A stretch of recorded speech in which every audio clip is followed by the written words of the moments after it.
How do you make money for nothing? The answer could be hiding in the 20 million tonnes of household waste we throw out every year. Just before you throw it away, would it be possible to have a quick look at it? That's why entrepreneur Sarah Moore wants to get her hands on things before they hit the skip. I am a passionate buyer, user and renovator of second-hand stuff, and I've turned that passion into a money-making business. I turn old into new and I sell it for a profit. Sarah's ready to sift through as many boots and bin bags as she needs to. That's vintage gold, isn't it? It's really exciting. In her search for tip treasure. I love it. And with some of the country's elite designers and makers, what are we going to do with that? Oh no! she can transform her finds into desirable, Amazing. beautiful, valuable, Cha-ching. and hopefully saleable items. That's £80 profit. If Sarah is successful, then she can hand the profits back to the very people who had no idea there was cash to be made from their trash. Oh, that's fantastic. That's unbelievable.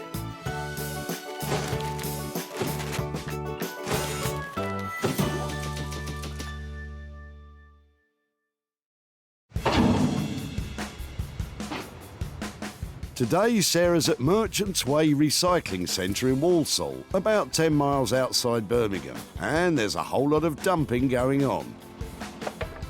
Although much of what we throw away each year could have a newfound purpose. It's so busy here today, and I know that there are fabulous things coming in. All I've got to do is find them before they get dumped. Sarah's search has been given the thumbs up by the local council, so don't think this is an invitation to start raiding skips in your local tip. That's not rubble, what's that? It's an old tripod. Belongs to my dad a very long time ago. It's amazing what you find amongst the rubble. Sarah's not going to quit until she's got her hands on 3 items which, once repurposed, can be sold at a profit, meaning a potential pocket full of cash for their original owner. They're being thrown out. But some people are more happy to see their things gone for good. My other half is on holiday and he doesn't know I'm getting rid of all this. He comes back tomorrow. Luckily, Sarah's found Don, whose other half is more than happy to get rid of their old furniture. Her indoors doesn't want it. Really? It's got threadbare and it's worn, isn't it? And the cat's been at it. It's all been scratched to death. And this is how it is. No one wants old furniture. You just have to chuck it out. Well, I'll tell you who might want it. Me. Oh, you can have it if you like. Because it's got a certain something about it that is now quite popular with people because of its retro styling, because of those little wooden armrests. You say to that to my wife.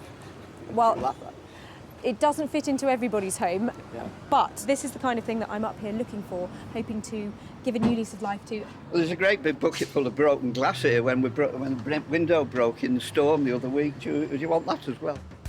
She'll be fine with the chair, thanks, Don. Stick your glass in the rubble skip, because glass is made of sand, you know.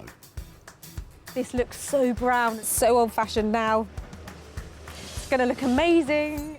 You hear that, Don? Amazing. You can cover them if you really want to, but people don't tend to do that these days. New stuff is so cheap, relatively. They'll go and buy, they just go and buy another one. Sarah has her first fabulous find. So what are her plans for this big brown beast? It's brown, it's a bit dirty, and at first glance you probably think that this is in exactly the right place here. But actually, I think this has huge potential. This is teetering on the brink of being a very trendy style, and I think with a new cover, some exciting fabric on it, it's going to look $1 million. And Don's old scratching post is destined for Anthony Devine and his Ministry of Upholstery, no less. Mancunian Anthony is a passionate upholsterer who loves to combine the experimental with traditional techniques. And he supplied furniture for the likes of Harvey Nicks and the QE2, no less. I like to explore other things than what a traditional upholstery would do. So I would use digital fabrics. I like to mix like kind of screen printing and printing your own fabrics. Yeah, I like to explore opportunities. Which is good news, because Sarah has your next big opportunity lined up. Your next big brown opportunity.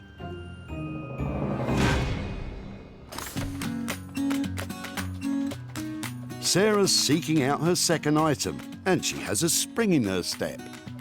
I love you. What's that?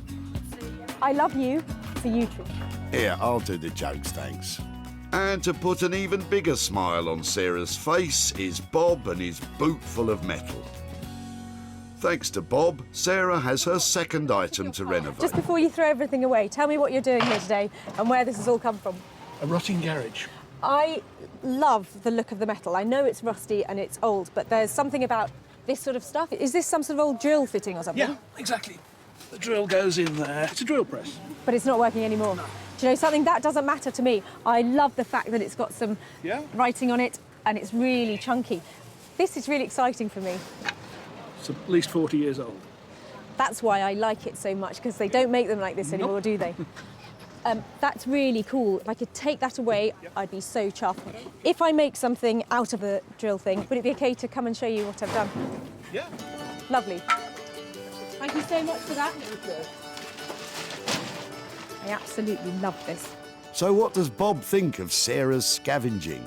I have no idea what you could use it for. It's a difficult shape to work with. It's large, it's heavy. Your proper door open with it, but that's all I could think of.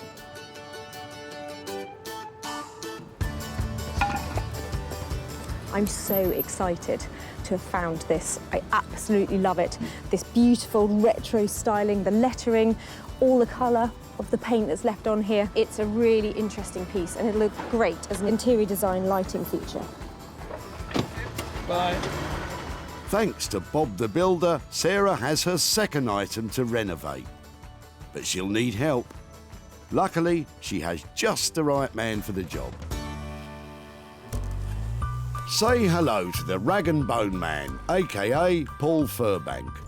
Launched during the London Design Festival in 2011, the Rag and Bone Man brand is best known for creating high-end interiors from salvaged heavy machinery. Normally we're working with, say, aircraft components or vintage motorcycle components, things that are really well made. I think people don't often throw metal away because it's worth some money and you can take it to a scrapyard. So yeah, it'd be interesting to see what somebody has taken down to the tip. Hopefully it's not a shopping trolley. Paul will be happy to hear it's not a shopping trolley, but I can't imagine he'll be much happier once he sees the rusty drill press.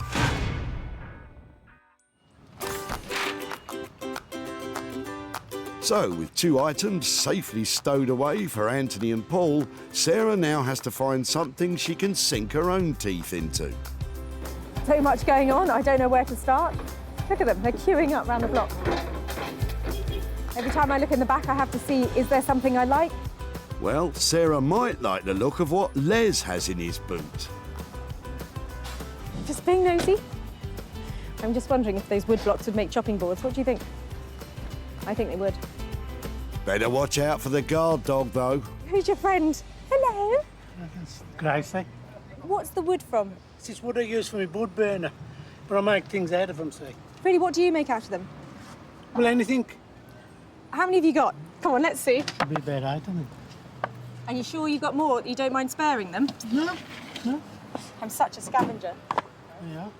Are you a woodworker, or have you got the right tools? I just make little things. What have you made out of them? Well, I make a lot of signs for the caravan club. Okay. I feel really embarrassed taking them, but if I do manage to make something... Look, I wouldn't give you them if I needed them. Well, you're very sweet. I think Gracie approves. Sarah reckons these timber cut-offs could make adorable little chopping boards. Do you think she can do it, Les? I'm the clue. I don't know her skills. Clearly she's got some. She sees something in them to have them off me. It was that, caravan or the fire. So she creates something, which it is created, Good luck to her. There are 8 or so chunks of these fat little bits of flooring joist, and I think I've got a plan for them. You know when you cut up the lemon that goes in your gin and tonic and it tastes of garlic because you've used the wrong board? Well, these are going to be beautiful, bespoke lemon boards for your drinks cabinet. Sarah's 3-piece treasure hunt is complete. Anthony will dream up something dazzling for Don's armchair. Paul will devise a new use for Bob's drill. And Sarah will be slicing up lemons in no time with Les's blocks.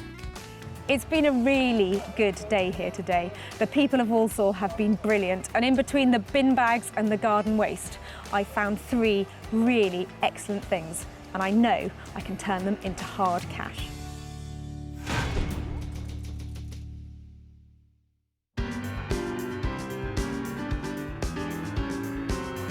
Sarah's first stop is cool, happening Manchester. It's alive with established and emerging designers and artists. Sarah's taking Don's brown lumpen chair to furniture maker Anthony Devine. Anthony creates bespoke, handmade, upholstered pieces that are a world away from what Sarah's bringing him. Sarah's coming today. It's never just a simple footstool or just a simple dining chair. There's always kind of something big and ambitious. Anthony! Oh, hello. Hiya! Are you well? Do you want a hand? I'd love a hand. Look, how cool's this? Very nice. No, it is. It's actually really nice. Right. Talk me through it then. It's not really being done any favours with the brown draylon, but I thought it was actually really... Oh, don't break it already. Sorry. Steady on, Anthony. I thought that it could be absolutely bang on trend and looking really cool. Yes. And so I brought it to you. Yes. Well, this is the kind of thing that's kind of fetching big money at the moment. It's nice. I didn't know whether we should cover it in blocks of fabric rather than a pattern fabric, so you could really see the structure of the chair and the way it was designed. But I know you're dealing with this stuff all the time, so I'm all ears to hear what you've got to say. We're using some great fabrics from Guatemala, of all places. Really? All hand woven, and I think it would look amazing on this chair. Hand-woven Guatemalan fabrics? That's exactly what I had in mind. Uncanny. Oh, wow. This is 1 metre by 50, and it takes over a month to produce. Do you know something? That's going to be so out of my budget you wouldn't believe. Well, I was thinking we can put this part here, then these, and then this. Possibly that way or the other way around. This is a bit controversial, Kate. I'm slightly worried that if we put all this on here, and I was hoping to keep the wood exposed, we might end up where we don't actually see the shape of the chair. The patterns certainly are eye-catching, but is there such a thing as too eye-catching? Why don't you move them all about the place, Anthony? Maybe that will change her mind. I think that will work. I'm not sure she's 100% convinced. It's a big money gamble with such pricey fabric. What am I looking at to get this whole thing done, including the fabric? We're going to be around, you know... Spit it out. Dare I say the £800 mark. 800 quid? It's a big commitment for me to spend 800 quid on something I found at a tip, but you've talked me around and I think that we're going to see something just amazing. Are you staying to help me then? Not a chance. Nice to see you. Always a pleasure. Thank you, every time. Don't go slacking. I think we got there in the end, didn't we? I'm hoping that that combination of fabrics and that shape of that chair really come together. But whatever happens, I'm spending £800. It's got to look fantastic, and I hope to make a little bit of profit. I dread the times that she turns up, but she always leaves me with more work. But I like this one. Lots of potential. So, for a whopping £800 to produce, Sarah's going to have to sell it for a small fortune.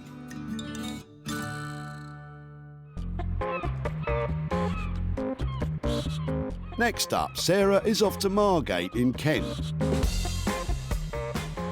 which is rapidly becoming a hotspot for all things upcycled and vintage. As a result, there is a thriving community of artisan craftspeople living and working here. And Sarah knows just the right one to transform her rusty drill press into something saleable. It's Paul. Hello. Hiya, how are you? Not too bad. Just what have you got here? Oh, a little something. Should I hand it over to you? It's Yeah, really let me heavy. take It's that off really you. heavy. Let me have that bit. How are things? Yeah, good. Paul should be feeling good. He specialises in transforming old rusty machines, and you don't get rustier than that. I can't believe somebody's actually thrown this away. It looks so cool with the cha-ching kind of handle. Yeah. I'm sure we can get that to move. Really, because I had a few ideas. I mean, when the first time I saw it, I thought, it's kind of ice cream, coffee machine. There's something about it that has that kind of American diner sort of feeling. It'll probably take us a little while to kind of strip it down and actually get it all moving again. It'd be quite cool to turn it into some kind of like a wine bottle opener or something like that. I mean, this will obviously come up and down if I can get the mechanism free and get it moving. You could do something like that, but It would be great to sell it into a commercial setting. okay. And it looks something like it would look good on a bar or something that along those lines. What about a nutcracker or something like that? Something really simple. Love it. That's a really cool idea. So you kind of buy your pot of nuts from the bar or whatever, and matey says, welcome to the crusher, and you can kind of pick what flavour you want and crush away. We could, try something like that. Even if it was 5, a little handful of them that you could cha-ching in there. Sarah's got cha-ching on the brain today, and so she should. To produce a nutcracker out of the drill will cost upwards of £300, so she'll have to find a buyer with plenty cha-ching to make it worthwhile. Well, I'll leave you to it. Okay. Got your work cut out. Look forward to some beer and some nuts very soon. Every so often you come across somebody who just blows you away with the ideas they come up with and the creativity, and Paul is just like that. I am so excited about what he's got planned for that drill bit, and I just can't wait to see that nut crusher. It's going to be amazing. It certainly will be amazing. Sarah's not getting it for peanuts. With Paul's labour and materials estimated at £300, let's hope it's just the nuts getting squeezed and not the profit margin.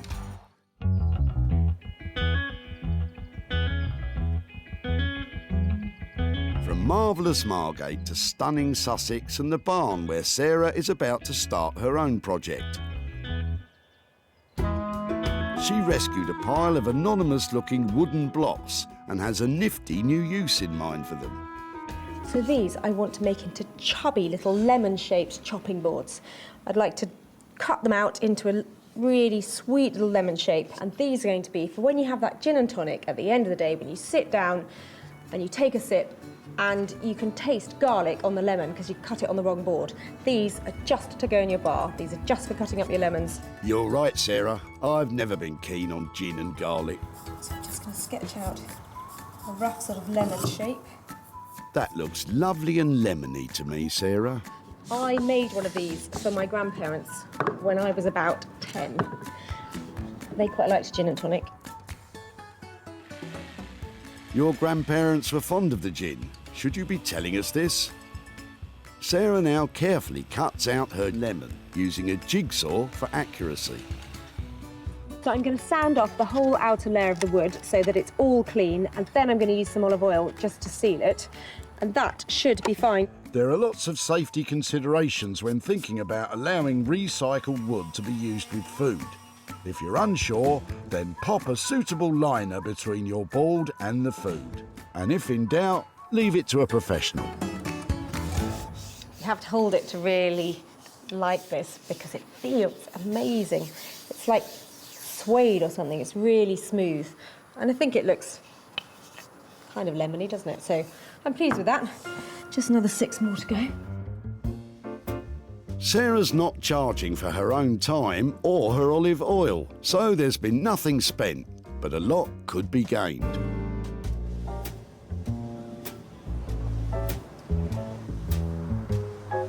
Back in Manchester, Anthony's stripping back the retro brown chair and uncovering about 50 years worth of dirt.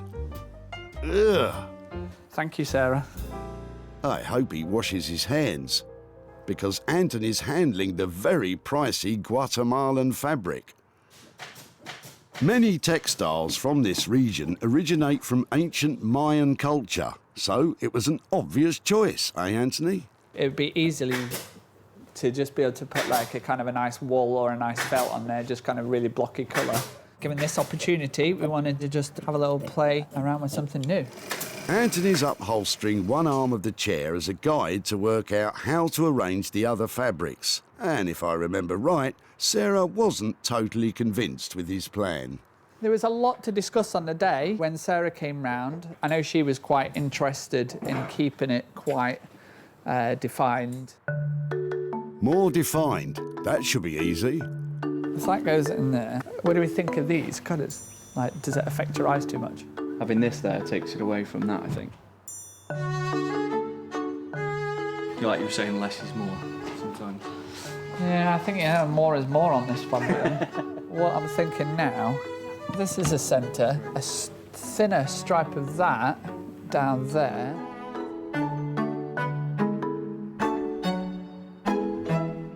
Option number 2. Pretty soon, all of Anthony's upholstery students want to give their 2 cents worth. It's just a bit busy. It goes better vertically. Something like that. That's your focal point for me. How many upholsterers does it take to choose a fabric? Well said. Why don't you leave the hard stuff till later and get on rebuilding the insides? Anthony stitches and staples Hessian material on the rest of the chair. We're going to stitch this in. It gives him a strong base to work from and prevents the luxurious fabric catching on a spring unit. Anthony attaches much-needed padding to the hard wooden frame using an air-driven staple gun. And on top of that, a nice fluffy cloud. So after the foam, we use this wadding, and basically what that does is help take the friction and help the fabric glide over your fabric better. Once all the material is on, Anthony will apply a fire retardant spray. This will bring it up to code with current fire standards. This is just a little bit of dark wax, and I'm just going to apply it over the front of the arm just before we put the fabric on, so we don't run the risk of getting wax on the fabric, which would be a nightmare. Upholstering a chair from scratch is a very skilled and time-consuming process. And Anthony's not even decided on the fabric yet, so it might be a long night.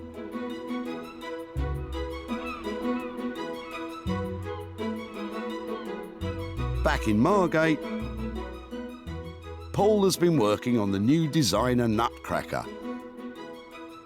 But after dismantling the old drill press, he's discovered a major problem.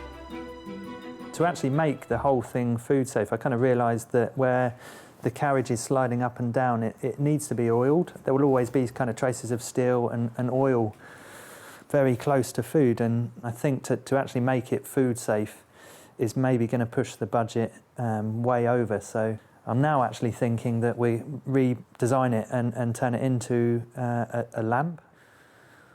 I hope Sarah's all right with it, but that's kind of what I'm thinking at the moment. Sarah did love that nutcracker idea, but if you run the risk of getting oily nuts, probably best not to bother.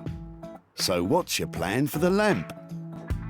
What we'll actually end up with, we're going to end up with this coming out and then coming back on itself, something like that. If we add the fire extinguisher, if that gets added here, but then the whole thing's back over there, if I'm making sense. Wait a minute, fire extinguisher? I've been cutting these for years, and that, as you can see, was a fire extinguisher, but when you've put a nice cut on it and that's polished, and it becomes a lampshade, it's actually quite hard to tell that it was a fire extinguisher in the past. So it's nice. It makes a great lampshade. If you say so.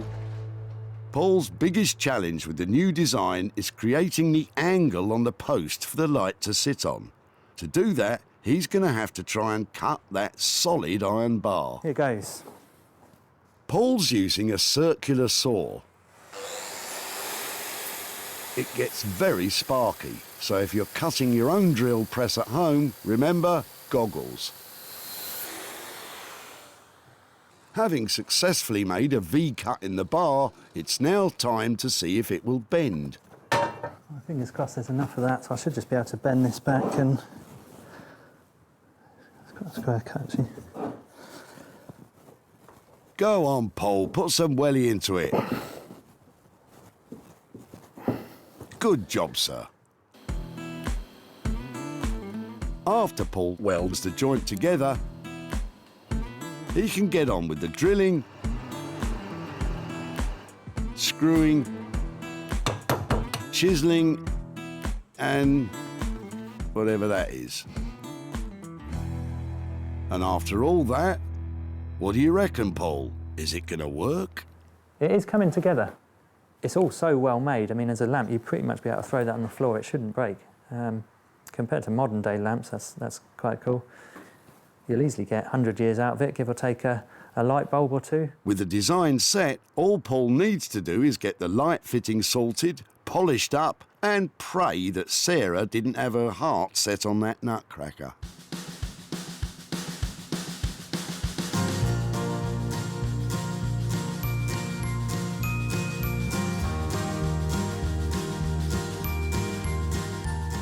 Back at the barn, Sarah's sanding her last lemon-shaped chopping block.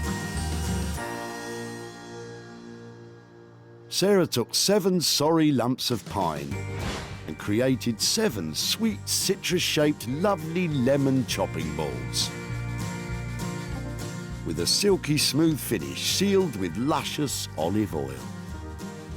I have really enjoyed making these, and they're a simple project. They're approachable if you want to have a go at home. You've got a piece of wood that you can sand on all sides and just a saw to cut out a shape. It's a really fun thing to do. And you get the added bonus that now I have to go and test drive it to make sure it works. So I'm off to find something that needs a lemon putting in it. Sarah's success is measured in sales, and she always seeks out the best opportunities to maximise profits. Hosting regularly her own furniture and clothing sales from home, Just sold the sofa. advertising and selling online, Get that online. or meeting commercial buyers in person to sell direct. Seeing this is really refreshing, and it's good, and people are going to want more of it. It's going to grow, this thing, I think, that you're doing. With opportunities galore in the things we throw out, Sarah's always looking to make money for nothing. Back at the dump, Really interesting. You sure? Bob's wooden blocks almost went up in smoke. It was that caravan or the fire. So she creates something, which it is created. Good luck to her. Sarah transformed them into a set of sensational citrus fruit-shaped chopping balls. In the hope of making a juicy profit, Sarah visited her local watering holes to sell her lemon slicing balls. Do you fancy one? Yeah, definitely. All you've got to do, have a good look at them because they feel really nice. Have it, and just make me an offer. Anything over £5, and I'm probably going to say yes. So 15? Amazing. Happy? Seriously? Yeah. Fantastic. Definitely. That's amazing. Thank you. Nice one. She is now back in Walsaw to see Les to hand over the cash and to show him what became of his wood blocks. Hello. Hi, Les. Hi, it's Sarah from the Tip. Nice to see you again. How are you? I'm fine, yes. Wow, you've got a lot going on here. An awful lot going on here, yes, and more to do, as you can see. I remember when you came to the Tip, I took 2 different types of wood away from you. Yes. One was some little blocks I think you were going to use that were leftover flooring bits. Yes. And I had a look at those, and I didn't think I could do anything with those. Not really, But no, those I big didn't. chunks, I think, did you say you were going to use them for blocking up the caravan? We or do, yes. Yeah. Yes. Well, they were really cool. So shall I show you what I did with them? Go on, fire Did you away. have any ideas when I took them away? None at all. Okay, well, I made them into little chopping boards you can use for cutting up your lemon on. What do you reckon? I think they're fantastic. I managed to get, I think, 6 out of the chunks of wood that you you dropped off. So I made them into 6 little boards. Very substantial wood, you say, wasn't it? Yeah, and that was nice. So they're Ideal for the job. really chunky. Yeah, lovely. It's great. And then I thought, having made them, I thought I've got to take them somewhere to try and sell them. So I've been round all the local pubs. Now have one of your chopping boards on their bar to cut their lemons up on. I just said to the guys there, anything over £5 I'm going to be really happy with. And so different people in the pubs bid me, and actually all together we managed to sell your boards for £60. So I bought that back for you. Oh dear, no. No. No. No, do you know something? Don't.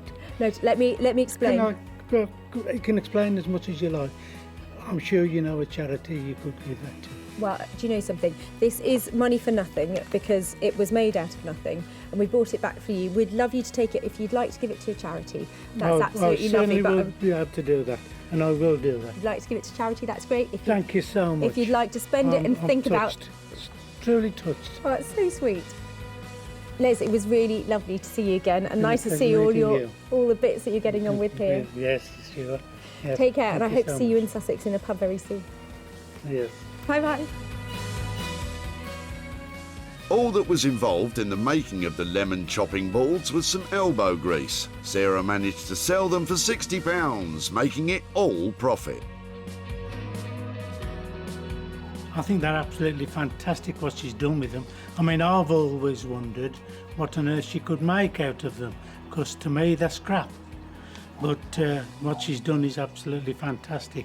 I think possibly there could be a chance that I shall be having a go myself.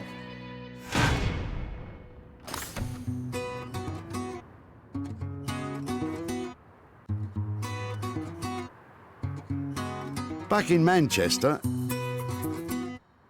Anthony's waiting on Sarah to pick up the renovated brown chair. They didn't see eye to eye on the fabric, so Anthony's dying to find out what Sarah thinks of the finished product.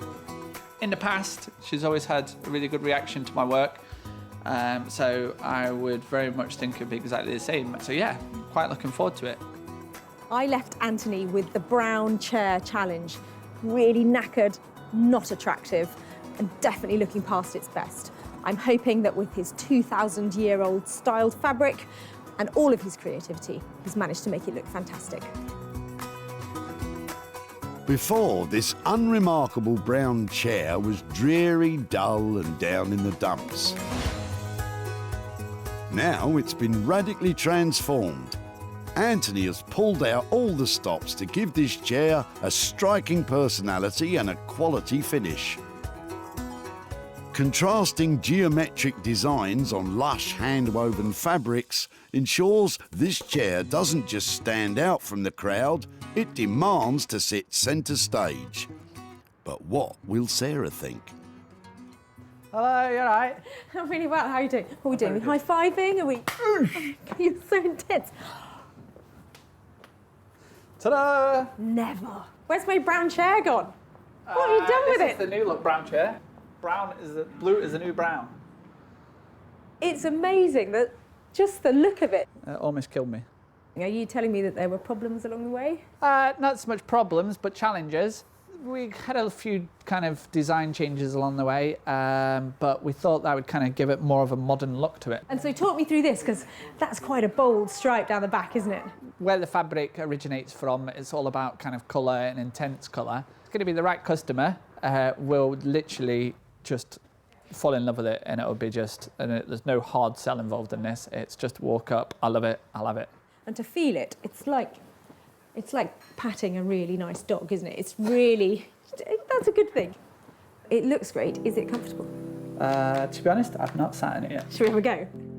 Well, it seems Anthony's turned Sarah round with his Mayan masterpiece. It's bolder than she expected, but it's not the end of the world. It's really comfortable. Really cool.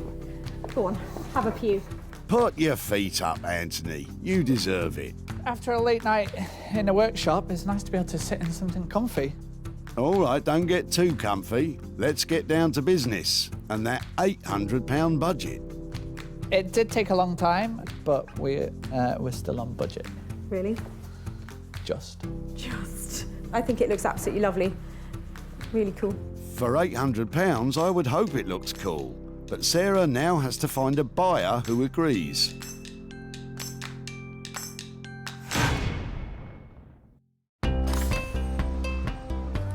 Back at the dump, Don's dilapidated armchair was destined to be ditched, as Mrs. Don deemed it a disaster area. Her indoors doesn't want it. Really? And the cat's been at it, it's all been scratched to death.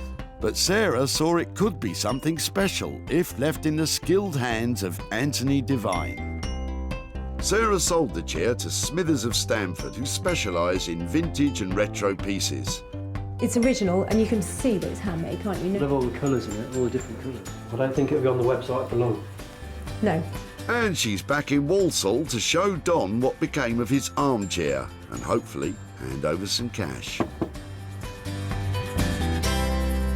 Hello there. Hi, Don. How are you doing? Oh, I'm fine, thanks. How are you? Yeah, really well, really well. I've got a few things to talk about with your old chair. Oh, right. Now, I Brilliant. remember when you were throwing it out, I think you said your wife didn't like it anymore. Is that right? That's about it, yes. I've got some pictures of it, how it ended up, and I just Right. wondered if you think that she'd give it house room the way it ended up here. What do you think? Oh, my goodness me. Right. Does it look like your chair? Yes, I can recognise it, but yes, you've done a brilliant job. If that came back here, you'd want all the room decorating to match it. Yeah. Oh well. Yeah. Oh wow! Look at that. It went off to an amazing upholstery studio in Manchester. Right. And the guy there stripped back every single part of it. It was just a frame, and it was a really lovely wooden frame, and it's got some beautiful hand-woven fabric I was on it. looking at that, yeah. To do something like that is not cheap, so I can understand why people throw things away. It cost £800 Did it really? to restore it to its former glory, or to give it a new lease Is the of bill life. coming here? Not that bill, actually. Oh no, that's all right then. And yeah, well, actually, it cost £800, but I have managed to sell it. Oh, brilliant. And at a profit. And Yeah. part of the reason I'm here today is to give you £120 Oh, because gosh, that's how much we raised from the profits from it. So that's gosh, all for you. Is it really? Yeah. Oh, thanks very much. Lovely. I wasn't expecting anything. Anthony charged £800 for his labour and that handmade Guatemalan fabric. Sarah sold the chair for £920, making a tidy profit of £120 for Don. So is there anything on your list that you need to spend £120 on? Well, yes. There's the. I've just had to buy a new tyre for the Land Rover, and they're quite expensive now because they're special. Yeah. So that it'll go very nicely towards that, and thank you very much for that. Yeah. Lovely to see you again. Okay, and, thank you. Thank you very yeah, much.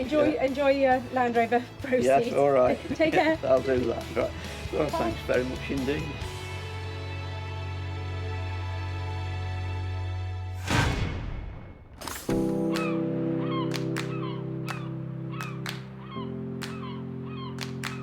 So while Don counts his cash, Paul is making the finishing touches to the drill press turned lamp. The only thing is, it's nothing like what Sarah asked him to make.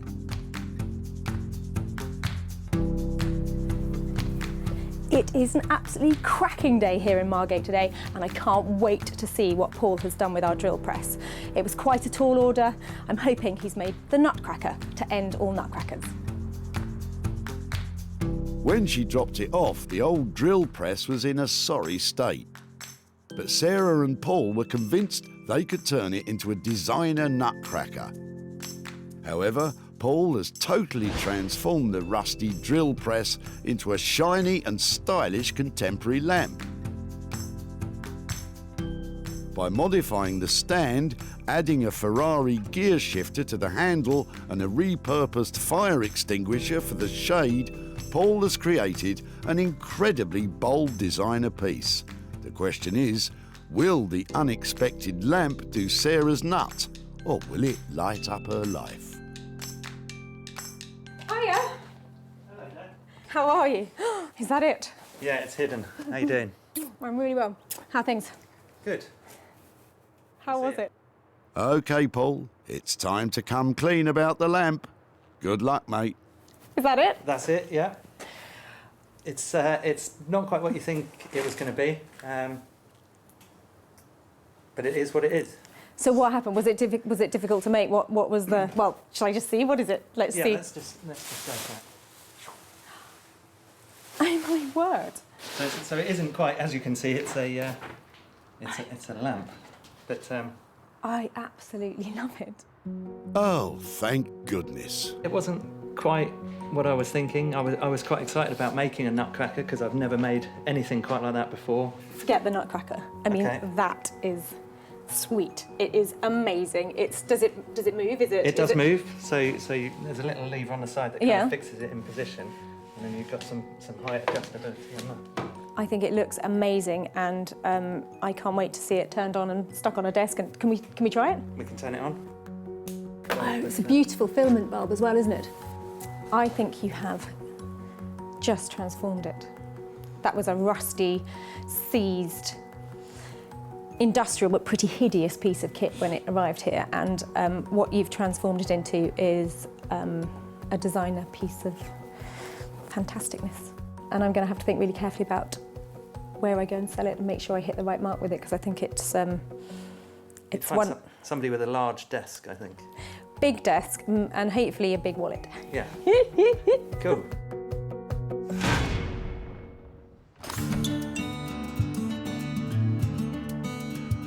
Back at the dump, Bob was hard-pressed to think of a use for his old drill press. I've no idea what we could use it for. It's a difficult shape to work with. You can prop a door open with it, but that's all I could think of. But it lit up the imagination of the rag and bone man, and now its future looks bright. Sarah gave Martin of the old cinema first look at the lamp. He's matched the cord, he's brought out the red, he's got some dull and he's got some shiny, and that's good. It's just a nice mix of textures. I like it. Martin bought it to add to his collection in his London shop. The rag and bone man charged £350 for the table lamp. It was sold for £450, making a profit, obviously, of £100 for Bob. So the good news is I've sold that fantastic light that the rag and bone man made out of that old drill stand, and I've made £100 profit. But Bob doesn't want the money, so I'm going to give it to children in need. Sarah saved 3 items from their demise at the dump.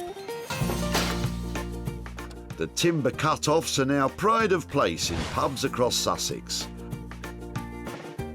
The old brown bedraggled chair is now a stylish and striking armchair. And the rusty drill press has been thrust into the limelight as a top-notch table lamp. So we've given a whole new lease of life to some blocks of wood, a drill stand and an old chair, and turned a profit too. Maybe next time I'll see you at your tip and make some money for you.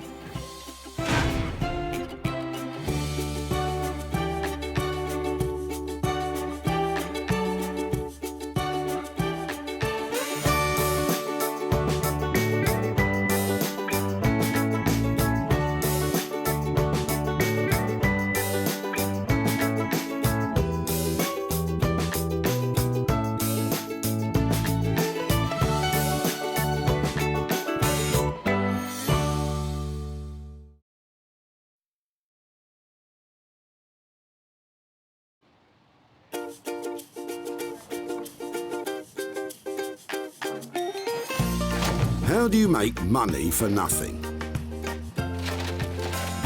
The answer could be hiding in the 20 million tonnes of household waste we throw out every year. Sorry, Spotty, before you throw that away, is there any chance I can have a quick chat to you about it? Sure. That's why entrepreneur Sarah Moore wants to get her hands on things before they hit the skip. I am a passionate buyer, maker and user of old stuff, and I've turned that passion into a money-making business. I turn old stuff into new stuff and sell it for a profit. Sarah's ready to sift through as many boots and bin bags as she needs to.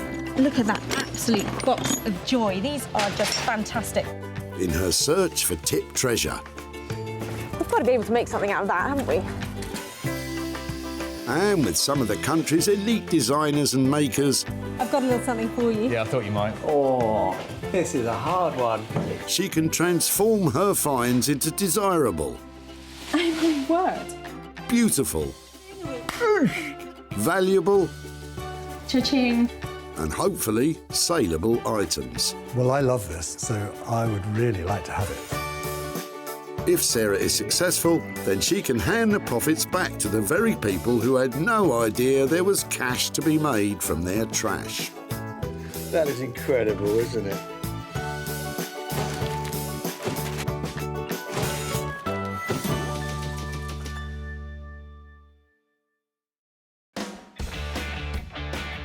The Bredbury Recycling Centre in Stockport near Manchester.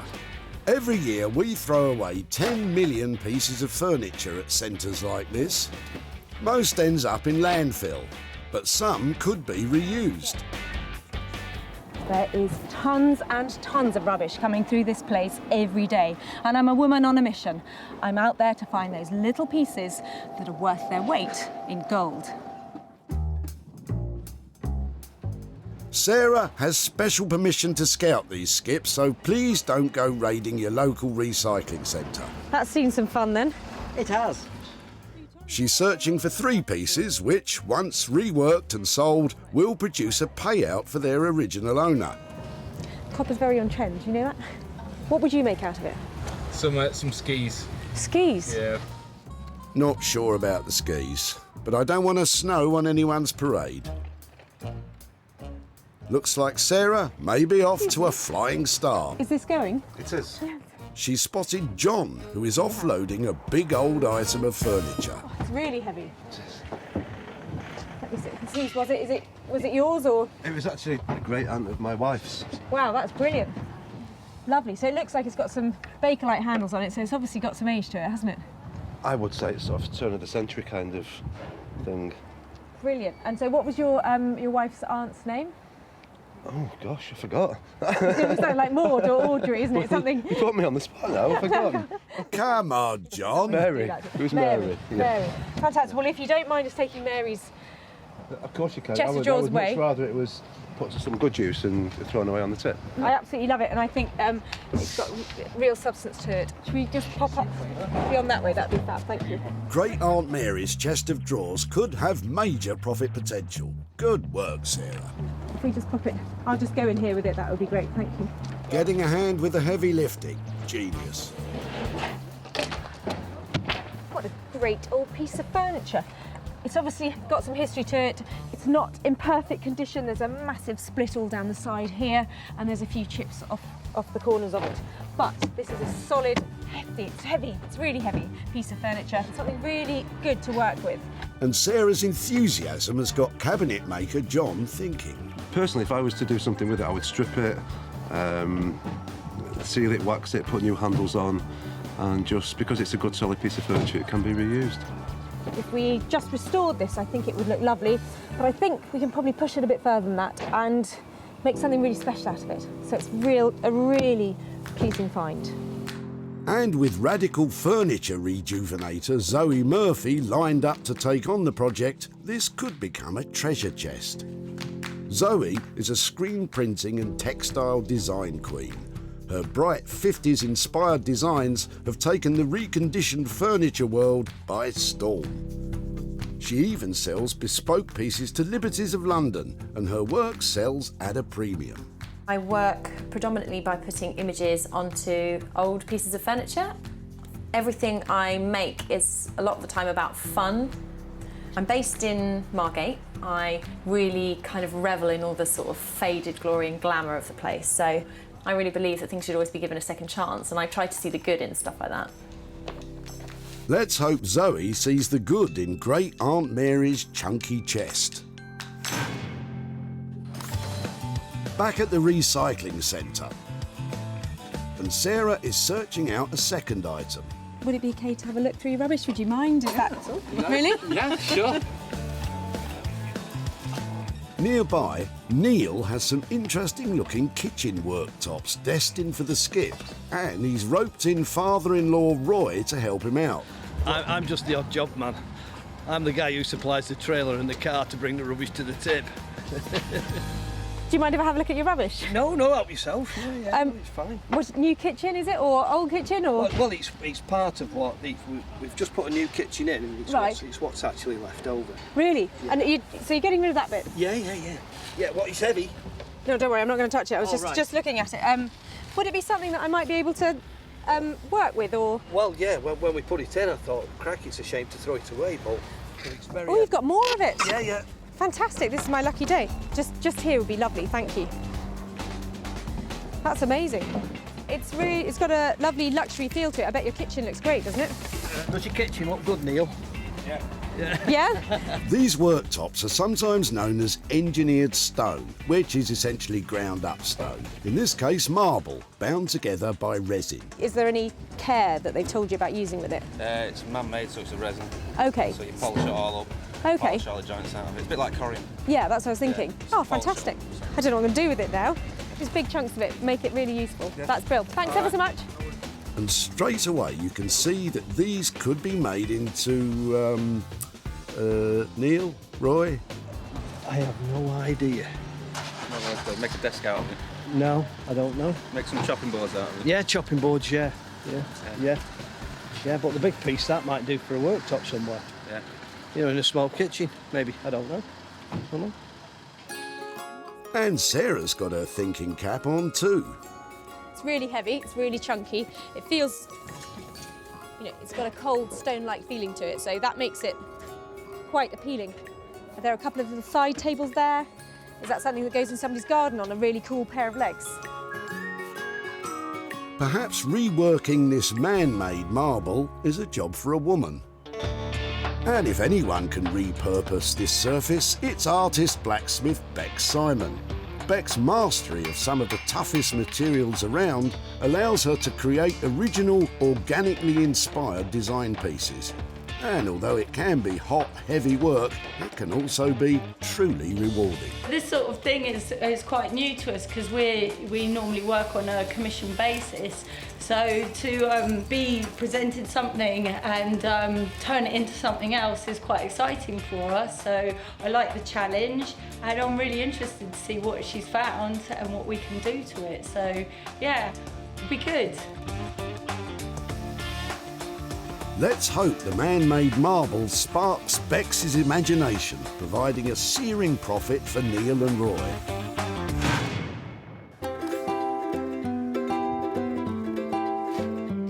With 2 items allocated to those clever craftspeople, Sarah is back searching the site for something of a personal project. Yeah, I don't know whether I'll be able to make something or not. It's really, I think I might struggle to do something with it. Thank you ever so much for your time. No problem.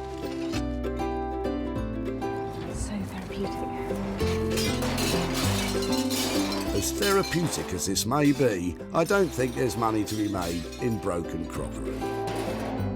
And at the other end of the dump, Joanne has some old dining chairs that catch Sarah's eye. And you've got a couple of them? You've got 3 of them? Yeah, there's about 3, I think. Fab, I'd love to have a look at all 3. I'm just trying to work out how old they are. So these, yeah, I think these are quite interesting because we've got 3 of them. That's fab, that's brilliant, thank you. And what else? You got dolls in there as well? Yeah, a friend gave us some, and I gave them to my granddaughter, and she was scared of them. Oh, really? That one, she was really scared of that one. You can probably see why, can't you, from a child's point of view? Wow.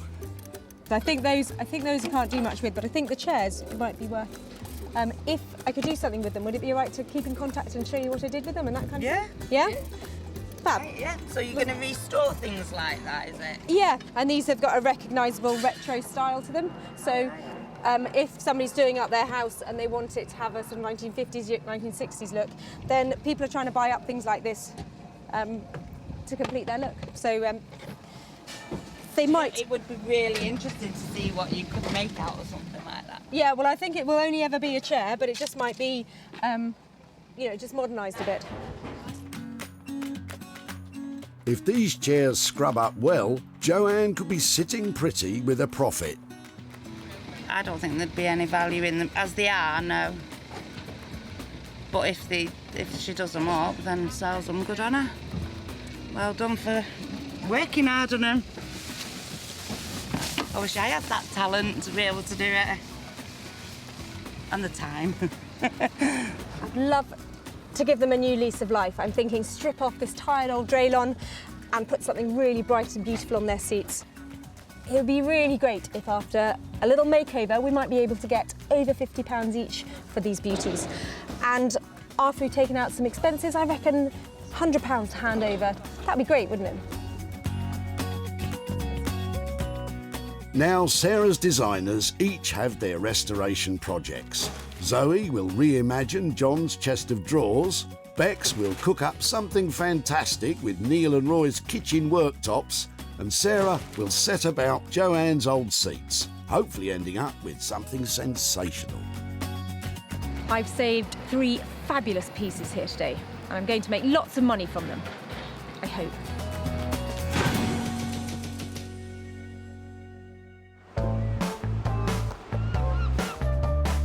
It's back to the sunny seaside town of Margate, where furniture design guru Zoe is poised to discover just what it is that Sarah wants to get off her chest.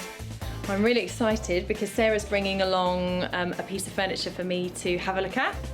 I'm thinking it probably will be something that is really well made, but definitely shabby and needing some care and attention. So that should be good. I trust her. Do you? Yeah, I think so. Hiya! Hiya, how you doing? I'm really well, how are you? Good to see you. Now don't look, I don't know if you're going to like it or not. It's massive! It's really heavy as well. Are you right to just help? Yeah. Let's bring it in out. Oh my goodness. So heavy. What a monster! So someone was throwing this away? Yeah. Oh, why? Well, who did it belong to? I think the guy said that he'd had it in his garage for ages. He'd been storing things in it, and he was a cabinet maker. Had he made it? No, I think it'd just been in his family. I really like it. It looks really good quality. It's got all the dovetail joints and everything, so it is a solid piece. I show you something, I had all sorts of ideas, but I've just seen one of your new pieces. I think it's just blown away all the thoughts I had about it, so I'd really like to hear what you think you could do with it. It's really big, but it looks really well made. I love padding drawer linings with fabric or bright coloured patterned papers and boards, and creating almost like oversized treasure chests. And have you had any initial thoughts about what style of pattern or what kind of thing we could use for it? in here is the beginnings of a bit of an illustration about the slightly more traditional, more arts and crafts sort of heritage designs that could go onto a piece like this. Masculine and kind of audacious and making a statement. I think that looks fantastic. I actually love the bird, I have to say. That looks quite cool on there. Yeah, I think that'd be brilliant. Big, bold, audacious floral prints, new handles, new linings. I'm sure when it's finished it's going to be the kind of piece which would easily be able to draw a crowd. It sounds like it's going to be a labour of love.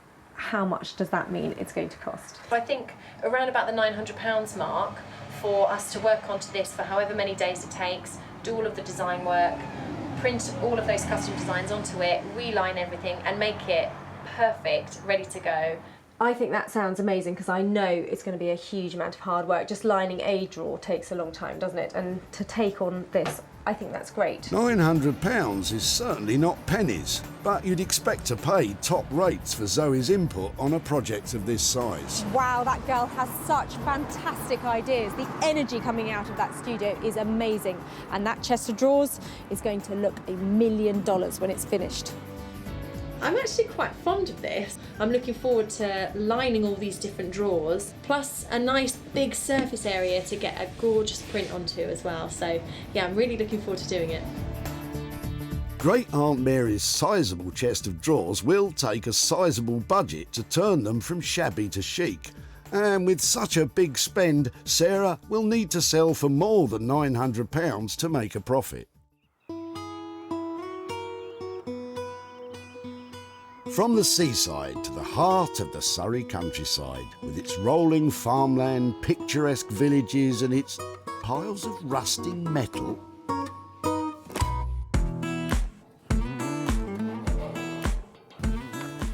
Sarah reckons her newly acquired worktops are best in the hands of Beck Simon. Bex and husband Dave create all manner of metal fixtures and fittings in their blacksmith's workshop, and they simply love a challenge. I'm really looking forward to seeing what Sarah's going to bring today. What do you reckon we're making? A coffee table? A chair? A boat. We think we're building a boat today. Well, whatever you end up making, she's hoping her man-made marble will float your boat. Hiya. Oh, both of you, how are you? Got a little something for you. Well, let's have a look. I've got quite a bit of it. Yeah. I've got 3 nice bits. Oh, brilliant, thank you. It's quite heavy. And you might be thinking, it's not very metal. Yeah. It's very posh. Yes, it is posh. That's exactly what I thought. So I was wondering about making some tables out of it with metal legs. Oh, yeah, sure. I mean, how many pieces have you got? I have got 3. I think this is... I bought this one because it's the smallest and the lightest. Shall I go and get the other bits? Let's have a look. This material is a bit of a departure for metal worker Bex, but at least Sarah's looking for metal legs. Tell me about the bottom sort of frame that you had in mind then. I know you've got your really long pieces of metal. It was a bit crazy to have the top and then it's like screw up a piece of metal so it does really weird things and make legs out of it. I think doing 3 of those, that's going to take us a long time because then to make it level and looking nice. I mean, that could be quite good fun. I'm up for that. So that's 3 tables with geometric metal frame legs. Bex doesn't look convinced about the way forward, but Dave seems more decisive. If it was between 100 and 150 pounds per table. If it's going well, we can, really go to town. Yeah. And make you it. get more bends. Get more bends. If it's a nightmare, we'll just simplify it. A lot. We'll just, work with that budget. I hope you haven't stuck your neck out, Dave, and I hope it goes really well. No, it'll be fine. Okay. Take care. Thanks so much. Bye. You seem like you're going to enjoy this one. Yeah, no, I've got a good feeling about this one. Uh-oh. Yeah. I've just buried it. Oh no, here we go. I'll get my coat. I hope I haven't caused too much marital disharmony there. Didn't seem like they were both thinking along the same lines, so fingers crossed that's all right. I'm hoping with the marble and those really funky geometric shapes, they should look really cool. With an approximate cost of £150 each for 3 tables, we're looking at a total bill of around £450. Selling them as a matching set could mean that Sarah might make a decent profit. From the rural idyll that is Surrey, we're shifting the action over to Sussex, where it's time for Sarah to get busy with her very own project. I've been dying to get started on these. They look so dated at the moment, and I'm sure that if I sand them down, I can make them look pale and modern, and have a think about what to cover on that. They'll look great. Sarah sets out by unscrewing those sad seats. So this is not the first time that this chair has been recovered. You can see there's a nasty brown draylon I'm thinking must be about 1980. And underneath it, the original vinyl that would have been on the chairs when they were bought. Okay, so that's how they would have been originally. So that will be pretty easy to recover. And these chair frames are really solid, so we've got a great base to start with. Just need to get sanding. Wherever possible, it's a good idea to sand along the grain of the wood, as sanding across the grain can lead to unsightly scratches. I've literally been sanding this down for 5 minutes, and I think that the transformation is amazing. It looks crisp and clean, fresh and expensive. And an expensive look is just what we're after if we're to pocket a profit. Now, I'm thinking, for the new covers of the chair, I need to have something that is fitting with the frames that I've created. So I do have a couple of bits that are sort of on era for this kind of thing. Maybe that's a bit early, a bit of 1940s. That's probably more about me again. But that That might be really cool. I bought this in a charity shop for £2, so this is not going to cost me a lot of money.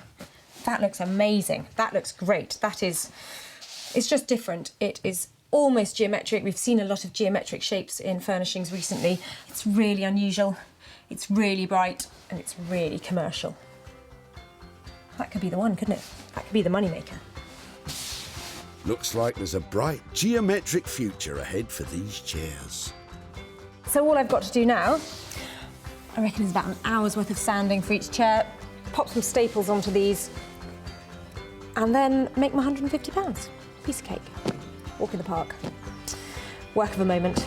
Work of a moment? Well, better multiply that by 3 and crack on. Using the existing seat pads means Sarah is spending just £2 on that fab new fabric. I smell a decent profit for these 3 beauties. Meanwhile, in Margate, Sarah left a tired old chest of drawers beside the seaside, where Zoe is getting this not inconsiderable restoration project underway. Okay. Oh, still a monster thing. I think we're probably going to take the lid off, strip the whole thing back to see what kind of condition the wood is underneath, and then changing some of these handles as well. These are kind of like plasticky, fake Bakelite ones. I've noticed on all the drawers there's actually a keyhole and a lock on every single one. So fingers crossed we'll be able to get these locks working again. We need to get these panels off in order to access the way to remove the lid. I've had to do a lot worse to furniture in order to restore it, would you believe? So sometimes demolishing it, seemingly, is the way that you can take it apart to get it back together again. Here we go. So, from chest of drawers to jigsaw puzzle. Definitely not a project for the faint-hearted. Zoe's next job is to strip the wood, and for this, she uses a professional paint and varnish remover. Leave this for about a minute maybe, nice and thick, and when it bubbles up, it'll have loosened all of the varnish. Always wear heavy-duty protective gauntlets and a face mask when applying a chemical paint stripper. Stripper is working perfectly. It's lifting the varnish, which is really good. Although the wood underneath isn't amazing, a lot of the damage and watermarks are still there. So we're going to have to look at getting them out a bit as well. That looks like it's been in someone's shed and it's had a leak onto it or something like that. With some of the heavy, dirty work out of the way, Zoe can start thinking more about the design stage of this rejuvenation.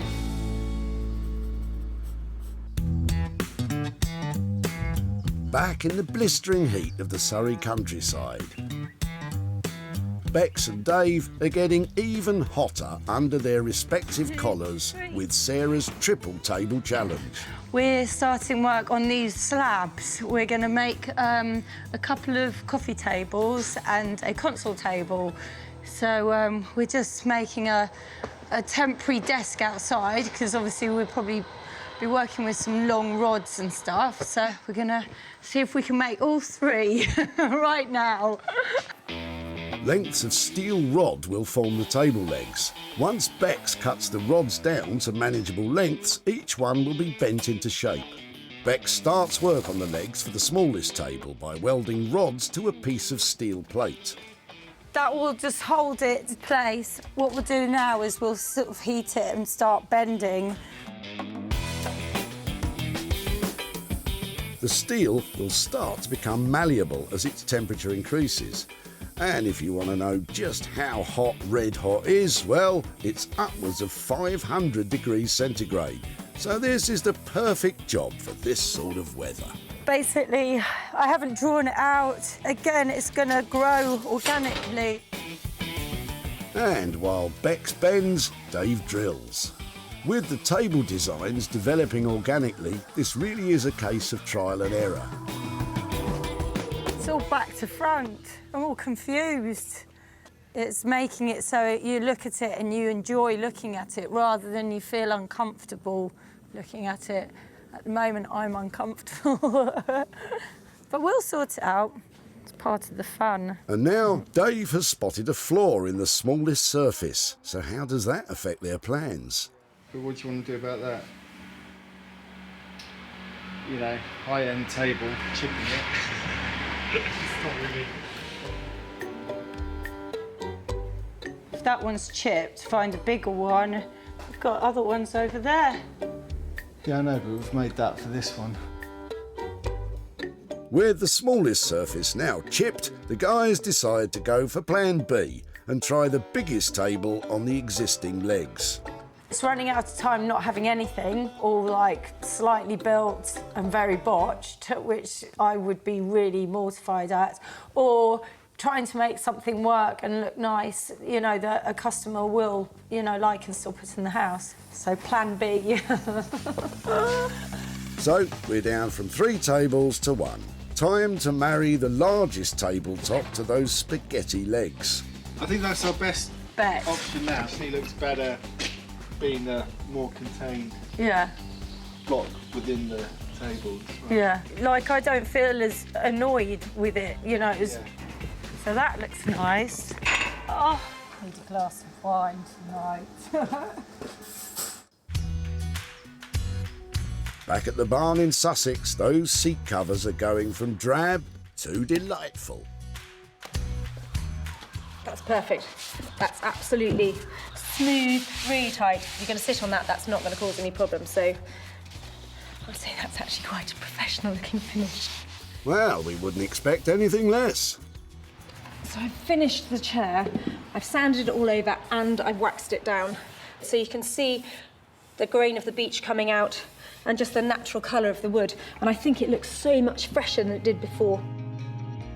These seats were in a sorry state. But now they're a triumphing triplicate. My £2 car boot fabric, I think, has transformed these chairs. It's now beautifully hard wearing and sitting really well with this lovely grain up here. In fact, I think they look like $1 million. And I'm only going to ask £150. Sarah sanded these beautiful beech chairs and spent a massive £2 on fresh fabric covers. If she can shift them for £50 each, there could be a very healthy profit.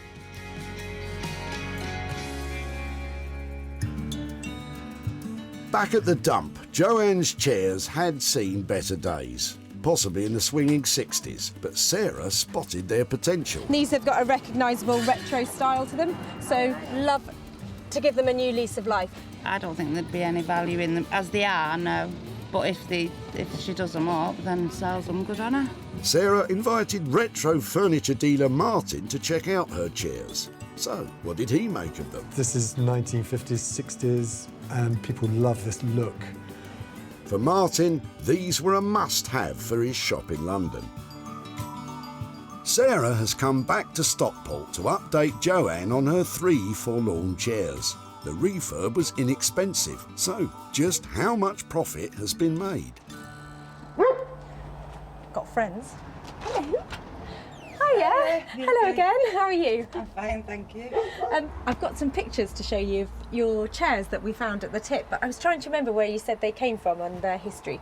Ah, right. Well, originally they were my husband's before we lived together. I rubbed them down and did Wow, that look to at them. them. They're dead bright. They were dead dull before. They're really nice. They're really nice. I don't think it'd go in my wallpaper though. No, I don't think. And it turns out that somebody did really like them, and Oh, really? they were what they were looking for. So I did actually make a profit. All right. And that profit is for you.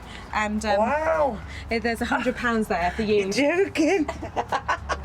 Never expected that.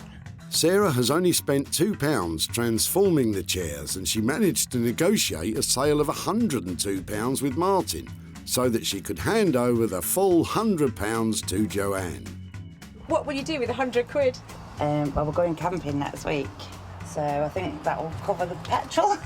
Fantastic. I hope you have a lovely time Oh, camping. thank you. Thanks for doing that. Yeah, and I'll think of you. I know, yeah, that's brilliant. Take Thank care. you very much. Bye-bye. Bye. I can't believe that the profit on them was £100. That's amazing. It's absolutely brilliant.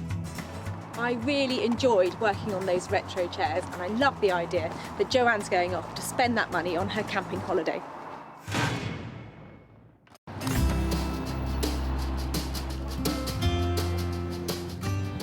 Sarah's back in magnificent Margate, where she left furniture and fabric designer doyenne Zoe with a sizable task. Now, I left Zoe with a real challenge. She had a big, broken, brutal-looking chest of drawers, so I can't wait to see if she's managed to bring that delicate Zoe magic to it. Zoe took a tired, tatty old chest of drawers and has created a stunning piece of bespoke furniture.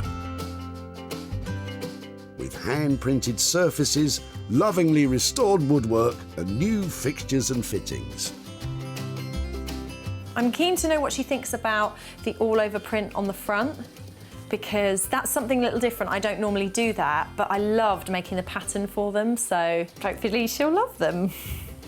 Hiya! Hello, how are you? Really well. How are you? Very good. It's amazing out there today. It is very nice. Thank you for bringing the good weather to Margate. I have something to show you here. Is that it? Yes, I can see it. Are you ready? Yeah. What do you think? I think it's fantastic. What have you done? Is it paper? Have you... This is all hand printed onto the surfaces, and this design has actually been made especially for this chest as well. It's bespoke. Me pulling on all my textile design background. It is transformed, isn't it? It was never going to look like this, you know. I can't believe you've done it. This interior is just inspired, and I think that when people open it, it'll be such a surprise. Does it work? Yes. I hated the idea of passing on something that had a function but that was redundant, so I jimmied out all of the locks and took them up to my local locksmith, who kind of winced a bit when I said, oh, can you fit some keys for this and stuff, but he did an amazing job, and actually we've got 2 keys that fit every single one, and they've even got little tassels on as well, so. I know that we had quite a big budget on this. I think we left you with £900 to play with. How has that come out? Are we still on budget for that? Yes, we're on budget. I'm always seeming to go a little bit over on things that I'm really fond of, but yeah, we're definitely on the 900. I think it looks lovely, and your finish is always surprisingly good for what you can do with an old piece of furniture. So I don't know how you do it, but I'm so pleased that you do. This restoration wasn't cheap, but then creating a unique design classic was never going to be. Zoe's design and labour costs came in at a whopping £900, so Sarah needs to beat that to make a profit.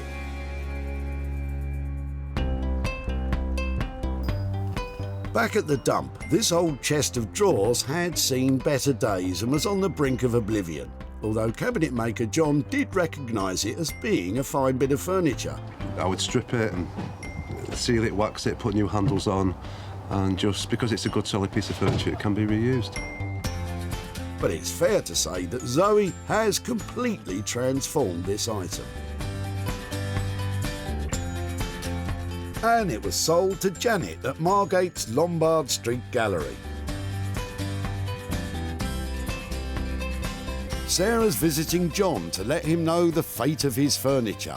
But with costly reimagining, is there any profit in the air? Oh, hi there. Hi. I'm Sarah. Hi, Sarah. How are you? I'm Charlotte. Hi, Charlotte. Hi. Hello again, John. Hi, Sarah. Are you Nice to well? see you again. Fine, thank you. Just thought come back and catch up with you about your chest of drawers. I've got some pictures here. Oh, wow. Wow. You like it? I do. I really do. That's amazing. Zoe works with pattern and screen printing and lots of different techniques and really breathes new life into furniture.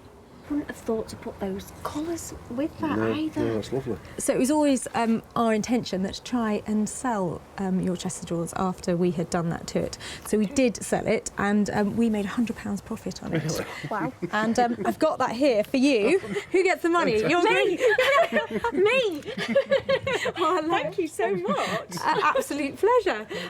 So what do you think you might do with £100?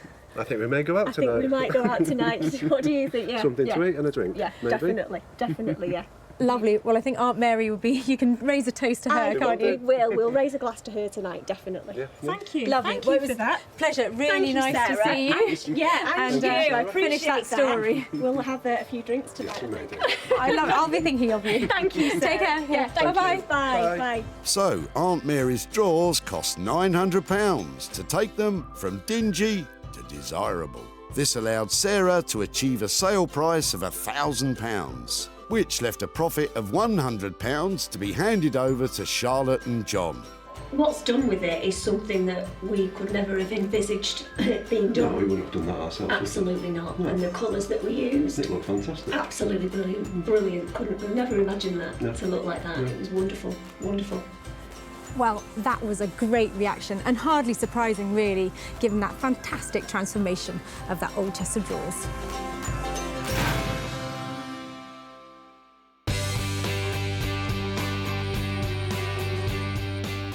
Back at Bex's Forge, the largest kitchen worktop cut-off has now been transformed into an eye-catching, iconic coffee table with the best-looking yellow legs in town, setting off the composite marble and creating a unique designer piece.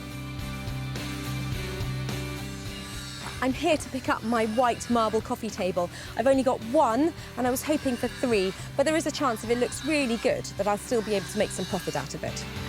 Bex and Dave are anxiously awaiting Sarah's arrival. So how's this gonna go then? Tears? No tears? This is the no tears. No tears. Sarah asked for 3 matching tables with gilt legs. So, how would she feel about her single coffee table with yellow metalwork? That's what she asked for, basically. Yeah, but we have gone down to 1 and 3, but it's a very good 1 rather than 3 slapdash ones. But no, it is good. It's worked out really nice. It's a smiling table. Hi guys! What have you got there? Do I want to see? Do I want to see? Oh, wow! Now that is a real bit of fun, isn't it? It looks very cool. Oh, that's mad under there, isn't it? God, it's huge as well. I don't remember it being quite that big. The finish is beautiful as well, isn't it? Yeah, it's worked out really nicely, that top. Like with those lovely crisp edges. It's really cool. I like the way all the angles change, somewhere wherever you go. Yeah, it's organised chaos. I think when you think it was literally about to be hoofed over into a skip, you know, I think you should be very proud of what you've done with it. Now, you were quite enthusiastic about the work, and you weren't, so how did it work out in the end? Well, it was harder than we thought, getting it so it's level and it works and everything like that. So, you know, we wanted it to look right. So, no, I think it's worked out really nicely. So I know in our initial chat we thought we might really go for it for 3 tables, and that was at £150 a table. How much are we looking? Well, I think we were saying that 250 to cover this one. I think that it looks great, and that money, I think I'm really pleased with it. Yeah, oh, brilliant. That's good. Another result. Another result, yeah.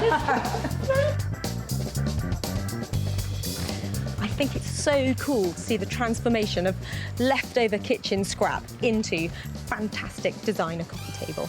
And I think there's some money to be made out of it as well, even though there's only 1. That did go well. So phew. Yeah, another one down. Yeah, another one bites the dust.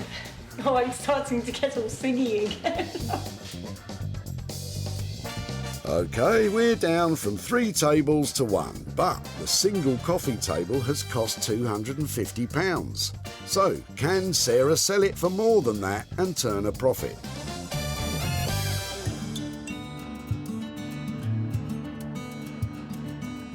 Neil and father-in-law Roy took a trip to the tip to jettison some offcuts from a new kitchen worktop.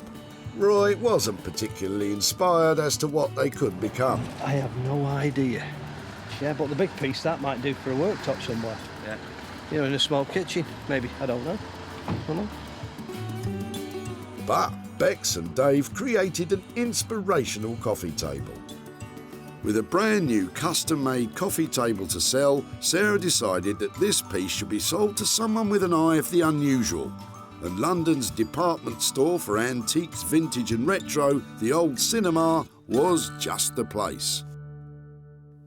Sarah has travelled to Stockport to catch up with Neil, from whose kitchen the spare worktop came. She is here to show him what became of his kitchen cast-offs and to hand over any profit. Hi Neil, how are you doing? Thank you. Yeah, very well, very well. Nice to see you again. And you? I've got a couple of bits to show you about what we did with that old worktop. Yeah. We thought it would make a really lovely kind of luxury coffee table, and we decided that it would look lovely if it had some really fine metalwork on to make the legs underneath, and we wanted to make it into something quite interesting. So I've got a little picture here to show you of how it ended up. This is how it ended up. Well, that's all right, isn't it? Do you think so? It's nice, that. We've sold your worktop, come table, and after we paid Bex her expenses and all her time for doing it, I've got 75 quid here to give to you for dropping that off at the tip. Thank you very much. So, Neil's offcuts cost £250 for Bex and Dave to transform into this contemporary coffee table. With a sale price of £325, Sarah has achieved a profit of £75 to hand over to Neil. What would you do with 75 quid? Probably spend it on my daughter. Oh, really? Yeah. Has she got stuff on her wish list at the moment? Or Got all sorts on my wish list. Well, thank you ever so much for being there that day, dropping off your lovely worktop, and I hope your daughter enjoys what you buy with her. I'm sure she will. Thank you very Okay, much. thanks a lot. Bye-bye. Another satisfied customer. Today, all three saved items have made a profit. From the 3 dated chairs spruced up by Sarah to the drab drawers returned to former glories by Zoe, and finally the composite marble worktop transformed into the crazy-legged coffee table by Bex and Dave. We're really on a roll. That is 3 great transformations and 3 chunks of cash handed over, and all going to prove that just with a little ingenuity, you really can make money for nothing.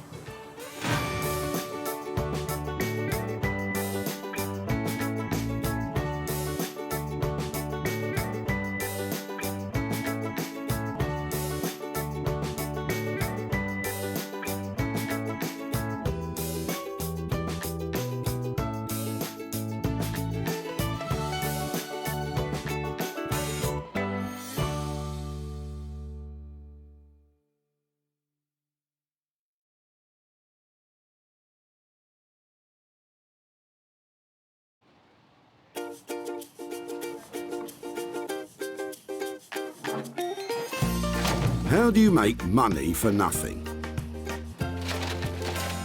The answer could be hiding in the 20 million tonnes of household waste we throw out every year. Before you throw that away, is there any chance I can have a quick chat to you about it? Sure. That's why entrepreneur Sarah Moore wants to get her hands on things before they hit the skip. I am a passionate buyer, user and renovator of second-hand stuff, and I've turned that passion into a money-making business. I turn old into new and I sell it for a profit. Sarah's ready to sift through as many boots and bin bags as she needs to. That is the most fabulous thing I've seen here. This is so exciting. In her search for tip treasure. I love where I fling through the rubbish. And with some of the country's elite designers and makers. Hello, hello. What have you got today? I want to do what's right for this piece of rubbish. She can transform her finds into desirable, Look at that. beautiful, Speechless. valuable, You're joking. and hopefully saleable items. You always talk my kind of money, Jay. I love doing deals with you. If Sarah is successful, then she can hand the profits back to the very people who had no idea there was cash to be made from their trash. Wow!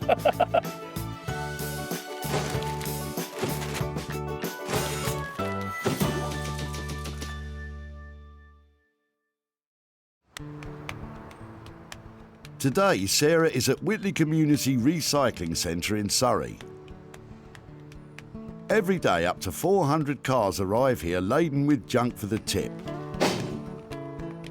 But much of it could be reused instead of landing headfirst in the skip. Thankfully, Sarah's here to retrieve rubbish from this wonderful world of waste.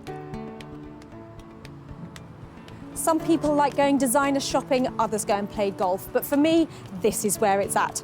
I'm in the department store for rubbish, and all I've got to do is find the treasure in the trash. With a team of skilled designers waiting in the wings, Sarah has special permission to be scouring through car boots looking for 3 items that once revamped and sold will produce a payout for the person dumping them. Bring it down, I'm here all day. I like the look of your chest. Yeah. That's a loaded remark, isn't it? Come on, Sarah, keep your mind on the job.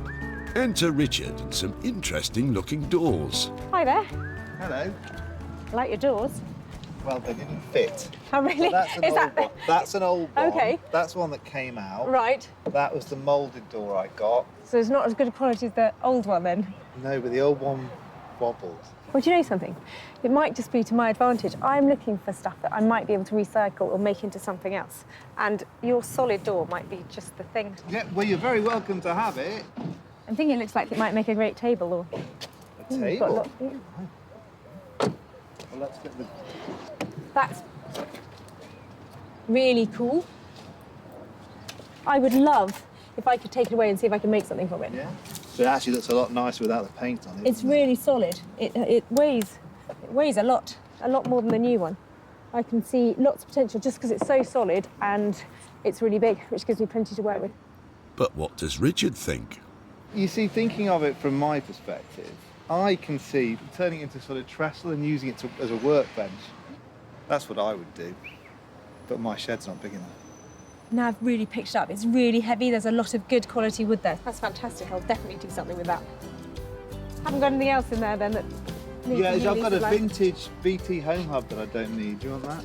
Fine. No, the sun lounge is not going. That's on its way to my allotment.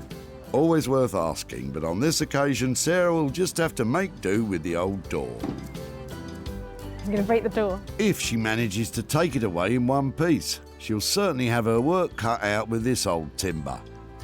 But she does have someone in mind who can help. Rupert Blanchard is a sought-after furniture maker based in Margate. Design-wise, I love making things that appear really clean and simple, but the cleaner and simpler they get, the more complicated they are to make. Rupert's furniture designs command a premium price which belie their humble beginnings. Basically, other people's waste, I find some kind of beauty in it and spend a lot of time and give rubbish a lot of attention to try and bring it back into use. Anything that you might find in a skip, basically, I'm happy to work with it. That's music to my ears. This old door, which Sarah's been given by Richard, fits that bill perfectly. So, Sarah's rescued one item from the skip, but has 2 more to find. Unfortunately, she's spotted something it's too late to save. That is hundreds of pounds worth of lamp over there. Sarah, you should know better than to eye up the stuff that's strictly out of bounds. Anyway, it's not as if it's quiet. There's no end to the rubbish that's pouring in just now. And in no time, Sarah's on to her second catch. It seems skip visitor Stoyan is about to dump something special. These are really cool. Yeah. So you're throwing them today? Yes, I don't need them. Stoyan has had enough of trying to glue his broken dining chairs back together, but Sarah can see promise in these pews. I think they look lovely. How many have you got? I got a 3 just. 3. Lovely. Okay. They're really cool. I love the shape. That's fine. It's all yours. Really? I'm so pleased that you didn't put them in the tip. So okay. Thank you so much. These lovely old chairs are going to be made marvellous again. I've got a maker in mind to restore them, and I think I'm sitting on a fortune. Thank you so much. You never know. Someone's rubbish is somebody's gold. So if you need something and you can use that, you're welcome. So, item 2 is all set for a spruce up. and Sarah knows the perfect craftsman to overhaul these classic chairs.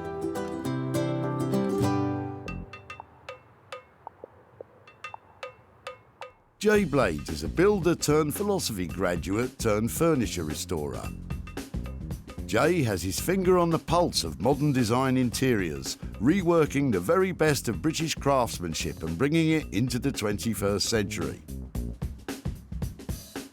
I've always had a passion for the kind of heritage that the British designers have produced over the years. Traditionalists would love to keep it as it is, but to be reintroduced into the market, I like to just add a bit of colour and add something a bit quirky. I really enjoy adding my bit and not necessarily worried about other people's reactions. It's more about, do I like it? If I like it, then it's good. The 3 rickety stick-back chairs are a perfect project for Jay. But after all Stoyan's repairs, will he be able to stick them back together again? Sarah's successfully secured 2 items for Rupert and Jay's talents, but now she needs to search for a 3rd piece of jettisoned junk she can renovate herself. Is there anything you fancy in there? But the pickings are looking slim. What's in the box?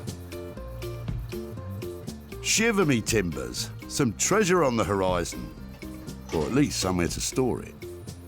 So what is it about the domed captain's trunk in the back of the car there that I find so exciting? I just don't know if it's being dropped off or if somebody's keeping it. But here's the guy coming now. The chest looks very old, and it could be a great opportunity for Sarah to make some real profit for its owner, Richard. Sorry to bother you, I was just wondering, is that something you're dropping off today? Yep. That looks amazing. Have you just had enough of it? What, is there a story behind it? There is actually. It's my wife's grandmother's. Right. So there's a bit of a story actually. Yes. I don't know what she used to do with it. And she didn't go abroad, or did she always live in this country? Do you know anything like that, or? She went travelling when she was about 85, 90. So Oh, that's really? all. Yeah. So it's probably. I bet she didn't use one of these. I don't think did she used she? that then. No. She was quite. Unfortunately, I never met her, but she was apparently She sounds very. quite spirited. Yes. Does it open? Does Yeah, it still? I think so. Just one of the hinges is broken, but yeah. I think that is absolutely beautiful.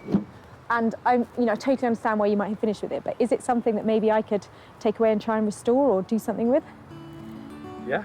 Yeah? You wouldn't mind? Rather than let's throw it away. Although it's not a treasure chest, Sarah can see some good money in it for Richard and his family by saving it from the crusher. I really honestly don't know how much it would be worth. I've never seen anything like that, so no idea. This is stunning. It's absolutely beautiful. It's in real original condition, and it would fit into a smart country house anywhere around here. Sarah's search for the 3 items is complete. Rupert will knock the old white door into shape. The 3 chairs are going to furniture designer Jay, and the empty chest will be treasured and given a new life by Sarah. I love the things that I've saved today, but the real question is, can I actually make any money out of them?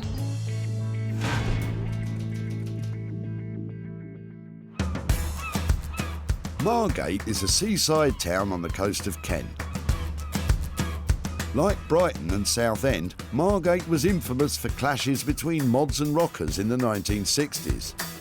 Fortunately, it's now well known for the Turner Contemporary Art Gallery and its very own burgeoning vintage clothing and retro furniture scene. It's also home to Rupert Blanchard, who's one of the country's leading reclamation and bespoke furniture makers. And he's used to dealing with Sarah's wild and wacky dump treasure. I'm really looking forward to Sarah turning up. I don't know what she's actually turning up with. I'm hoping that it's going to be something that I'm actually familiar with slightly, maybe wood, maybe a little bit of metal on it. If it's mass production or bespoke, if it's rotten or brand new, happy to sort of apply my own skills to it and play with it, basically. I just want to get on with it. Hello. Hey, Sarah. I'm a bit embarrassed. It's only a door. It's a door, it's great. The door's good. Let's bring it in then. Fab. Here, you take that end. One objective down then. Recognise that straight away. Is a door great? They are great if you've got a gaping wide opening at the front of your house. It's quite heavy. Solid, isn't it? It's a pine door. That's what I thought. It's a Victorian pine door. That got left in the garden. Okay. This one's really quite square, quite solid. Doesn't seem to have much rot to it. Nice little metal keyhole cover. We could incorporate that into something. I don't know why, but I'm thinking about a dressing table for some reason. So, dressing table. What are you thinking? Mirror in the top, or is what are you thinking? Well, it's always been straight all of its life. I'd like to make it a little bit more curvy. That might mean a lot of cutting, a lot of making it.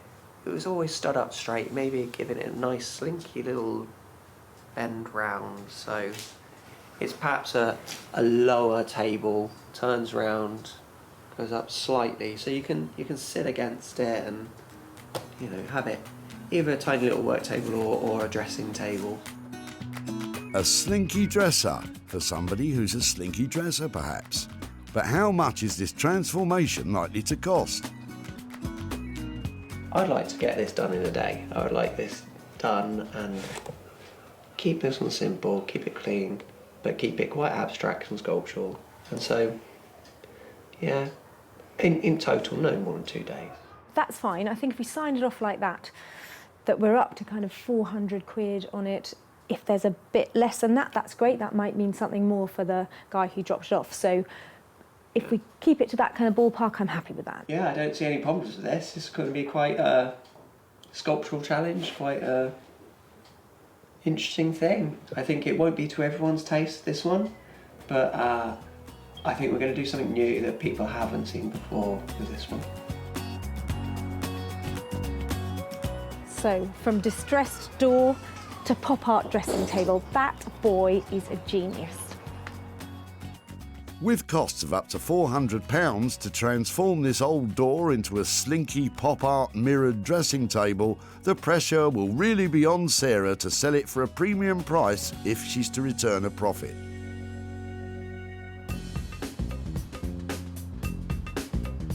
Sarah's next stop on her wander is Wolverhampton in the West Midlands. It's here in the Victorian backstreets that retro-modern craftsman Jay plies his trade. Sarah's about to turn up with Stoyan's unmendable chairs.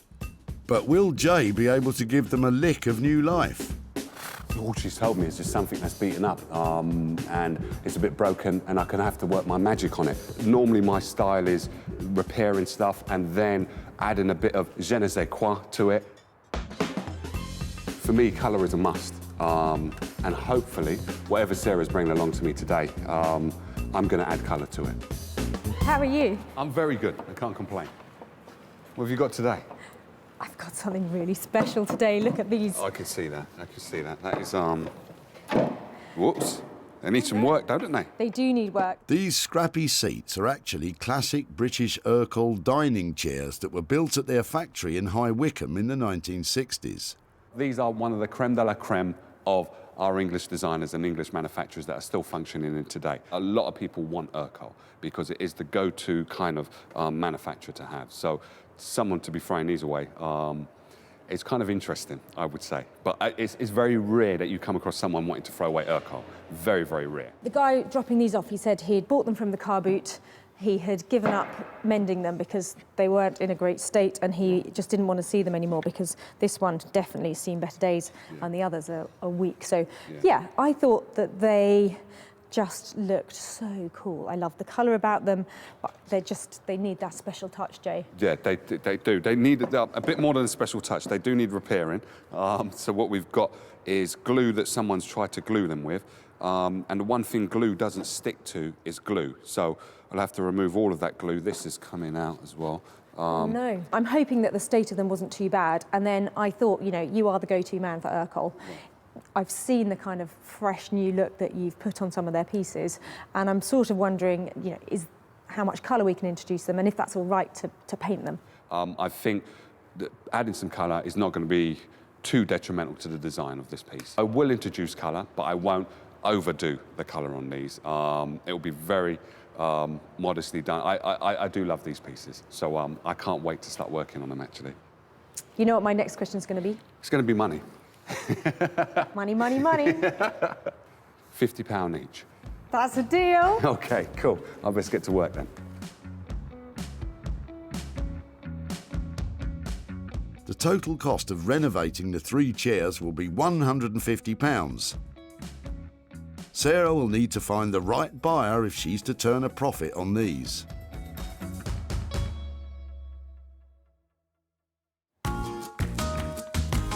So, with 2 items dropped off and hopefully on their way to be saved and sold, it's Sarah's turn to get stuck in back at the Reclamation HQ in Sussex.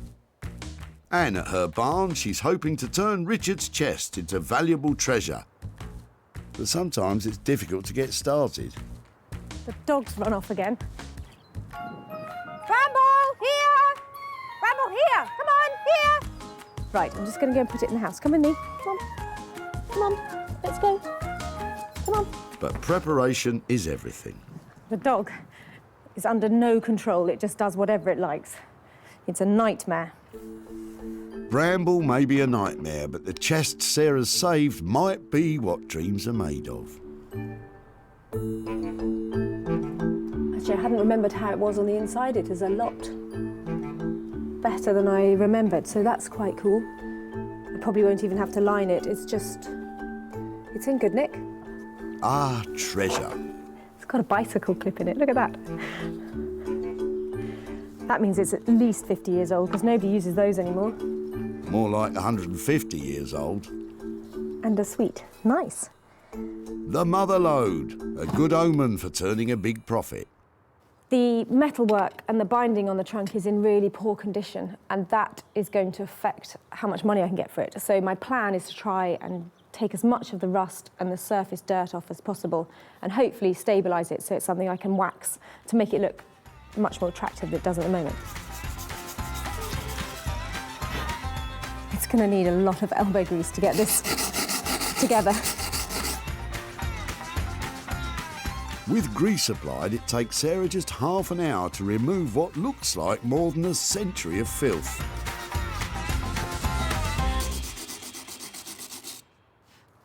That's great. It's missing its clasp here, look. Should have one of those on this side, but that's missing. It seems this trunk also comes with a lot of baggage. Quite recently, somebody's put a couple of screws in here just to hold the hinge on. So I need to find out how big they are and go and get some better ones, hopefully with some sort of rounded top to them. Looks like they were hammered in before, so I'm not going to be able to do that again. All of the polishing is beginning to pay off, and Sarah's starting to get a hunch that this chest could be quite valuable. What I might do is just take a picture of it and pop it on social media. I'd like to know how old it is, if anybody's seen one like it, particularly if anybody's sold one before and knows how much it might be worth.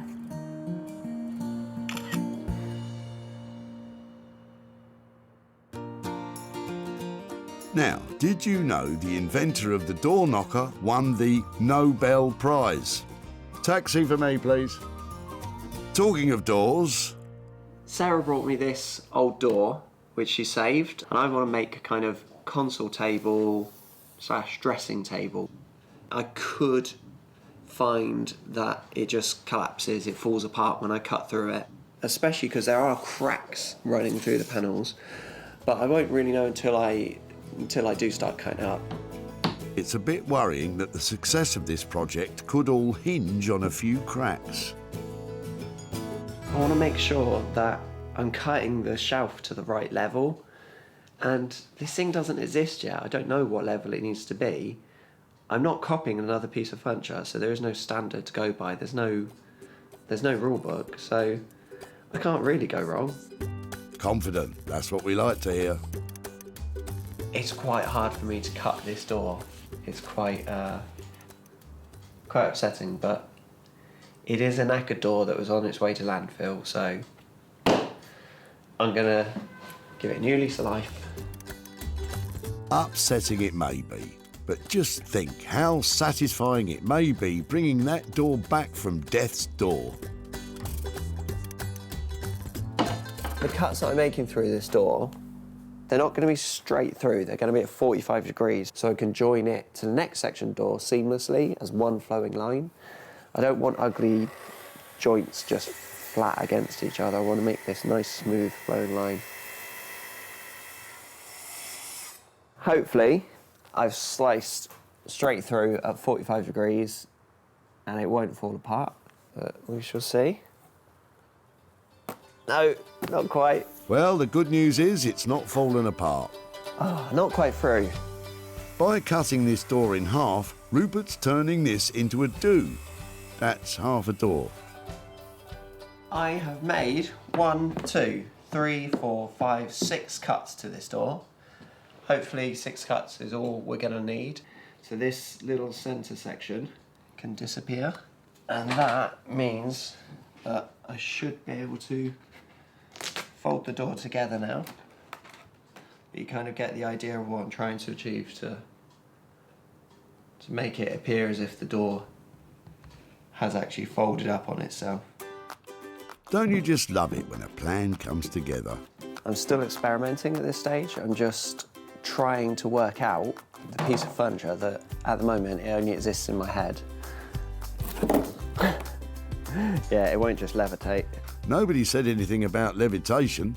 Once mastered, that's bound to raise the value.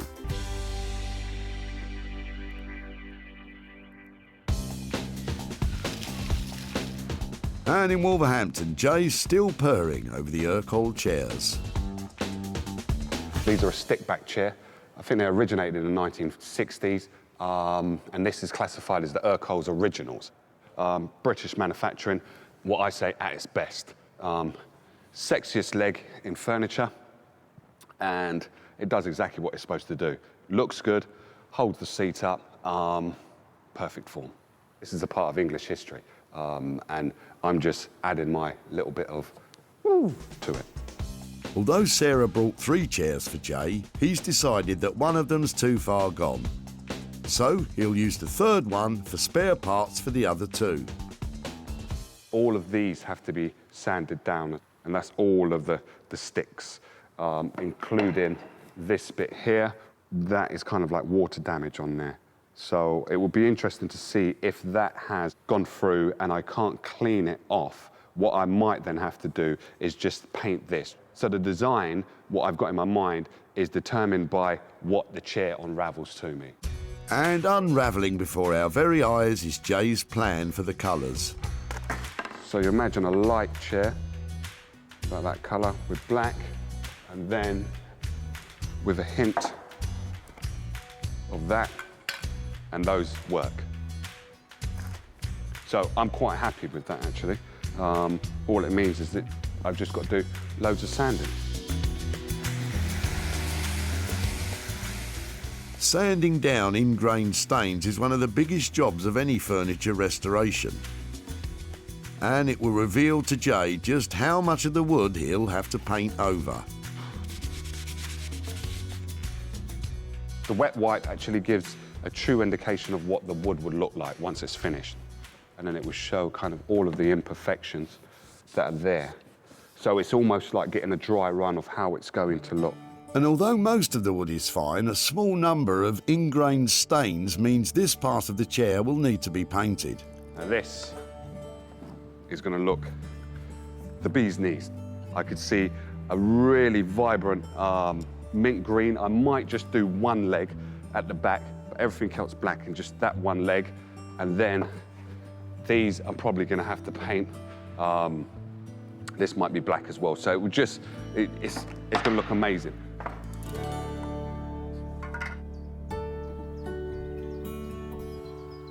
Back at her house, the photo Sarah took of the old trunk has generated some results.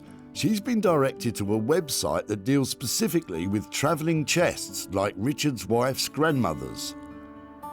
So there's all sorts of different trunks on here, but basically it's a dome top antique trunk, and it looks like it might be American or continental. It doesn't look like it's British. So, and probably 1870, something like that, are the similar ones that are coming up on here. And wow, some of them are as much as $3,000 a trunk that look just like our one. I mean, the condition of ours is not great, but we might be talking as much as £1,000 for that trunk. And that will be amazing. Sarah's success is measured in sales, and she always seeks out the best opportunities to maximise profits. hosting regularly her own furniture and clothing sales from home, Just sold the sofa. advertising and selling online, Get that online. or meeting commercial buyers in person to sell direct. Seeing this is really refreshing, and it's good. People are going to want more of it. It's going to grow, this thing, I think, that you're doing. With opportunities galore in the things we throw out, Sarah's always looking to make money for nothing. So Richard's wife's grandmother's old trunk went on one more journey from the garage to the dump. That looks amazing. She went travelling when she was about 85, 90. So Oh, that's really? all, yeah. So it's probably, I bet she didn't use one of these, I don't think did she used you? that then, no. And after sitting in the garage for years, Sarah took it to the barn to rejuvenate it. That looks a lot better. And after some detailed research, she discovered it's possibly an American traveller's trunk from the 19th century that she could sell for a very healthy profit for Richard. Back at the house, there's been a change of heart. Knock, knock. Hattie, Richard's wife, is finding it difficult to say goodbye to her grandmother's chest. Hi there. Hi. Hi, I'm Sarah. Hi, come on Hi, in. I'm Hattie. Hattie, come on in. And Sarah has invited her over to take a look at what she's been up to. There you are. Do you recognise that? You remember Megan? The chest now looks fit to store treasure, and Sarah's able to give Hattie a bit of history on it. I think it was probably something around 1850, 1875, something like that, so quite old. And some people are suggesting that it's an American trunk, so I don't know if there was any connection with where it came from with that kind of travel, but probably not English. Yeah, just a really fun sort of oldie piece. It's, yeah, well worth hanging on to, I think. Do you like it? The chest did once feature prominently in Richard and Hattie's home, but when they started a family, it was put aside. When we had Megan, as soon as she was mobile, I was just really concerned about having it in the house because I thought with the metal edge, I was just worried if she lifts it up, you know, it could literally, you know, chop her fingers off. So that's when it went into our garage, which unfortunately is a bit damp, and that's when it sort of got into a bad way. But with even the briefest of clean-ups, the chest has been given a new lease of life. It's literally had half a go at being sanded, and I think that if you wanted to use some wire wool on it or a wire brush, it would actually come up, you know, really quite well. So, and inside, all we've done is just given it a really good dust out, but it's in really good condition inside anyway. What can you see? Sarah can see that Hattie never really wanted to lose this precious item and wants her to have it back. Should we take it with us, Chloe? Yeah. That would be great, thank you. I think it's quite heavy, isn't it? It's got wheels on the bottom, which is a really good feature if you really want to move it around. Hattie and Richard almost got rid of the chest at the dump, but thankfully this family heirloom is going back home, and for safety's sake it won't be used as a toy box. There you go. Well, that's fantastic. Do you think that'll fit? Brilliant. I am so pleased it's going back home. That's sweet. Really... Oh, that is really sweet of you. Thank you so much. Safe trip home. And I'm glad it's going home. Thanks very much. That's a pleasure. Isn't that sweet? That's so nice that it's actually gone home. A very sweet ending. From one sweet ending to another, Sarah's back in Margate, where Rupert is adding the finishing touches to the pop art dressing table made from an old pine door. Every time I come down and see Rupert, I get such a surprise. I don't know how that genius mind works, but everything he turns out is just really special. So today, it's a console dressing table made out of a door. Who knows what that's going to look like? When Sarah saved it from the dump, it was a simple pine door which had seen better days. Rupert's given it an imaginative uplift and a new purpose in life as a quirky console table. It looks like it's having a good old knees up and will add bags of character to someone's hallway. Rupert, hi. Hey Sarah, come How in. are you doing? Good, good. Back again, I see, for another weird contraption. Oh, Rupert, it's fantastic. Yeah, it's an odd one, this one. I was really worried about you turning up because I think you'd either hate it or kind of love it. Essentially, I've tried to make a hallway console table, somewhere just to put your keys, put your gloves on the side. So I've actually added a new piece of architrave around it. When I say new, I pulled that out of a skip. It matches the period of the door. I had that mirror kicking around in the warehouse. It's of the same period as the door. I love the fact if it goes on a wall, it's going to add so much detail, and it's just so simple, and that is why it's brilliant. Yeah, I really wanted to keep it simple. I'm really always interested in the history of pieces, and to me, flaking paint and different colours really tells the story of this previous home. So I think that we said the budget on this was £200 to £400. How did we get on with that?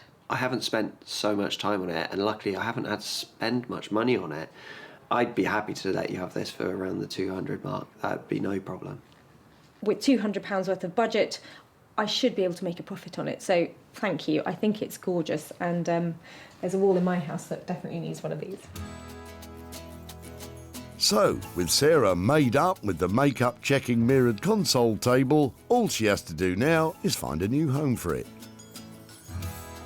Wow, the beauty in that design is all about its simplicity. It's such a clever idea, and it's so functional. It's a door, now it's a console for a hall. It's brilliant, and I'm hoping that that should make it pretty easy to sell. Who would have thought back in the dump in Whitley that Richard's ill-fitting door would gain a new lease of life as a console table? I can see turning it into sort of trestle and using it as a workbench. That's what I would do, but my shed's not big enough. Shame the shed wasn't as big as Richard's ideas. But the good news is that allowed Rupert the opportunity to customise and crease that old timber, turning it into a cool console table.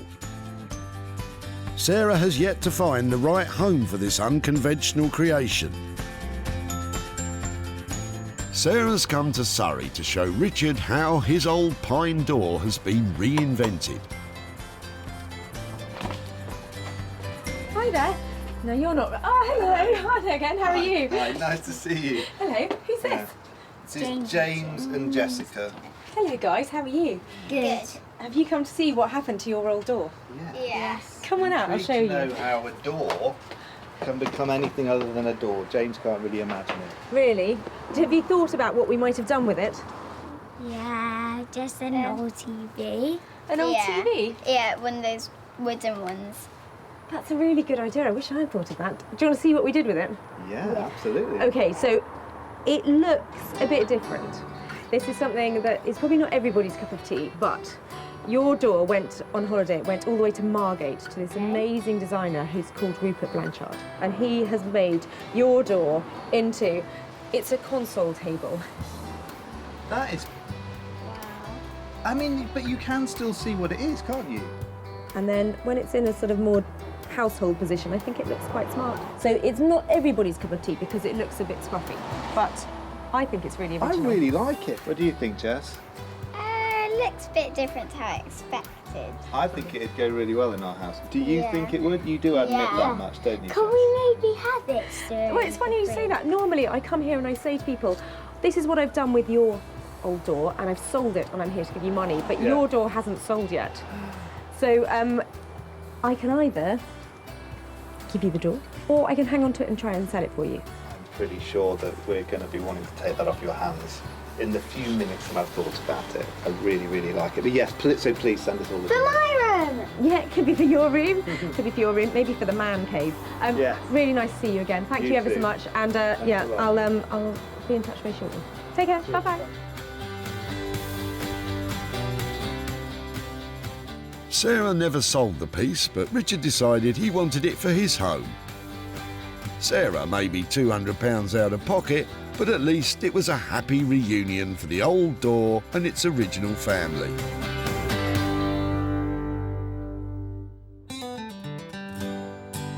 With 2 out of 3 items completed, Sarah has one more pickup to make. And in the West Midlands, Jay has finished the Urquhart chairs and is waiting nervously to see if she likes what he's done.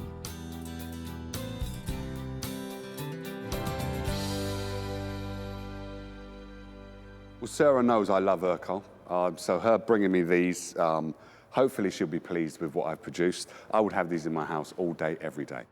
These are really, really brilliant. But will Sarah agree with the radical approach to colour Jay has taken with these classic chairs? I can't wait to see what Jay has done. He's Urkel's biggest fan, and I'm hoping that with the pair and the spare that I dropped off, he's managed to create 2 fabulous Urkel stick-back chairs.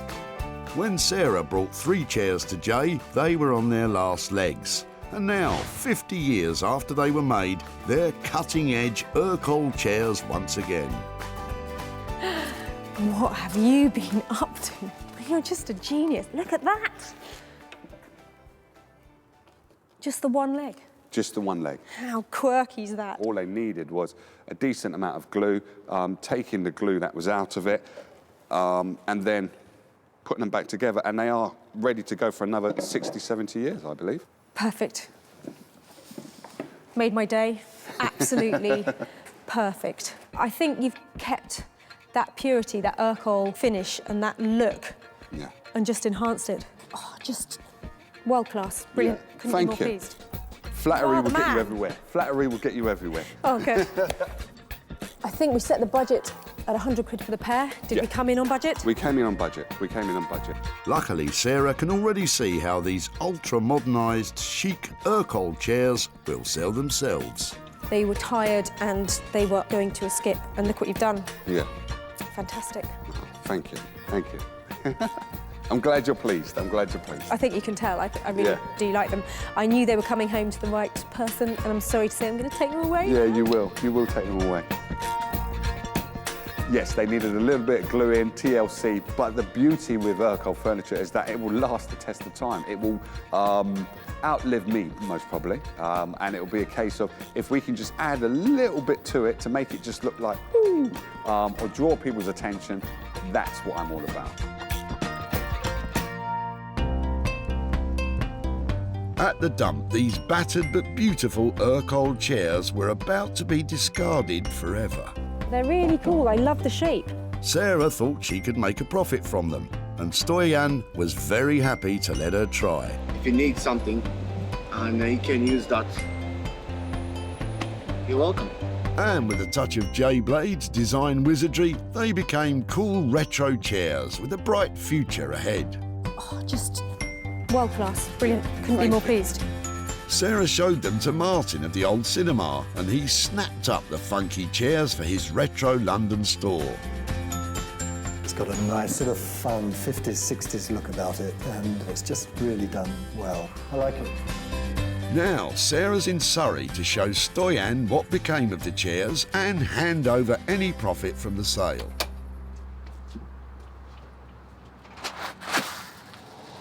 Hi there. Hello, hello. Hello. Hiya. I'm Sarah. Hi there. I'm Liliana. Hi there. I'm Hi, Stoyan. nice to see you again. Nice How to are see you? Yeah, very well, thank you. I've bought some pictures to show you of your Okay. chairs. Now, I remember you dropped 3 off at the tip, Yes, didn't you? And did you say you got them from a car boot sale? Yes. And they had been stuck together lots of times. Was that you who'd been Yeah, mending them? we used that nearly 9 years. Oh, really? Yeah. They were a bit wobbly and they were quite old. Yeah. They were unstable and we had no use for them in the room. We just didn't have space for them. Okay, so your chairs, would you like to see what happened to them? Yeah, please. There's an amazing guy called Jay Blades who specialises in revamping very hard. furniture. What do you think? It's very hard, yeah. Ooh. Nice. Good? Yeah. Do you think it works? Yes, and this is bright as well. Really good. Ian? Colour contrast is... I don't think you could do that with these chairs. It turns out that those chairs are made by somebody called Urkel. They have a very strong look. Urkel is collectible, and we paid him £100 to paint it all and to make them look fantastic. But Mhm. we sold them for £200. So I've got £100 here to give to you for your chairs. What's about it? I told you about We can the give them to charity. charity Keep that for the ourselves. charity for ourselves.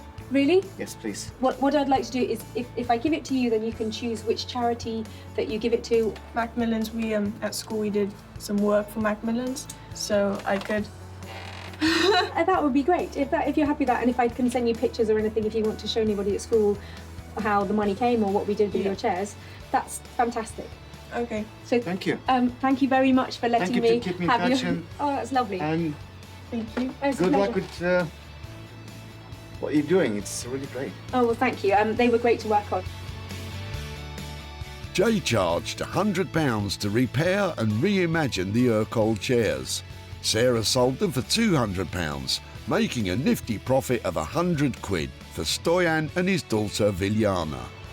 It's been really emotional to see Sarah and what she's done with these chairs. For me, it was just the chairs which done the job for me.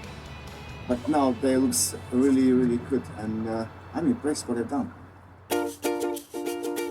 Sarah rescued 3 unwanted items from the tip. The treasure chest that steered its way back home. The pine door was revamped into an offbeat console table. And the swing was put back into those 60s-looking chairs. Well, that wasn't quite the outcome we expected for that trio of tip treasures, but it was satisfying nonetheless. That chest has gone right back to the heart of the family where it belongs to be. The console table is now a treasured possession, and the Urkel chairs have raised money for charity.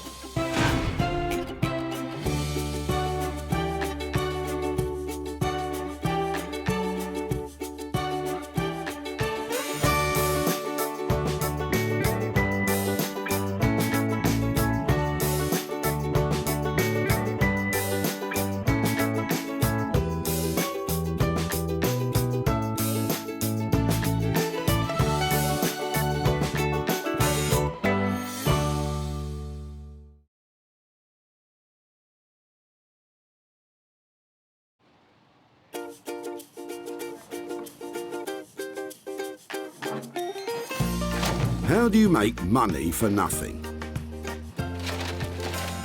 The answer could be hiding in the 20 million tonnes of household waste we throw out every year. Before you throw that away, is there any chance I can have a quick chat to you about it? Sure. That's why entrepreneur Sarah Moore wants to get her hands on things before they hit the skip.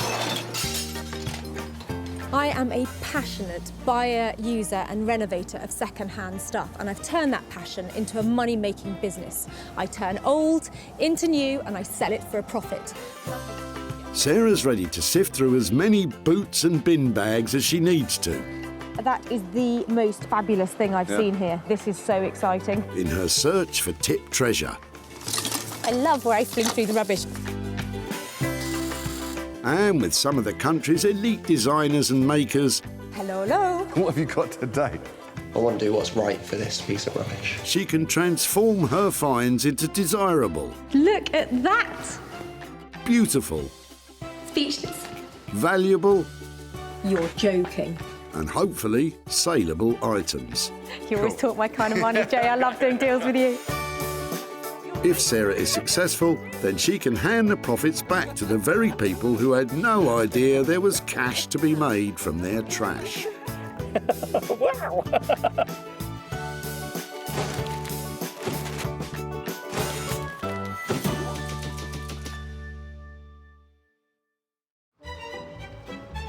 Today we're at the Whitley Community Recycling Centre in Surrey, which is the final resting place for items which are no longer loved or regarded as useful. Well, to most people anyway. Yesterday we missed some really good things because we went home before the tip closed. So today I'm here till the bitter end, and so are you. Sarah's challenge today is to search out 3 items which she believes could be reworked and turned from trash into cash. And she's just spied Colin with an item which would have most other people stumped. I know it sounds really strange, but that looks fantastic. So was that your gate post or? It was an old gate post, yeah. It was from a house we moved a couple of years ago, and a gate post. So you took it with you? No. Actually, it was an old gate post. They put new gate posts in. This was just left at the side, and I've actually used half of it already. Okay. As a lamp. Well, do you know something? I was just thinking that I'm looking for something to use as a base of a lamp. No. So that is, mine might be a side light, but I think that would make a really cool, just that little bit there. No, for sure. Might be just great for me to use, if you don't mind me having it. You're more than welcome to have this lump of wood. I'd love it. That's brilliant. Excellent. Thank you so much. Good luck with that. Thank you. It was surplus to requirements, just brought it to the local dump to get rid of it. There you are. Somebody else wants to use it. Fantastic. You can't put a price tag on that kind of age and that grain and that look it's got. I think that this pattern here on the base will just make the most fantastic bottom to a light. And luckily for Sarah, she has just the couple in mind who will be able to help her handle that potential light's bottom.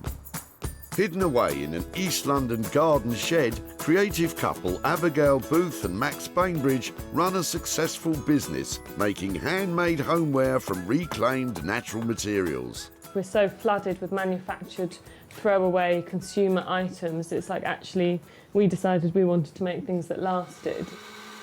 Being out in kind of woodlands and forests sourcing stuff, there's a real physicality that you have to enjoy. Colin's old stump will clearly be in safe hands with Max and Abigail.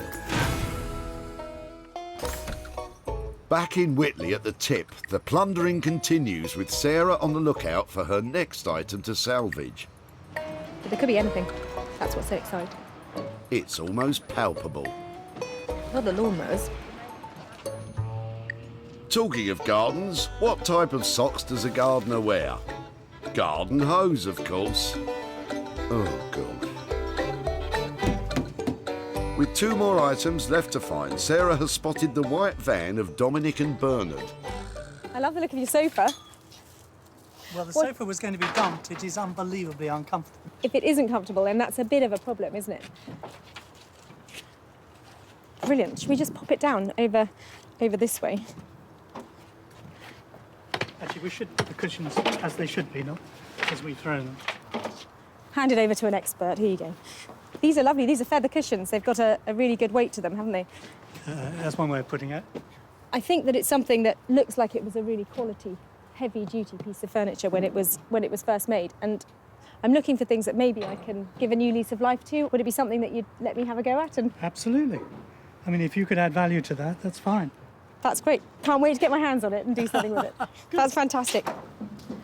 I absolutely love this. It's charming, it's sweet, it's little, it'll refurbish beautifully, and it'll be commercial. This will fit into any house. It's not some enormous piece that can't fit anywhere. So this is a real find. Oh, look, it reels really easily too. If only we were all so easily pleased. My wife must have had it for 20 to 30 years. And I don't think it was new then. But I'm very pleased that somebody thinks they can make something better of it. It might be some time. There's no time for lounging around when we have to find a solution for that sofa. Luckily, Sarah knows a man who can help. Upholsterer and furniture maker Anthony Devine runs one of the UK's leading upholstery schools in Manchester. He does, though, have a slightly unconventional approach. I'm not traditionally kind of trained as a designer, so I don't draw anything out. I don't particularly plan anything out. I just kind of lunge at it. Lunging or not, his skill is the art of being experimental within the ethos of design, while staying in the realms of traditional upholstery technique. I like to explore other things than what a traditional upholsterer would do, so I would use digital fabrics. I like to mix like kind of screen printing and printing your own fabrics. Yeah, I like to explore opportunities. That's great news, as although Anthony doesn't know it yet, Sarah's about to provide him with his next big opportunity, in the shape of the old, floral, saggy sofa. With 2 items already safely banked, the search continues for the 3rd and final item of the day. So there's no time for any of that monkeying around. It's one thing clearing up and keeping the dump shipshape, but Sarah has spotted an ocean-going vessel in the boot of Richard's Cavalier. Make my day. Tell me that you're throwing out the canoe. It's yours. No what you're way. supposed to say is that a kayak in your Cavalier, or are you just pleased to see me? I'll make the jokes round here, thank you. So yes, Is that a I am. kayak, and is it free to take? It is, yes. We're looking for things that we might be able to make into other things and perhaps recycle or restore, but I think that this just looks so fantastic. I've got to be able to make it into something. It's natural, isn't it? Yeah, it really is. I'm so pleased because I thought, what do I do with it? I can't. And I had great difficulty getting it in there, and I had to take a seat out to do it. And I had actually thought of sawing off the end. I'm so pleased you didn't. I tried everything, and I thought, yeah, how can you deliver a canoe with, cut up like a cucumber? It's fabulous. Anyhow, yes. Let's have a closer look at it. Was it yours, and have you canoed and kayaked all over the place in it? No, there's no great history of daring do this. Fantastic. Fantastic. It's just brilliant. We haven't had anything like this that we can work on. So if we could take it away, and maybe I could come back and show you what I've done with it. Would that be all right? Yeah. And seriously, going to try and do something with it, other than being a canoe? Yeah, definitely. And then you're going to ask me what I'm going to do, and I haven't got a clue. Right now, I haven't got a clue. I haven't known that to stop you before, Sarah. Is it a one-woman canoe? Is it? Could be better, yeah, that's all right. Brilliant. Thank you so much. We've just been up and down the river, playing about, but it's got to go because we're going to somewhere else and we can't keep it, and it hasn't even got a river where we're going, so there's not a lot of point. I can't wait to design something around this. I'm thinking sofa, I'm thinking drinks, I'm thinking just amazing. This is going to look fantastic. It's going to be great. I'm going to make a fortune out of this. Do you ever get the feeling of being up a creek without a paddle? Well, the good news is, on this occasion, we do have a kayak. So, Max and Abigail will lick the lump of wood into some sort of shape, Anthony will alter the floral sofa, and Sarah will grab the gunnels and tackle the kayak herself. I found some little gems today. They might look like diamonds in the rough at the moment, but by the time I finish with them, they're going to be shiny bright and worth an absolute fortune.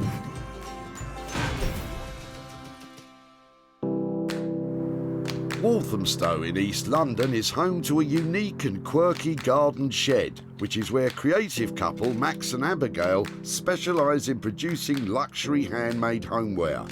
They're blissfully unaware of what Sarah's bringing along today. Knowing Sarah, it could be anything. You could end up with some pallets, because, it could be... It could be anything. But they have had experience of Sarah's dump finds before. What Sarah thinks is a kind of feasible idea could be somewhat of a challenge. Yeah. Now, there are some things that I begin to wonder why I rescued, and this is definitely one of them. I don't know why I didn't put it in the skip, but I'm hoping that Max and Abigail will be able to manage to make something out of it. I've no idea what Max and Abigail are going to do with that lump of old wood. You could say I'm stumped, obviously. Oh, yeah. How are you doing? How are you? A little something for you to work some magic on. Fantastic. Magic is the... Magic will be needed. Yeah, it's not the finest piece of wood I've ever seen. Let's be optimistic. I'm not sure that optimism is enough here. Yeah, what should we call it? Striking? Yes. Striking's a good word.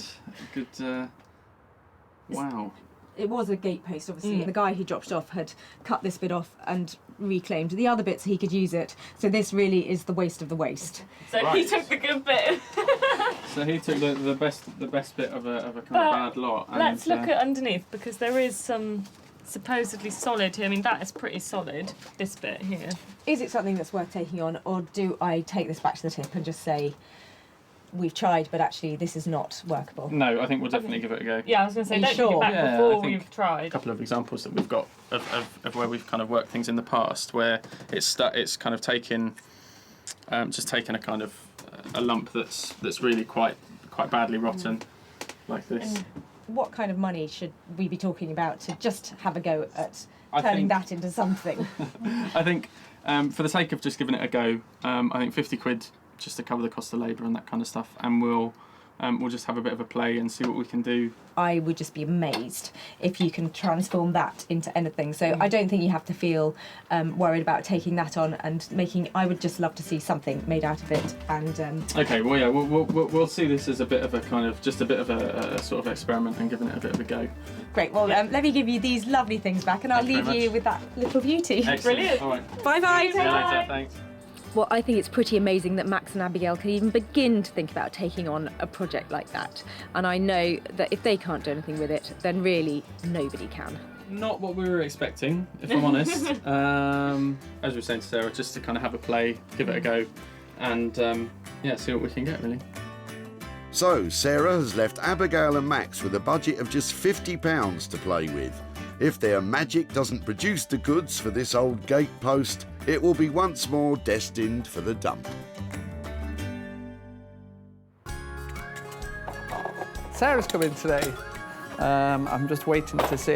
Normally you just don't know what she's getting when she turns up. Who knows what she's going to bring, but every time she surprises me. It looks really cool when you find it at the tip, but by the time you bring it here, it's just looking a bit embarrassing. A chair would be nice and simple, but things are never quite that simple, so yeah, hopefully a chair. Just a nice looking mid-century modern kind of chair. Hiya. Hello, you all right? I'm doing really well, how are you? I'm very good, thank you. I'm actually a bit embarrassed about what I bought here for you. Come and have a look. Oh my God. Ta-da! Oh my God. It's not that bad. It's not that bad, I have seen a lot worse. Well, Right, do you want to should we get it inside? do that, yeah, and then we can have a proper look at it. I think it's on wheels, but we could lift it. Do you want me to go backwards, being a gent and all? Oh, that's very nice. Don't look at my bum. Right. See, nice and substantial, well The made. frame's not bad, the frame's not bad, I'll give you that. How far's that going to go? So, the people who dropped it off said they lived in a little cottage, so they'd always needed quite petite pieces of furniture. But their major complaint about it was the fact that whenever they sat in it, it was actually just really uncomfortable. It looks really soft. I mean, the seats are very soft, the cushions are virtually gone. We're going to lose these straight away. Out of fashion, don't like the frills. We need to improve on the seat depth, so I think we lose these as well. And then we either retain the seat cushions, but we definitely need to bring them forward, so we increase the seat depth back to front, or we basically just have a fixed seat, so imagine it looking more like that. See how it's turning more modern? All them out there, and then put a bit of shape into the back of it. Maybe raise it up, get rid of these skirts at the bottom, and see how it's starting to lose all its weight. You're talking a really good game here, but it sounds like it might be really expensive. What kind of money are we talking about? Do it for 800. All in for 800? 900. Can we leave it at 8 and see if you can squeeze it in? If it runs over budget. Right, we'll go 800. Because it's you, so. That sofa is now in a really safe pair of hands with Anthony. I love his ideas for it. It's going to look really high-end, really luxury, and hopefully have a price tag to match. It's going to grow as we get involved in it. Some things may change, and we may change things back, but hopefully it won't look too dissimilar to this, but different when she returns. So, Anthony has radical plans, but with a price tag of £800, Sarah's going to have to achieve a premium price if she's to make a profit on this saggy sofa. From a saggy seat to a potentially soggy seat. Back home, Sarah has grand plans for Richard's old kayak. As it turns out, I don't think there's anybody else other than me who can actually work on this. But I think it's going to be amazing and possibly one of my favourite projects. When you see a kayak, you don't automatically think, wow, that's going to make an ideal desk. But that's the plan Sarah has for this little beauty. I just thought it was a really obvious thing to do with the Camus to turn it into a desk. And I was wondering about polishing it all up and making it look like a really smart version, but I think I've got to keep these signs of wear and tear because they're all part of its history, aren't they? On a very serious note, this kayak is made from fiberglass, which, when cut, can produce particles which are dangerous to health. Could make a dog bed. Would you like a canoe dog bed? Bramble takes no time at all to think of an answer to that question. Fiberglass should only be cut by a professional wearing the correct personal protective equipment. I think what we're saying is, don't do this at home. Cut fiberglass, that is, not change your kayak into a desk. Sarah has managed to find a local company who are specialists in bespoke design metal and glass fibre fabrication. Colin is awaiting her arrival, kayak and all. I haven't bothered cleaning it yet because I was just thinking if I can't do anything with it, then I'm not going to waste my time cleaning it. So I'm thinking desk. Right. Do you see that immediately? Well, I'll assume you're just going to cut a section out and lay it in flat? Yeah. So it'll literally be, hopefully, just a cut along here, and then round here, and along here. It's just getting, you know, just those little cuts, and then maybe some sort of support in here. I don't know what you call that kind of thing to... Being a seagoing vessel, let's call it a bulkhead then. Okay, bulkhead. Yeah. That I love a term. Okay, so if there's one up there and maybe one there. If to support the legs up to the bulkheads, we put a ply through there. Yeah, I'm loving the weave. That would then, that will give support right the way across. It won't bow in or anything under the weight. So that should be absolutely fine. So, with a plan in mind, Sarah's having the kayak cut with all the necessary safety precautions in place. As we never had a paddle, let's hope this drastic alteration doesn't leave us up a creek, as we no longer have a kayak either. Fantastic. Right. Oh, you've made my day. Made something. Don't be rude about my kayak. Never one to miss an opportunity, Sarah pushes on, creating the strengthening bulkheads. So how much do you think it's going to be for all of that with the materials? What are we looking at, do you think? Because there's obviously more than where we started from earlier. I know, but I think demonstrating to people what you can do with something as opposed to throwing it away is an amazing thing. So I'll say £50, call it £50. I can't just give you £50 because 75? Okay. 75. There you are. Honestly, Lovely. you have been amazing. Fine. Back with Max, Abigail and the rotting gatepost. So that's all really quite kind of gone. That's just all breaking away there. So we'll just have a look. So we'll kind of break this down a bit more and see what else we can get. But all of that is really, really gone. Now, I'm no expert on dead wood, but when I see a large bloke hitting a small piece of wood with a big hammer and very little happens, that would indicate that it's rather more solid than first meets the eye. But of course, if at first you don't succeed, try again with a chainsaw. Probably get something quite decent, a quite decent size out of that, I think. Very unexpected. Yeah, great. Okay, let's see what we can do. Yeah. I don't like to say I told you so. After removing that old rotten surround at the heart of this old oak, there does appear to be enough wood to work with after all. That'll be fine. So could you get quite a decent sized one from Yeah, so I think, that? because obviously it's going to be round, so it only needs to be square, really. So if it's going to be round, it only needs to be square. I'll have to go and think about that one for a bit. Max, meanwhile, cracks on, turning the now square, soon to be round stump on the lathe. the core seems to be pretty solid, which is good as well as surprising, because when Sarah brought it, it was kind of like not even touch and go. I just thought we weren't going to get anything. So it's actually good that there's some kind of solid wood that we can kind of work with and turn something out of. Cool. It's quite amazing, if I say so myself. No, I'm really pleased. It's great. Well, it's a testament to how hard the oak is, I guess, isn't it? Yeah, that's all it's testament to, isn't it? Ah, just the the hardness of the oak, yeah. Yeah. Oh well, we'll let Sarah take all the credit then. Yeah. For bringing all the the magnificent materials that she brought us. She knew all along. She knew all along it was going to be good inside.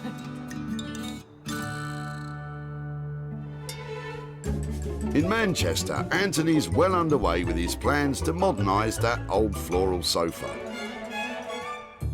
Put the first kind of base coat on, and we're just going to put some more kind of spray on here, and then we're going to pull this apart. And we're going to photograph it from above and then have it digitally printed. To be honest, people will probably think, what is going on? But these are the ideas that kind of tick away in my head. You're scaring me a little bit now, Anthony. Perhaps you should take up a hobby. Spend a little time away from soft furnishings. Do something different at the weekends, maybe. I've stripped a fair few sofas in my time, but never quite like this before. Let's just start exposing bits and pieces. Right, and we'll go for all the finer detail after that. That's pretty much how we want it to look in terms of deconstruction. So now the process is, what we're going to do is prepare it so we can photograph it and then have it all digitally printed. Taking photos of all the destructive detail inflicted on the poor old sofa will allow Anthony to create a brand new reupholstered seat, which looks as though it's been vandalised. We've photographed these at very high resolution and we send it over to our printers that then will put it through a huge printer and then print it all onto fabric for us. Of course, before beginning to reupholster, all that old covering has to be removed, and fortunately, while Anthony is at the printers, able assistant Lee is let loose on the sofa, and not in a gentle way either. Just converting it from being what was like a kind of a country cottage style sofa into something a bit more modern and urban. And one of the ways we're going to do that is by dropping the height of the back, probably down to here somewhere. We're also going to slightly lower the arm by probably removing this part here and all of this. Also, just while we're here, the first thing you do when we're covering a sofa is rip out the seat to see what goodies you can find as well. What do we have? We have a winning lottery ticket from 2004. How long did it last for? I might get it. Still waiting on the big reveal where we open it and we strip it and all the wads of cash fall out, which we would obviously return to the rightful owner. Not so sure Lee thinks that's a great idea. So the physical transformation of the sorry sofa begins by dismantling the frame and reshaping it into a new contemporary figure. Ta-da! Done. Not much to this upholstery malarkey. I reckon I could have done that. Oh, sorry, you're not finished. Sarah's due in about 72 hours, T-minus 72 hours.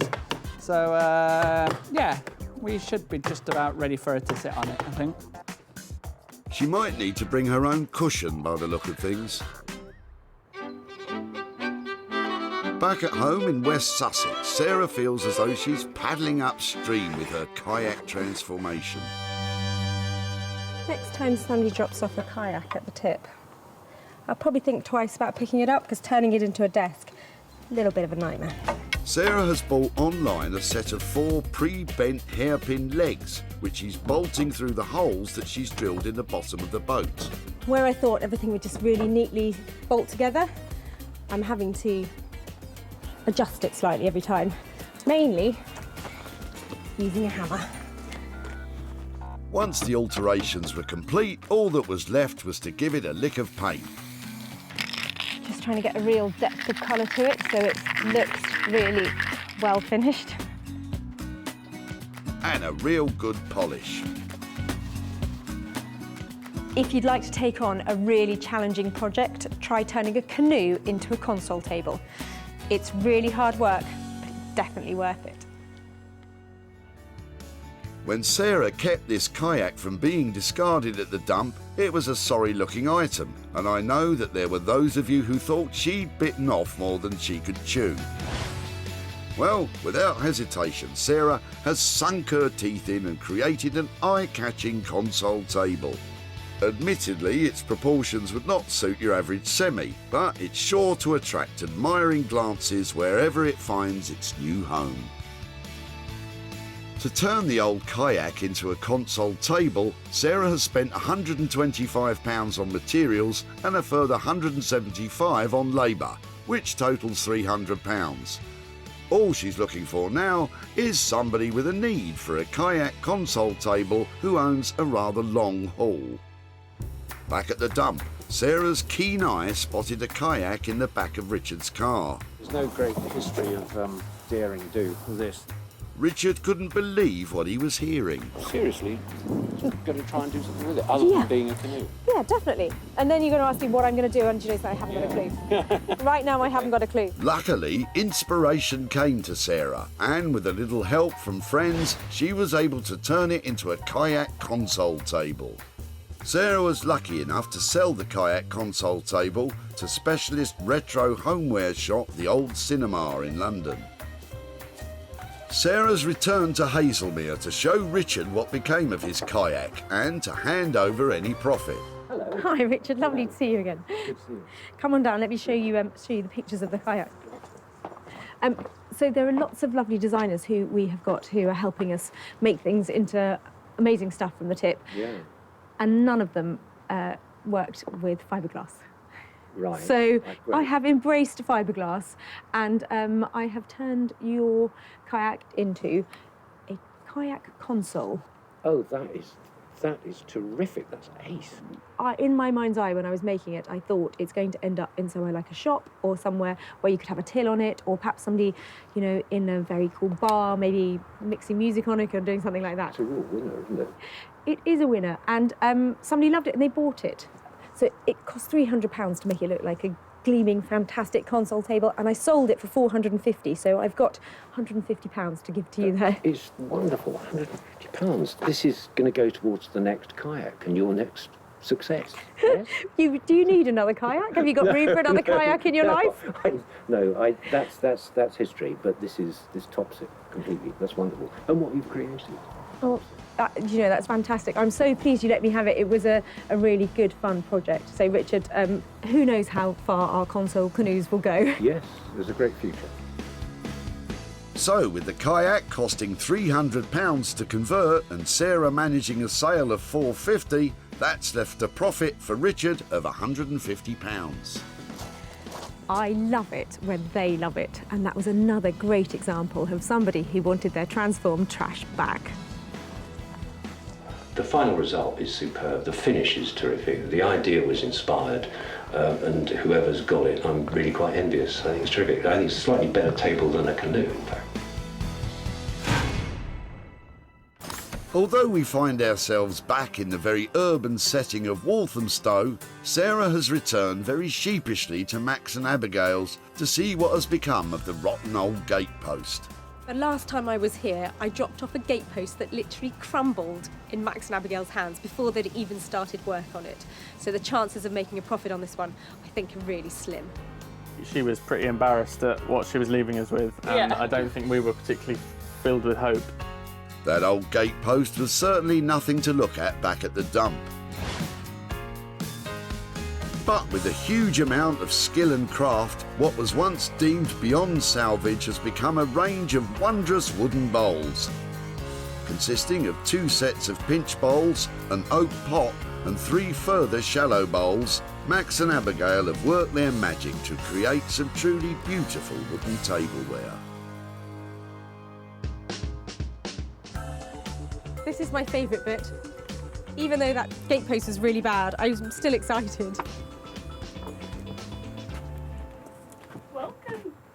You're joking. Seriously? Yeah. Yeah, 100%.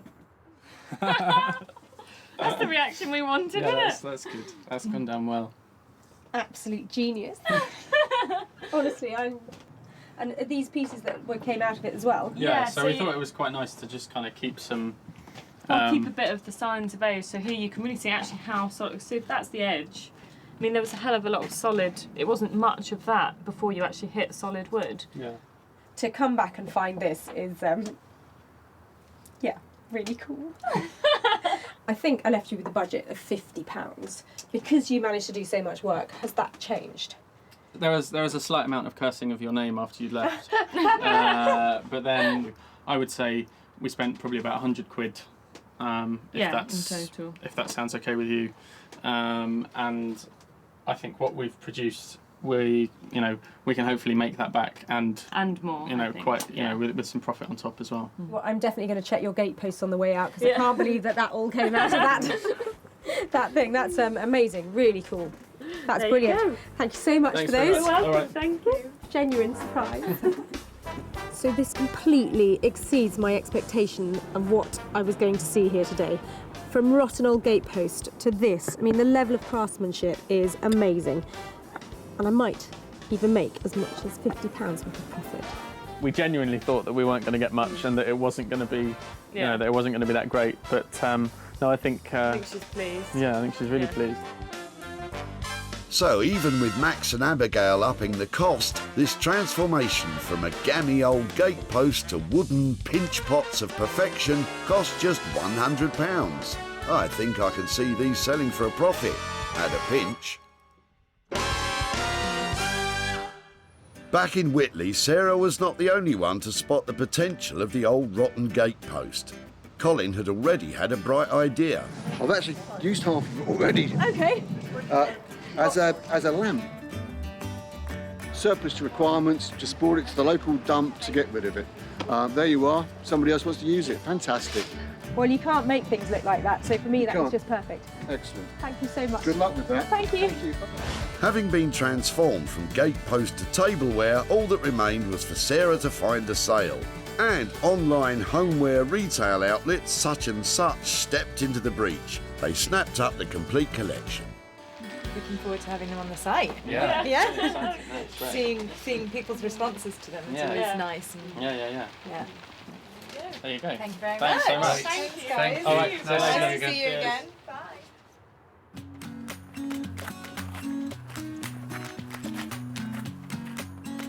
Sarah's returned to Surrey to deliver the good news to Colin, along with, hopefully, some cash. Oh, hello. Hi, Colin. How are you? I haven't seen you since Whitley Dump, isn't it? Yeah, it's much nicer around here, isn't it? It is much nicer than Whitley Dump, for sure, yeah. Have I just seen the other half of your gatepost? You may well Is have, it out there with the light on it? You may well have just seen the other half of my gatepost.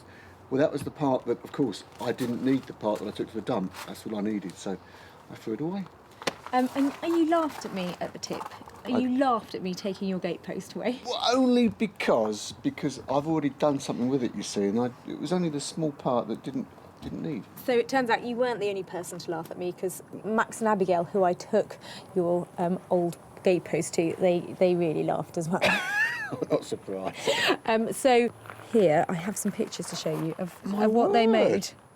That is absolutely incredible. It had that big spiky bit left in Yeah, it, didn't it? So yes. all these little bowls came out of that, and then they turned some bowls from the larger, chunkier bit as well. I did not expect that. That is absolutely incredible. We have sold all of those bowls for £165. Golly. Which is good news, because your old stump now has bought you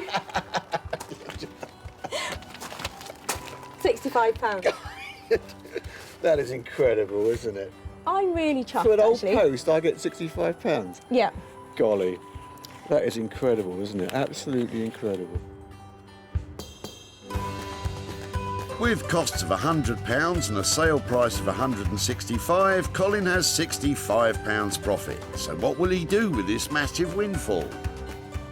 I'm a great advocate of charity, and it will go to a good cause. It will probably go to the Alzheimer's Society. Well, that's very generous of you. If you want to spend any of it on you, it is money for nothing, so you're allowed to do exactly what you like with it. I might equally just treat myself to a small libation in the local hostelry. I think that sounds like a cracking plan. Sarah's returning to Anthony's workshop back in Manchester to collect what was the forlorn floral sofa. We only got the fabric kind of less than 24 hours ago, so we basically had to transform it overnight, so I haven't been to bed. When I was last here, Anthony had some radical plans for my chintzy old sofa, but he is a master of upholstery, and I know he won't disappoint. This one is, well, it's out of my comfort zone and definitely out of hers, so we'll see how she likes it. Anthony has taken that old floral sofa destined for the dump and transformed it into a brand new refurbished floral sofa that looks like it's destined for the dump. Underneath that unusual appearance, this saggy old sofa has been stripped back to the bare bones, massaged and moulded into a new modern shape and covered in brand new material created with cutting-edge printing techniques. Hello. Hello, how are we? Yeah, really well. How are you doing? Good to see you. And you? How's it gone? Let's go. Oh my word. There's a lot to take in. Do you like it? It's the new shabby chic. That's what we're calling it. It looks like it might be dirty, doesn't it? Forever pulling, Just get that bit of fluff off. I think it's really clever, isn't it? I'm not sure if it's ever been done before. To put back the old texture onto the new, yeah. Can you just get a bit of fluff off the end there? No, that's real. Just looking at that, there's a mark on the back as well.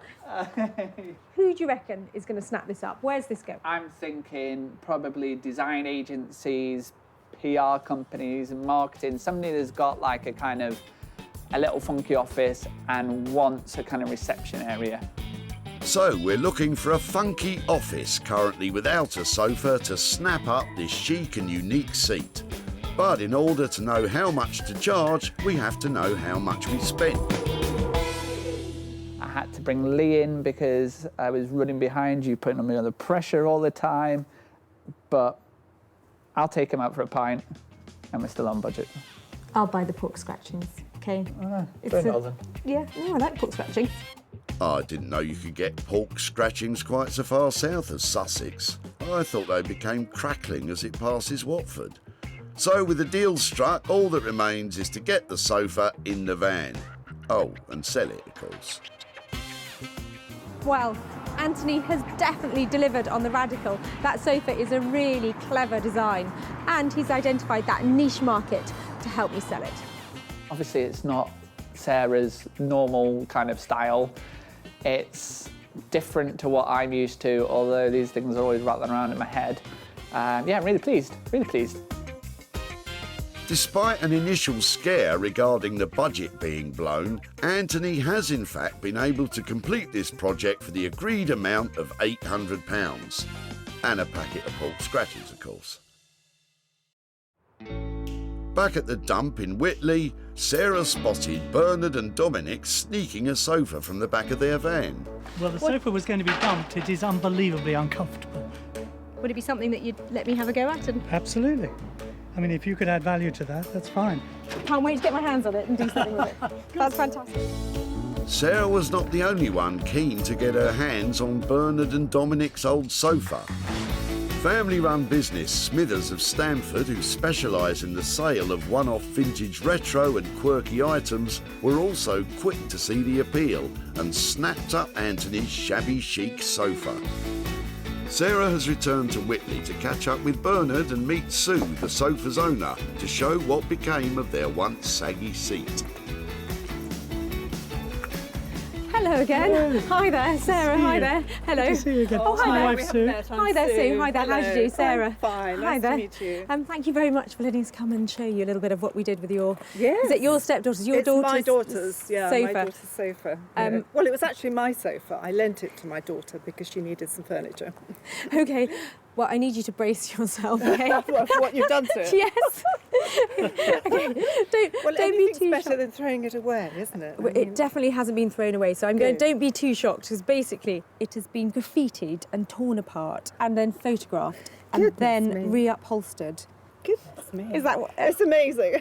It's not what you'd expect, No, though, it's is it? not what you'd expect. It actually takes £800 to get something to look like that. I couldn't imagine. So it's and while we were kind of deliberating about whether we thought it was amazing or not, somebody made an offer on it. No. Yes, we made an offer that made us £180 worth of profit to give back to you. Gosh, £180 for something that went to the dump. That's fantastic. That's amazing. Well, I'm glad you met. That's fantastic. Thank you. Is there anything that you're saving up for or that you need? We're going on holiday soon. I'll spend it, or we go out for a super meal, or I don't know. Well, do something nice with it. Lovely. Well, it's all yours. It won't be another sofa, that's for sure. Anthony managed to transform Bernard and Sue's old floral sofa for £800 And with the sale making £980, that was £180 profit for Bernard and Sue, just for taking an old floral sofa to the tip. So that was one of the more radical transformations, but I think we got away with it, because what I wasn't expecting was Sue and Bernard actually to really like it. Yeah, I do. It's now a bit quirky, isn't it? It's really? very quirky. Very quirky, but it's great. It's nice. Yeah, it's really good. So, Sarah's managed to make money from all 3 items saved from the dump. The wooden tableware turned from an old oak stump, the vandalised shabby chic sofa, and of course the kayak console table. Well, that was a really mad mix of things. Some old bits of wood, a sofa, and my favourite, the canoe. But I'm really glad we took a chance on them and they all made a little bit of money for nothing.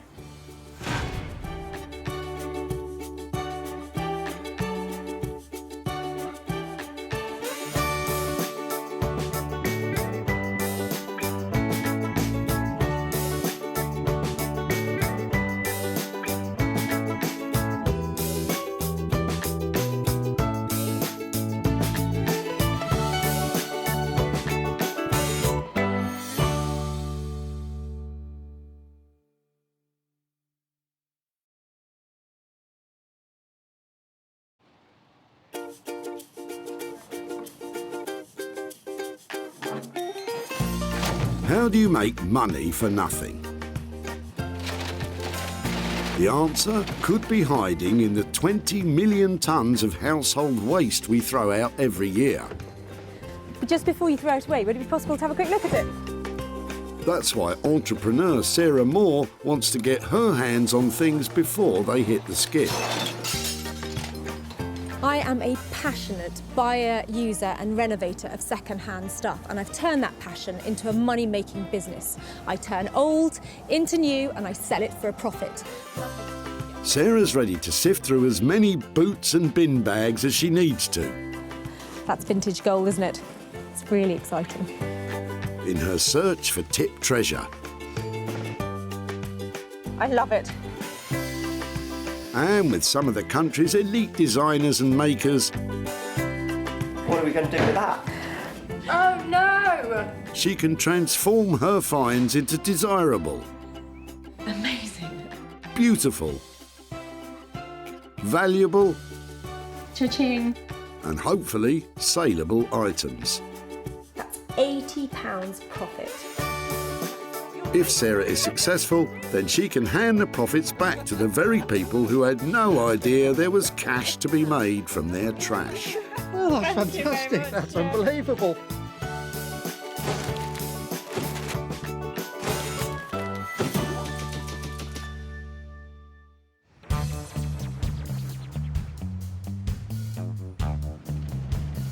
Today we're at the Whitley Recycling Centre near Guildford, where 800 tonnes of waste is dumped by Surrey locals every month.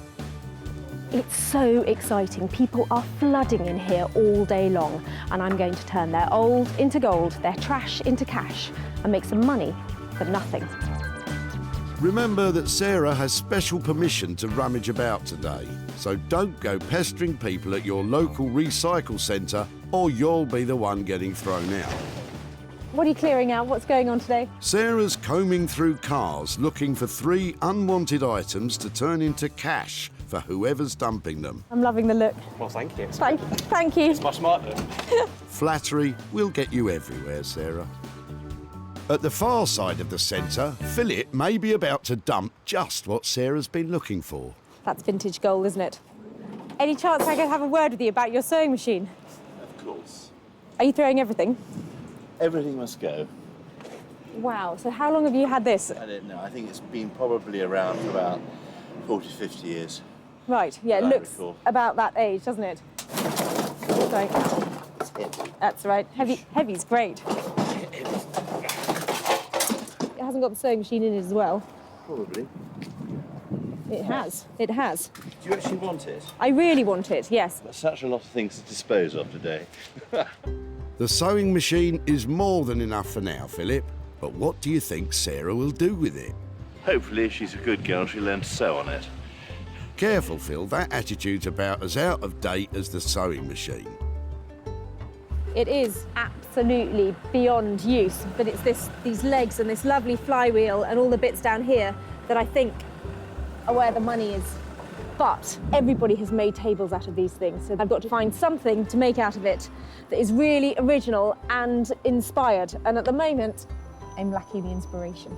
I'm hoping, with a little thought, this could be something fantastic and actually quite valuable. So that's the first item all sewn up. Sarah may not be sure how to transform it into a moneymaker, but she knows a man who could. Rupert Blanchard is one of the country's leading reclamation and bespoke furniture makers. He's used to turning Sarah's foraged furniture into something saleable. I'm really looking forward to Sarah coming and see what she's managed to discover. I hope it's something that I'm familiar with and I can identify its history, but I want to add something to it, so I want to completely destroy it and turn it into something brand new, but retain somewhat of its past story, its past history, its past relationship with someone, and really build a new relationship with it now, make something brand new, and start making new stories. Rupert does love working with unloved items, but Sarah could be stitching him up with this one. So, Sarah's saved her first item from the skip, but she has 2 more to find. And another piece of classic manufacturing has just pulled up.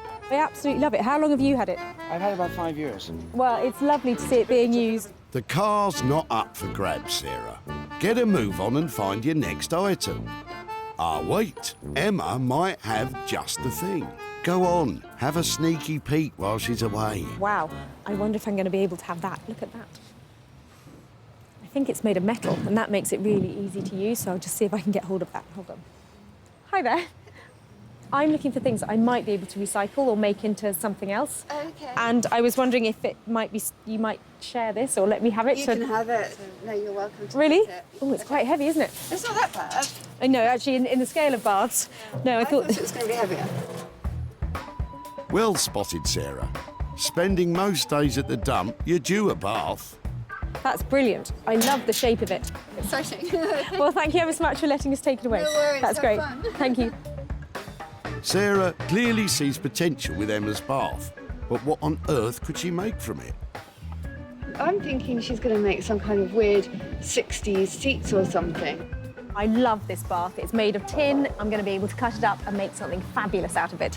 And I reckon if I made 2 armchairs, I could make 500 quid out of this. Emma's guess wasn't too far off. So, with Sarah's second item in line for a radical redesign, she'll have to call in the services of a designer who loves heavy metal.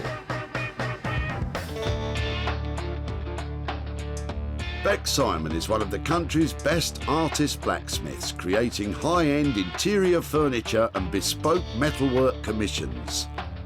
Beck's is normally specially commissioned for unique pieces of artwork and has no idea what's coming her way. Working with found objects is quite different from what we normally do, because we work with our clients and we produce designs and we work with them. So this is kind of like really freeing up the mind and seeing, you know, what object we've got and how we can make it work into something really cool, modern, and yeah, desirable. So it's going to be fun. It would seem bath chairs are the obvious choice. So how will Bex make them stand out?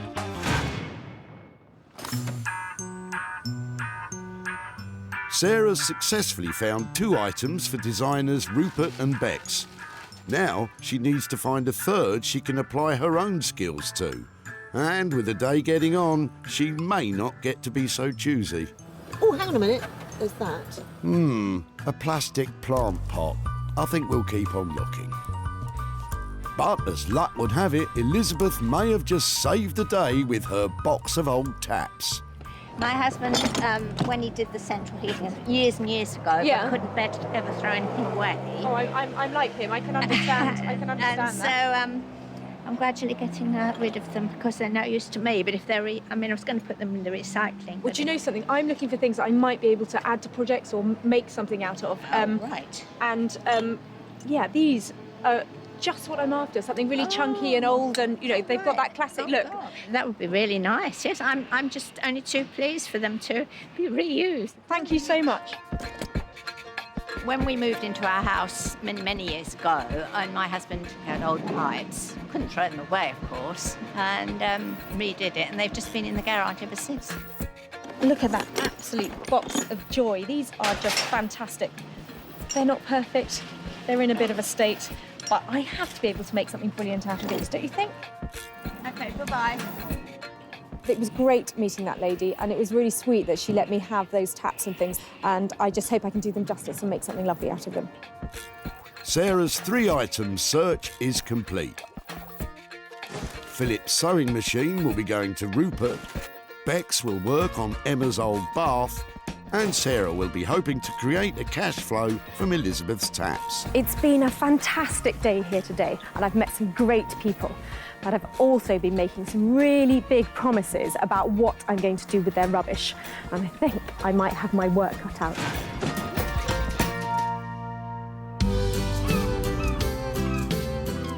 Sarah's first stop is the seaside resort of Margate. For over 200 years, the town has been a popular holiday destination for Londoners. But with the recent opening of the Turner Contemporary, a cultural renaissance has been happening here. And designer Rupert Blanchard is at the heart of it. He's looking forward to another special delivery from Sarah. I did hear from Sarah that she's going to bring me something that she thinks is going to really challenge me this time. I'm not so sure. She's not seen some of the rubbish I've actually worked with, so I'm happy for her to bring it on. Rupert, I have got something I need a hand to bring in. Okay. It's heavy. Is it an elephant? No, it's definitely not. Well, it might be the elephant in the room, but come and have a look at it. Okay. Oops. Watch your toes. That's fab. There you go. Let me pop that up there. I think it still opens up. Still working.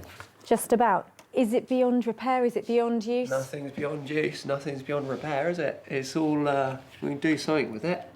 I was wondering if maybe we could use it as some kind of flip-up thing where somebody's got a screen, either their laptop in there or it's the TV screen or something like that. So it's a possible home office-y thing.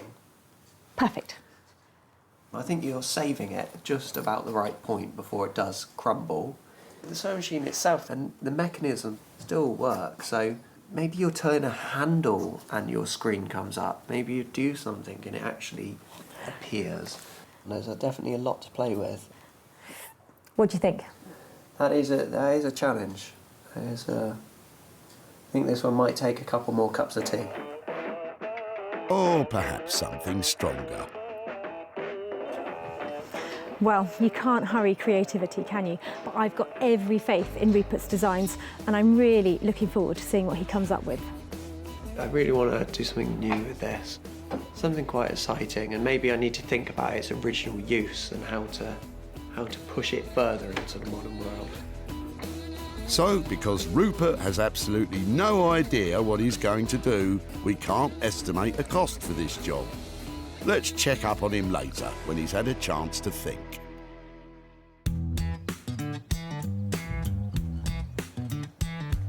So, while we leave Rupert to put the kettle on, we travel further inland to the Surrey countryside. We're waiting for Sarah as scrap scavengers Bex and husband Dave.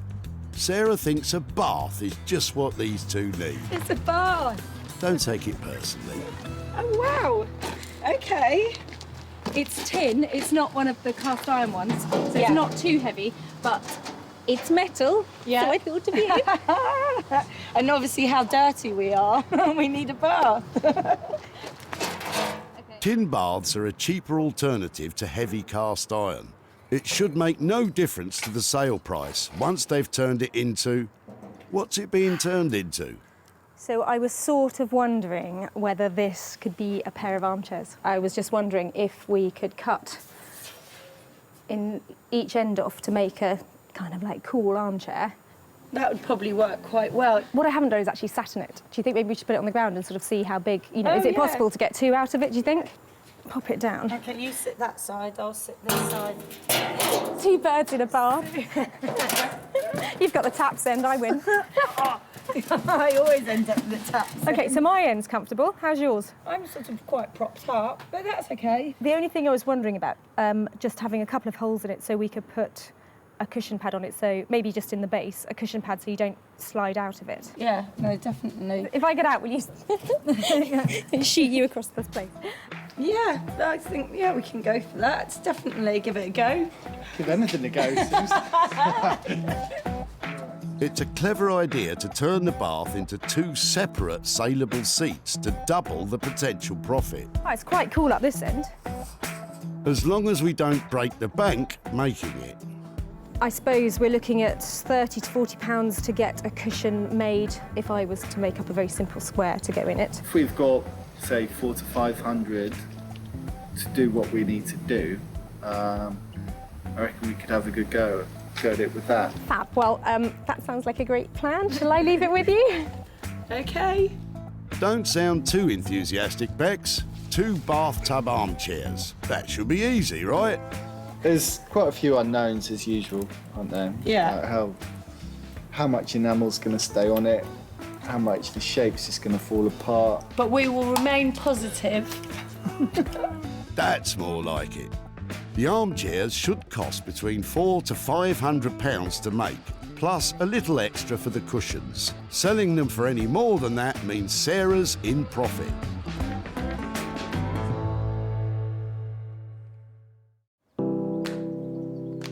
So, with Bex about to crack on with the bath, and Rupert, well, hopefully he has some idea now of what he's going to make. It's back to the barn and time for Sarah to make some money from a pile of plumbing. So I picked up this whole box of taps at a tip and thought, brilliant! That would be so easy to use. There's so many of them. They're really old-fashioned and charming looking. But now I've got more back home, I just don't know what to do with them. Why don't you get them all out and maybe something will come to you? That one's quite cool, but...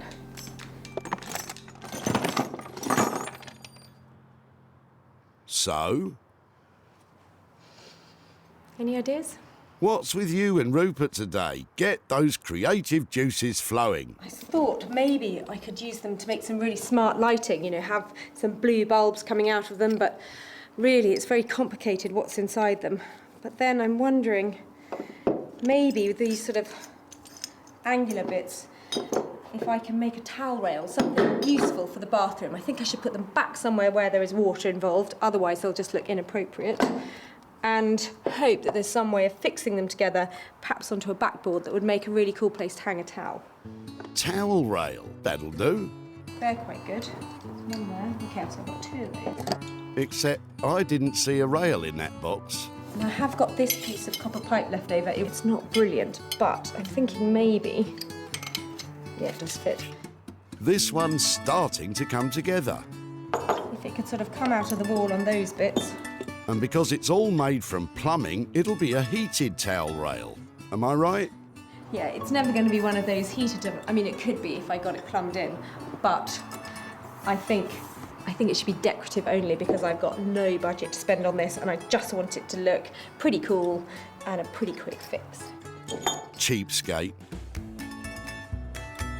So, while Sarah puts together her pipes,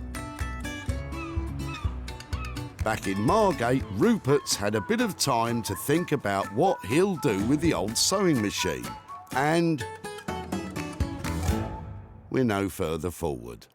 This one is my biggest challenge to date.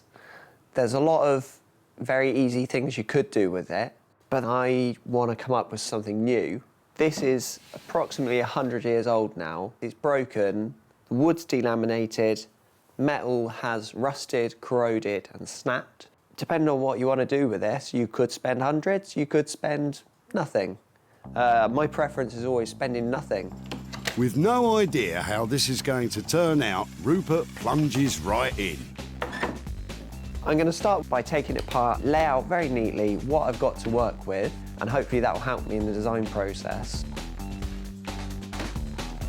First, Rupert carefully removes the original sewing machine, pulls out the drawers. These are quite genius things, how they're put together. There's so many different components. And finally, Rupert unscrews the wooden top from the cast iron base.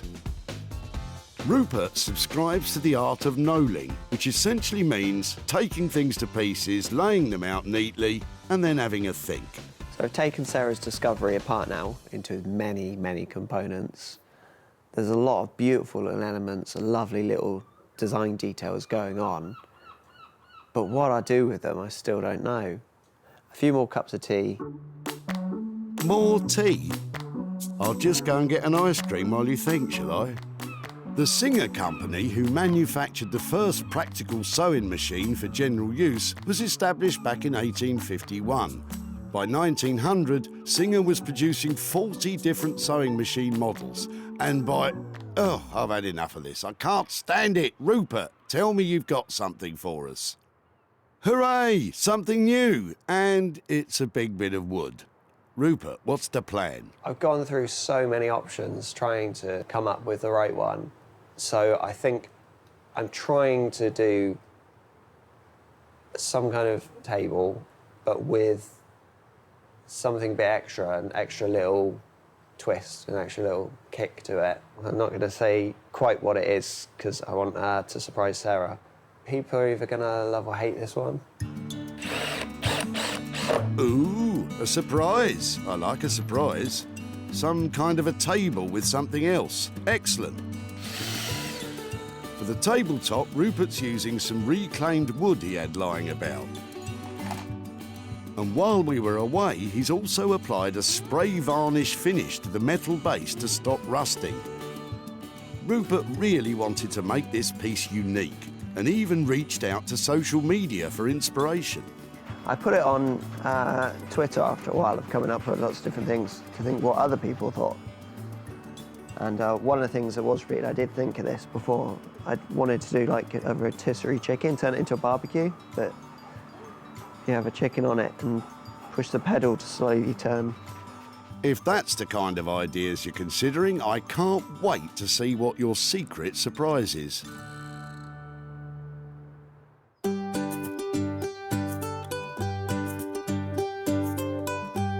Back in Sussex, Sarah's one step closer to making a towel rail from the box of old taps. But she still has to source a wooden back panel that will eventually fix the rail to the wall. But luckily, Sarah's a hoarder of all things, well, of all things. And after a quick trip to the shed, she usually finds something she can work with. I'm trying to find a backboard that I can mount the whole towel rail on. And I had this bed, in fact a pair of beds that I have had for about 5 years, and they are completely broken, they've fallen apart. But I've always loved the wood and thought one day I might use it in a project. So that will work really well. It's really heavy, it must be mahogany or something. And it's old, I think it's French. It's a really good green colour.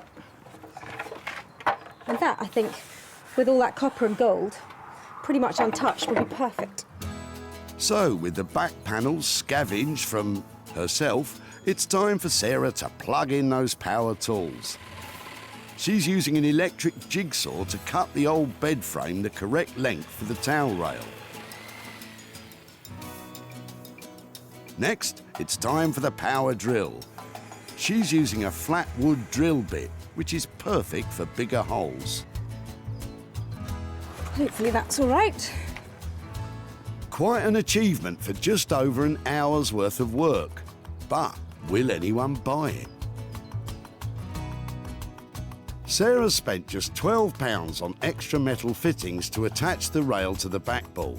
So she's got to make more than £12 from it, surely. Meanwhile, back at the forge, Bex and Dave are about to start the process of turning the bath from something you lie in to something you'll want to sit on. Are we just cutting it in half? Sarah was hoping to get 2 saleable seats out of it, one from each end. But do the team think it's a possibility? We've never done anything with a bath before. Apart from washed ourselves after work. And then it's pretty grubby.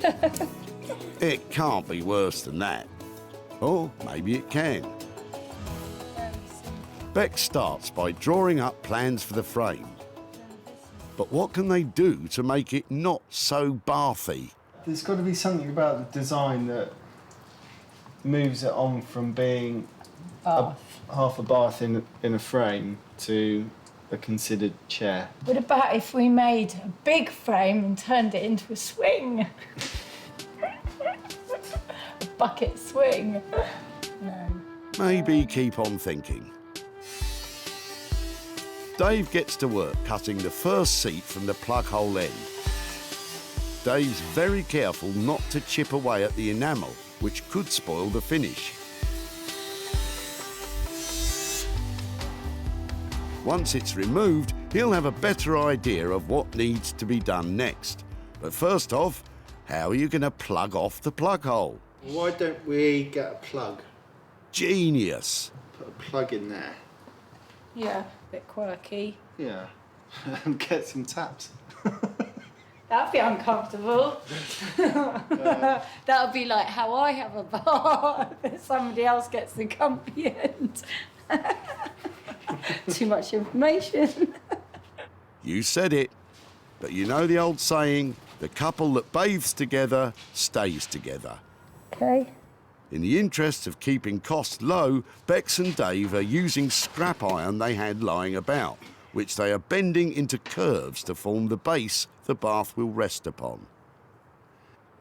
With this, again, because we're working to a budget, you know, we can't really order in, you know, the steel that we need. So we're just looking to see what we can use. So it's really testing your design ability. You know, you're not sort of sat down, drawing it out, you know, having a big sort of conversation with a client. You're literally, right, here it is, let's get on with it. I can see this starting to come together.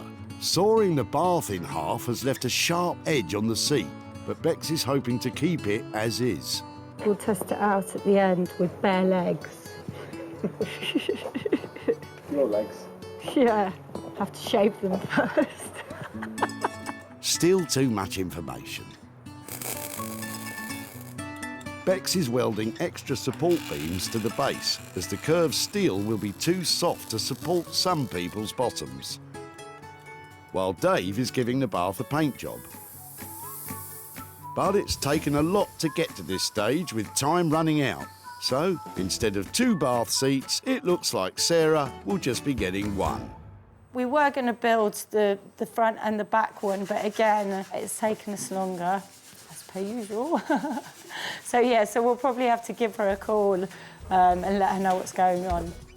To be honest, as long as it doesn't cost a fortune to construct, I'm sure Sarah will be happy.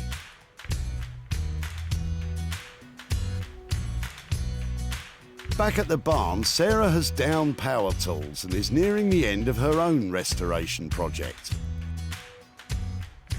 She's attached the rail and bits of old taps to the wooden back panel, and now is nailing more bits of broken bed to the sides for a classy finish. When Sarah found the old taps, they were headed for the skip. But now, it's a modern, funky towel rail. Sarah used matching black steam valve handles that make the piece more industrial than domestic. The extra materials Sarah used were compression joints, which form an L shape attaching the rail to the backboard. And the backboard? Well, it was an old bed, but I think it does the job nicely. All in all, a quick and effective turnaround, Sarah. Just for a change, I have to say, that was refreshingly fun to make. It's really quite simple if you're using any of these compression joints that you can get at plumbers merchants, because they literally tighten up together and give you a really secure join. Probably not waterproof if you don't really know what you're doing, but certainly good enough for making this kind of thing. So probably all in all, it was only about an hour and a half to make, and I only spent £12 on materials. So hopefully, enough here to make some profit. I'm sure you'll find some plumbing lover to buy it for more than £12. So go on, get it sold.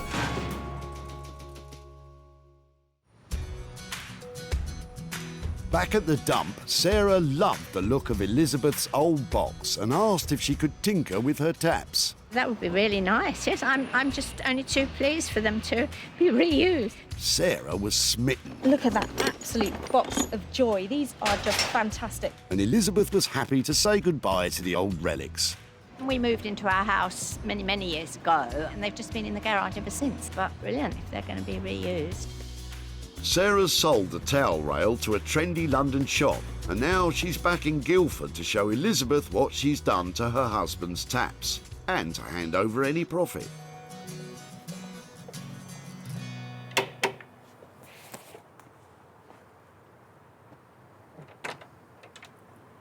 Hi there. Hello. Hi, Elizabeth, it's Sarah from The Tip. How are you? Hello, I'm fine, thank you. I just thought I'd update you about what happened with your taps. Yes, right. Were you wondering what we might do with them? Well, I couldn't think of anything, actually. They're just old taps to me. Yeah, well, we had, it was actually something that I worked on. So I had a good look at them, and I was thinking about all sorts of things, maybe turn them into lighting or something like that. Oh. But in the end, I thought that it's probably better to keep them in the kind of water environment. So I turned them into a towel rail. Oh, my goodness. What do you think? That's amazing, isn't it? Yes. I know these were your late husband's. Yes. I hope he would approve. They've actually... He would. He would. So after the stuff has been made, we try and sell it, and they were actually sold for £75. Goodness me. What do you think about that? Do you think... I can't believe it. And from that £75, I've got £63 to give to you. So let me... Right, thank you very much. I'll send that to his charity. Did he support a particular charity? Well, we had two because he had dementia. He used to go to a day centre, so half of the money went there, and the rest went to a place called the Rainbow Centre, where my little grandson attends for disabled children. Sarah's rustic take on a towel rail cost just £12. The item didn't hang around too long and was picked up for £75, giving Elizabeth a chance to spread some love with the £63 profit. Thank you very, very much. Absolute pleasure. So, while Elizabeth heads off to spend the spoils from the towel rail, we're back in Margate, where Sarah's about to pop in on Rupert and finally find out what his super secret surprise is. When we left him, there were talks of rotisserie chicken barbecues and all sorts. Now Rupert's putting on the finishing touches. So hurry up, Sarah, and get in there. The wait is killing me. I love it here at Rupert's place because I think, like me, he might be a bit of a hoarder. I can't wait, though, to see what he's done with our sewing machine table, because when I last left him, he was scratching his head and he hadn't got a single idea about what he's going to do with it. So, who knows? Before, the old crumbling sewing machine was no use to anyone. Now it's a very cool, functional work table with a desk fan that is operated by the original foot pedal. Rupert, you're bonkers. Rupert used a very simple finish to the metal to maintain some of its history. The clear wax on the tabletop brings out the natural grain of the scavenged wood. But the secret surprise of the day is that fan. Rupert has rigged the original Victorian engineering to turn the blades with a push of your foot. It's a one of a kind. Hiya. Welcome back. How are you? I'm very good. How are you? Yeah, really. Hey, is that my sewing machine surprise? So do you want to see it? Yeah, go on then. Come on. A sewing machine surprise because it doesn't actually have a sewing machine anymore. Oh, wow. Okay, so I thought maybe a rotisserie chicken, maybe a giant pencil sharpener, lots of things that I spent a lot of this week failing at, and then I decided, on a hot day in the workshop, what better than a fan? I absolutely love it. Let's see it in action. Yeah, so there's a little hidden hole under here. Okay. And so now for the pedal, I'll get it going. It's genius. Well, it's, I just really wanted to use the action somehow. The sewing machine itself had completely seized up. There are some bits missing internally, like someone had already taken parts off of it. So I started looking at it and realised it's all about the base. The base is a real classic. Yep, Rupert's bringing booty back with his big, beautiful base. Go on, Sarah, give it a whirl.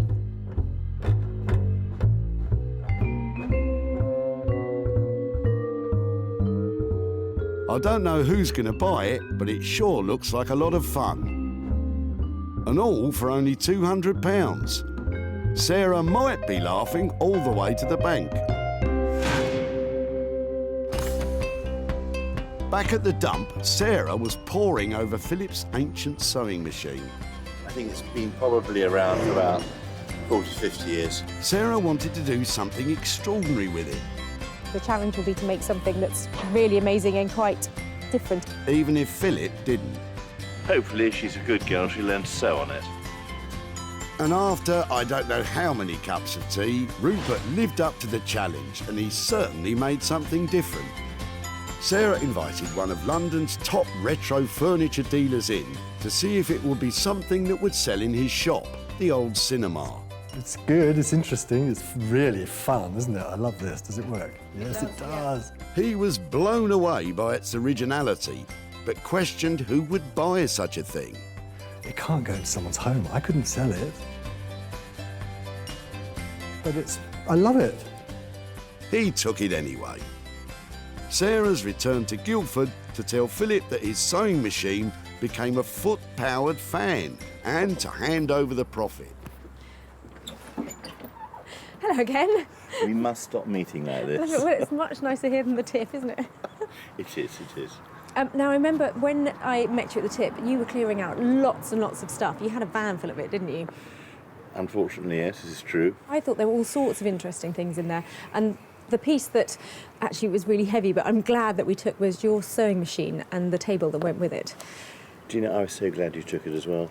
It was such a relief to have somebody help me off the van with that. And it's got nothing to do with age. I deny it entirely. But we did take it to an amazing young designer called Rupert Blanchard, and he created the world's first table with a fan on it using the mechanism from your sewing machine. Oh, that is brilliant. Actually, I was completely not expecting that. That is so funny. I mean, it was going to be thrown onto a dump and you saved it. Well done, you. I'm delighted to say that somebody bought the rather useless, useful piece of equipment that Rupert managed to create. And a lovely round number. I've got £100 here to give to you for the fan table. So it's money for nothing for you to do with whatever you'd like to do with that. I really don't know what to say, but I mean, I was about to throw the whole thing away, and to get this back, absolutely brilliant. It was lovely to see you again, Philip, and I'll see you at the tip.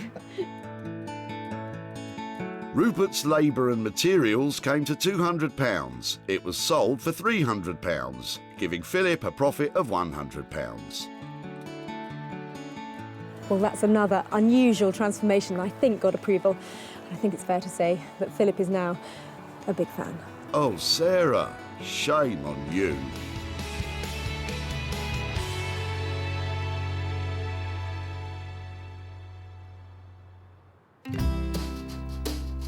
Sarah's had success with Rupert's fan table, but it's time for our bathing blacksmiths to reveal what they've been up to. Bex and Dave are putting the finishing touches to their bright blue bath chair. Just leave that dangling down the back. Ah, little plug holes, isn't that nice? Look at that! Not bad. Quite pleased with that. Well done, you two. I have seen baths made into furniture before.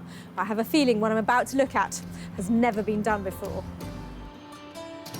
When Sarah brought it to them, it wasn't fit for any bathroom.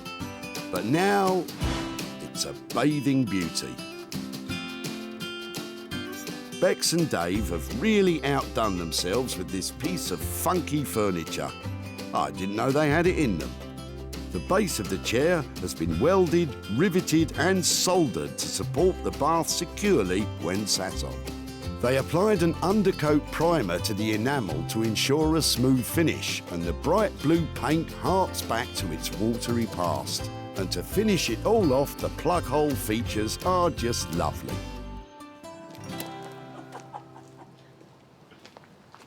It is amazing. Guys, it's really modern and really funky, isn't it? We didn't want to keep the bath just the white bath colour. And, you know, I wanted to have that feeling of water. And, oh, look, I love the chain. Sarah's even brought her own little cushion to give it her own test drive. It's comfortable as well, isn't it? Yeah. It makes you smile because it's got humour attached to it, but also in a very cool sort of way. So, because I keep feeling really chuffed with it. How much to spend, I don't care. Wow, that's the first time I've heard Sarah say that. And just as well, because Bex and Dave have gone slightly over budget with this one, racking up £400 worth of labour costs, plus about 80 quid's worth of paint. Sarah will be looking to slap a high price tag on this when it comes to be sold. So just in case that wasn't clear, I absolutely love that chair. It might be over budget, but as far as I'm concerned, it's got bags of style and it should sell really well. It is an inspired piece of design. That was a brilliant reaction. I mean, it is quite a striking piece. It's still got the bathy feel about it, but, you know, in a quite cool way. It's good, yeah. Really pleased with the blue. The blue was a good choice, wasn't it? And the brown. The brown was a good choice too.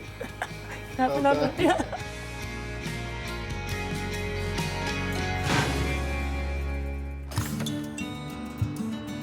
Back at the dump, I wonder if I'm going to be able to have that. Look at that.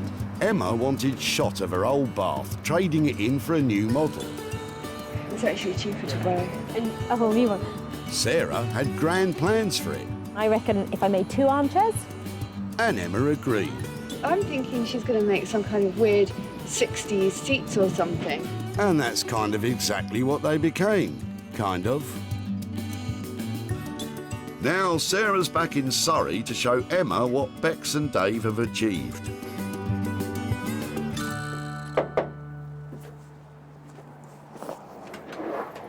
Hi Emma, hi there, Sarah from The Tip. Nice to see you.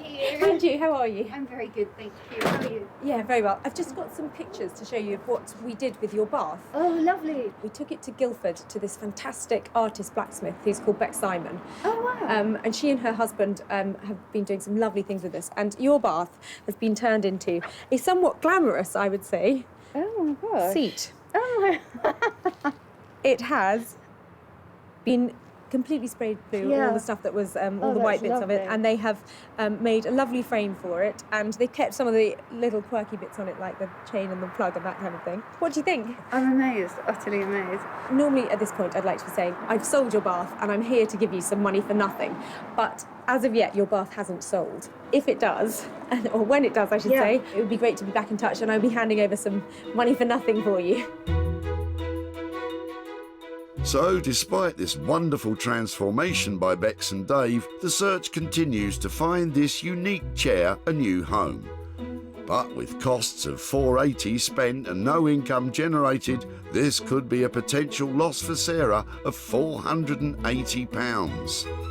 If they do make any money out of it, which would be absolutely lovely, I would like to give any profit to the RSPCA in Wormley for Donkeys and Horses Sanctuary. I think they're overrun with little ponies and donkeys that need some extra care, and a bit of cash would be lovely. Well, Emma loved what we did with her old bath, which is always a relief. And now I've got to redouble my efforts to sell it because the money would be going to such a great cause.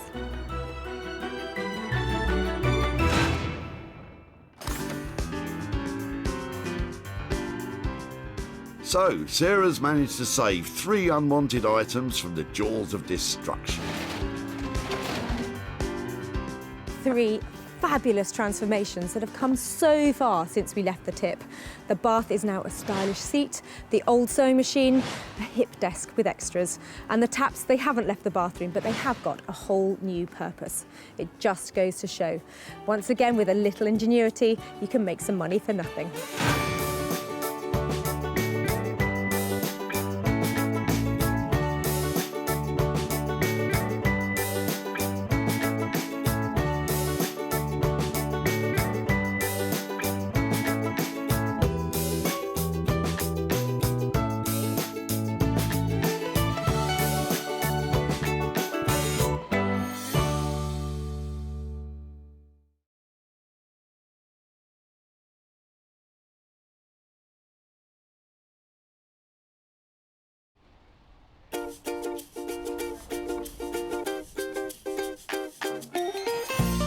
How do you make money for nothing?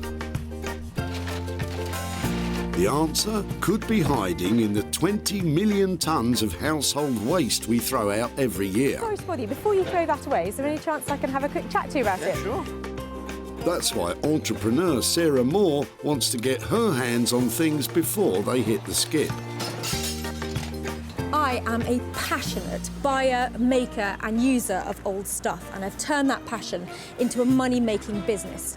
I turn old stuff into new stuff and sell it for a profit. Sarah's ready to sift through as many boots and bin bags as she needs to.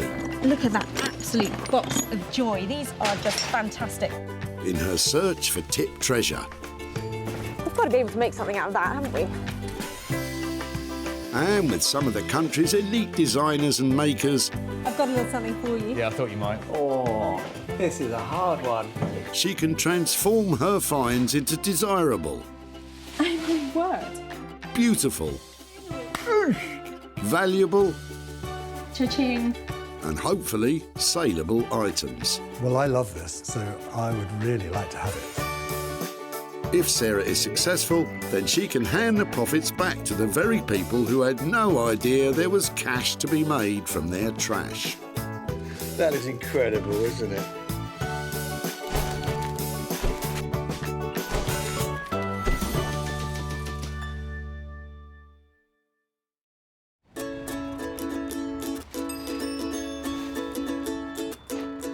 Today we're at the Whitley Recycling Centre near Guildford, where 800 tonnes of waste is dumped by Surrey locals every month. I have no idea what I'm going to find here today.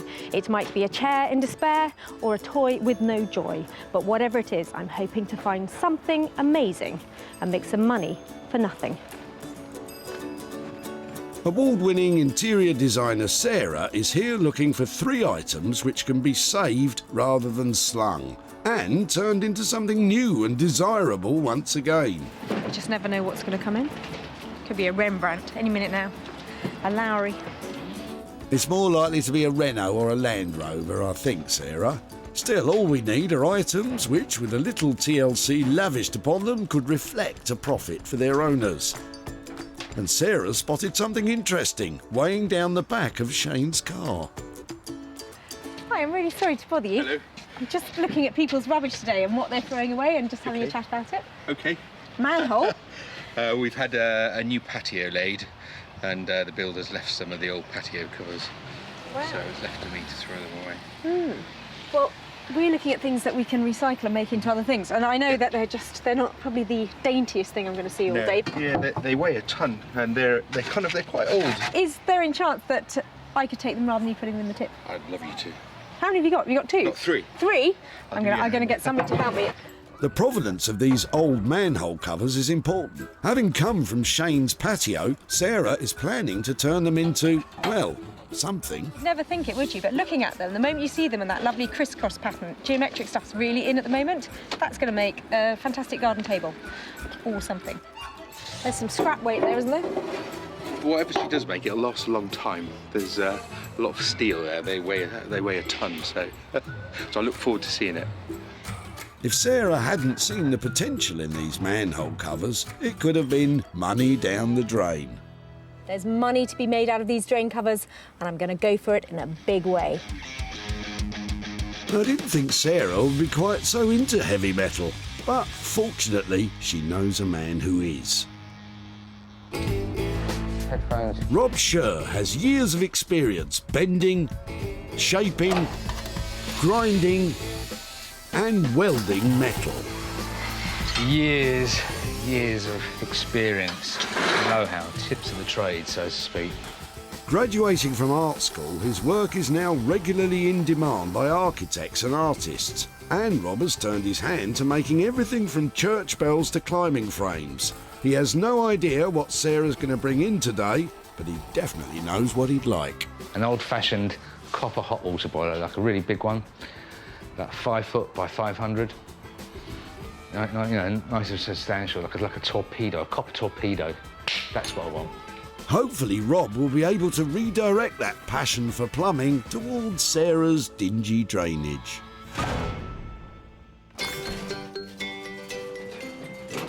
I was only looking. Just as well, Sarah. Of course, once items reach the skip, they can no longer be retrieved. All I'm seeing is bush, grass, tree. Not much stuff I can recycle.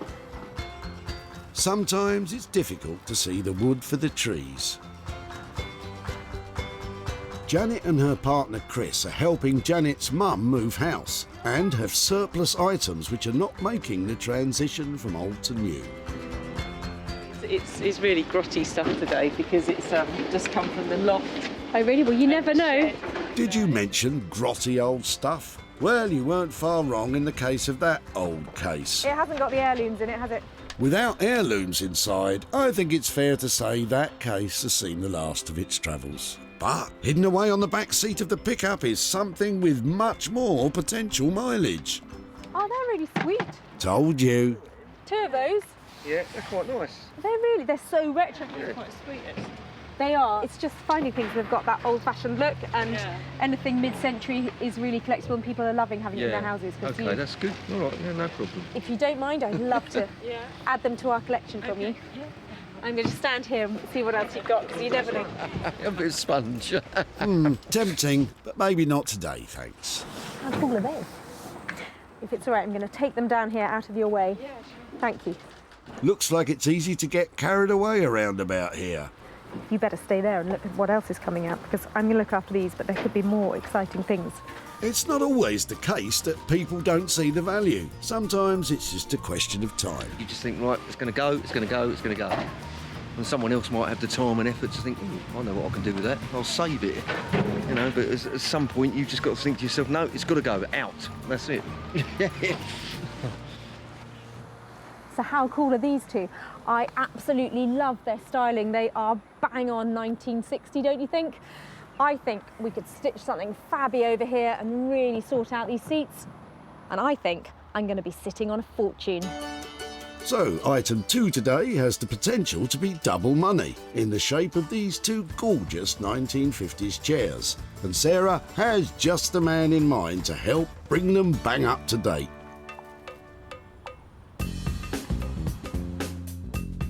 Jay Blades is a builder turned philosophy graduate turned furniture restorer.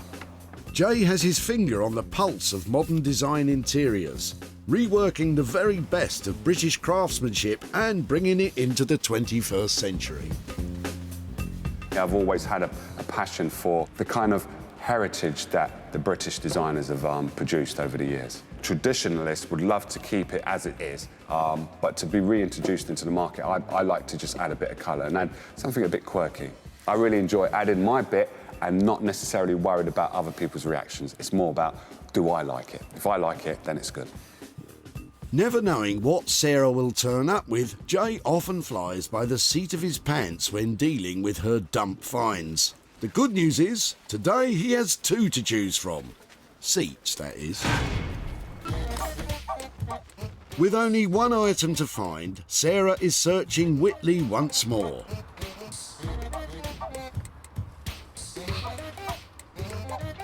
Rubbish it may be, but luckily Sarah has spotted Chris with something much more suitable.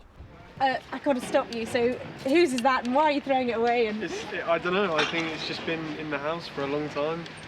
No reason really why it's been there. And you're just not using it, so it's No, gotta just go. not using it, yeah. And I think it's for some, I think it's like to put your suit on or something. Yeah, and then it's really cool. maybe have your cufflinks here or something. I love it don't know. because nobody has pieces of furniture that just do one thing anymore, do they? No, definitely not. I really like the styling on it. It's really cool. Yeah. We're looking for things that we might be able to sell to people or repurpose or redo. Is that something you might be able to share with us? Well, you can have it if Yeah. that's what you want. Yeah, I think just, sort of I'm not basics sure if I'll of be able what to I use it, but just to have the option to do it. Do you know what it is? It's the bits on the bottom, the fact that it's got such lovely little casters and stuff. Yeah. I just think maybe it's, maybe there's hope for it yet. Maybe, yeah. It could Lovely. be revived. Yeah. Something, yeah. Well, that's fab. Thank you ever so much for sharing it. You're very welcome. I don't know if I've got to find something to do with it now. Look at that. That's brilliant. Good luck. Thank you ever so much. I'm sure you've got something up your sleeve, Sarah. Just been sitting in my house, not doing anything. And I thought, you know, might give it to someone else or put it to recycling where it could actually be used for something decent, you know. How cool is that? Nobody has a bespoke piece of furniture just for holding their suit these days, do they? And I can't really see what else I'll be able to do with it, but I just don't think it needs to go in the tip at the moment. Don't worry, Sarah. If you hang around long enough, I'm sure something suitable will spring to mind. So, 3 items found. Rob will be fortunate enough to tackle the manhole covers, Jay the 2 1950s flavoured chairs, and Sarah will take care of the suit stand. It's been a fantastic day here today and I've met great people, but I've been making all sorts of promises about what I'm going to do with their rubbish. I've got my work cut out, but I can't wait to get started to turn their trash into cash.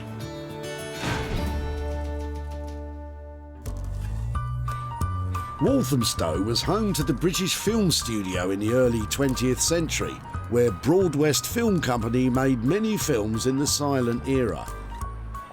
These days, there's nothing silent about the Black Horse Workshop, where Rob Scher specialises in turning brutal into beautiful. I never have any idea what Sarah's going to bring. It's always a bit of a challenge, always a bit of a head scratch.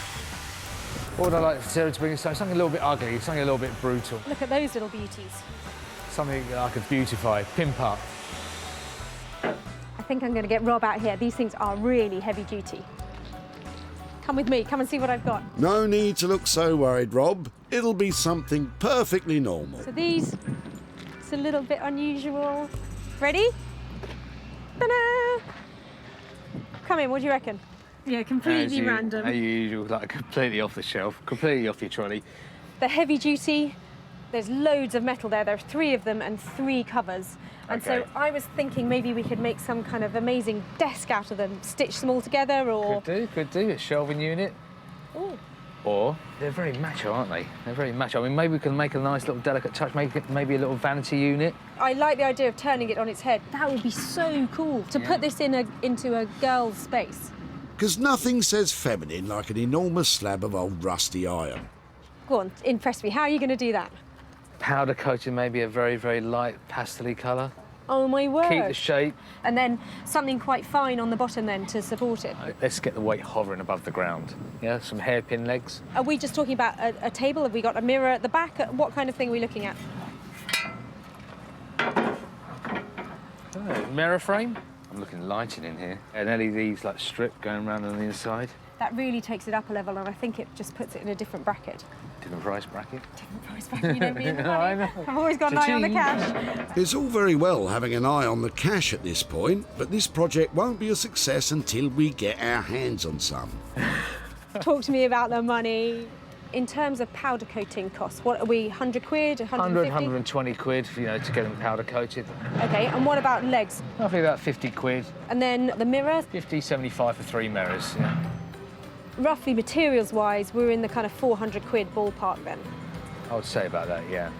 On top of that £400 for materials, Rob's expertise and time will cost a further £600, transforming these 3 manky manhole covers into 3 makeover vanity tables. Well, the van is a lot lighter, but I've just committed to spending £1,000 on 3 very old manhole covers. I don't know if I'll make any money on this one, but it's going to be interesting. So really what I want to do is, you know, transfer a very masculine piece of material, a very masculine object, you know, a heavy bit of steel, cast. I want to try and make it kind of light and feminine. That's the challenge, really. So, Sarah's committed to £1,000 of costs to transform 3 masculine manhole covers into 3 feminine freestanding vanity units. What could possibly go wrong? Wolverhampton is a city in the heart of the Black Country, whose city motto, "Out of darkness cometh light," seems appropriate for Sarah's quest to make money from others' cast-offs. She's here today to seek the help of furniture rejuvenator Jay Blades. I tend to like to work with stuff that is real wood. Pre-1970s is my kind of flavour. It's going to be rather interesting because I don't know what Sarah's actually going to give me. Normally when she brings stuff down, it's weird and it's wonderful. Jay is a retro modern craftsman who specialises in reviving ageing furniture. Hello, hello. Hello, how are we doing? Yeah, really well. What have you got today? I think I bought you a couple of crackers here, but I'm not quite sure. Okay. They look interesting. They do look really, really interesting. Are they, I didn't know if they were sort of too new, too utility to be collectible or interesting, because I haven't found out anything about them. The utility, yes, and not too new. These are beautiful. In my eyes, these are modern day antiques. So these are things that you should not do too much to. You shouldn't like plaster it with gloss, or you shouldn't rub it down so you get rid of the wood. Personally, I think you should just lift it a little bit more than what it is now. Do you have any ideas of what sort of fabric we might be able to put onto the seat covers? The fabric that I think going into someone's house, I believe it has to be a velvet. Luckily, I've got something here. Perfect. Wow, I would never have picked a colour like that. So I would probably leave the top, clean that up so it brings it back to life, but add a really luxurious velvet that once you sit on there, it just feels to die for. The other thing I would add, just a little bit of a twist, would be to put wallpaper underneath the seat. That's quirky to have something like that underneath where, you know, not many people see it. It's a little surprise, isn't it? Yeah, definitely a little surprise. And it's a little talking point as well. I think they're going to look fabulous, but you've got to tell me, what about the money? I knew that was going to come. Well, basically, the money, I could do the cleaning and the wallpaper and also putting the fabric on top for £50 for the turban. How does that sound to you? That sounds like a good deal. Hopefully, not too much work for you, and I think we could make some profit on that. So that, I think that's just where I want to be. That's excellent, thank you. So that's a deal? That's a deal. All right, I'll best get to work then. Brilliant. OK. I'm really pleased with how that went. Those chairs are going to get the update they deserve, and I might make a little bit of money out of it. This is going to look so good that I would even have these in my house. Anything I tend to work on, I love so much that I would have it myself, but these should sell as well, with what I'm about to do to them as well.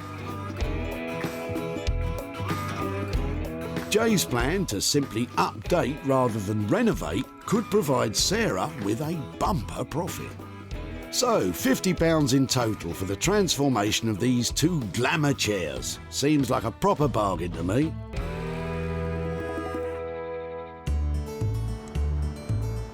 Sarah is in London with the suit stand and is pursuing a more direct approach to selling this item. So I've come to Portobello Market to see if my trusty suit stand can find a home. It's just the right kind of place. There are heaps of antique shops around here. It'd be really cool to get above 50 quid for this, but if somebody offers me a pink note, I'm going to take it. The suit stand is an odd item in that it's a perfectly good and useful piece of furniture. It's just become unloved. Sarah recognised that to make a profit, the only work required is some fancy footwork in order to find the suit stand a new home. That's a no. Another no.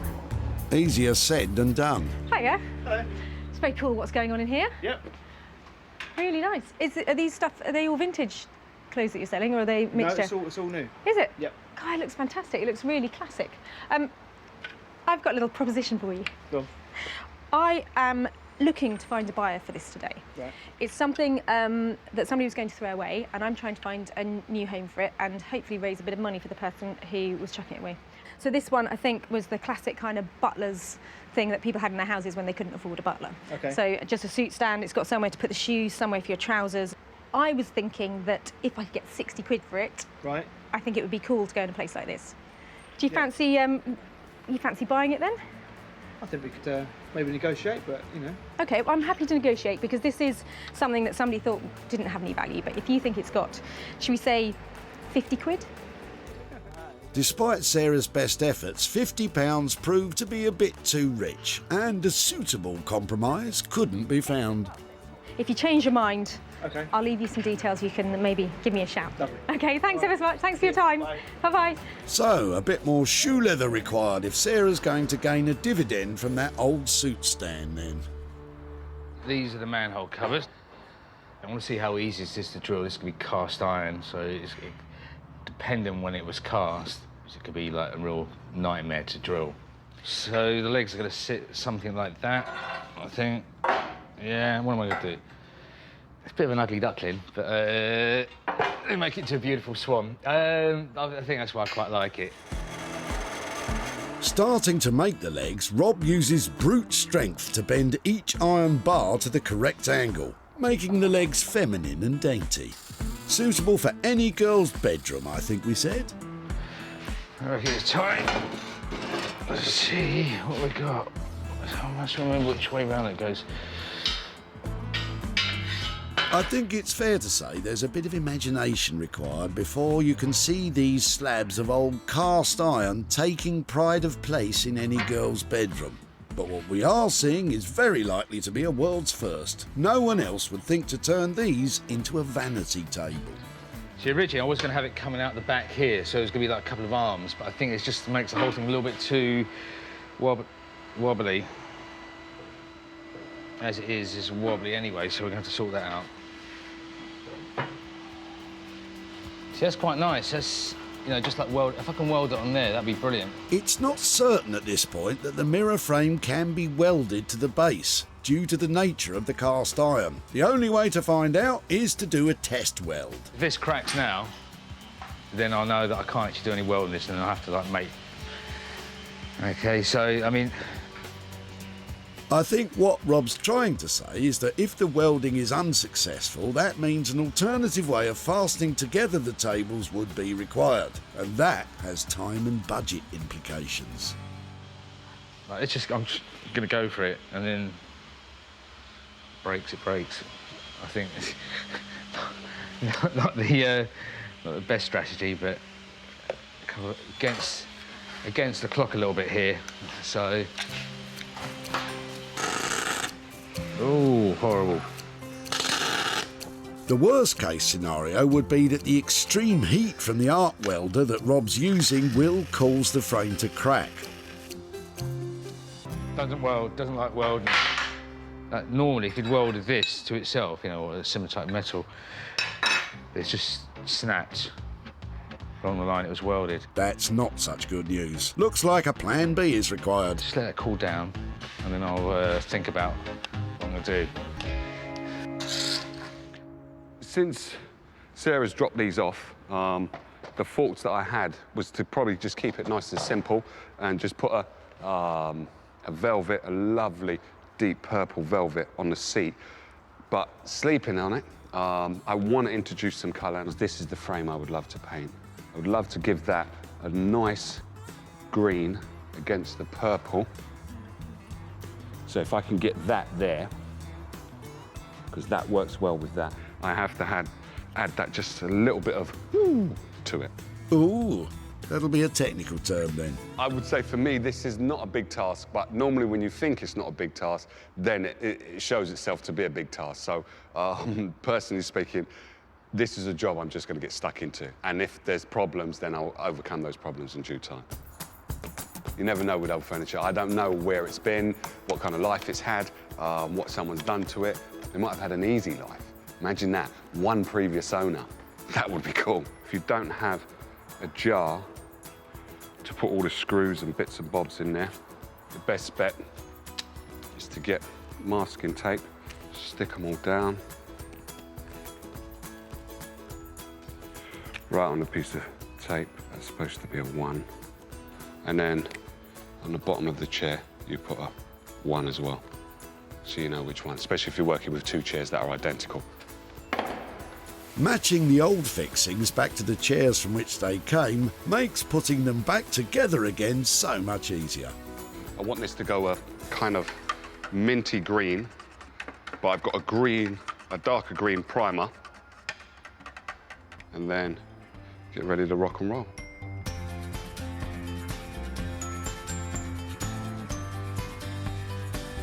It's just going to give the purple a lift, it's going to give the chair a lift, it's just going to make everything look fresh and new, even though it's not new. 60-year-old chair, giving it a facelift. Or, modern terms, a little bit of Botox. That's what we're doing. Botox may seem an odd analogy, but of course we are hoping to reverse the signs of ageing and bring these chairs bang up to date. Previously in Portobello Market, the suit stand remained stranded with Sarah, but never one to give up. A change of location may be what's required. So me and my special friend have come all the way from Notting Hill to Brick Lane to see if we can make a sale here. Brick Lane can be found in East London in the borough of Tower Hamlets and is famous for its curry houses. Let's hope that suit stand will be able to curry some favour eventually. I've been to lots of shops around here and I have met a man called Michael in this one who is interested in my Italian bespoke designer suit stand. He's not very keen on the camera, so I'm just going to pop in, see if I can persuade him to come out.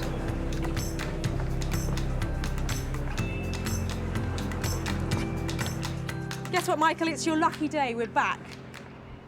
Sarah's success is measured in sales, and she always seeks out the best opportunities to maximise profits.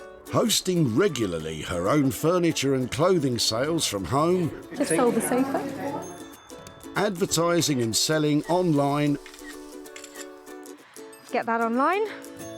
or meeting commercial buyers in person to sell direct. Seeing this is really refreshing, and it's good, and people are going to want more of it. It's going to grow, this thing, I think, that you're doing. With opportunities galore in the things we throw out, Sarah's always looking to make money for nothing. The suit stand, salvaged from Chris, You're just not using it, so it's No, okay. just not using it, yeah. And I think it's for some, I think it's like to put your suit on or something. Yeah, and then... yeah, it's really cool. has covered some miles searching for an elusive new home. It'd be really cool to get above 50 quid for this, but if somebody offers me a pink note, I'm going to take it. Sarah made a sale, and the only question remaining is, did she get a pink note? Sarah is back in Whitley to tell Chris what became of his suit stand. Hi, Chris. Hello nice there. to see you again. Nice to Hiya. see you again. Thank you. I've got a few things to show you about your suit stand if you'd like yes. to come and catch up. Oh yeah, sounds good. Come in. Lovely, please. thank you. So we decided that it was probably the kind of thing that would fit well into a shop as a shop display piece. Oh really? Yeah. A really nice guy in a vintage shop, and he has all sorts of things in his shop. So he specialises in vintage clothing and accessories and that kind of stuff. He immediately said, "Oh, I really like that." So I did a bit of bartering, and I tried really hard to get, you know, like some real sales stuff behind it. But actually, in the end, I got £25 for it. Oh right, that's better than nothing. It is, and that £25 I've got here, and that's for you. So wow. It was really good fun. Well, thank you very much. My pleasure. It's not $1 million, but I don't know what you'd do with 25 quid. I'll put it into the daily shop or something like that. Find somewhere for it. But anyway, it was lovely to have met you again. And you too, thank you very much. I'll be at the tip, no doubt, sometime soon. See you again. See you again. Yeah. Thanks ever so much. Okay, bye, Chris. See you, bye. Sarah sold the suit stand for 25 quid, which is all profit. I didn't think the coat hanger would have any sort of value to it, you know, it looked old and abused, so I'm shocked there was any money made out of it, to be honest. Rob has managed to manhandle the manhole covers into what can at best be called butch beautiful vanity tables. But it's not been a project without problems. Everything that's been put together, apart from the actual frame, has been bolted or just placed. So we've drilled the backing for the mirror. The support here has been bolted on. Nothing has been welded except for the base. The inability of the cast iron to take a weld has caused no end of problems. This has meant that the project has taken much longer than anticipated. But we were going to utilise the recess here on the drain cover for lighting. Now, I had to work within the budget, and to be honest, we went way over budget with the lighting. So the next stage, if there is any next stage, is to talk to Sarah and see what she thinks about it. This restriction on both time and costs has also meant that some of the final finish is a little more temporary than Rob would like. It's the manhole makeover moment, and I'm here to see if Rob has managed to turn those 3 dirty bits of drainage into 3 fabulous vanity units. When Sarah managed to save these manhole covers, they were destined to become molten metal.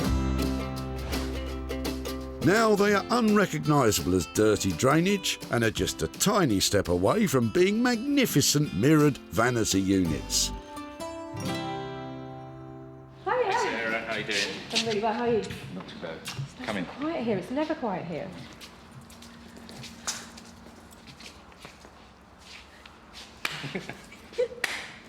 Oh, relief. Oh, really cool. That is amazing. I think the bases... Even the broken one, I quite like. OK, you've done well there. I'm a bit worried about this, though. What's that? Well, the original plan was, because of the lighting, I wanted this suspended. OK. So there would have been a bar across there, so you would have seen daylight around here, you had OK. the lighting, that was the idea. OK. Now we don't have that. OK, in terms of finish, I'm not sure that... You don't like that kind of crusty finish? What about a bit of white in there? Because the other alternative is to get new mirror cut, and so it actually fills the frame. But, you know, I think we've got to do one thing or another, because this gap here is going to cause a problem. Is it possible to see it spun the other way? Right, so. I'm just wondering if we were to sell these. If they go against the wall, they're going to have to go against a wall, aren't they? This kind of weight has got to be anchored against a wall in some way, hasn't it? Yeah. If we could have brackets on here that get screwed to the wall, Yeah. I think you're 99% there in terms of making these look fantastic. As a trio, they're really impressive. You know, as you walk in, and the colour that you've chosen, I had this idea about the sage green, and you've picked it up, and I think it's lovely. They're really impressive together. Yeah? Yeah, really. I think so, yeah. Yeah, and I hate to walk in and be critical, but I think you've got maybe 5% more just to get them completely finished. Being just slightly rough around the edges is enough to make a profit improbable, especially if there's insufficient left to bling them up with the LED lighting as originally planned. How are we doing on the budget? So I think we had £1,000 for the 3. We're up to budget on that, yeah? OK. I think that all 3 together, the finish, the really lovely legs you put on them, and the detail of that is cracking. It's just pushing that last bit. So give me a shout when they're ready to collect, and then I think we'll have something that's really saleable and really stylish, because I think they are so close to being perfect. So thank you very much. You'll be so pleased to see the back of me. Take care. Bye. Clearly, when attempting to make a profit, costs have to be tightly controlled. And if just a little more of Rob's time invested at this stage means they can be sold for a much higher price, it will all be worth it in the end. Well, Rob has certainly transformed those manhole covers, and I feel really picky because the colour on them is really good and the legs are really good detail. But I just need that 5% extra finesse because they need to look $1 million. I need to be able to sell them at a profit, and for that, they've got to be bang on. What I'm going to do is put some hooks on the back here, raise the mirror. I'm going to tighten up the brackets, give them a good crank on to make sure that the whole thing's quite steady. And give Sarah what she wants. Back in Whitley, Sarah spotted something distinctly masculine in the back of Shane's car. Manhole? We've had a new patio laid, and the builders left some of the old patio covers. Rob, on the other hand, was able to spot the feminine potential. Maybe we can make a nice little delicate touch, make it maybe a little vanity unit. With the budget rapidly running out, the cast iron makeover required just one small push to prove its mettle. And I hate to walk in and be critical, but I think you've got maybe 5% more just to get them completely finished. Rob has taken these 3 dank, dirty drainage covers and, with a few necessary strong-arm tactics, has transformed them into make-up, touch-up vanity units. Rob's final finishing touches have created just what Sarah was looking for. And with those details taken care of, making these into a premium product, these unique units have been snapped up as stock for a prestigious London outlet. And, most importantly, for a premium price. Sarah has returned to Whitley to surprise Shane with pictures of what his cast iron manhole covers have become, and to hand over some profit. Hi there, hello. Hello. Hi there. Shane, how are you doing? Hi, nice to see Nice you. to see you again. Hello. Oh, hello there. Hello. Hi, I'm Sarah. Thank you. Hi there, how are you doing? Do you know what Daddy took to the tip? The drain covers. Yeah, and I have to say, I got a little bit enthusiastic about them. Well, we're intrigued. I did. Well, I took them to London, and there is this fantastic place in Walthamstow, which is an open studio, and there's a guy there called Rob, who's a technician who runs it, and he came up with the idea that they're very chunky, masculine things. We should turn them completely on their head and turn them into vanity tables. Okay. So I've actually got some pictures to show you. They turned out, we made 3 of them. He really went to town on them. Do you like them? Oh, yeah. When they're all together, they look great. And somebody has bought them. Unfortunately, £1,000 to spend on them to convert them was quite a lot of money to spend.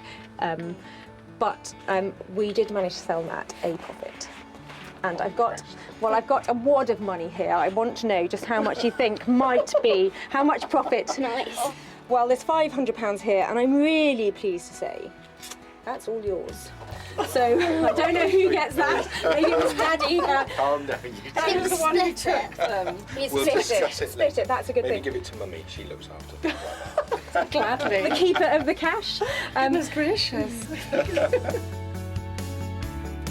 The 3-man hole covers cost £1,000 to transform, but with a sale of £1,500, Sarah has made a profit of £500 for Shane and his family. Do you have any idea what you might do with it? Well, your timing's very good. We're leaving early in the morning to go to France for our summer holiday, so I'm sure that these guys here will find something good to do with it. Really, you're going to have a really good time. very nice wine.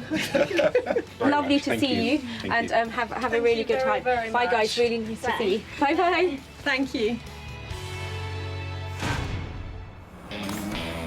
Back in Wolverhampton, those tired old 1950s chairs were left in the capable hands of Jay Blades, who has transformed them with a flash of inspiration, a lick of paint and some purple velvet covers.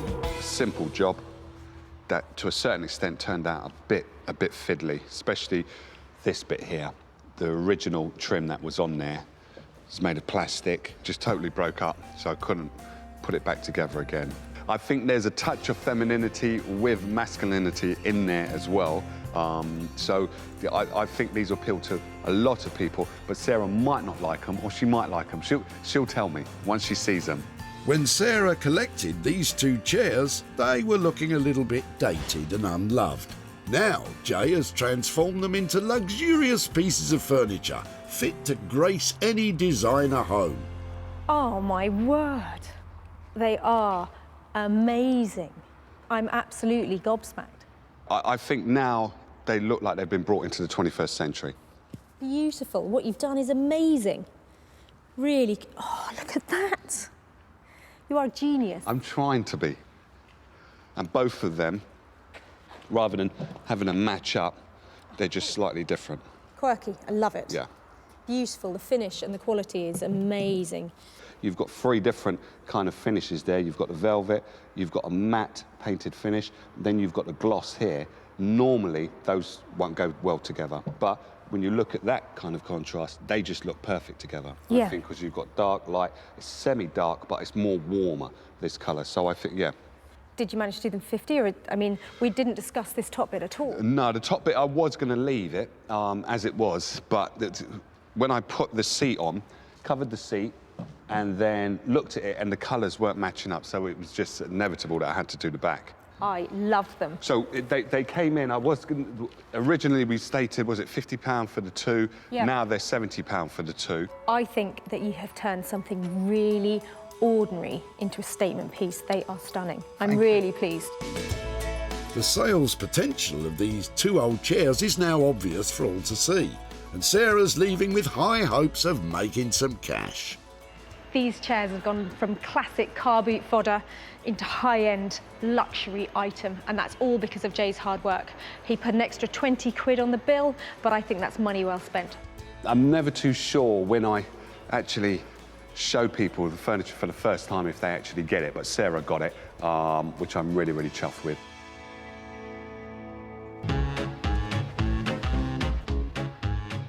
Back at the tip, Sarah made a beeline for Janet and Chris, who had a pickup full of potential. These are really sweet.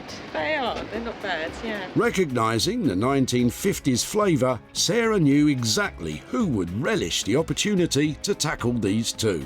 I have to add that just a little bit of to it. Jay accepted the challenge, and by changing the covers and adding a splash of colour, Jay has brought these two 1950s chairs straight into the 21st century. Sarah invited retro furniture dealer Martin to be the first to view the rejuvenated chairs. That's really nice. When someone just does that extra thing, that's sort of like a little secret, isn't it? Martin loved Jay's chairs and snapped them up for his shop, the Old Cinema. Sarah is back in Whitley to show Janet and Chris what became of the chairs and to hand over the profit.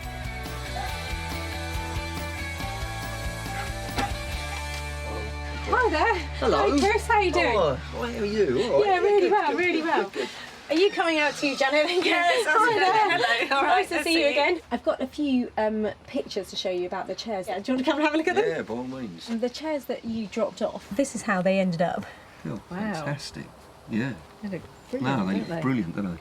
They were really Oh, it's comfortable. amazing. They did Yeah. look, and this sort of turquoisey colour was amazing. Very high-end sort of feel to them. Yeah. To be honest, the legs and, you know, they just look totally different, but I'm sure they're not. But it's because of the seats and everything, it's just made the legs stand out. So we have managed to sell them at a profit. Yeah. It's not a massive profit, but it is £40 for you for those chairs. Fantastic. And I think you're keen on motorbikes and that kind of stuff. Yeah, I can always get something for the motorbike, or I suppose I could give in and take you down the mill after a meal, or the mill for a pub.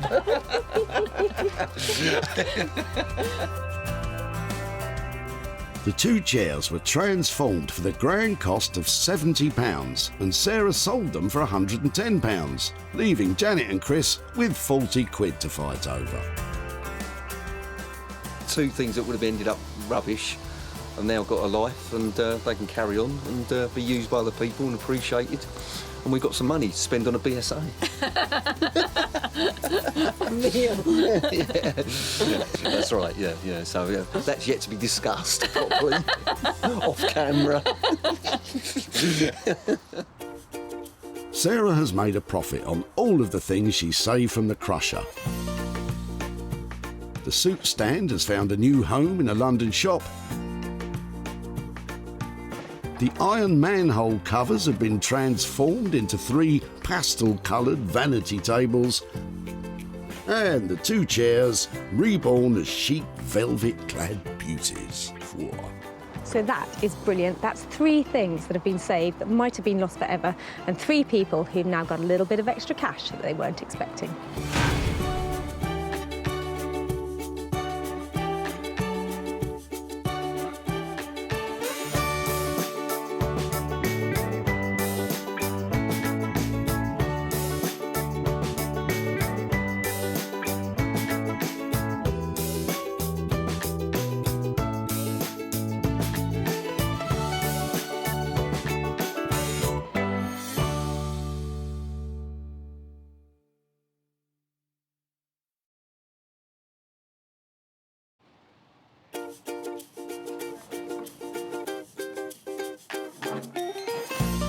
How do you make money for nothing?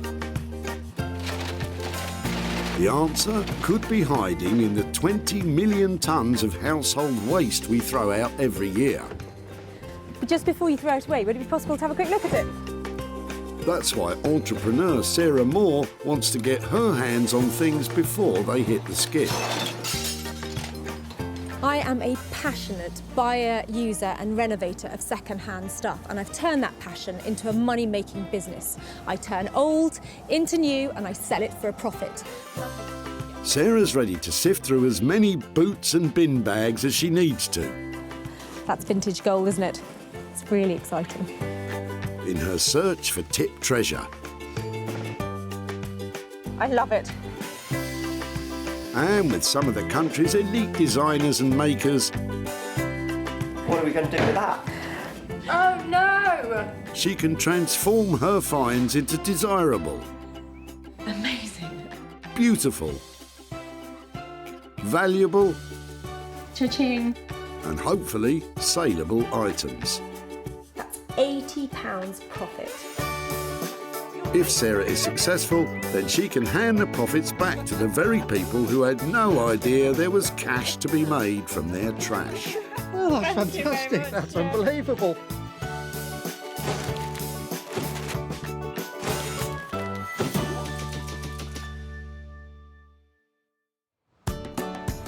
Sarah is at the Whitley Community Recycling Centre in Surrey, where the people of Whitley and the surrounding area bring a treasure trove of unloved and unwanted items destined for landfill. It's so exciting. People are flooding in here all day long, and I'm going to turn their old into gold, their trash into cash, and make some money for nothing. Sarah's here looking for 3 items with the potential to be turned into something desirable again.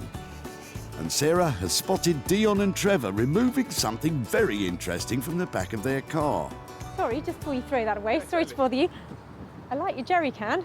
It's yours. Really? No, tell me about it. So where's it from and how long have you had it and why are you chucking it away? I've had it for 8 years and it's got a hole in the bottom. Oh, that says it all. I know why you're chucking it away now. I'm throwing it away to be recycled. Do you know something? We're trying to take stuff from people and make things out of it that we think might give things a new lease of life.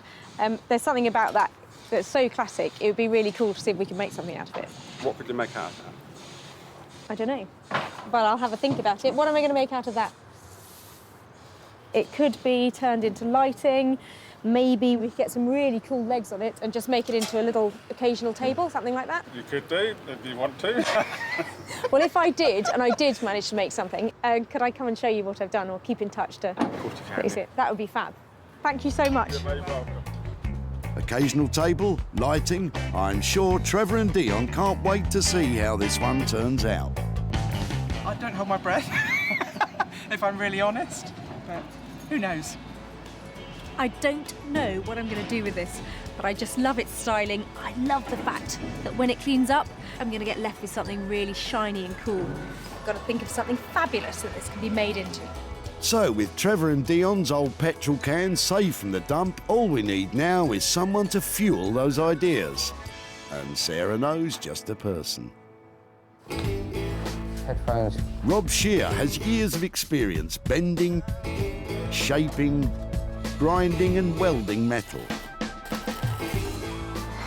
Years of libraries of mental libraries of experience, know-how, tips of the trade, so to speak. Graduating from art school, his work is now regularly in demand by architects and artists. Rob has no idea what Sarah's going to bring along today, but he definitely knows what he'd like. An old-fashioned copper hot water boiler, like a really big one, about 5 foot by 500. You know, nice and substantial, like a torpedo, a copper torpedo.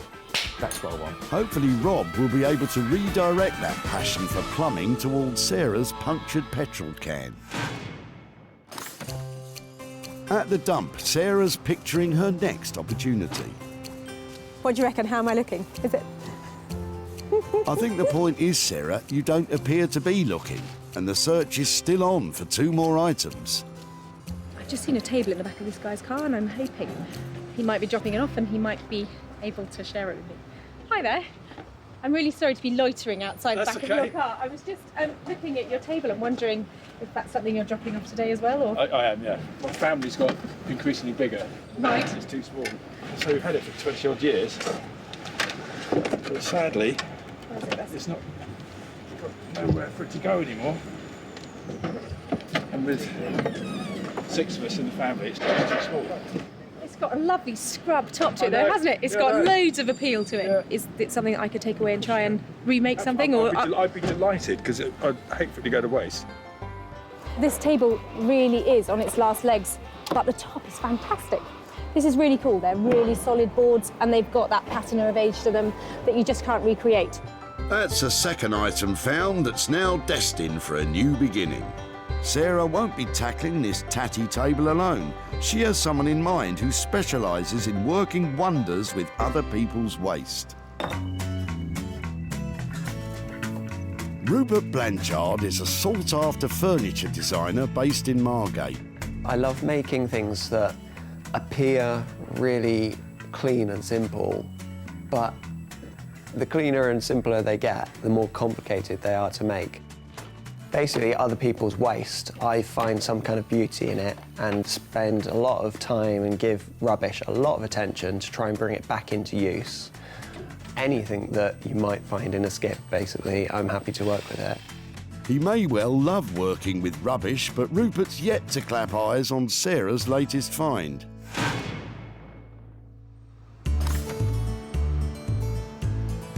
Of course, it's important to remember that not all that glitters is gold.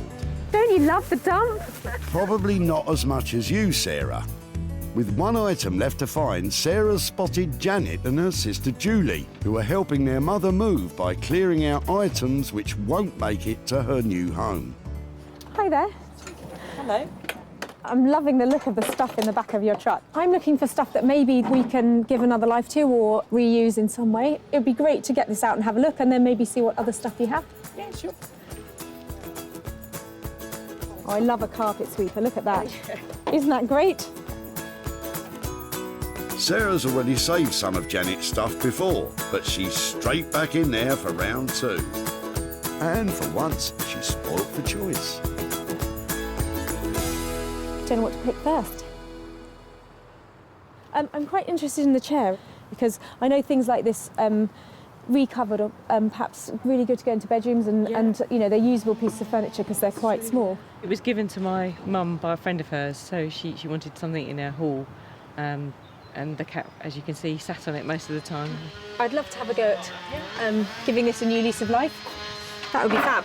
It'd be nice to see it revamped. It's not in great shape at the moment. It's covered in cat hair. It's got lovely brown velour on it. So at the moment, it's not looking lovely, but it's a really easy makeover, this. It's got a wooden frame. It means you can staple stuff to it and cover it, and it will look fantastic.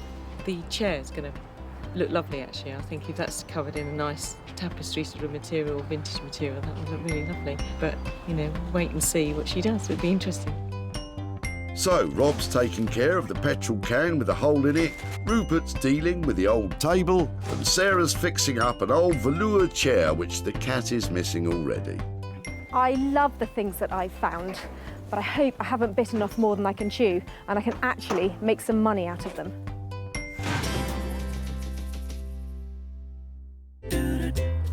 Walthamstow is not only a suburb of East London, but also the name of the first album of East 17, one of the 90s most popular boy bands. It's also where Sarah has brought her old petrol can, looking for a spark of inspiration to ignite the imagination of Rob Sher, who I'm pretty sure has never been in a boy band. I think Sarah's coming along today. I hear she's got a few bits and bobs for me. Got no idea what they're going to be. A real mixed bag of stuff she brings. A real surprise. Sometimes good, sometimes absolute trash. And I've really got to try and make a pearl out of her swine's ear, as they say. I think it's a silk purse, actually, Rob, and you'd be very lucky to make one of those out of that old petrol can. I've got a little something for you. Yeah, I thought you might. What have you got for me today? Well, do you know, I saw this and I thought of you, and then I thought, I'm not quite sure what I can do with it. So, first of all, I thought maybe it's a table, you know, like a sofa table or something like that. And the only other thing I thought about was it's kind of the right size for carry-on luggage, like a wheelie bag. Wheelie bag, petrol can on an aeroplane. Good idea, Sarah. It's not going to happen, is it? No, it's not going to happen, no. Go on then. What would you do with it? What we could do, maybe I could cut this out, give maybe a little bit of a graphic feel, a little graphic flame looking all the way through, seal it off, and then maybe put some kind of light feature inside. So not candle, but plug-in light, like... A plug-in light, yeah. That's really cool. So something, what, for somebody's, like a man office or the garage, you know, like... Man office. Do you know what I mean? Like I know, a den. yeah. I think that's really good, and lighting is a great option. It's going to appeal to the boy in the man. Man in the boy, boy in the man. Clearly designed to appeal to a cross-section of the male population, this old rusty punctured petrol can is about to become a unique designer lamp, perfect for gracing any man office. So what are we talking about money-wise to get that done like that? Well, I've got to take the surface off, I've got to cut it open, I've got to make the tube which goes inside, finish it, rivet it on. I mean, it's about 250 to 300. So we're looking at quite a high-end item here in the end, aren't we? This has got to sell for a load of money. It doesn't look great now, but I have every confidence that the next time I see it, it's going to look really fantastic. So I give you the challenge. Always a challenge from you, Sarah. Don't worry, it's going to look lovely by the time we come back. Rob is a genius. That light is going to look amazing. I can see it going into all sorts of different places, so I couldn't be more pleased. Brilliant.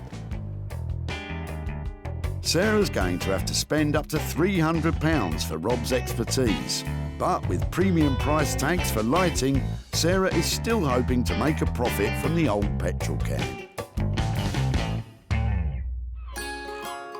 Margate is a traditional British seaside town which has recently been rejuvenated by a cultural renaissance, a part of which has been the burgeoning revival of all things retro. It's where Rupert Blanchard has his workshop. Today I'm hoping that Sarah's going to turn up with something really rotten, really far gone, something that most people would only assign to landfill, and hopefully I can pull something out of it. Sarah knows that if anyone can save Andrew's table, it's Rupert. There's a really sweet story behind this table. The guy was dropping it off, he's got 4 kids, and you can see where there glitters all over it and everything, and they've just grown out of it. So they've got a new, bigger table, and this one, surplus requirements. But I was wondering if there's anything we can do to make it into something like smaller or cubey, or just not a table. Oh, this is a hard one because it's such a nice table, but it's obviously outgrown its use and it is actually rickety. If we're working with the material as it is, yeah, it is a lovely worn kitchen table, so why not have it as a worn kitchen table? Maybe just becoming it a bigger table. You're talking about putting slabs of new product in here to make it into something really substantial. You can have a split, perhaps it does pull apart, if another element comes in, something that just really brings it up to date and celebrates what it is. It looks like Rupert is convincing Sarah to see the inner table in this dinner table. I love that idea, and I love the fact that it was redundant because it was too small, and now we're making it into something really impressive and bringing everybody together around the table again. That will be brilliant. However big the table becomes, Sarah will be hoping the cost stays small. So if we're looking at some kind of insert in stone or something like that, are we looking at 400 to 500 quid, depending on the material a little bit more? It's about 2-3 days work, depending on what we're casting or, as I say, the material. So, yeah, I think you're about right. Brilliant. OK, that's a great place to leave this and then go forward. Hopefully come back and find something much more substantial. I love the fact that Rupert has recognised that that table has been at the centre of so many good times. And I know with his radical redesign, it's going to be surrounded by a lot more fun in the future. With this transformation costing as much as £400, Sarah's going to have to sell the table at a premium before she sees any profit.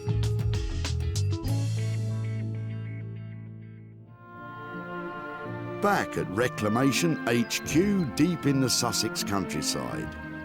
Sarah is about to give that tired old brown velour chair a whole new lease of life in the hope of turning that dowdy cat seat into lots of dough.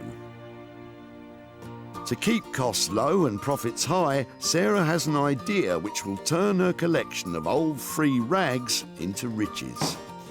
Sarah's idea is to create a new patchwork material as a luxurious replacement for that old brown velour.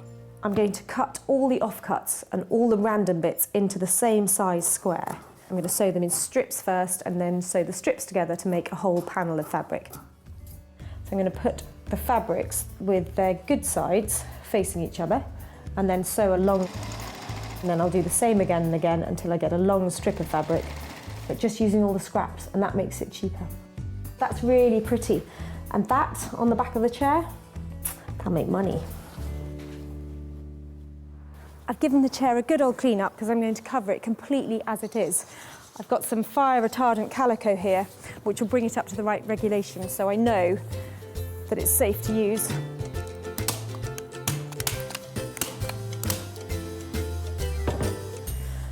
I've just given the chair one quick layer in this fabric, and I think it looks much better already. Now I'm going to lay on our new panels of patchwork fabric. I want this to go all over the seat and the back. And then here, right around on this side, I'm probably going to use a piece of plain fabric. I think that's loads. The tip of the trade is to begin at the front edge of the chair with the fabric turned back on itself.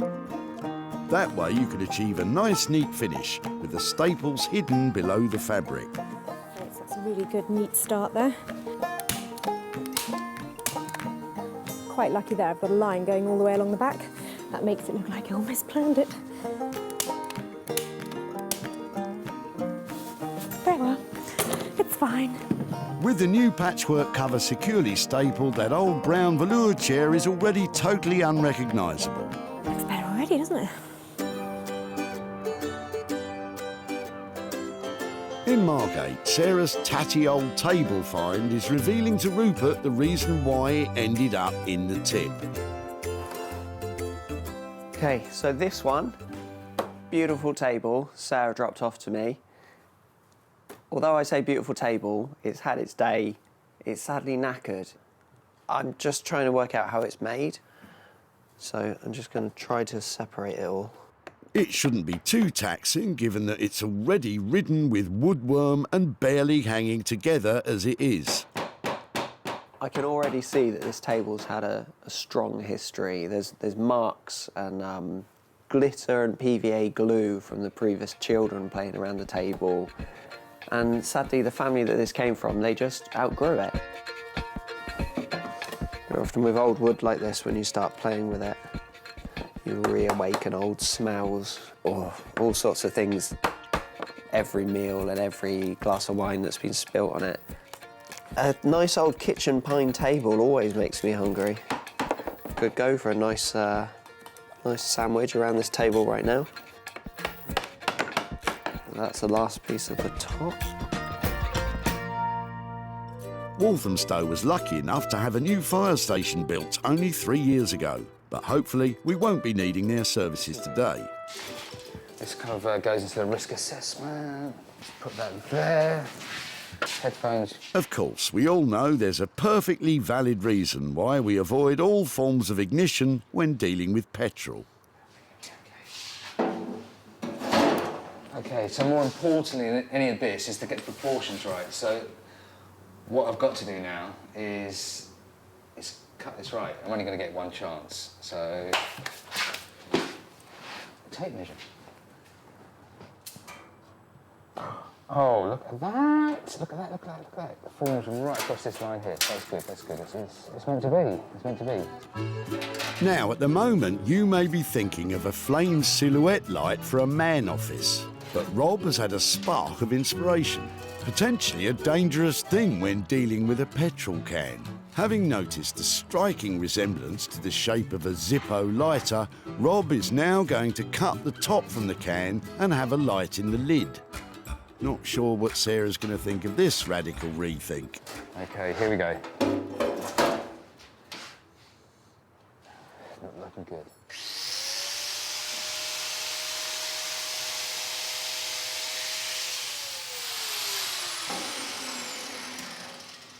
You know what? You're going back to the original plan? I was going to put a little bit more water in it. No, thought not.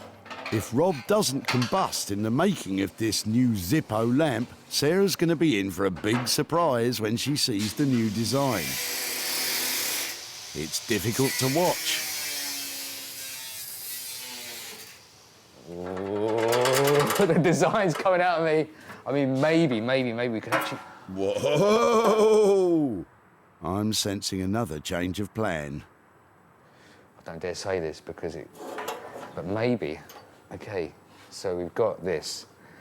Instead of putting the light there, if we could get the light there, maybe a nice light there, like almost like kind of a nice flat LED type light, yeah? And then we have a little wooden bar there, so we have like a little, almost like a hip flask and maybe 2 glasses set in wood. Oh! Gotta think, Rob, gotta think, okay. Back in West Sussex, oblivious to all Rob's design detours, Sarah's pressing ahead with the transformation of Janet's old brown chair. It's not perfect, and not all the lines are completely even, but that's the beauty of patchwork. It won't be for everybody's taste, because some people like things really neat, but for me, I think that's pretty, and once I get the back panel on, I think we're nearly there. I've got a leftover piece of blanket ticking here. Front's a bit ugly, but I really like the worn bit on the back, so I'm going to use that as the panel to go over the back of the chair.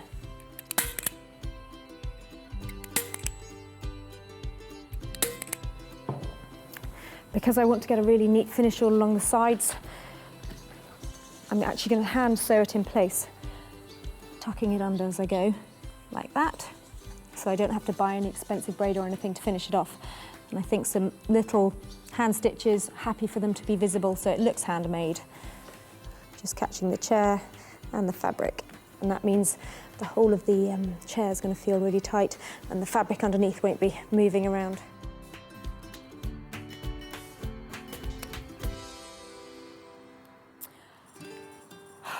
Should have painted the legs first, but at least now I can see what colour's going to look best. That's a relief. We thought you'd just forgotten. I think I will have to paint them.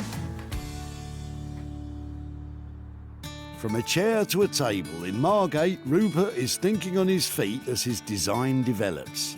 I talked to Sarah about just cutting the table in half, pulling it apart and inserting a new material.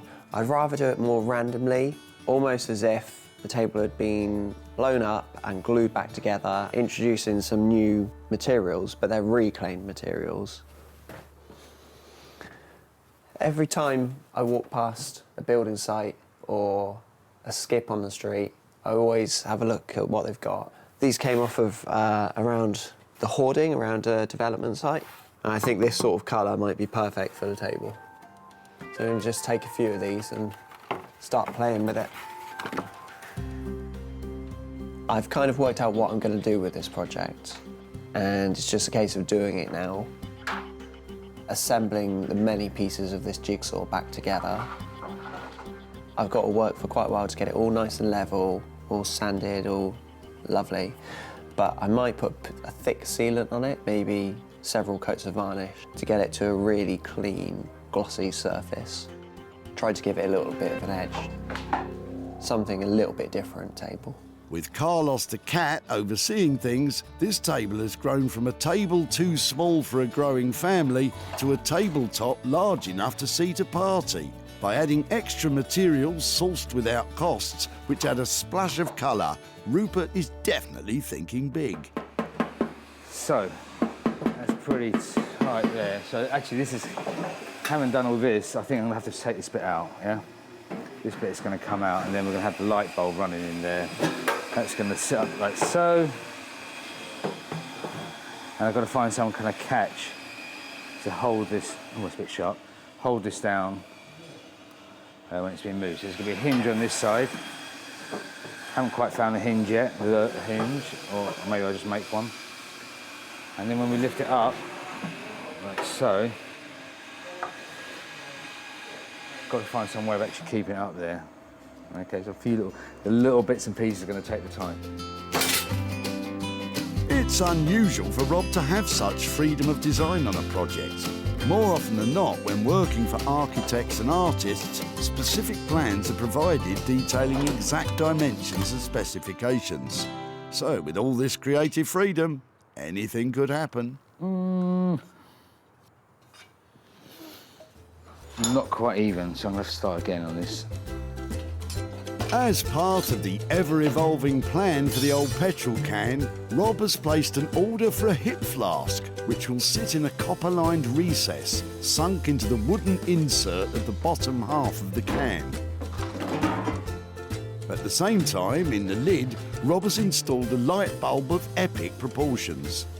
What I'll do is quickly fix this in so that's fixed in. Like I say, I want to replace it with some... I might even just use roofing nails, like zinc roofing nails, which might look okay as well. I just want that kind of whack. And that's kind of like changed a little bit. Did you mention change? If this continues, there won't be much change from that old petrol can. With an ever-evolving design and limited resources in the shape of the original old petrol can, it's important for Rob to keep in mind that whatever we end up with still has to have a potential for profit. Back at home in the barn, Sarah is nearing the completion of the revamp of the brown velour chair. So the only thing I'm thinking about now is these legs are looking really odd because they're still brown. I do have a few pots of paint that maybe I could try out to see what looks best. I think the blue is too harsh, and the green is a bit dull, so that one I think. I hate painting. I'm going to give it a quick and dirty coat for the first one and then a nice neat one afterwards. Of course, if you'd remembered to paint the legs before covering the cushions, it wouldn't be a dirty job at all. It wouldn't have been worth a £5 before. I'm going to ask over 100 quid for it now. Over £100 for what was a tired old velour chair. But now, after plenty of patchwork, patience and painting, it's transformed into a modern piece of furniture that's sure to turn a profit. With Sarah spending just £15 on a fireproof calico material and sample pots of paint, this patchwork seat has the potential to provide plenty of profit. Back at the dump, Sarah picked up from Janet her old brown velour chair, which had definitely seen better days. I'm quite interested in the chair. It was given to my mum by a friend of hers, and the cat, as you can see, sat on it most of the time. Sarah took the chair home and provided it with patchwork and paint. I'm going to give it a quick and dirty coat for the first one and then a nice neat one afterwards. With the transformation complete, the old brown velour cat seat had become a stylish piece of modern furniture. The revamped patchwork chair was perfect to be offered for sale in Sarah's very own barn sale of recycled items. With a suggested price of £125, bids were invited, written on folded pieces of paper, with the chair being sold to the highest bidder. Fingers crossed they might buy it. Sarah is back in Whitley to show Janet how her old brown velour chair has been transformed into patchwork profit, and to hand over the cash. Somebody friendly there. Hi there, hello again. Hello. How are you? Very well, thank you.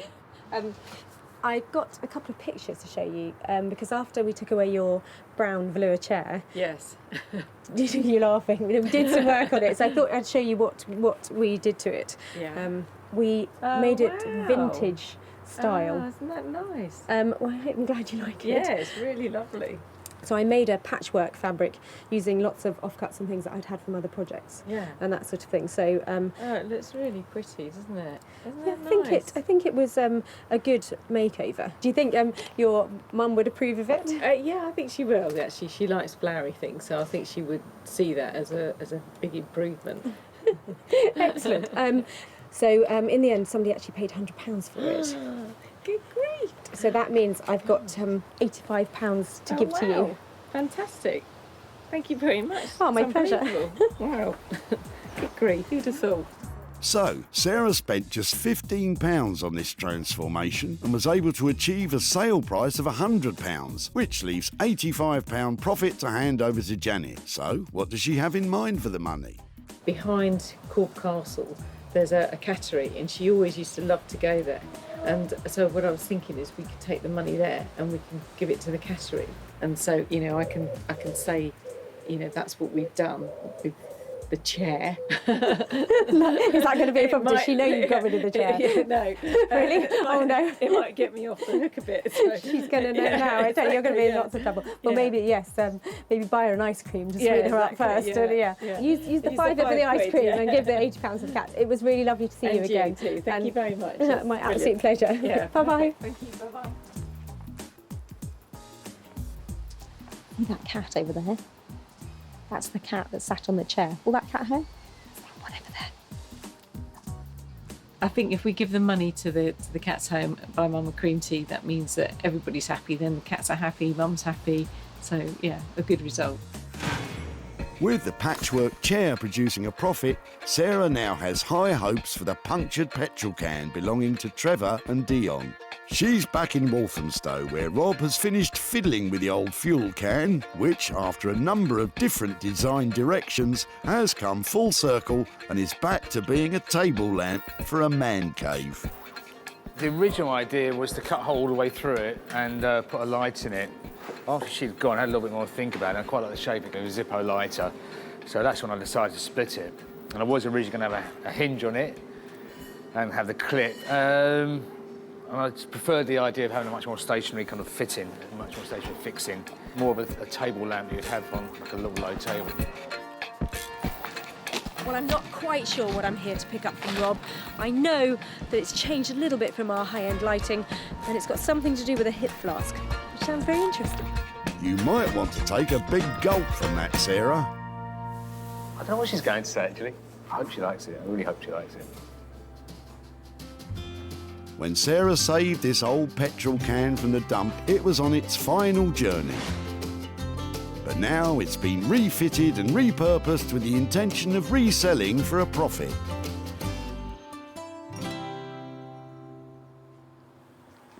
Hello. Hi, Sarah. How are you? Dark in here today. Yeah, we didn't have any money for the meter, but... Oh no, is that my budget blown?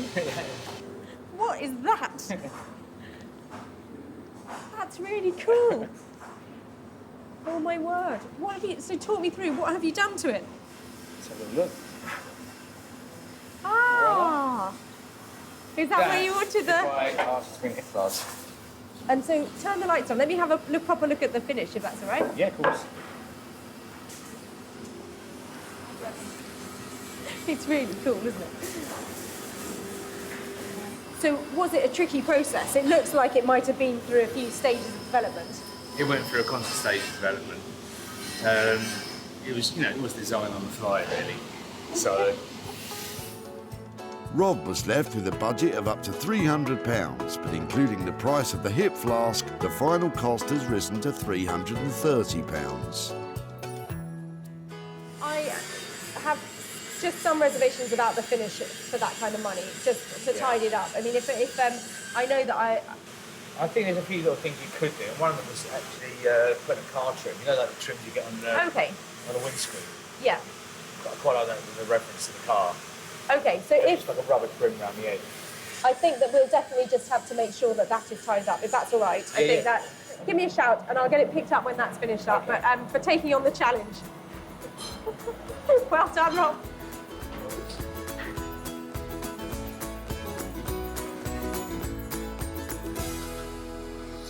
I love Rob's imagination. That looks really quirky and it's an interesting piece, but I do have my reservations about the finish.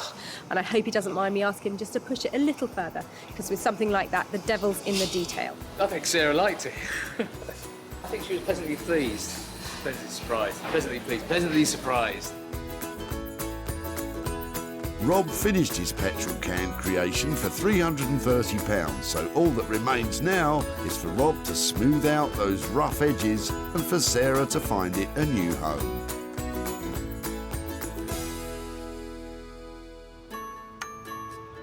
Back at the tip, Sarah spotted the potential of Dion and Trevor's petrol can. I like your jerry can. It's yours. I've had it for 8 years and it's got a hole in the bottom. Sarah's potential ideas were met with a certain cynicism. I don't hold my breath, if I'm really honest. With the help of Rob, that old punctured petrol can has now, after a few changes of plan, become a Zippo-styled table lamp. Sarah's returned to Whitley to show Dion and Trevor what has become of their old petrol can. Hi there. Hello, Tara. How are you doing? Very well, thank you. Hello, hello. How are you? All right, thank you. Nice to see you again. I've got a few bits here to show you about your jerry can. All right. No. Come on out, let me show you. So that's what it ended up like. This has got a fantastic, really bright light inside it, and he's cut it in half and opened it up, so it was sort of like a Zippo lighter. What do you reckon? Oh, well. Very different. A lot of work got into it. It's not something I'd have endorsed. Normally at this point I would say, great, it went really well, I've got fantastic news, I've got money to hand over to you, but I haven't managed to sell this yet. Some things you sort of think maybe they should have carried on at the tip, but we've had quite a lot of fun with this. And yeah, I'm sorry not to be handing over hundreds of pounds for a high-end piece of lighting, but... We've got some more rubbish if you like it. I mean, recyclable bits. So, despite all Rob's hard work, the search continues to find his light a new home. With costs of £330 spent and no income generated, this could be a potential loss for Sarah of £330. We weren't sure quite what she was going to do in the first place. We were stumped at that one, and I think it's been a bit of a struggle for them to come up with a design, but they have, so good luck with that. Well, I think Trevor and Dion were really good sports because there was no money for nothing to hand over, but we've had a good laugh and quite a lot of fun with that jerry can. Back in Margate, Rupert has managed to complete the jigsaw puzzle that was this new table, but he's not sure what Sarah will think of his radically different approach to what was discussed. It was a bit of a battle with this table, and I've made it into something new, and hopefully she's going to like it and find a suitable home for it. Last time I was here, I dropped Rupert off a real challenge, a table on its last legs. I mean, like hardly attached to its last legs, in a really bad state. So I can't wait to see what he's managed to do with it. Hiya! Hey. How are you? Hey, Sarah. How you doing? Yeah, really well, really well. How about you? I'm okay. I'm just about ready for you. Really? Has it been tense? It's always tense, but it's done somehow. That is amazing. Is it? Can I touch it?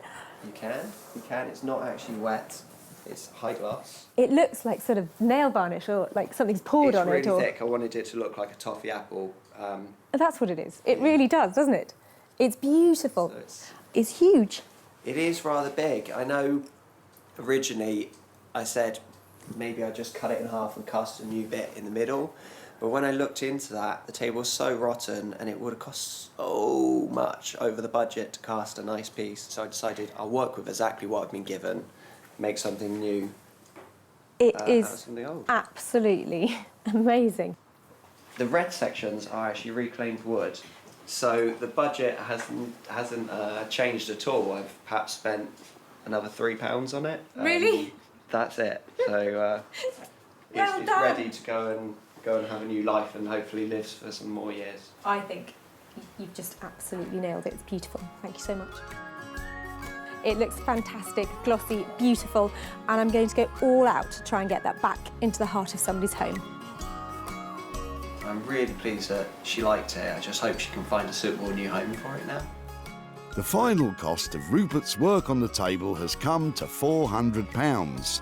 Sarah's going to need to convince any potential buyer that this is the perfect family table if she's to make any profit at all. When Sarah first met Andrew, he was throwing out a rickety kitchen table his family had outgrown. So we've had it for 20 odd years, but sadly, we've got nowhere for it to go anymore. He was pleased when Sarah took an interest. Is it something I could take away and try and remake something? I'd be delighted, because I'd hate for it to go to waste. And now, with some reclaimed wood and a tin of varnish, Rupert has served up a large and strikingly beautiful family dining table. Sarah invited Martin, one of the country's leading retro furniture dealers, to take a look at Rupert's transformation. Whoever's done this is a very creative guy, and it's good. And he loved it so much, he snapped it up for his shop, the Old Cinema. Sarah has returned to Whitley to show Andrew and his family what has become of their kitchen table and to hand over any profit. Hi there. Hi, Andrew, Sarah. Hi, Sarah. Hi there. Oh, hello, girls. Hi there. This is the big family you were talking about. Yes. Some of them. Most of them. There are four, aren't there? Yeah, there's my son's hiding away somewhere. I don't know if you remember what your dad dropped off at the tip. Do you know what we're here to?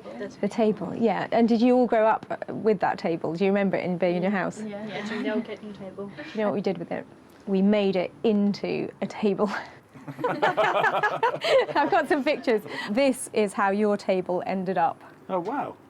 It's had a That's whole amazing. new lease of life. Your table went to the most amazing designer called Rupert Blanchard. So he spliced every single bit of your table together with some new material to make it into a table for 10. Wow, that's incredible. Somebody has already bought it. Oh, have they? Yeah. Somebody who wanted a big table paid 750 quid for it. Wow. So we spent £400 with Rupert, which means that I have got 350 quid to give to you guys. Really? For your table. No way. Yeah, really. So that money is yours to do whatever you like with it. pub? That'll be a really good night in the pub. Well, I'm amazed. Thank you very much indeed. So, transforming Andrew's table from a table into a table has cost £400. But Sarah was able to sell the finished item for £750, which leaves Andrew with a profit of 350 quid. If he can keep it from the bar, does he have anything else he would like to spend his money on? A new bed, probably, for me and my wife, because we've been sleeping on the same one for 25 years and it's pretty worn out. And having just come back from holiday, my wife has got used to sleeping in a proper bed, so it'll go towards that. So a drink at the pub and a new bed. What better way to spend money for nothing? So, Sarah managed to make a profit on only 2 of the 3 salvaged items. The dining table restructured by Rupert and the brown velour seat seen to by Sarah.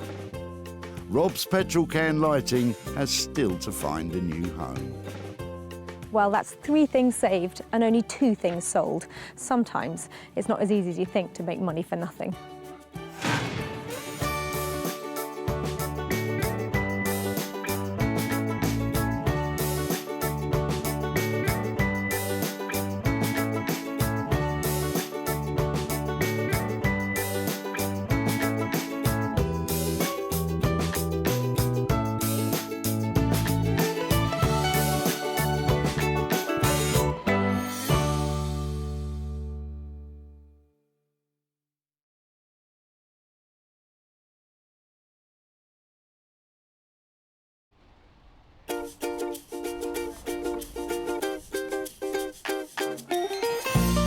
How do you make money for nothing?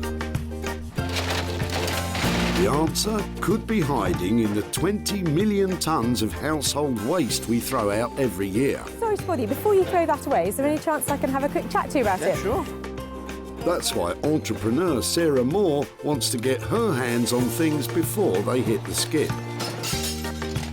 I am a passionate buyer, maker and user of old stuff, and I've turned that passion into a money-making business. I turn old stuff into new stuff and sell it for a profit. Sarah's ready to sift through as many boots and bin bags as she needs to. Look at that absolute box of joy. These are just fantastic. In her search for tip treasure. We've got to be able to make something out of that, haven't we? And with some of the country's elite designers and makers, I've got a little something for you. Yeah, I thought you might. Oh, this is a hard one. she can transform her finds into desirable, Oh my word. beautiful, valuable, Cha-ching. and hopefully saleable items. Well, I love this, so I would really like to have it. If Sarah is successful, then she can hand the profits back to the very people who had no idea there was cash to be made from their trash. That is incredible, isn't it?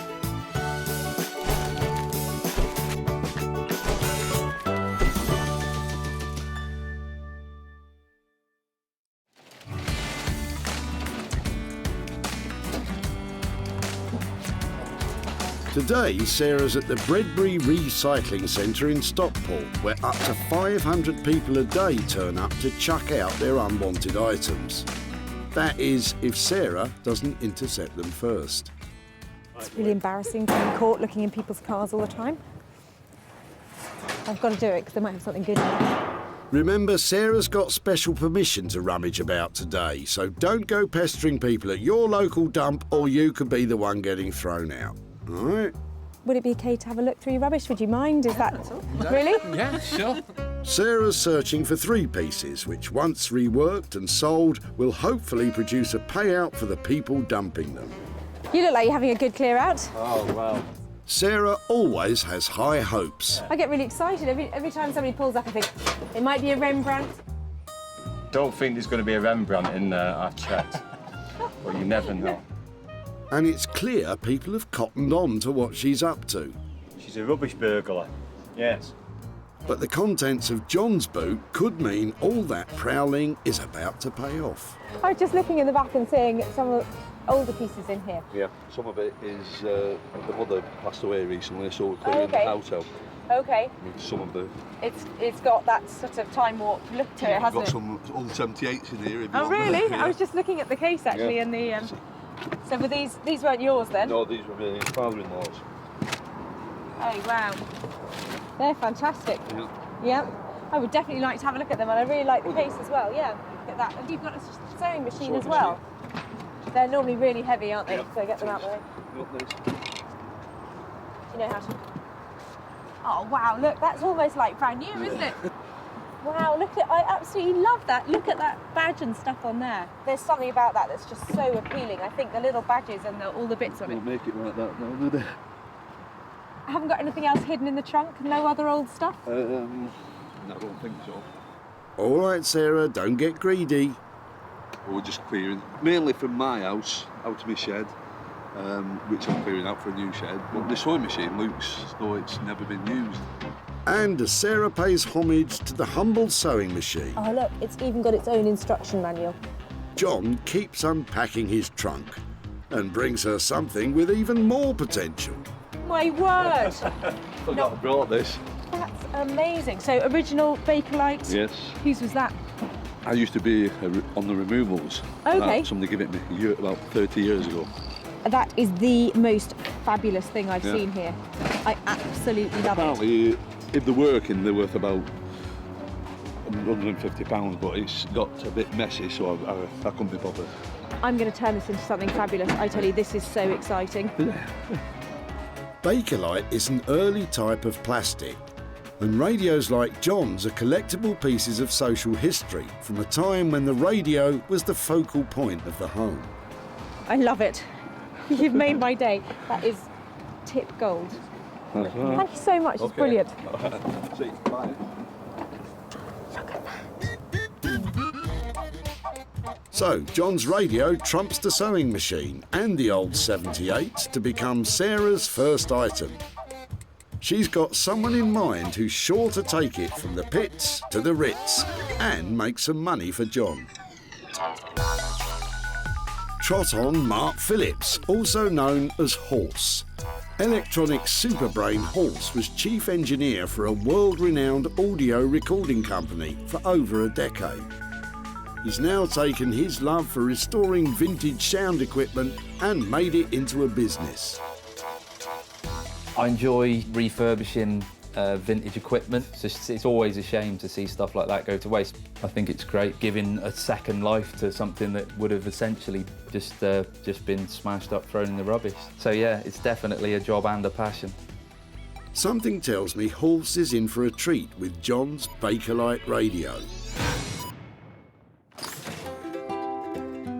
So it's one item saved from the skip and 2 more to find.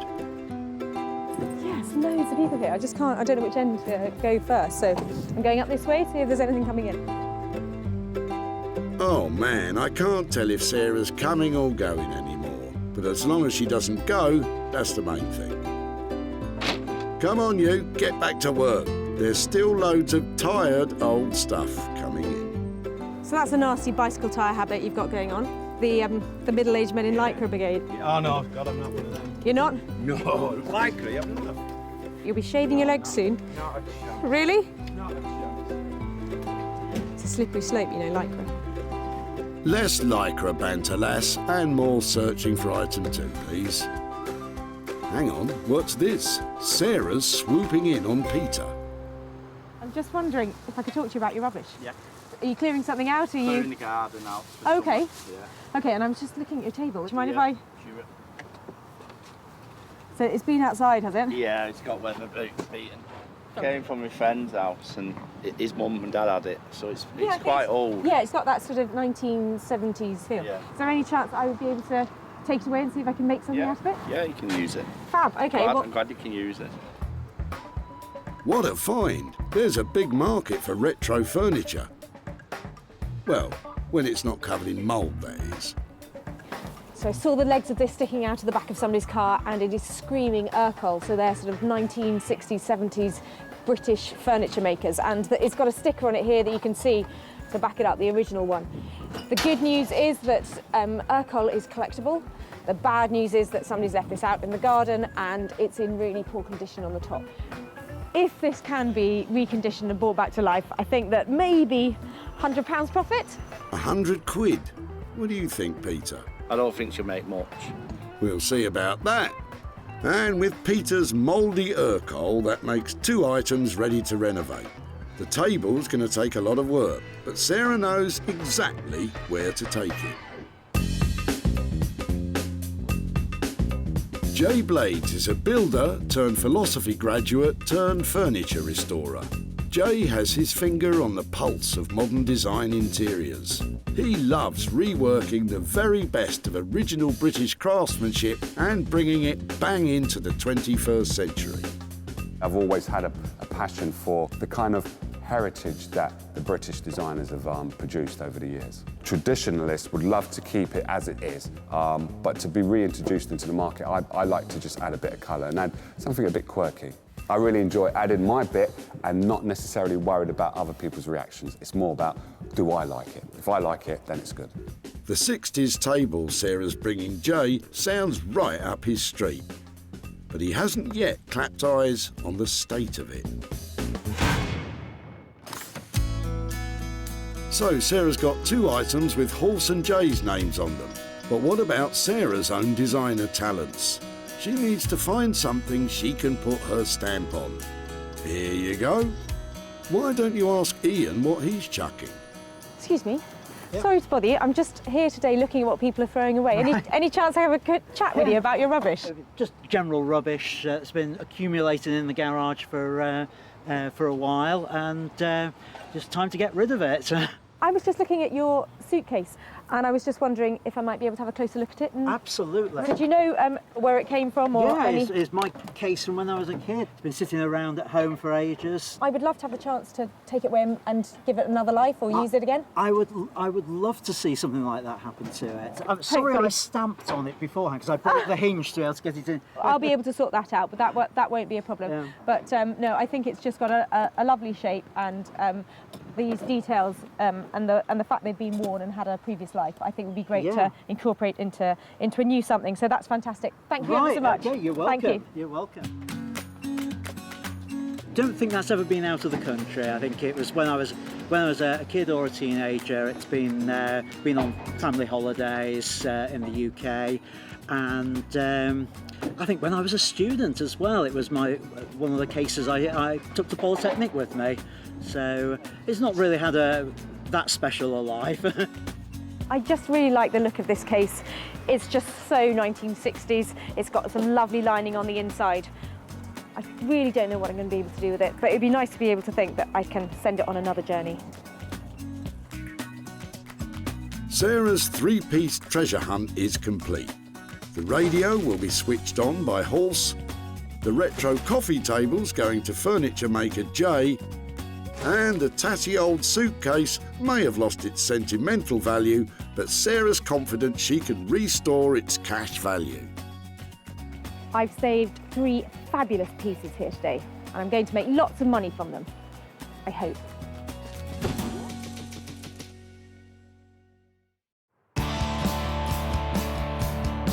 Sarah's next stop is Manchester, where the cultural scene is buzzing with a task force of talented designers and artists. Riding high on the city's wave of creativity is electronics restorer Horse. He'll be working on the knackered old radio, but he doesn't know what's coming. Sarah's going to bring me a piece of essentially rubbish, so I'm going to have fun seeing if I can make it beautiful again, make it functional again, depending on what it is and what kind of condition it is, I suppose. Hiya. Oh yeah, good, yeah, very good. I've got a little something to show you. Brilliant, let's have a look. So I'm hoping this is your kind of thing. Brilliant. What do you reckon? Yeah, pretty much exactly, yeah. The only thing I'm worried about is my radio is actually in a bit of a state. It's not as bad as it looks. It's quite reassuring that still works, and I think this one. Yeah. Well, I think I've broken it. Oops, Butterfingers. Remember, you're supposed to be adding value, Sarah. It would be really nice to think that sound could come out of it again, and I was wondering whether that means it's an accessory for somebody's phone or whether it's just a radio, but possibly something a bit cool. Yeah, the ideal application would probably be a universal kind of small powered speaker. That sounds fab. So basically, it's going to be something that somebody can listen to their music through with their phone or their laptop or something like that. Yeah, you can plug essentially anything into it. You can probably use some of the existing components. I'm going to use valves in it as well. They still make them for certain applications, mainly guitar amplifiers and high-end audio, hi-fi equipment. But they're just a specific warm sound to them. That looks really cool. I mean, I just love that just as it is, you know, Yeah. That's stunning. Shame those valves are going to be hidden away inside, really. Now, Horse really knows his onions when it comes to modifying vintage technology to accept modern gadgetry. He'll make sure that smartphones and laptops with mini jack sockets can be plugged into this old valve-powered speaker. Who'd have thought it? Hopefully will be a beautiful object that is functional and will sound really nice, and it's completely unique. Horse will target a higher-end clientele with his finish on the radio, but how much will he charge? You might be looking at sort of like £300 or so. On that basis, I reckon full steam ahead, let's go for it. Brilliant. I think that radio is in really safe hands. It's going to sound amazing, and I think I might make as much as £100 from it. Sarah's confident, but is Horse on the same wavelength? I think it's definitely doable. I think it's in good enough condition. I'm looking forward to the challenge. Yeah, it's gonna be great. With a bit of horsepower, the old radio could pump up the volume and the profit. Horse's expertise and materials will cost around £300. So Sarah will depend on that high-spec finish to make any money.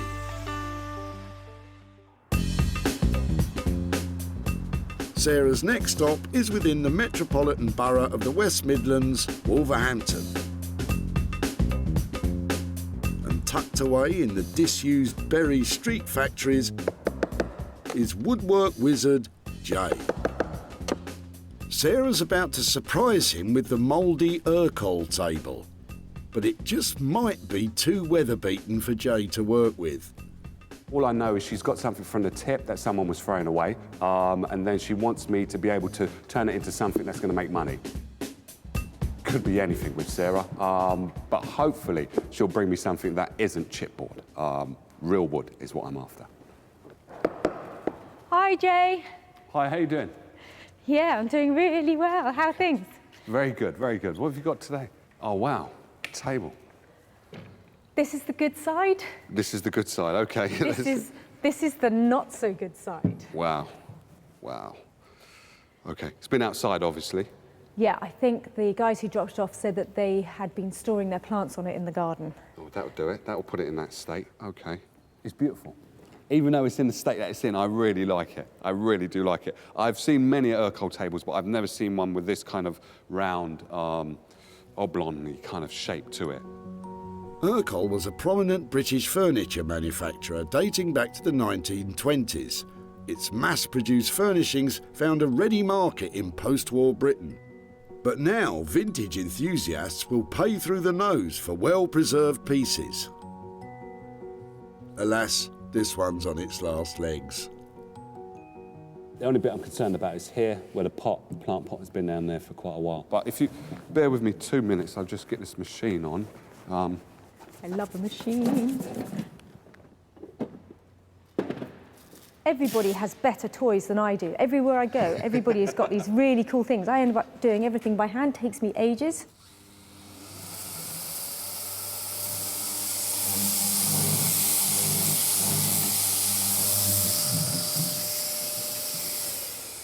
The only thing I'm concerned about now is the red.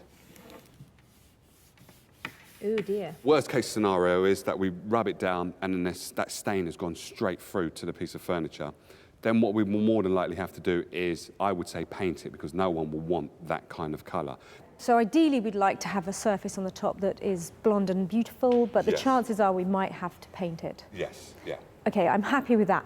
What we probably need to think about is, you know, what kind of money do you think we'd sell it for, and is it worth taking it on? I could charge 75 to 100. It depends on what is being done. That's definitely a deal. Okay, You cool. always talk my kind of money, Jay. I love doing deals with you. You look like you've got your work cut out. I'll leave you to it. All right, take care. yeah. Jay absolutely loves Urkel, and I think whatever he does to the top or the legs, it's going to look fantastic. I'm just excited to be working on Urkel. This is something that someone was going to throw away, totally discarded it, put it in the garden, put some plant pots on it, and allowed the weather to do what it's doing, and the table never gave up. It never gave up on life. So all I can do is just make it look not as great as Urkel did back in the 1950s, or 1960s, I should say, but make it look as good as I can make it look. Jay can always make Sarah smile when it comes to money. 75 to 100 quid? What could go wrong?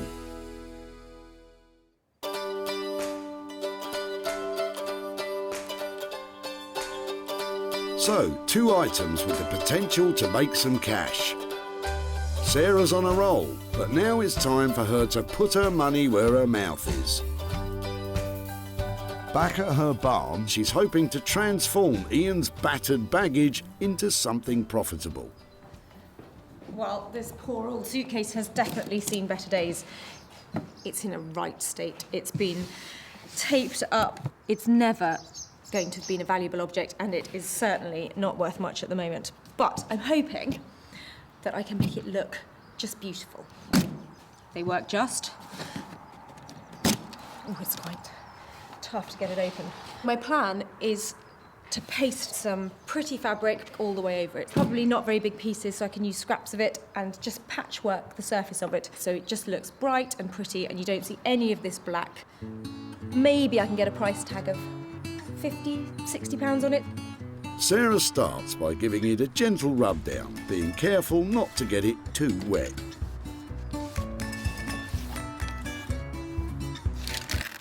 Oh dear, that didn't sound good.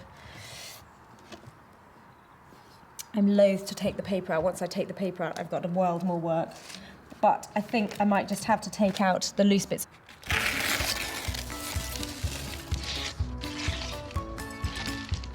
You can see how it's made. It literally is made of cardboard.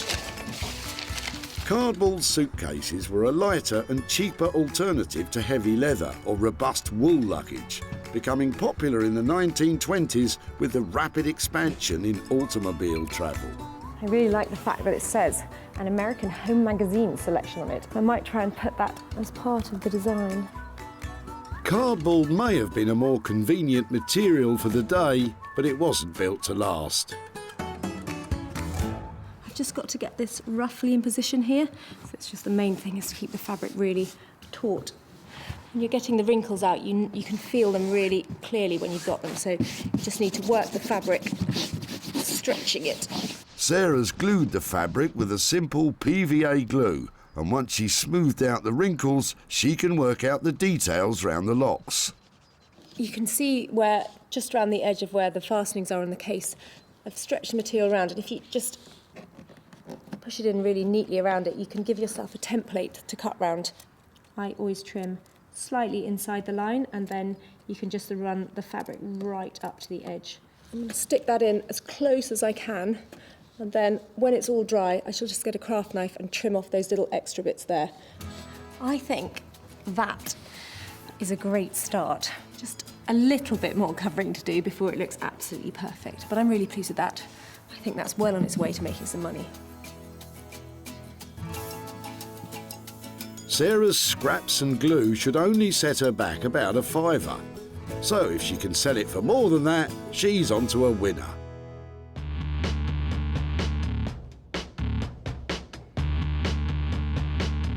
At Halsey's workshop in Manchester, some electronic surgery is about to be performed on the old radio.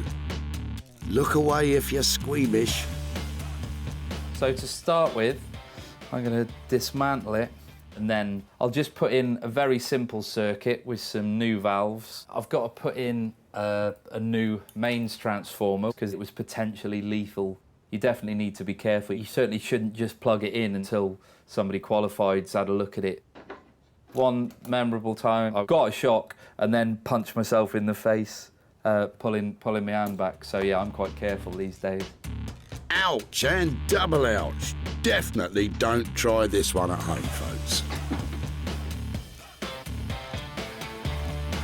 This was a valve radio. I'm going to make it a valve-powered speaker.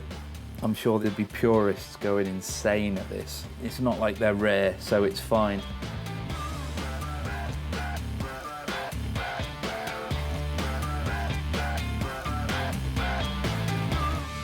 This is just the chassis. So what we need to do with this is clean it up and then put the bits back in that I'm going to be using, and then start building the circuit around that. The case needs some serious cosmetic work too, and that's Halsey's biggest challenge. What you can do is use what's called wet and dry paper, which is an abrasive, bit like sandpaper. You can start off with quite a coarse grit, and then you move to a finer grade and kind of keep doing this. It can be quite rewarding because it's quite nice to get the scratches out, but yeah, it can be pretty laborious, especially when they're as scratched as this one. It's lost its sheen a little, so I use this special Bakelite polishing paste, and this sort of takes a thin layer off and buffs it up to a nice shine. If Halse can get the balance of shiny, new, usable, traditional old object right and up the value to over £300, this radio is on course to make a tidy profit. It's nice to have a finished product that actually sounds good and is usable and means that you can kind of have such a nice looking object that's useful again. Paul's Tickety-Boo in Manchester then. Back in Wolverhampton, Jay is sanding down the Urquhart tabletop to determine if the stains can be removed so he can keep the natural colour of the wood.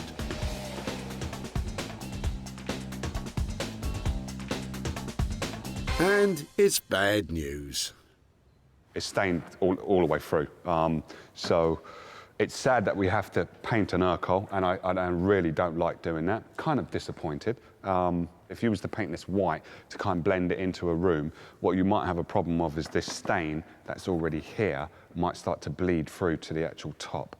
So getting the red and the green out, and also the black, is virtually impossible, because I don't know what that red is. It could be wine, it could be anything, but if we put a good primer on this, it should be okay. The legs are going to be the wood colour, but once I've sanded down the problem legs that have the stain, then I'll be able to tell if we can keep the legs as neutral as possible. I have to sand all of this. I have to especially sand that leg. That's one of the main, because that also is determining what the design is going to be like in the end.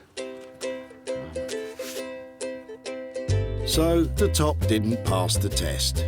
If Jay can't sand the stains out of the ends of the legs, they too will be destined for a paint job. So, Jay, what's the verdict? It's very rare you catch me doing this, but I think it's going to have to all be painted. What a shame.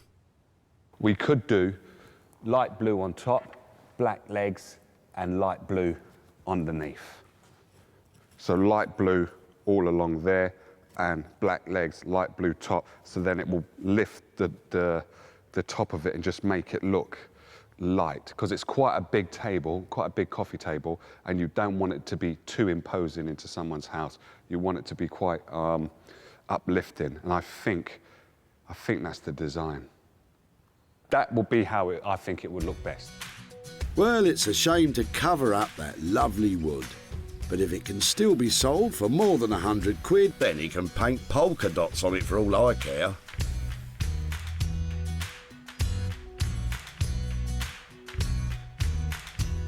Back in Sussex, Sarah's nearing the end of her own restoration project. Basically, I've covered the whole of this case in a new layer of fabric on the outside. I've carefully cut round the things that are on here already. It's tricky to get it done perfectly, but the overall effect of it, I think, is really pretty. And that should make it saleable. So I was hoping for 50 quid, but I don't know, I might make it an even higher price. What do you reckon, 60? 70? Before, this was a battered old cardboard suitcase. But now, after some careful craft, a bit of glue and some offcuts, it's transformed into luxurious luggage. You wouldn't lose it at the airport, would you? Time to hook a buyer. I'm not sure I want to part with it. Tweaking the photograph so it looks absolutely the best it can. I think that's singing out now, don't you?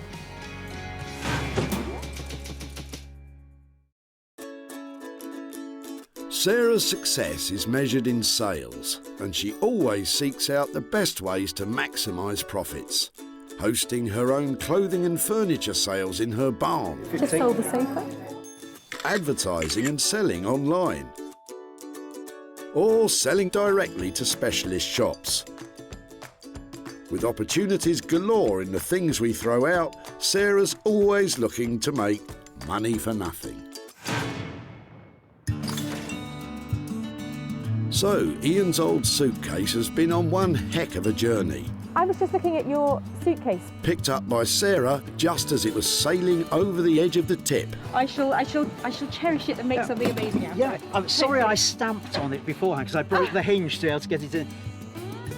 And transformed into something saleable. Now, Sarah's back in Stockport to show Ian what she's done to the case and to hand over the cash. That is, if it's sold.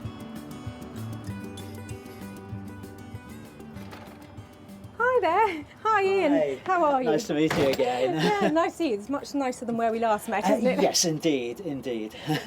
Well, since we last met, and I took your case, and it actually turned out to be a project that I worked on, and I had a lot of fun with it. Am I right in thinking that it was just yours? It had one careful owner? Well, I don't know about careful, but one owner, yes.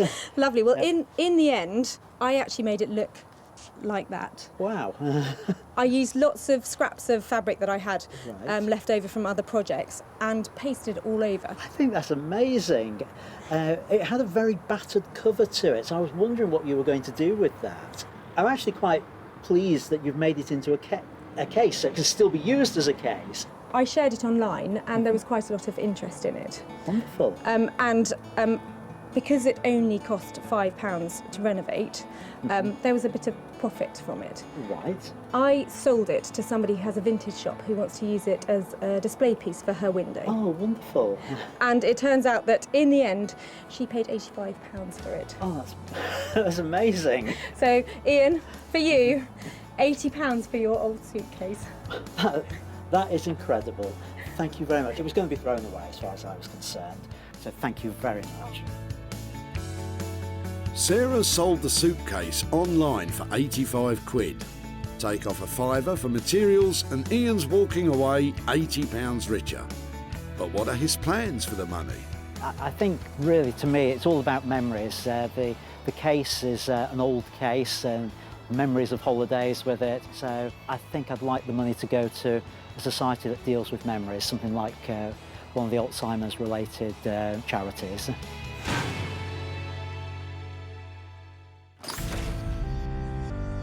So, the money's in the bag for the suitcase, so to speak.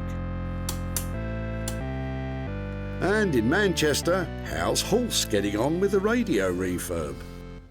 I finished it a couple of days ago. Yeah, I'm pretty pleased with the way it sounds. It's valve, it's true to the original design. So yeah, I hope Sarah likes it. Before, this vintage radio had sat in dusty silence for over 30 years. Now, Hulse has sympathetically repurposed it as a universal speaker for today's music-playing devices. It's perfect for someone with an eye for funky functionality and an ear for the rich tones of yesterday, as Sarah's about to find out. Hello! Hello, how are you doing? Yeah, brilliant. Have you got something to show me? Yes, let's go and have a look at the radio. Oh, fantastic.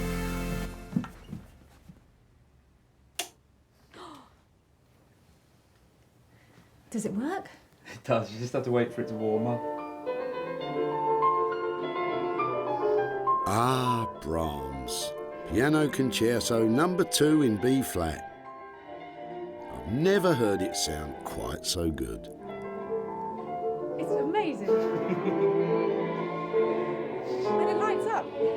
No, everything about this, the wood effect and the gold and the lights and everything, I am blown away. And the sound quality, it is markedly different from modern speakers, isn't it? Yeah, definitely, yeah. How do I make it work? So this is just a standard common or garden mini jack connection, and that you can plug anything with an auxiliary output or any line output. Talking technical now. I think you mean smartphone. Do you mean smartphone I do, thingy? smartphone thingy. exactly. Yeah, okay. It's kind of up to the spec of a brand new product, basically. I love everything about it. I think it looks fantastic. Ah, Sarah's gone all warm and fuzzy. But stay put, because Hulse has added a surprise feature. I also put a 1/4-inch jack connection, and it means that you can plug a guitar into it, basically. So it's an amp as well? Yeah. The way that you make it, it's sort of silly not to, really. Come on then, let's hear it.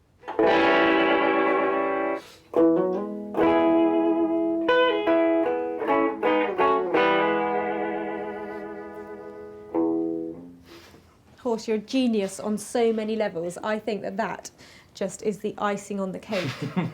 That was lovely, wasn't it?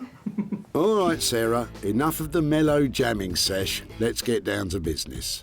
Hulse came in on budget at £300. Now, Sarah needs to get selling. Right, so all I need is some of your excellent music connections and a nice buyer, and then everything will be perfect. I am seriously impressed with what Horse has managed to do with this radio. I mean, it was in a really bad state, and now you can play your music through it, you can play your guitar through it, and I think I'm going to make some money out of it. I think she was generally quite chuffed with it. I think the addition of the guitar amp was a last-minute bonus. So yeah, no, I'm pleased. I'm glad she really likes it. This vintage radio was nearly dumped at the tip. If they're working, they're worth about £150, but I couldn't be bothered. John was happy for Sarah to take it away for nothing. And with the expert attention of electronics engineer Horse, hopefully will be a beautiful object that is functional and will sound really nice.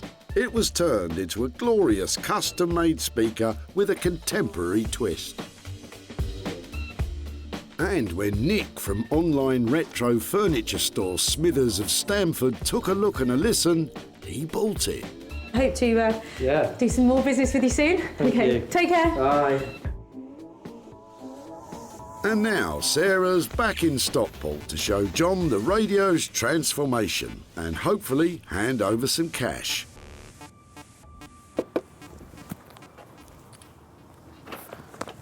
Hi there, John. Hiya. Hiya, how are you doing? Not so bad, thanks. It's a long time since I've seen you at the tip. It is, yes. How are things? All right, thanks. Lovely. I've just come back because I've got a couple of pictures to show you of your old radio. All right, yeah. Did you have any thoughts about it? Because it wasn't in great condition when we picked it up, was it? It's funny, it came all the way down south to me, and it turns out that the one man who restores and loves working with old radios like yours lives about 10 minutes down the road from here. From here? Yeah. Right. So it's been in a big circle. Yeah. It went to this guy called Horse. Yeah. And do you want to see what he's done to your radio? I think very interesting. He's turned it into its former glory. Beautiful. That is now an amp if you want to play your guitar through it.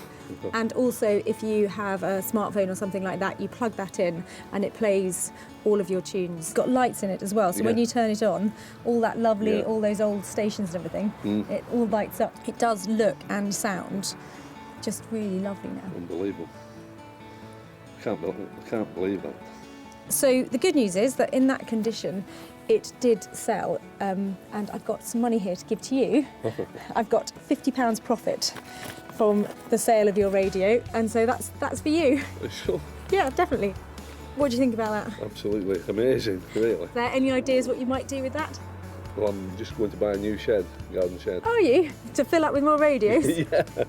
That's the reason why that came out, ready to buy a new one.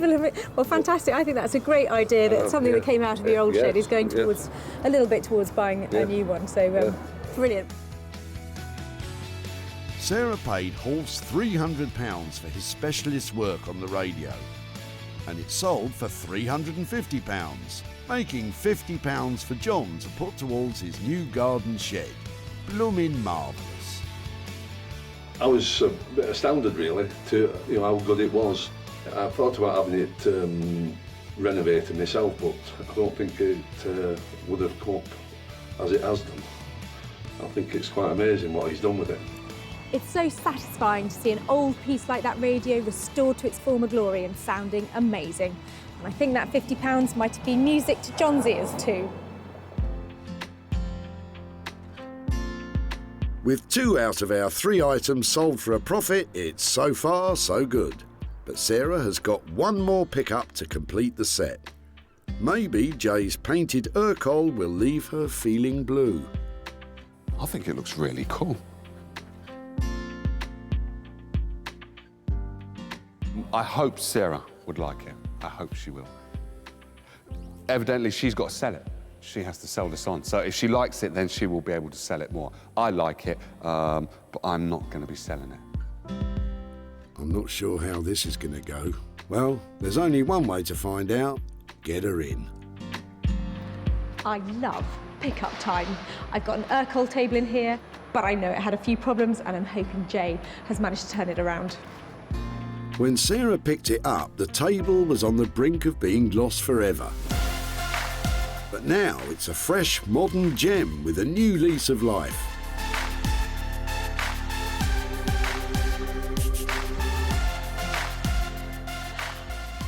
Oh my word, look at that! You like? I love it. What a relief. Would it be all right to have a quick look underneath to see what you've done?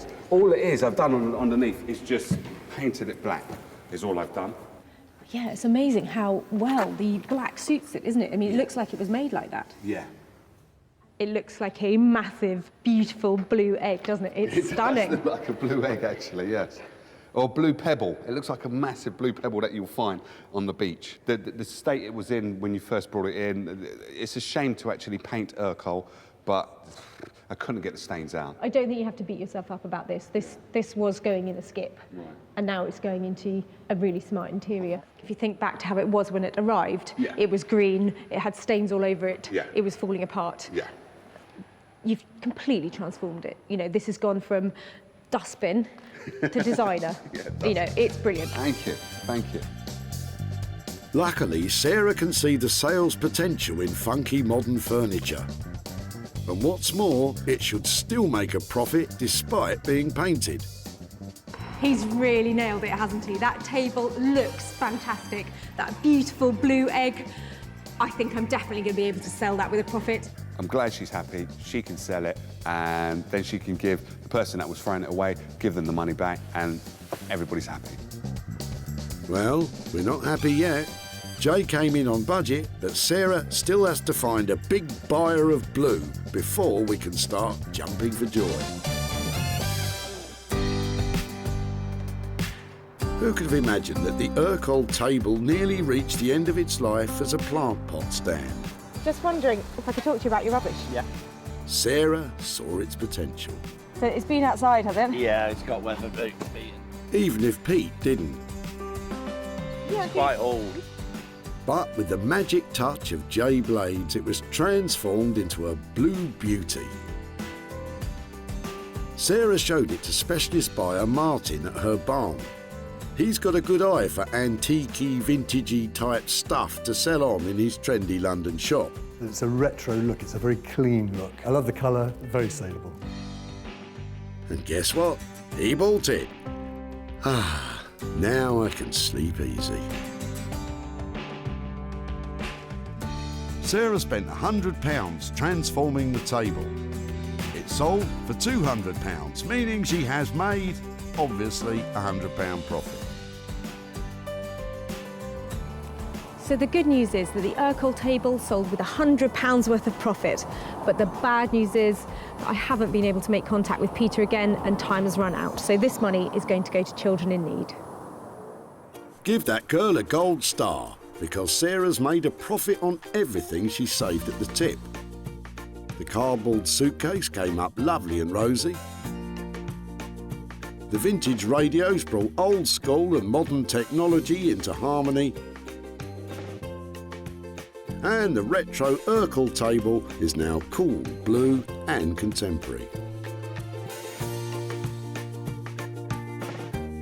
There were 3 things that were saved from the skip that would have been lost forever. And who knows, maybe next time you're at the tip, I could be taking your rubbish and turning it into money.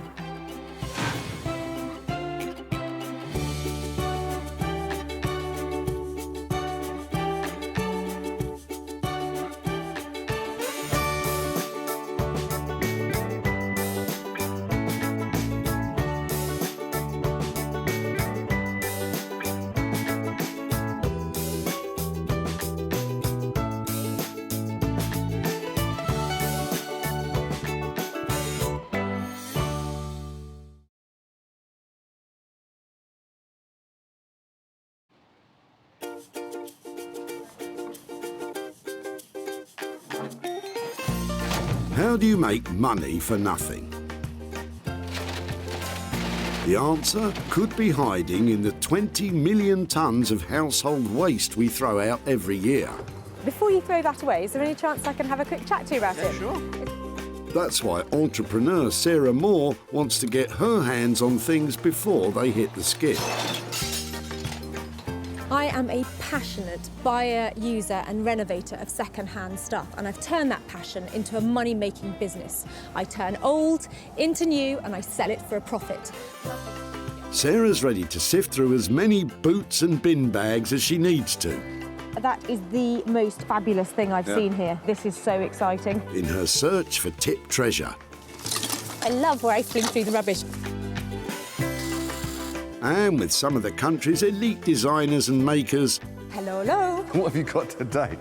I want to do what's right for this piece of rubbish. She can transform her finds into desirable. Look at that. Beautiful. Speechless. Valuable. You're joking. And hopefully saleable items. You always talk my kind of money, Jay. I love doing deals with you. If Sarah is successful, then she can hand the profits back to the very people who had no idea there was cash to be made from their trash. Wow!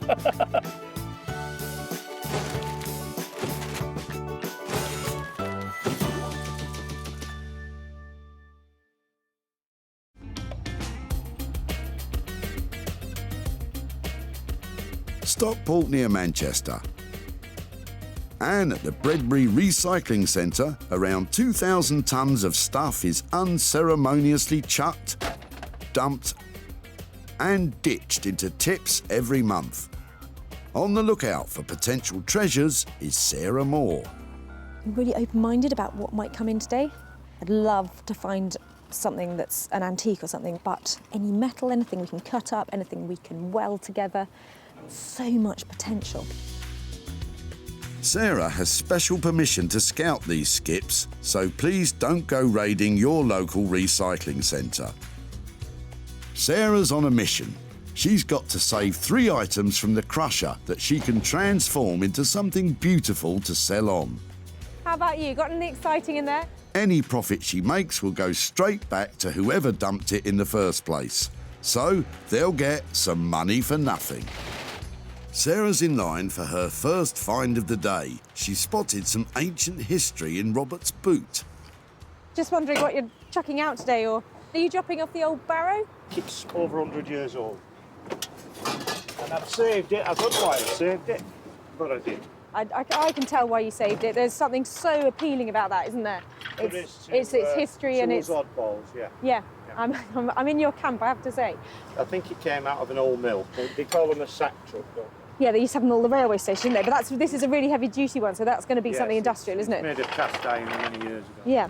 Is there any chance that you'd let me take it away and do something with it? Well, I'd have to charge you a smile, at least a smile. I'll definitely give you a smile for that. And sold for a smile. Bye now. Thank you ever so much. Wait a minute, what about that smile? Lovely. It feels really cool. I'm just talking about your sack barrow. It has seen better days. It's got cast iron wheels on the bottom, and this one has worn away on one side, is broken, but I think it's got great appeal. Sarah sees great potential, but what would Robert do? If she puts a plant in it, then it can be turned towards the sun different seasons. But anything like that, anything old, people go potty for. Too true, Robert, too true. But Sarah's got other money-making ideas. This would make a fantastic coffee table. I'm just wondering whether we just support a huge sheet of glass on it. It's great, lovely. A coffee table, that's more like it. Right now. So Sarah has her first item, but she'll need some help. There's that little gold mine in that car. And when it comes to heavy metal, Sarah knows the perfect person to take this on. Artist blacksmith Beck Simon bangs, grinds, welds and smelts metal into bespoke beauties. Her unique pieces are normally specially commissioned, so Sarah's project could be an adventure. Working with found objects is quite different from what we normally do, because we work with our clients and we produce designs and we work with them. So this is kind of like really freeing up the mind and seeing, you know, what object we've got and how we can make it work into something really cool, modern and yeah, desirable. So it's going to be fun.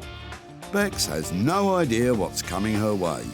Let's hope her imagination is ignited by the wobbly old sack barrow. So that's one item swiped and 2 more to find. I'm just looking to see what's around.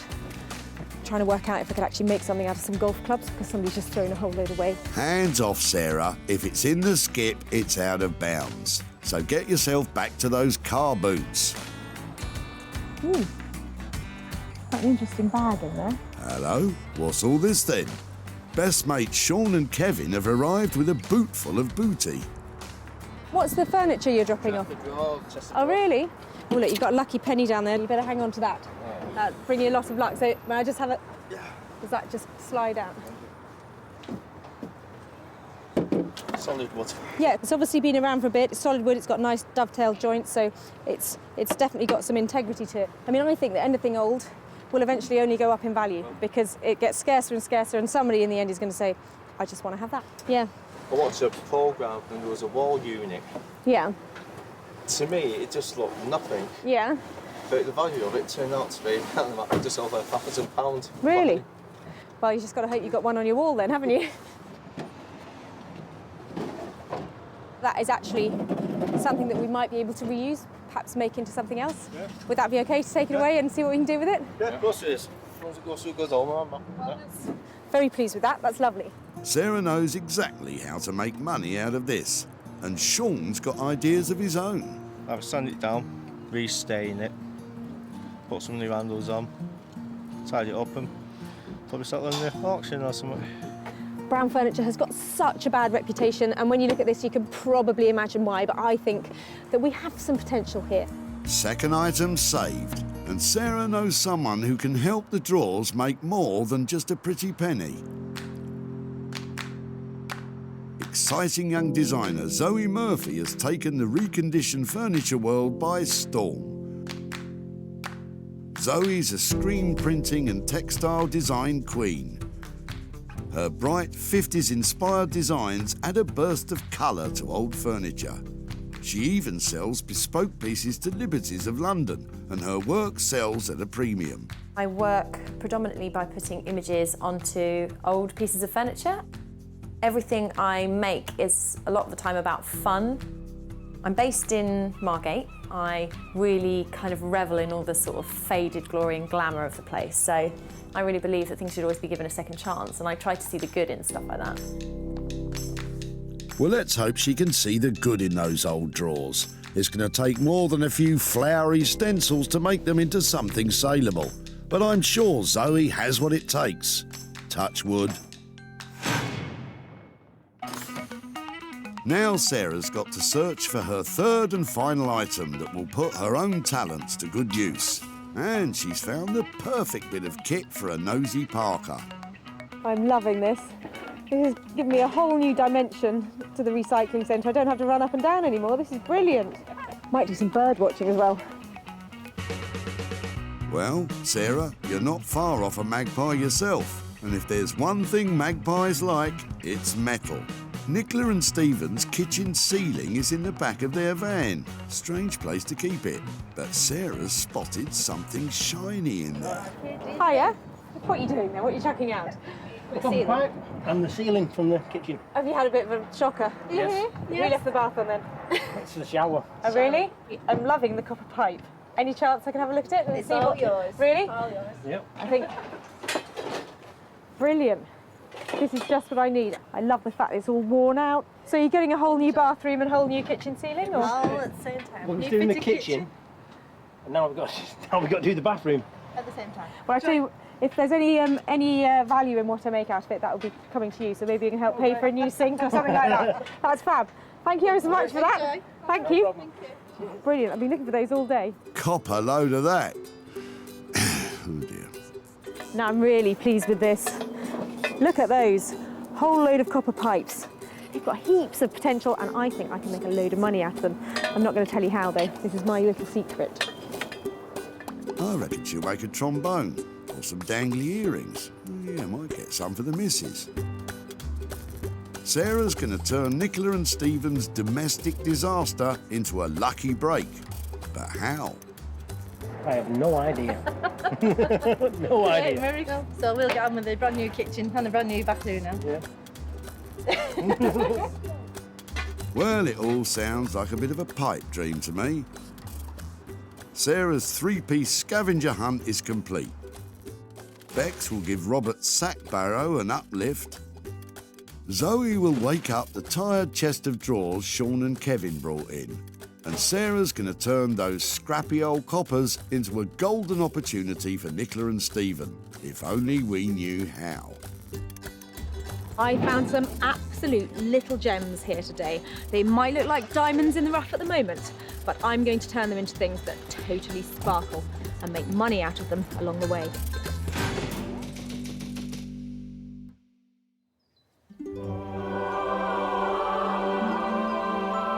Sarah's first stop is deep in the heart of the picturesque Surrey countryside, where, in amongst the tranquility of country living, there are sparks, hammers, and fire. Lots and lots of fire. Sarah's brought the old sack barrow to see what Bex can make of it. I'm really looking forward to seeing what Sarah's going to bring today. Probably something really strange. Yeah, I'm looking forward to having a look. I don't know what it's going to be, but I guess that's part of the challenge. So yeah, looking forward to seeing what it is. Did you hear me coming? Bex works side by side with husband Dave, who will be helping out on this one. I was sort of wondering if the old sack barrow might be a coffee table. Yeah, I was wondering what we were going to turn it into. So yeah, we could do a coffee table. But perhaps it's something that we are finding some way of getting some glass over so we can really see the kind of industrial sack barrow thing left underneath. And you still want to be able to move it around using the wheels? Yeah, I think that would be really cool. If we could find a way of not making the glass sort of slip off, I think that would be great. Exactly. Any thoughts about how to finish it? I'm thinking maybe, you know, keep the old rusty metal, maybe add some colour into the wood. One option for treating the wood is to have a scorched finish. It doesn't just give a distinctive burnt look, it also creates a charcoal barrier that is rotten fire resistant. Darkens it all down a lot though, that's the thing.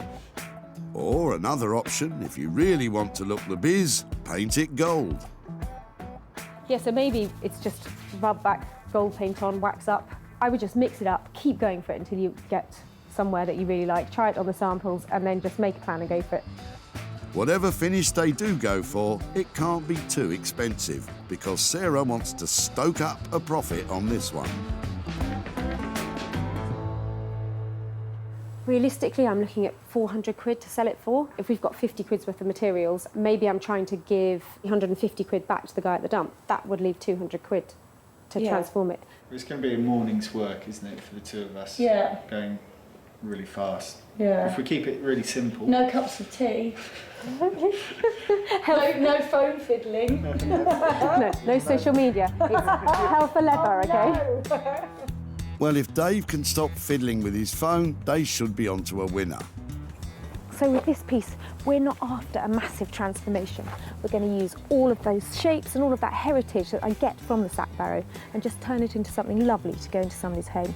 And you never know, we might even make some money from it too. Bex and Dave are charging £200 for the work. But they're all forgetting to budget in the glass tabletop. I bet that won't be cheap. And it could even eat into the profit margin.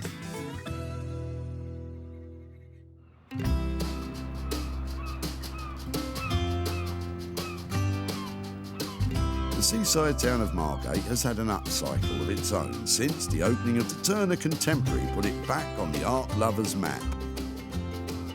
Its rich history is now fused with the contemporary art scene buoyed along by a vibrant community of designers and artists. At the epicentre of this artistic boomtown is designer-maker Zoe Murphy, who's expecting a visit from Sarah. She usually brings me storage items, so really wanting to think up some patterns and prints and colours to go with anything that might come through the door. But if they're on their way to the tip, it's not always because they're in the best nick. But as I don't know what it's going to be, it's quite exciting. Hi, yeah, how are you doing? Ah, bless, it's like the worn-out chest of drawers is in for rehab. Time for some serious TLC. It's definitely seen better days. We're lucky to save it because it was really close to being chucked away. Yeah. We're missing one of the stops there. that suspends the drawer at the right place. And it's quite smelly as well, isn't it?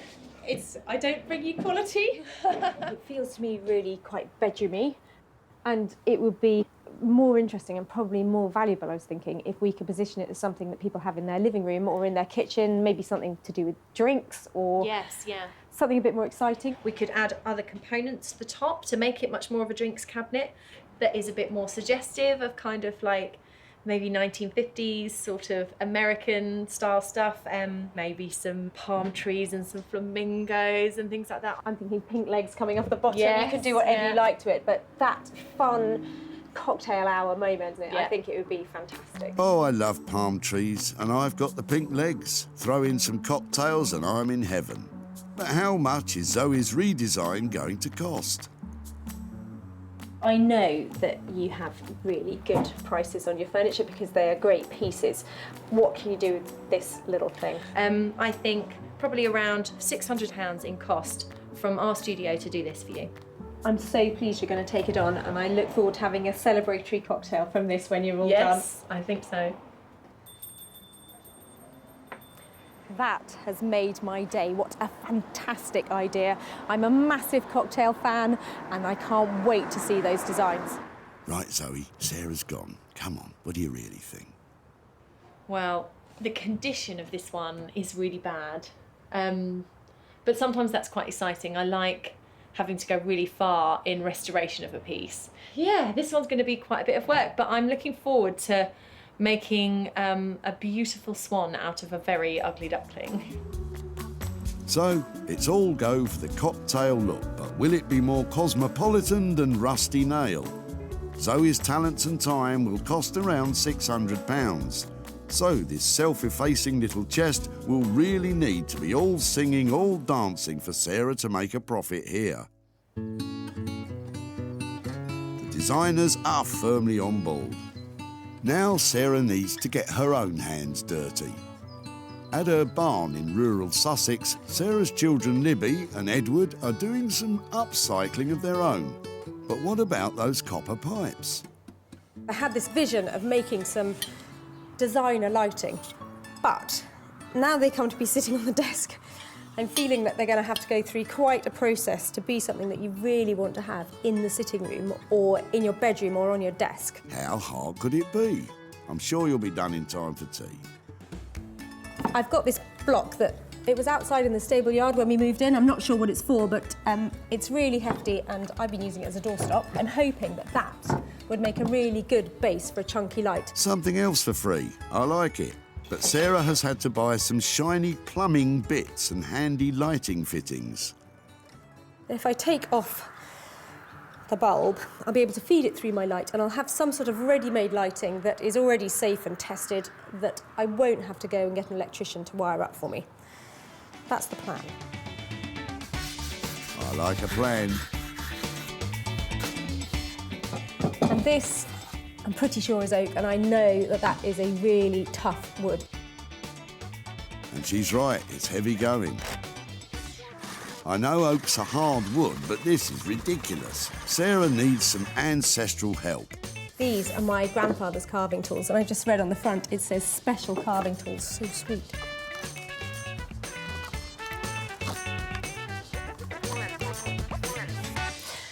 Now what?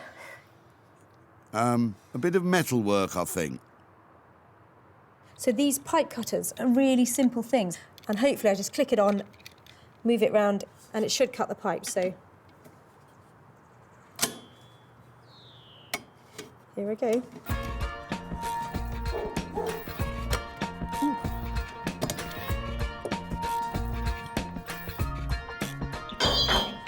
Musically gifted as well. But Libby doesn't look impressed. The new plumbing parts ensure the old imperial 1-inch pipes fit into the metric-sized hole that Sarah's just drilled. And they add some bright, shiny detail to boot. Right, back to that woodblock. It really is a labour of love turning an old lump of wood into a piece of lighting with the help of some bits from the tip.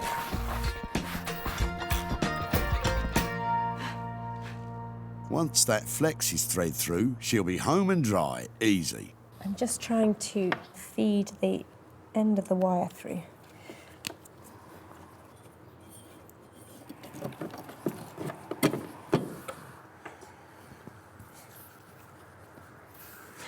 For goodness sake. It's really not your day, is it? Gently pull that bit. Gently does it. Almost there now. By the time I get this finished, we'll need lights because it'll be so late. OK, I was wrong. It might not be done in time for tea, but despite appearances, Sarah's almost finished.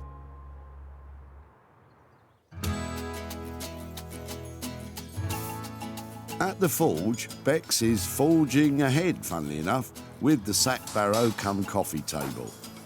And in the end, for that all-important finish to the wood, they've decided to, well, keep it looking like wood. But exciting news just in. Bex has a new metal idea. Because it's a coffee table and it's a bit wibbly-wobbly, so we need to sort of strengthen it. So I thought I'd make a bit of like a magazine rack at the bottom. To save time and money, Bex lets the machines do the hard work. Meant to do this hot, but because it's tube, I can get away with it. Every blacksmith's best friend is the forging hammer. This beast will flatten the cross beams of the magazine rack ready to rivet. And then there's an important feature to add. So we're now going to stamp it with our maker's mark.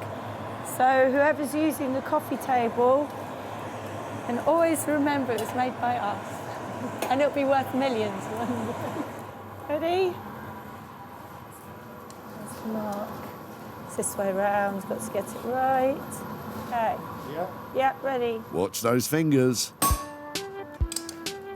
There we go. It looks like $1 million. While Bex shapes the beams that will support the glass tabletop, I think it's going to look nice. I think. I know. she can outsource some less important work to Dave. Dave, can you take off, we'll scrape off some of that stuff. Thanks. It's definitely a labourer's job, I think, cleaning muck. We each decide who does what, and then we have an argument about it. Well, I'm definitely the boss. Of course, naturally. But no, we compliment each other because he's sort of, I'm like, and he's like the more grounded one. With the dirty work done, it's time for some teamwork. This is where it all goes wrong. The magazine rack beams are being riveted together, but it's dangerous work. Steel has to reach a temperature of 1,400 degrees Fahrenheit before it can be hammered into place.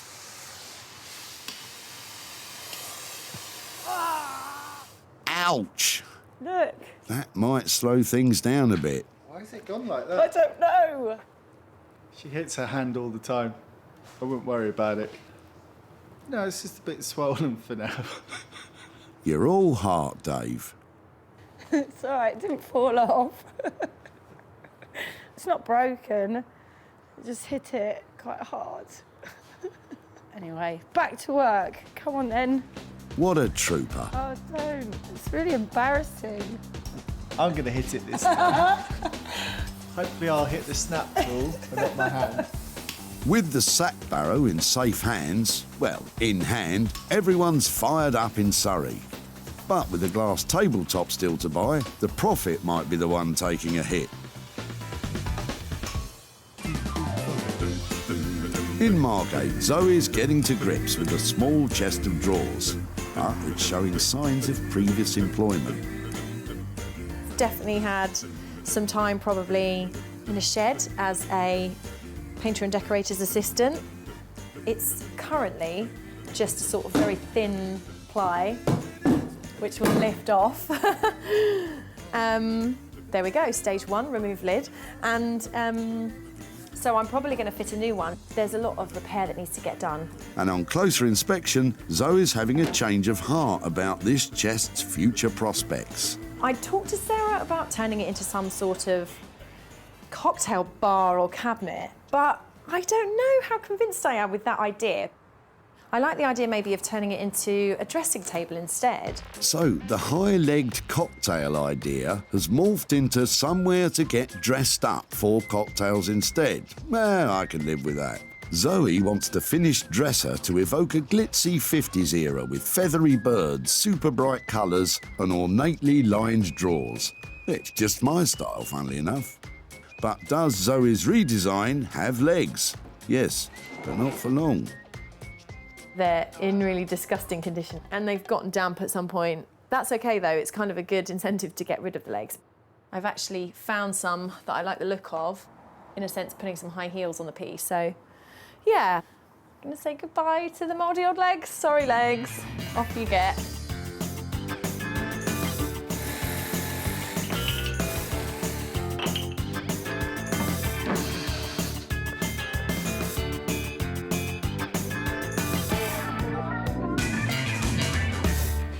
Carpentry over, it's time for the arty bit.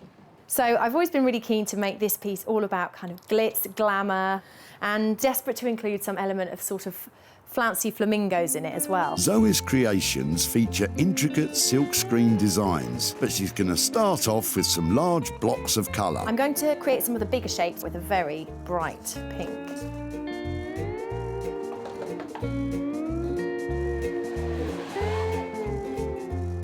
I'm really happy with that. Got a little bit there to fill in where there's been a chip. Apart from that, I just need to do a lot more and put in some detail. The prettifying is well underway, and the coy little chest is on course for a much brighter future as some classy uptown junk.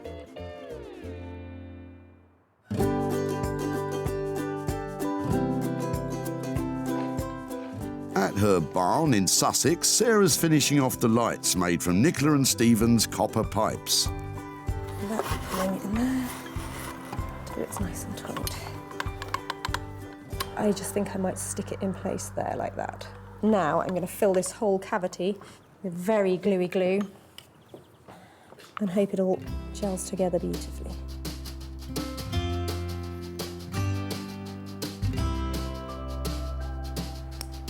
It was a bit of a challenge making a bespoke piece of lighting, but actually I think these copper pipes that were hidden away under the floorboards now look like they should definitely be on show. Before, this old bent copper was beat up and done for. Now, with Sarah's creative vision and a lot of hard graft, the metal's been married up with a chunk of found oak wood and repurposed as edgy industrial lighting. It would look great in a New York-style penthouse apartment, or even my two-bed bungalow. Now, Sarah needs to get selling.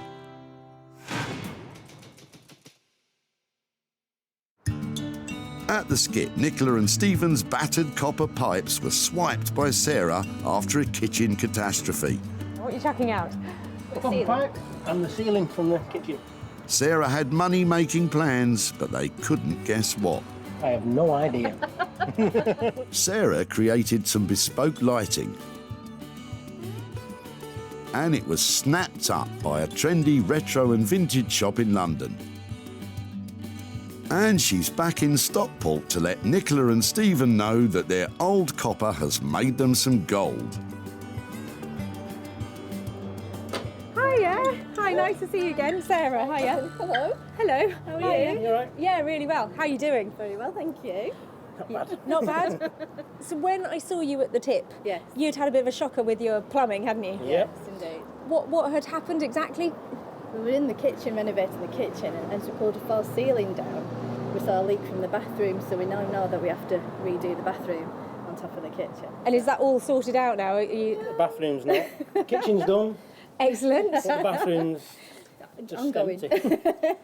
Well, it was a bit of luck that for us that happened. Obviously not for you, but those little bits of copper that you let us have were really useful.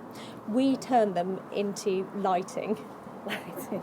Did you have any idea what we might make? No. Do you want to see a picture of what we did? Yes, yeah, go on. Wow. Oh, That's great. Do you approve? Yeah, that's it's great. lovely, yeah. Would that fit in with the new house or not something you'd have in yours? Yeah, I would. Yeah, definitely. With all the materials and having it all checked over by the electrician, it cost 80 quid to convert it into a light. So it has actually sold. Oh. You're surprised? thought I was going to get it. No, I'm sorry to say you don't get the light, but what you do get is 55 quid's worth of profit. That's mine, it's my pipe. There's 55 quid there for your old pipes. Superb. Amazing. Yeah. Wow. Oh, thank you very much. Oh, I know who's in charge. Yeah, that's it. Wow, I can't believe that. Sarah spent £80 on materials and sold the finishing lighting for £135, making £55 of a profit for Nicola and Stephen. With the money, I think we'll put it towards our bathroom renovations to maybe get some nice fittings or new towels or something.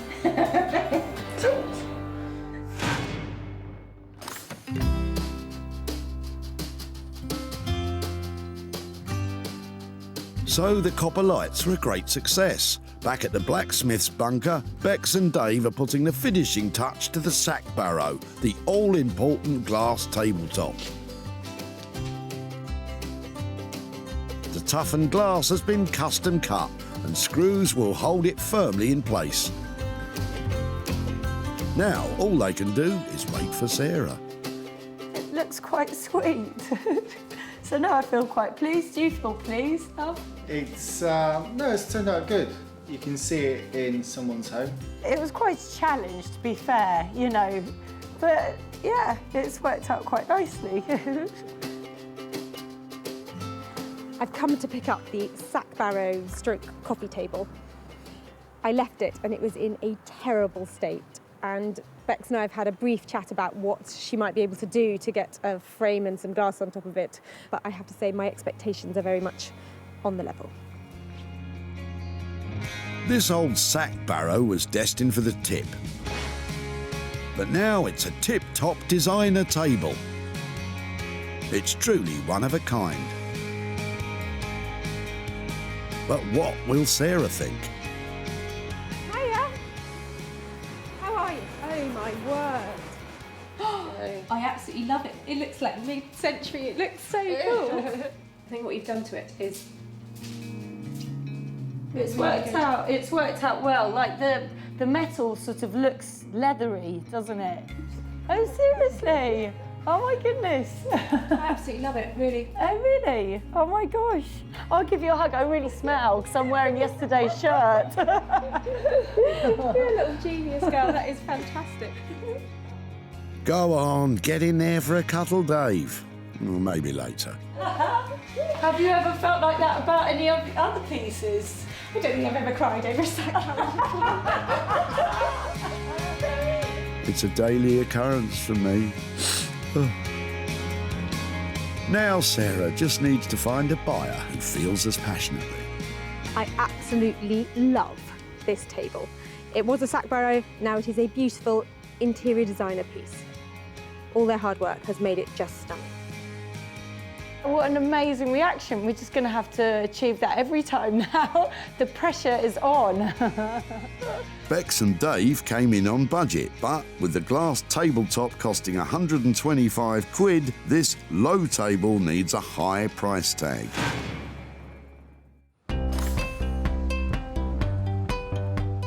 Back at the dump, Sarah got an offer she couldn't refuse. Well, I'd have to charge you a smile, at least a smile. I'll definitely give you a smile for that. And took on Robert's old sack barrow. Robert appreciated its aged appeal. Anything like that, anything old, people go potty for. But it was up to Sarah to come up with a plan. This would make a fantastic coffee table. And with the help of Bex and Dave, that's exactly what it became. Sarah showed the table to Martin at her barn. Martin owns the vintage shop in London that took the copper lighting, so he's added the table to his collection of things to sell on to retro fans. Beck's and Dave's work cost £200 and the glass tabletop took the total cost to £325. It was sold for £475, making a profit of £150 for Robert. So I've sold the table that was made out of the sack barrow that Robert dropped off at the tip, but he doesn't want the money, so I'm going to give it to children in need instead. With 2 out of 3 items sold for a profit, it's looking good. But Sarah wants to score a hat-trick. In Margate, Zoe's putting the finishing touches to the chest of drawers. And the excitement's mounting on pickup day because Sarah hasn't seen it for, well, ages. Sarah's coming. Oh, and I have no idea yet quite what she's going to think. We talked about glamour and glitz and lots of glitter.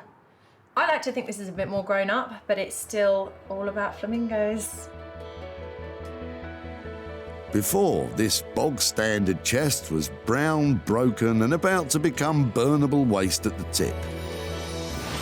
Now, with a huge amount of TLC, Zoe's reimagined it as a little glamour puss of a dresser. It sports slender new legs and all the runners, stops and dovetailing on the sumptuous fabric-lined drawers have been carefully restored. 1950s style handles have been added and an ornamental mirror crowns the top.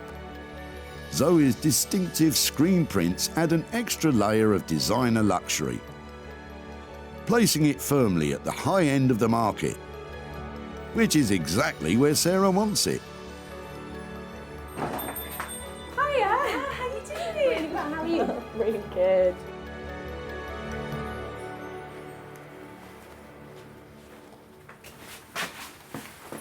Oh my word. So you mentioned flamingos. I had no idea it was going to be that exotic. It's so cool.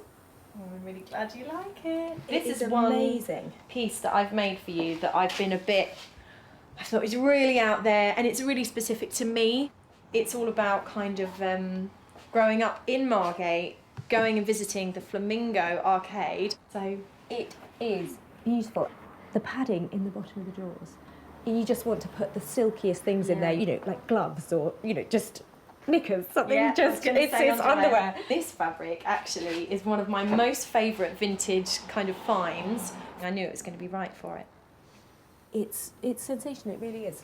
Oh, well, I'm really pleased you like it. It was one of those ones where I thought, oh, love or hate, love or hate. Well, I love it. No, I hate it. No, I love it, especially because there's even more Zoe magic.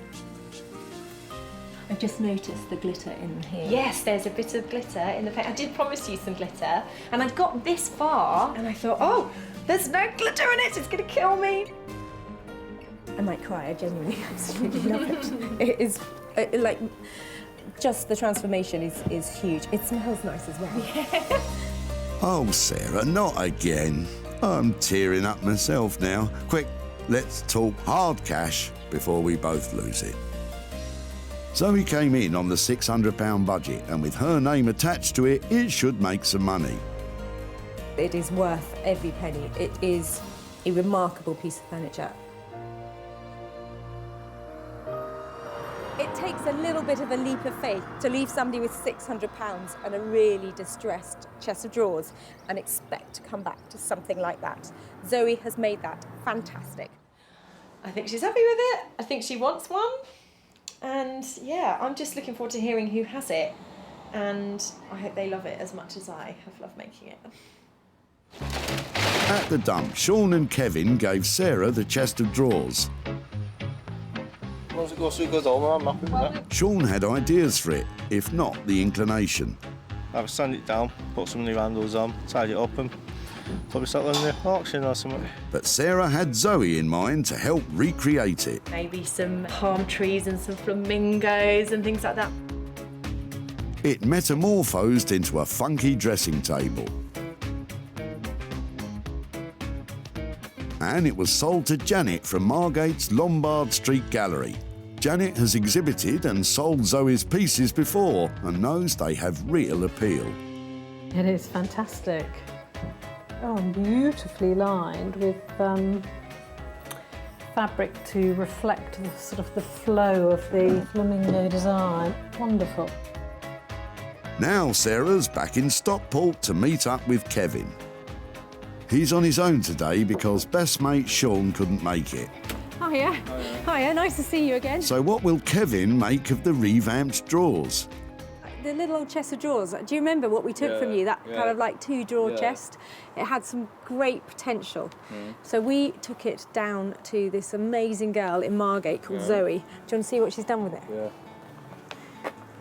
Oh, that looks well nice. Does it look different? Yeah. So she has done big transformation on it. The whole of the chest of drawers stayed the same, but she's replaced the legs and the handles to give it a new look. Yeah, it looks nice. Well, when we did up the table, we also managed to sell it. Alright. So I've got 100 quid here for you guys. That's all yours to spend on whatever you like. So that's coming back to you. Thank you. It's a pleasure. The chest of drawers originally belonged to Kevin's girlfriend's late mother, and the money's going towards something to remember her by.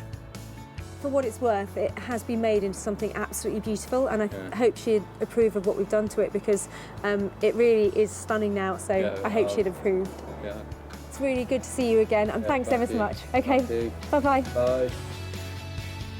Zoe's work came in at £600, and it was sold for £700, making a profit of £100.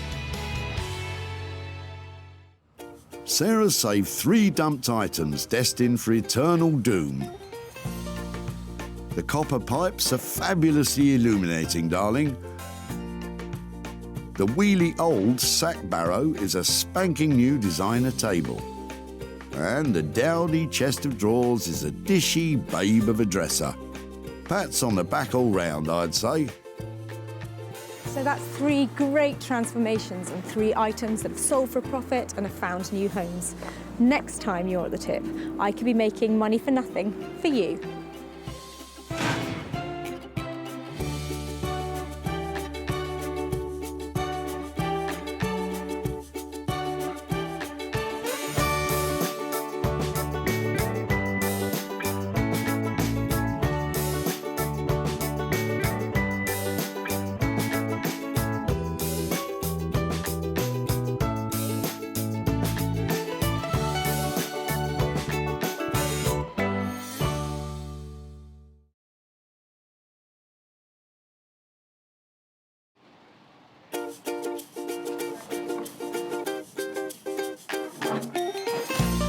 How do you make money for nothing? The answer could be hiding in the 20 million tonnes of household waste we throw out every year. But just before you throw it away, would it be possible to have a quick look at it? That's why entrepreneur Sarah Moore wants to get her hands on things before they hit the skid.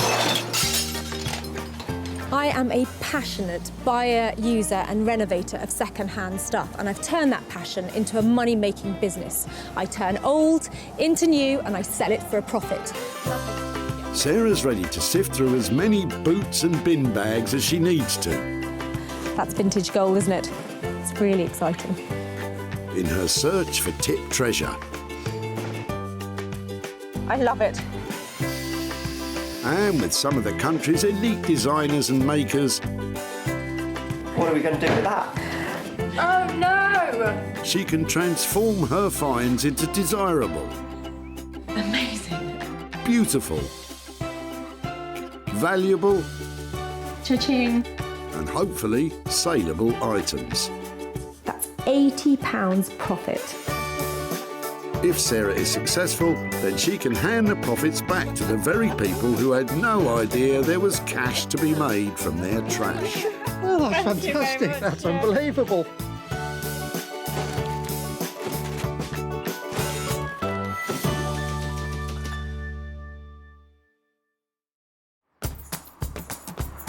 The bustling Merchants Way recycling centre near Walsaw can process up to 2,000 carloads of rubbish a day, and they take all sorts. I just love the fact that you never know what you're going to find. Check these out. Aren't they cool? Sarah wants to be able to prove to the dumpers that they could be making some serious reddies from their refuse. To do that, she's been given special permission from the council to search for 3 unwanted items before they get binned. I like your Christmas trees. She may have just missed out on some festive treats, but with more vehicles arriving every minute, it doesn't take Sarah long to spot her first item, nestling in the back of Judith's car. Hiya, are these yours? Yes, yeah. Well, they're my mum's, but they're mine. OK, I'm sorry to bother you. Is it right just to have a quick chat about them? Yeah, yeah, sure. What, are they a pair of bedside cabinets? Yeah. Lovely. Would it be possible to bring them out and have a look? Yeah. Wow, they've got some age, haven't they? Yeah, yeah. I think about 1950s, I think. OK, and have they been in your family? Yeah. They're in good condition, aren't they? Uh-huh. Lovely. So do you remember these growing up? Were these... Oh, yeah, yeah. They were Mum and Dad's wedding present. Fantastic. So they'd have had them since new, wouldn't they? Oh, yeah. His and hers? Yeah, that's right. Yeah. I'm looking for stuff like this that I can maybe do something else with. If it would be OK to take those away, I'd love to see if I could do something with them. Yes, yes, certainly, yeah. Brilliant. Thank you so much for that. They're lovely. It's a shame to be throwing them away, but if something's going to, be done that's nice with them, it's nice to see that. I love this little pair of cabinets. They're really sweet and they're really useful. I'm not quite sure, though, if I should decorate them, add some details to them, or just leave them the way they are. But I'm sure I can make money out of them. And Sarah knows just the man to help her turn old cabinets into new money. Jay Blades is a builder turned philosophy graduate turned furniture restorer. Jay has his finger on the pulse of modern design interiors, reworking the very best of British craftsmanship and bringing it into the 21st century. I've always had a passion for the kind of heritage that the British designers have produced over the years. Traditionalists would love to keep it as it is, but to be reintroduced into the market, I like to just add a bit of colour and add something a bit quirky. I really enjoy adding my bit and not necessarily worried about other people's reactions. It's more about, do I like it? If I like it, then it's good. Well, here's hoping Jay has a soft spot for this 1950s wedding present.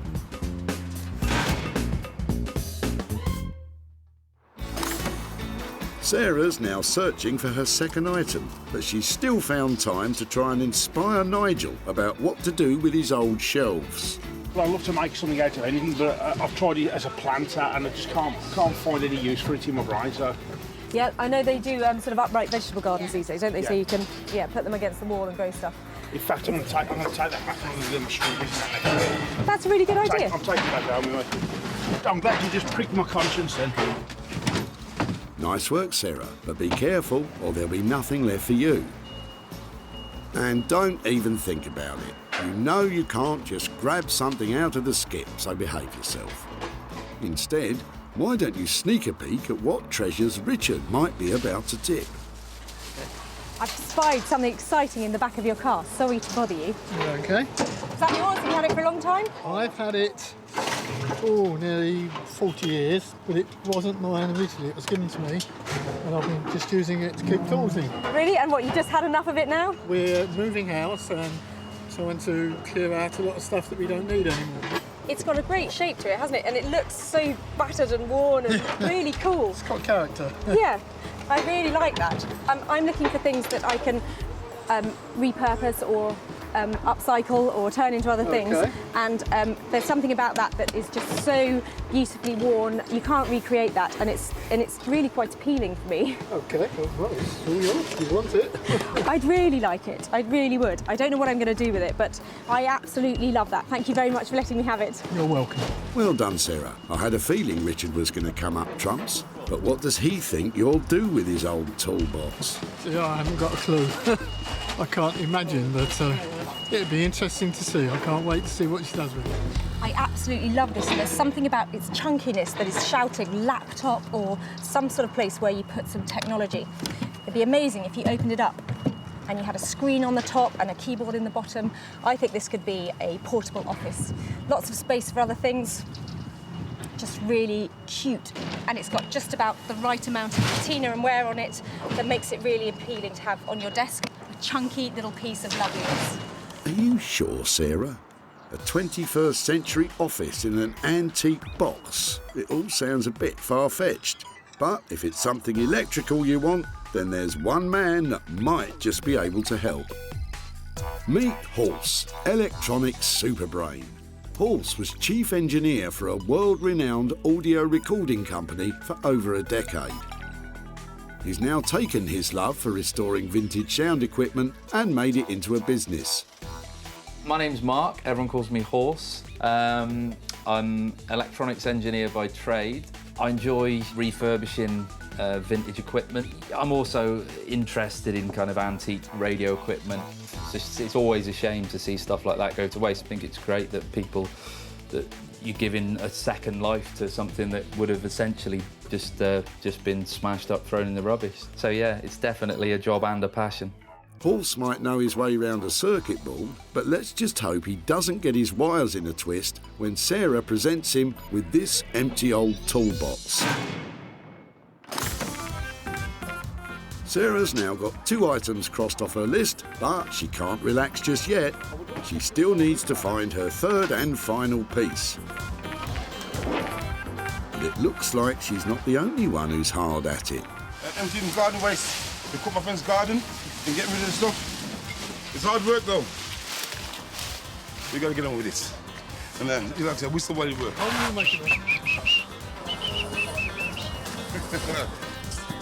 Keith looks relaxed though. He's about to dump an old sofa. Hold on, boys, hold on. There's no missing what you've got in the back of the car. Is it time for a new sofa? Well, no, I've just cleared the house actually. My sister's been renting the house for a few months. She lives abroad. Okay. And of course, hard foundations came down. They wouldn't take it, so I just pick it up and throw it in the back of the car. I'm impressed you got it in here. It looks like quite a big piece. Should I help you get it out? And would it be possible to have a closer look at it?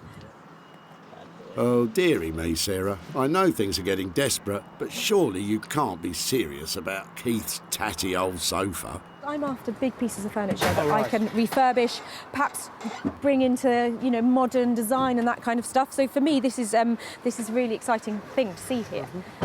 It would be great if I could stop it going into the skip and take it away and try and do something to it. Lovely, thank you. Keith seems in a bit of a hurry to get away. Mind you, I'd be keen to see the back of that sofa too. But what on earth does he think Sarah will do with it? Well, I don't know, but Sarah says she can do a lot with it. It'll be really interesting to find out, to see what she can do with it. It certainly will be interesting, Keith. But is Sarah still feeling confident about tackling this charity shop reject?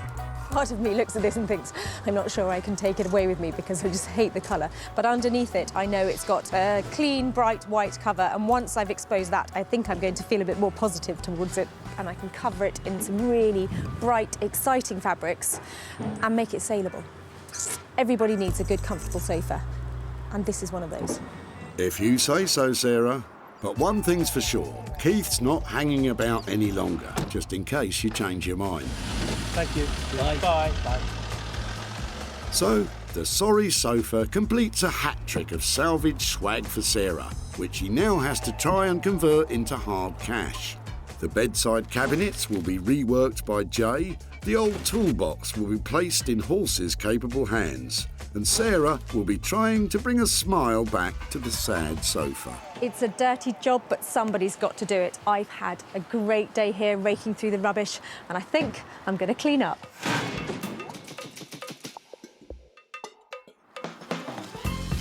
Sarah's first stop is deep in the heart of the Black Country, Wolverhampton, where a thriving arts and crafts scene is emerging. And leading the charge is woodworking genius Jay Blades. As ever, Jay has absolutely no idea what Sarah has in store for him today. So exactly how confident is he feeling? Depending on what she brings, I will be able to see if I can work my magic on there.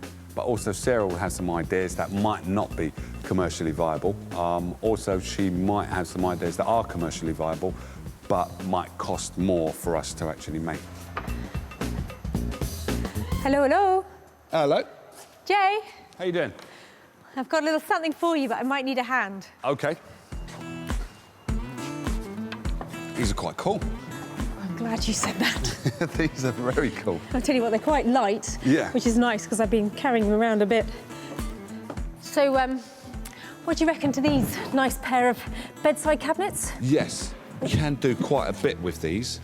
The thing that I would kind of do with these would be try to restore the outside and then inside just go a fusion of colour and hopefully put some holes in here so it becomes kind of like a more modern thing so people can charge their phones in there and stuff like that. And I might, depending on how the cover comes out, I might introduce a colour there, but I won't introduce a colour that's going to make this look a bit too out there. It's going to blend in. Actually, I like that. I think a little pop of colour at the bottom, I think that's a good idea. Yeah. It makes them fresh and maybe change the handles on them maybe as well if you find something appropriate. Yeah. But obviously, you know what I'm like, I've got budget in mind. How much do you reckon it would cost? I'd say this would be about £75 for the two, because I'll have to remove the backs, work on the inside, and take off the doors, restore the actual... That might be a problem there. Bloomed a bit, hasn't it? Yeah. Depending on how good the veneer does come up, I think you would definitely double your money on these ones. Yeah, definitely. Well, that's potentially great news. With labour and materials estimated at £75, Sarah could be in for a tidy profit. But only if Jay can bring those 65-year-old bedside cabinets into the 21st century. Next up, Sarah's off to Manchester. Famed as being one of the founding cities of the Industrial Revolution, it is perhaps best known today for its football teams and thriving music scene. But it is also home to a man called Horse, one of the country's leading audio engineers. And he has no idea what Sarah's bringing. I'm expecting anything at all, really. I'm hoping it's something that will possibly lend itself in some way towards being some kind of audio device, as that's kind of my main kind of thing. But I've no idea what it's going to actually be. Well, let's just hope for Horse's sake that Sarah's changed her mind about that futuristic office-in-a-box idea. Hiya. Hiya. How are you? Yeah, good, thanks. Should we go into the workshop? Yeah. Go on. Thank you. Right then, what have we got? Well, it's quite sweet. Actually, looking at it here, it seems like there's bits on it that really need some work, but I think it does still open. And inside, it's good, sturdy, wooden construction. Yeah. So I thought... Yeah. I thought maybe it makes a noise. That's as far as I got. I got some sort of amazing speaker. Yeah. I don't know if it's something that you put in here and you open up like an old record player, or, you know, I have no real plans for it other than the fact that it would be so nice if you could make that. Something to make a noise. What do you think? Because it's got a handle, I'd want to make it portable, but you could still make a decent sounding kind of like a ghetto blaster sort of thing, and make it rechargeable possibly. I'll look into that as well. I was thinking maybe have it so that it doesn't open, so that you can actually just house the system inside. Speakers in here. That looked a bit dodgy. Do you think it'll stand the process? Okay, that sounds good. I totally agree. If you don't need to see inside, there's no point in making it complicated, is there? Maybe makes it a bit easier. Maybe have like a panel on the back or on the side with adjustments on. Okay, and so to make something like that, what kind of value are we talking about in terms of what I need to pay you? I reckon probably 300 to 350, probably. Okay, and so that sounds quite expensive, but what do you think the retail price would be for something if it's got really good sound quality? Yeah, I mean, if it like, I don't think 450 is out of the realms of possibility if it does sound good, you know, and if it looks good. I think this has got the potential to kind of break. To you know, sort of to look weathered enough to be cool, but not quite, you know, useless. Yeah. Paul certainly has a big challenge on his hands, and it's a big risk for Sarah too. With labour and materials estimated at £350, converting the box into a speaker is not going to be cheap. So let's just hope Horse can make it sing.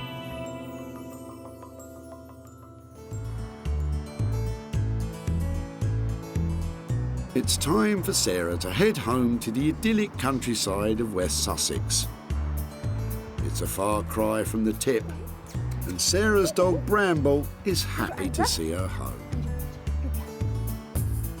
But lurking in the barn, there's something that isn't quite so welcome in this beautiful landscape. The salvage sofa is so unappealing, even Bramble's turning her nose up at it. But don't worry, Bramble, Sarah's sure to have a plan. This sofa has got a lot of substance to it, but it's definitely lacking in style at the moment.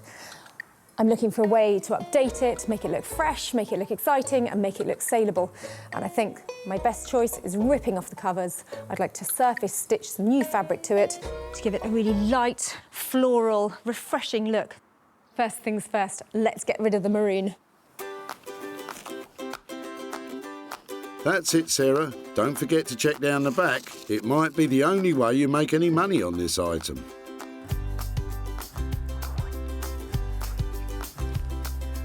That's quite promising, really, isn't it? It's well made. It's improved immeasurably already. Sarah should be pleased. Not only is the sofa in good condition, it also has the regulation fire safety tags attached. But she can't leave it looking like that.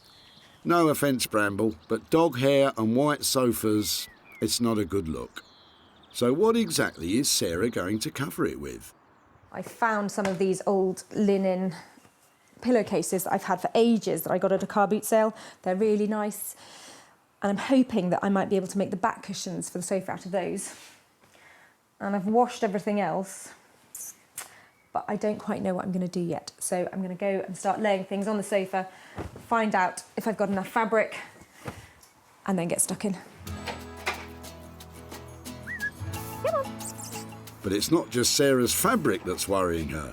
There are swallows in here, and I think they're about to fledge. I hope they have. So those are baby swallows having flying lessons up there, which is very sweet for them, but I really don't want anything they might leave behind going on the sofa. I think if the swallows are in here, I'm going to take the sofa outside. With the sofa safely out of harm's way, Sarah can finally get started. So the plan is to cover the whole of this frame as it is in these lovely strawberries and chintzes. Sarah managed to scavenge these feather cushions back at the tip, but before she can cover them, she has to tackle the sofa. First up, Sarah has to staple a base layer of fabric to the sofa's wooden frame. And when you're doing this kind of thing, don't hold back on the staples because they're cheap. But the effect you want needs to be really tight. It takes quite a while to get the first layer tightly wrapped in place. Bramble's found a way of entertaining herself though. Excuse me. But if the stapling wasn't taking long enough, it's going to take Sarah even longer to hand stitch all the extra patches on. So we'll find out later if she really can turn these rags into riches.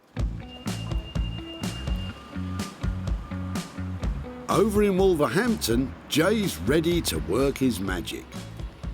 We're starting on the bedside cabinets that Sarah's brought in and just trying to get my colour scheme to make sure that everything works. What I'm hoping to achieve is keeping this as it is, as neutral as it possibly can, so trying to bring this back to its former glory. Then inside the door, the wow factor inside. So I'm hoping to paint this one colour and then have wallpaper on the door and probably wallpaper on the shelf that's inside there. And I'm just checking to see if this colour lifts this wallpaper. So the colour that I see that has the minimal amount is a blue that's here. So rather than copying this blue, I'm going for that blue what's right there. That little minute piece of blue, I'm trying to just lift that. Having decided on his colour scheme, Jay can now get cracking on wallpapering those shelves and doors. He starts by applying an even coat of PVA glue to the wood and the paper. Then, this is where you need a steady hand, Jay. And mind you don't get any creases. Sarah won't be able to sell it with a lumpy finish. And that looks perfect. Now, while the paper dries, Jay can paint the insides of the cabinets with the carefully chosen paint. With the first coat now on, Jay wants to see how it's going to look with the wallpapered shelf. That is really, really cool. I am really, really chuffed with that. Now this has passed the test of it being in my house. I would have this in my house. Just the way that looks now, like, I haven't even put the door on, and it's the shelf alone just makes that. I really like it. If Jay likes the cabinets that much, maybe he could buy them off Sarah. Well, you never know. Back in Manchester, electrical engineer Halse has got all of the components ready to build the new speaker. He's even made a new handle for the box out of one of his girlfriend's old belts. But today, he's really stepping into the unknown. The next bit is going to be the point of no return, really, which is drilling a hole and then jigsawing out the holes for the speakers. It's a bit out of my comfort zone because I'm not really that used to doing it, but yeah. More at home with his circuit boards, just how confident is Halse feeling about a spot of carpentry? I could have measured it completely wrong and then I've ruined the box and any chance of doing anything good with it, but I don't know, fingers crossed. Oh dear, this doesn't look too promising. Let's just hope Halse kept his receipts for the speakers, otherwise one slip with that jigsaw could prove costly.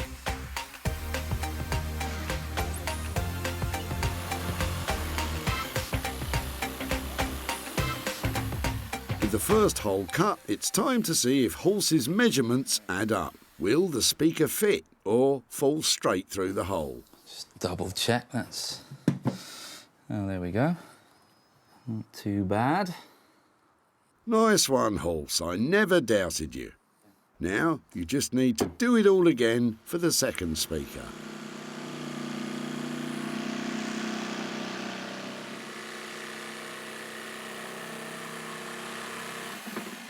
With both speaker holes successfully cut, there's just one more piece of carpentry required.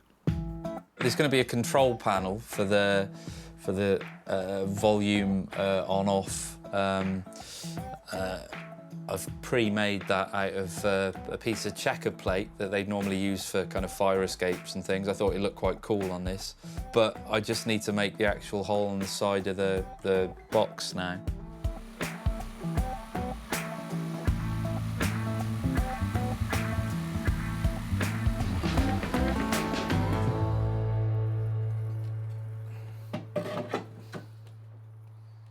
So there's going to be some tidying up to do, but eventually this is to make, this piece of wood is so that it's further recessed to protect the control knobs, but it's going to sit back like that. I'll have to tart this up a bit, but it's roughly there, it's fine. I'll have to put some edging around there as well, some leather or something, but yeah, I'm quite pleased with that. With the box now virtually ready, Halse just needs to wire up the electronic components and the new mobile speaker is good to go.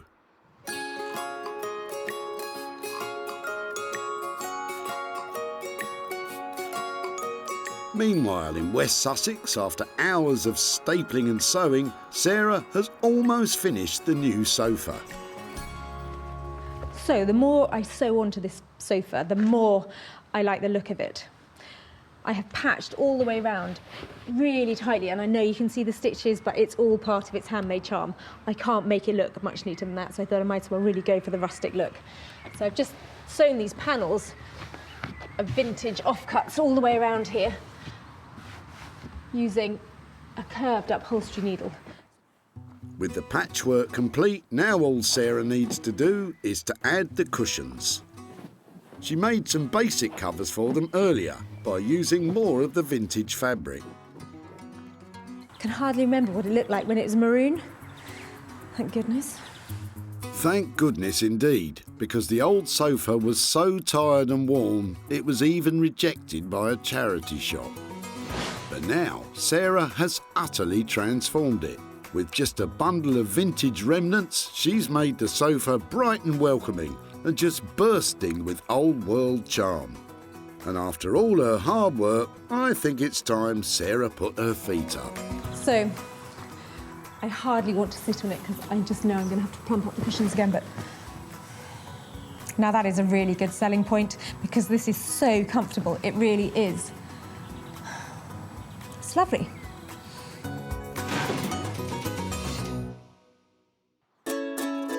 Sarah's success is measured in sales, and she always seeks out the best opportunities to maximise profits. Hosting regularly her own furniture and clothing sales from home, advertising and selling online, Let's get that online. or meeting commercial buyers in person to sell direct. Seeing this is really refreshing, and it's good, and people are going to want more of it. It's going to grow, this thing, I think, that you're doing. With opportunities galore in the things we throw out, Sarah's always looking to make money for nothing. Back at the tip, Keith's old sofa made quite an impression. Hold on, boys, hold on. There's no missing what you've got in the back of the car. I'm impressed you got it in here. Having served its purpose and been rejected by a charity shop, Keith was only too happy to let Sarah take the sofa away. Sarah says she can do a lot with it. It'll be really interesting to find out, to see what she can do with it. Well, after covering the sofa in beautiful vintage fabrics, Sarah decided to put it up for sale in one of her barn sales. And the response was overwhelming. Just sold the sofa. Now it's time to show Keith what she did and to see if there were any profits from the sale.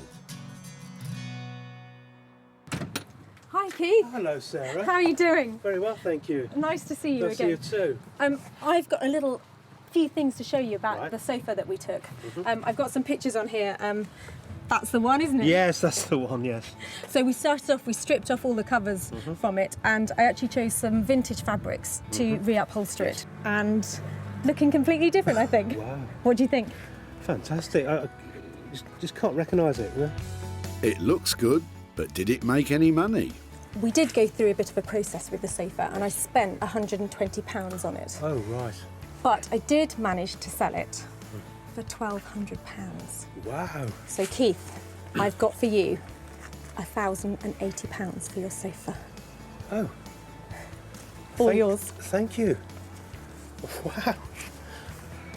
Absolutely flabbergasted. I really am. From the day when I took the tip, I did not expect today for this to happen. With £120 for materials, Sarah made the sofa 10 times more valuable, which means Keith really is walking away with £1,080. And I just wonder if you'd have any plans for what you might do with over £1,000. Well, I think put it towards a holiday. Oh, fantastic. That would be great. Well, I tell you what, I am so pleased to have worked on it. I love the fact that that might take you somewhere, and it was really cool to have saved the sofa and made it into money. Thank you. My pleasure. Thank you ever so much. Thank you so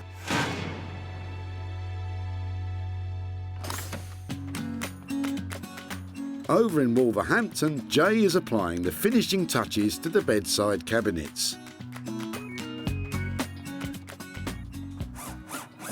Well, Sarah's due any minute to come and pick these up, and I'm in a bit of a rush to try and get these finished. So excuse me while I crack on.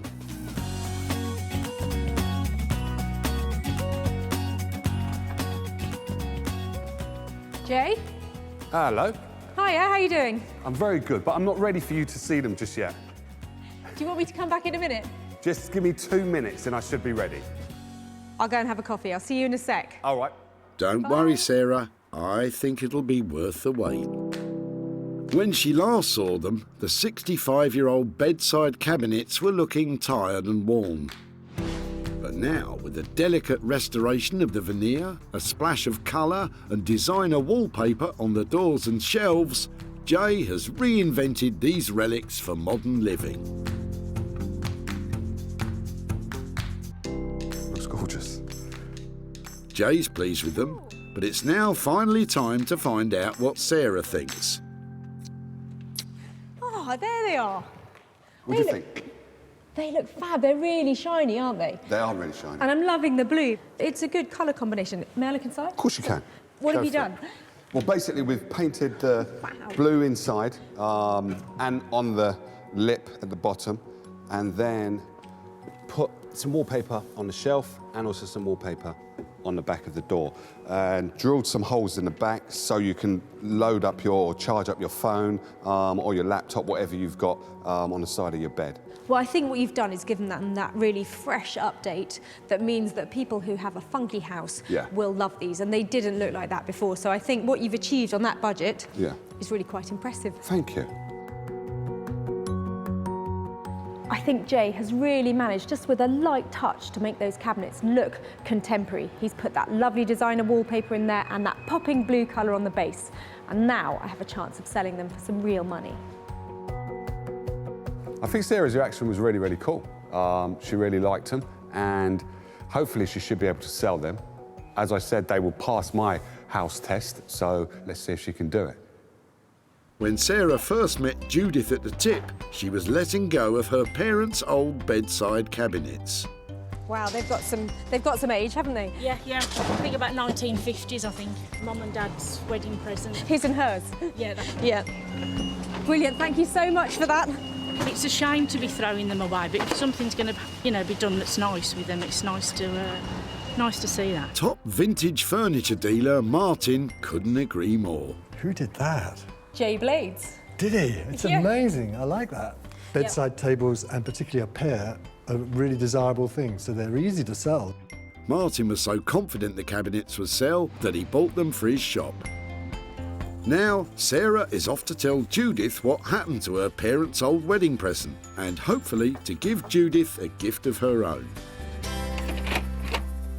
Hi there, hello again. Hi, it's Sarah. Hi there. How are you? How are you doing? Thank you. Yeah. I've just got a couple of pictures and things to show you about your cabinets that you dropped off. We had a look at them and we were wondering about turning them into a cocktail cabinet or doing something with them like that. Yeah. But actually, I took them to a designer called Jay Blades, who loves colour and gets really passionate about furniture and updating it, and mainly keeping it just the way it is. He had some good ideas about turning them into sort of slightly more modern bedside cabinets so they could keep their original use. Yeah. So I've got a couple of pictures I can show you of them. He had an idea. Oh, they look lovely. Do you like them? Yeah. So what and the picture inside, that's lovely. Mum would like that, she would. She wouldn't have minded a bit of colour on there and that kind of thing? No, she would have liked that, and she would have liked the thought of they were being used, not just discarded. I gave Jay a budget of £75 to update them, and so he did all that painting and the restoration of the veneer and that kind of thing. And they were bought for £125. So that means that's lovely. I have got a little £50 present for you. Thank you very much. So I hope that's a good return. And I wonder, with £50, is there anything particularly to do with that kind of money? I think I'd like to buy some flowers with the money for Mum and Dad. That would be nice. Mum loved flowers as well. So. Oh, that's really lovely. It's nice to think that it goes back full circle. Yeah. Breathing new life into the cabinets cost £75. It didn't take long for Martin to snap them up for £125, meaning Judith can enjoy shopping for flowers with her 50 quid. Well, I am delighted that Judith approved of what we did with her cabinets and the fact that she thought her mum would like it too. And spending that money on a big bunch of flowers in memory of her mother, well, that's a very sweet idea.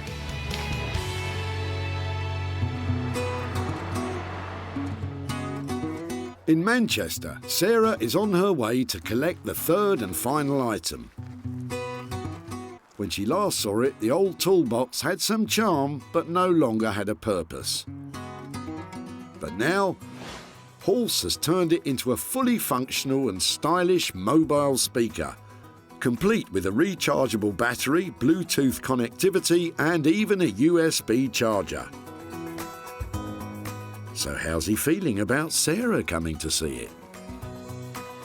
I think there's quite a transformation, so I think hopefully she's pleased with it. I think it looks quite cool, but then I'm a massive nerd, so I quite like the idea of a Bluetooth-powered speaker, but I'm not sure everyone's that fussed about it. I love surprises, Horse. How's it gone? Pretty good. Oh!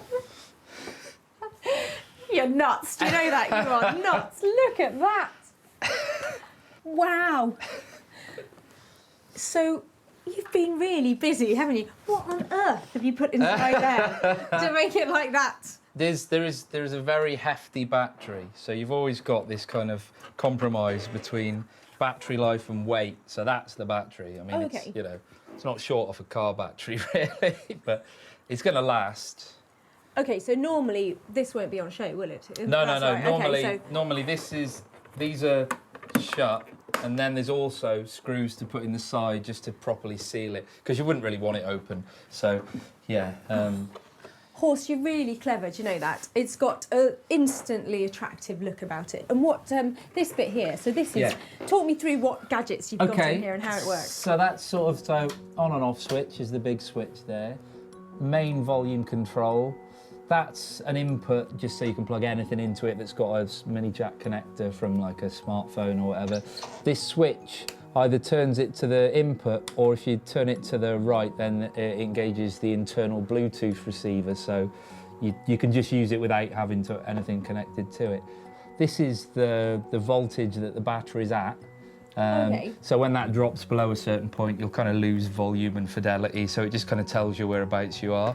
The USB charger there that will send power to any kind of USB device. So you can charge something on there as well. You can. And I think it's that kind of attention to detail that just makes it so lovely. It feels like it's a well thought out design. Well done, it's cool. Ace. Brilliant. Ace? You've aced it. I absolutely love it. Shall I demonstrate? It's a really good mixture, isn't it, of kind of retro and yeah, I think new. so. I think so.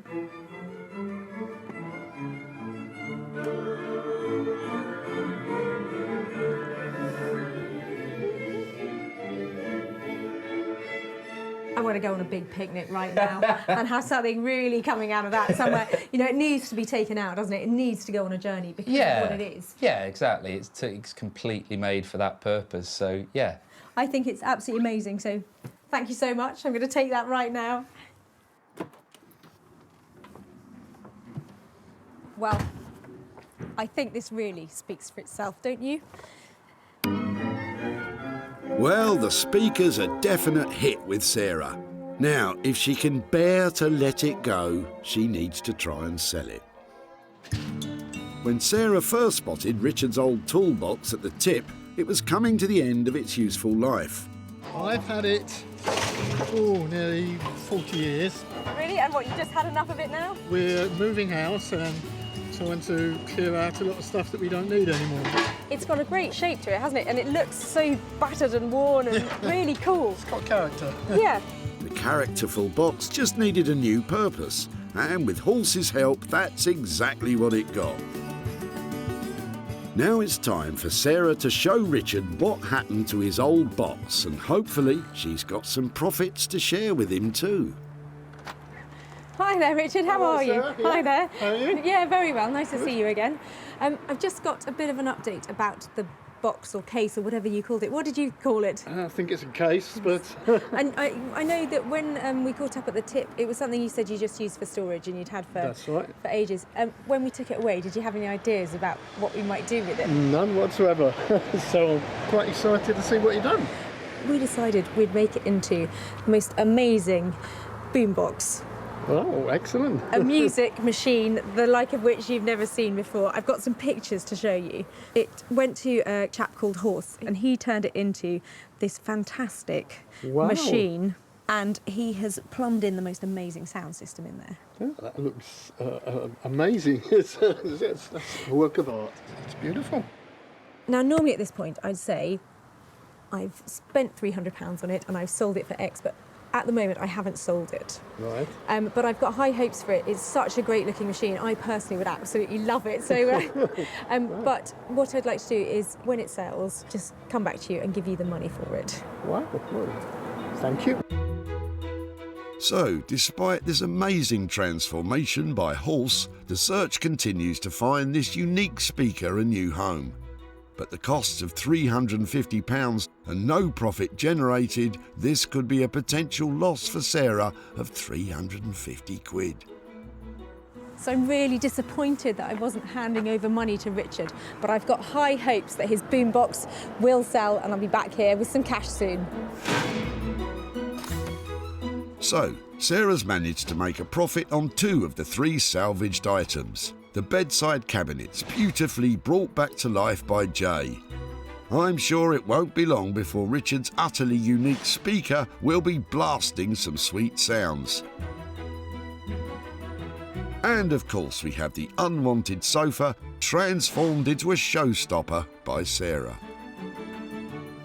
We have transformed, restored and repurposed 3 things that were destined for the dump and handed over some money for nothing. Maybe the next time you take a trip to the tip, I could do the same for you.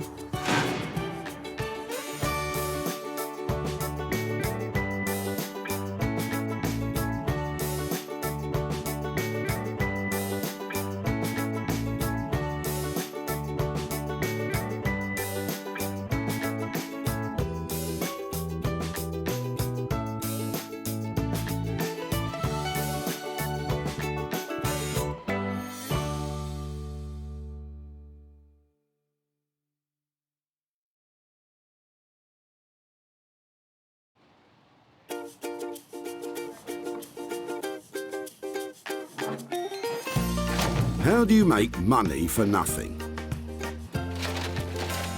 The answer could be hiding in the 20 million tonnes of household waste we throw out every year. Before you throw that away, is there any chance I can have a quick chat to you about it? Sure. That's why entrepreneur Sarah Moore wants to get her hands on things before they hit the skip. I am a passionate buyer, user and renovator of second-hand stuff, and I've turned that passion into a money-making business. I turn old into new and I sell it for a profit. Sarah's ready to sift through as many boots and bin bags as she needs to. That is the most fabulous thing I've seen here. This is so exciting. In her search for tip treasure. I love rifling through the rubbish. And with some of the country's elite designers and makers. Hello, hello. What have you got today? I want to do what's right for this piece of rubbish. She can transform her finds into desirable. Look at that. Beautiful. Speechless. Valuable. You're joking. And hopefully saleable items. You always talk my kind of money, Jay. I love doing deals with you. If Sarah is successful, then she can hand the profits back to the very people who had no idea there was cash to be made from their trash. Wow!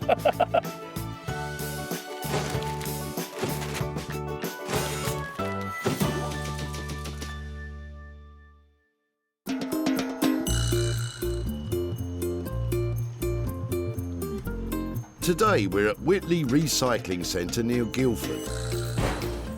Although much of the waste and unwanted items we chuck out ends up in landfill, some of that tat could be transformed. Every car has so much potential. You just don't know what diamonds are lurking in the boots, waiting for their chance to shine again. All I've got to do is find them before it's too late. Sarah has permission to delve into this dump, so please don't go raiding your nearest recycling centre. She's searching for 3 items which, once reimagined and sold, could raise a profit and a smile for their original owners. I'm after a chest of drawers or a big old chunky industrial drill base or, you know, something. None of the things that I have. Sarah doesn't want to be painted into a corner, so just as well something has caught her eye. David is discarding 7 drab-looking chairs. I like your chairs. Would it be right to come and have a good chat about them? Yes, sure. Are they yours? Have they been in the home? Or? No, they're from our tennis club. I've just been playing tennis and... You got roped into dropping them off, did you? Well, I said we live near here, so I could drop them off from Godalming. Yeah. How many have you got? 7. 7? Right, yeah. They would be something that I'd really like to have a go at making Yep. refreshed and, you know, giving a new lease of light. Would that be all right to take them from you? Yes, really? of course. There we go. Yep. I'd love to keep in touch with you or perhaps, you know, the tennis club to say what I've done to them. Would that be okay? Yes, that's fine. Brilliant. Thank you ever so much. It sounds like Sarah's enthusiasm has rubbed off on David. I'm glad somebody's going to use them. I don't know, maybe put new backs on them, new backs, new seats on them, polish them up or something, yeah. The thing I love best about these is there's 7 of them, because although each one may not have a lot of value, if I times it by 7, I'm definitely going to make some money out of them. I've got a few plans. I'm hoping I can make them look better than they do at the moment. It's game, set and match for the tennis club's old chairs, which make up Sarah's first item. And with renowned furniture restorer Jay Blades poised to pick up this project, it could be love all. Jay is a master craftsman breathing new life into forgotten and forlorn furniture and repurposing salvaged items. I've always had a passion for the kind of heritage that the British designers have produced over the years. Traditionalists would love to keep it as it is, but to be reintroduced into the market, I like to just add a bit of colour and add something a bit quirky. Let's hope that the tennis club's old chairs are a quirky enough proposition for Jay.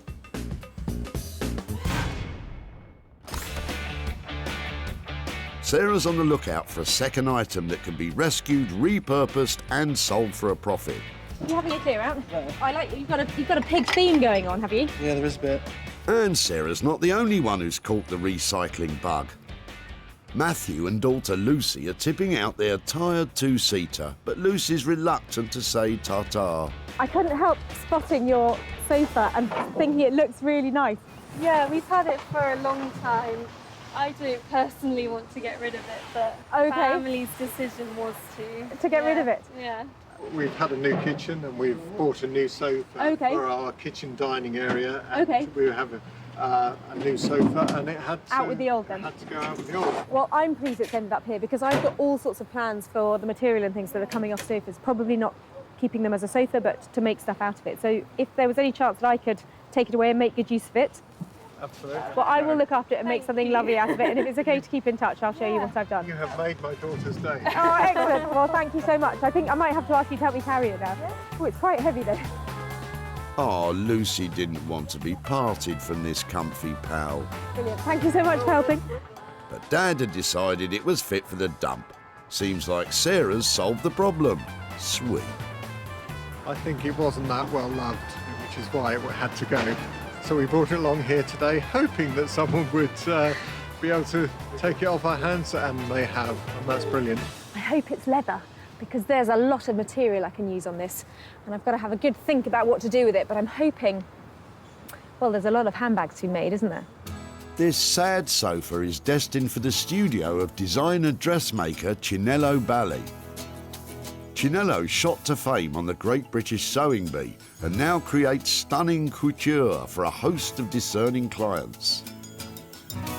I've always loved fashion. I think it comes from background actually, because my mum is very, very stylish. The women in my family are very stylish. And one of the things that encouraged me the most to start making for other people was because when I wore my garments, people would always stop me saying, oh, you know, oh, I really like this. Where did you get it from? And they found out I'd made it myself.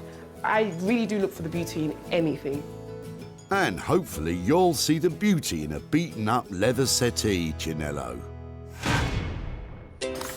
It's back to the dump as a search for an item of her own gets underway. And Sarah can spot some sparkle from a mile away. I might go and put it in the reuse for you. That's going to bring a bit of joy to somebody, isn't it? Yes. Sarah needs to get her own project up and running, and she spots a man with a van. It's Philip, who she saved stuff for before, and he's on a mission to clear out her house. Smashing. They're pretty cool, aren't they? And voila, Philip is getting rid of some striking-looking metalwork. Brilliant. They look like they could have a new lease of life. I remember my brother buying these at Peter Jones in 1968. Right. And they were £2,500. Wow. And we actually just couldn't believe that he would spend that much money. Anyway, they ended up in the garage.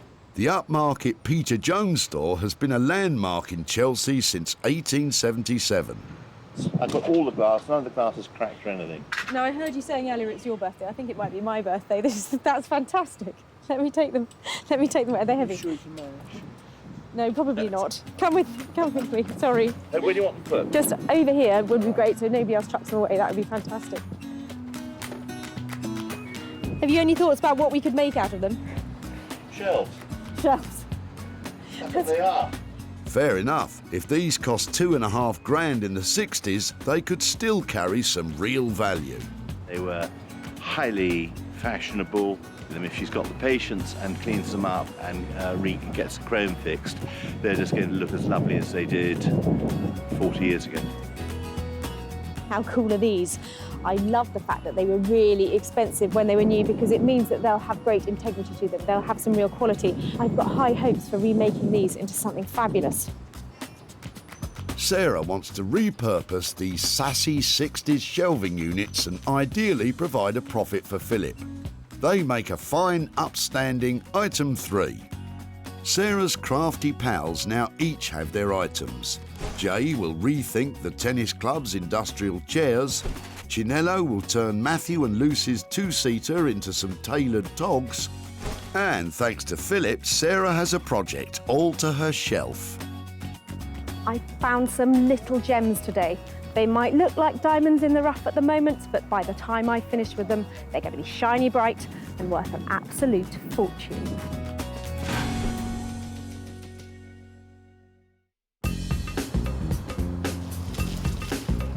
The former market town of Wolverhampton became a powerhouse of engineering during the Industrial Revolution. It was where the first set of automatic traffic lights were introduced. And furniture restorer Jay Blades is revving up and ready to go. Sarah will be along in a little while. Don't know what it's going to be. Hopefully it'll be something from the mid-century modern, so pre-1970s would be nice. Made of wood.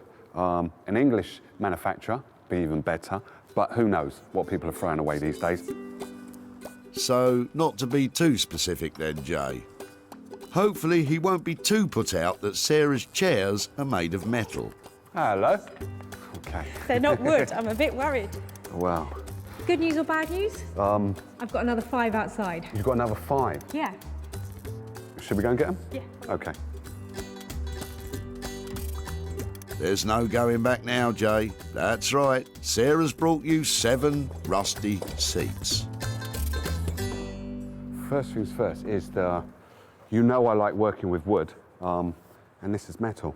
Yeah, I've got a bit of wood, thank you.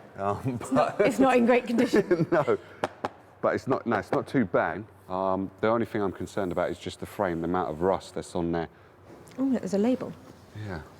Nita Limited, excellent, ER. Yeah. They're royal. There you go. They've got the Queen's name on them.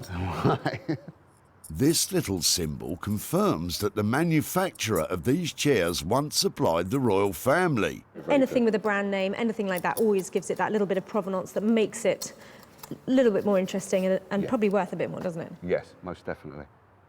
The ideas I've got, I would do 3 in one cover of fabric. So these will be kind of matching, and then do another 3 in another fabric, completely different to this one, and then one odd one as a wow factor.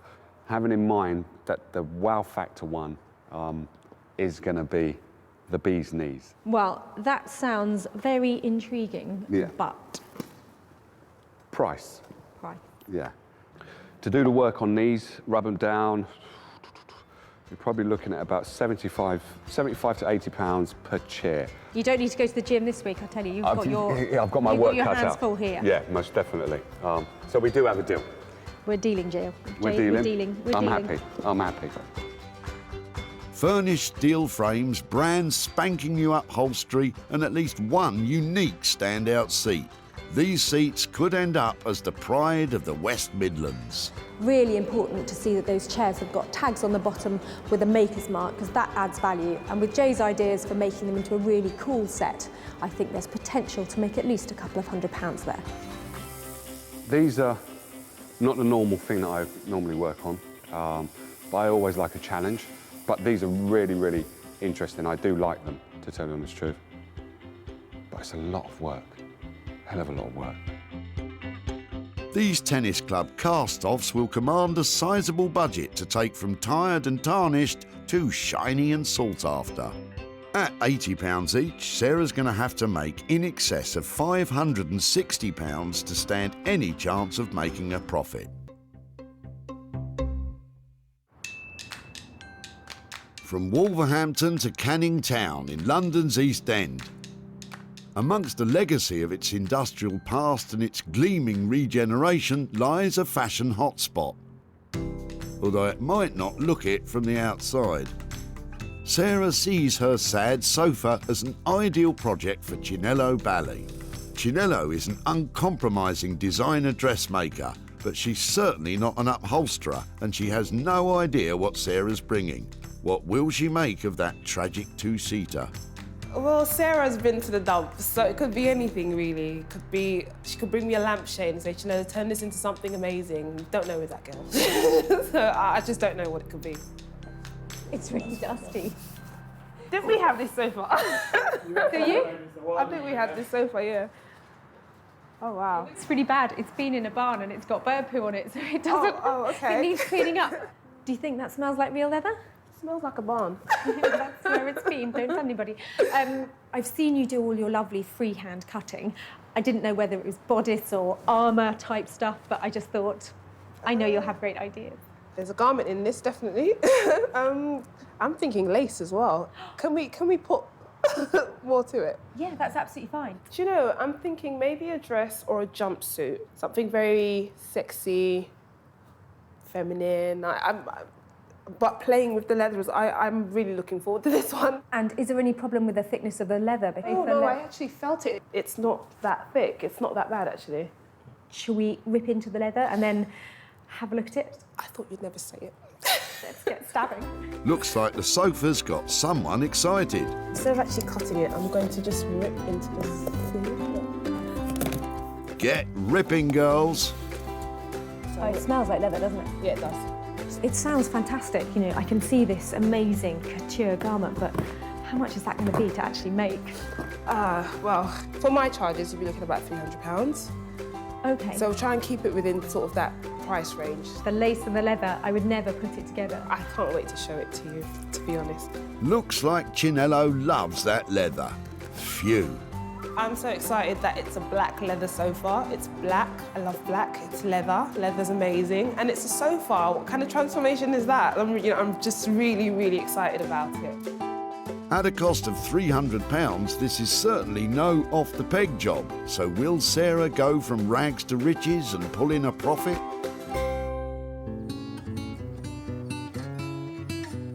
From the hustle and bustle of the East End, we head south to Sussex and the barn where Sarah's getting her very own rejuvenation project underway.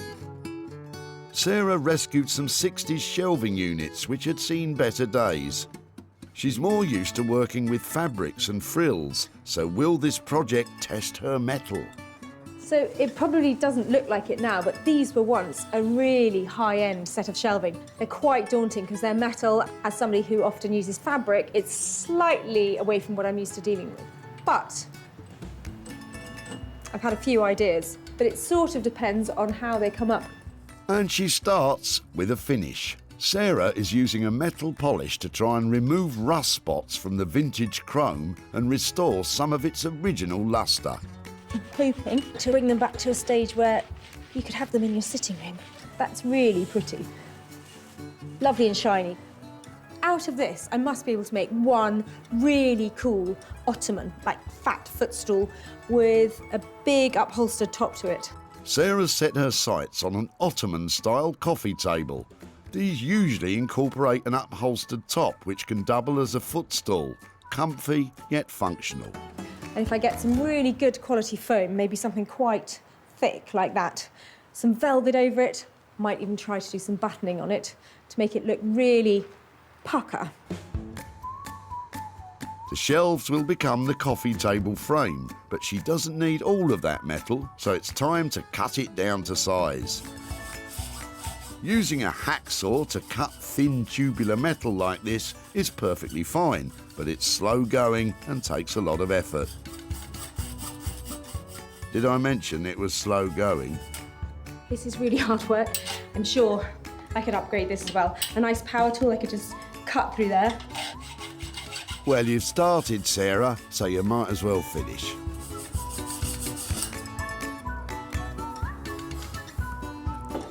Glad that's over. So that bit there, hopefully, is going to slot into that bit there. And with a cut and shut frame just about ready, Sarah can turn her attention to the planned upholstered top, which will have a plywood base. And she wouldn't be our Sarah if she didn't already have some materials standing by. This is a big old length. I think it's old mattress ticking, so it's really robust and firm. It'll certainly do the job. But it's just whether it's high-end enough. I have a feeling that this, when it's all together, would look good.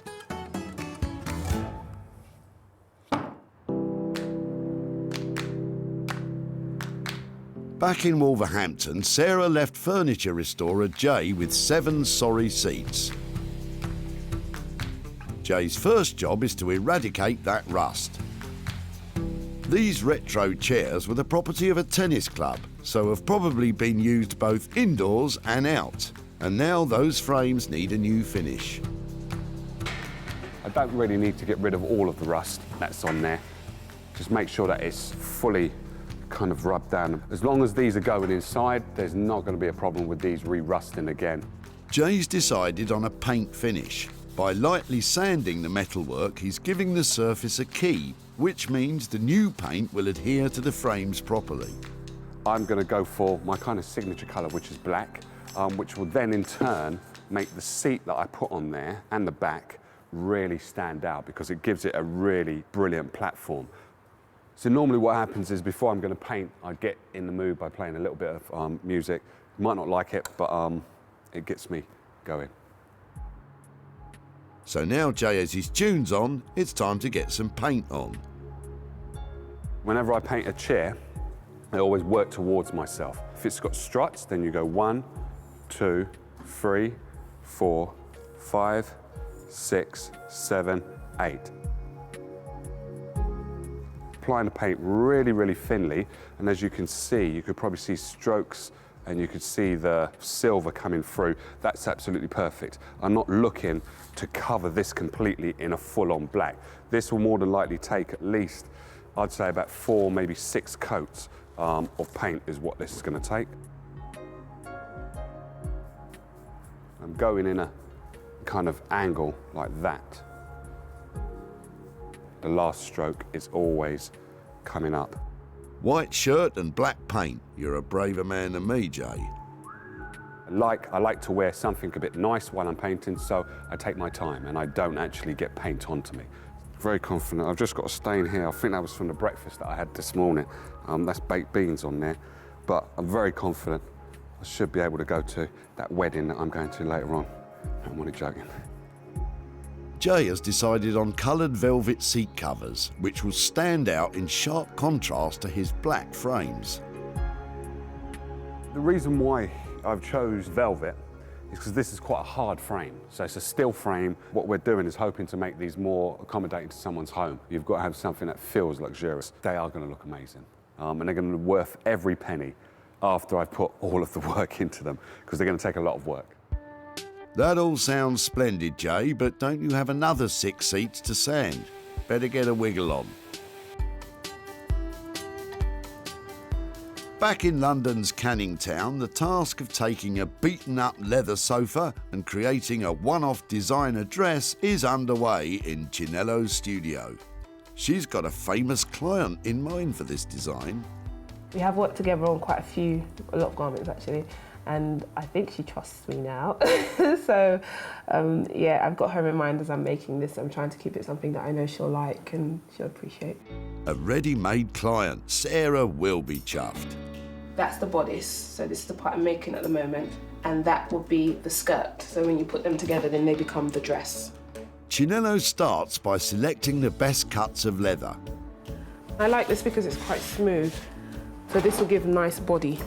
The way I see this is a piece of fabric for me.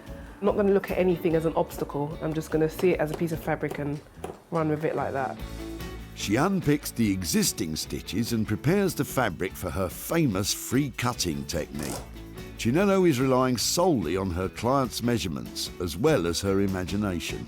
You need to do a lot of ironing where freehand cutting is involved, and I can't do that with the leather. So I want to make a template with some polycotton first. So I'll do that freehand and then I'll use that template to cut out the leather pieces. Using polycotton templates allows Chinello to cut out the first sections which will form the bodice of the dress. I'm just going to cut around the template pieces with some reserve around it. So those will be the seams. This is actually the bodice of the garment. So this is the side back, this is the centre back, that's the centre front, and that's the side front. So they all sort of fit together as a puzzle. Nowadays people just, go into the shop and get a commercial pattern, but I do swear by my freehand method because I just enjoy the freedom of it. With the individual elements cut out, Chinello now sews them together, stitching what are known as darts to help the bodice follow her famous client's curves. And this is what I mean by darting, giving the garment shape, because we had a flat piece, and just by creating those darts, we've now got some shape in that piece, and that's where the bust would sit inside of.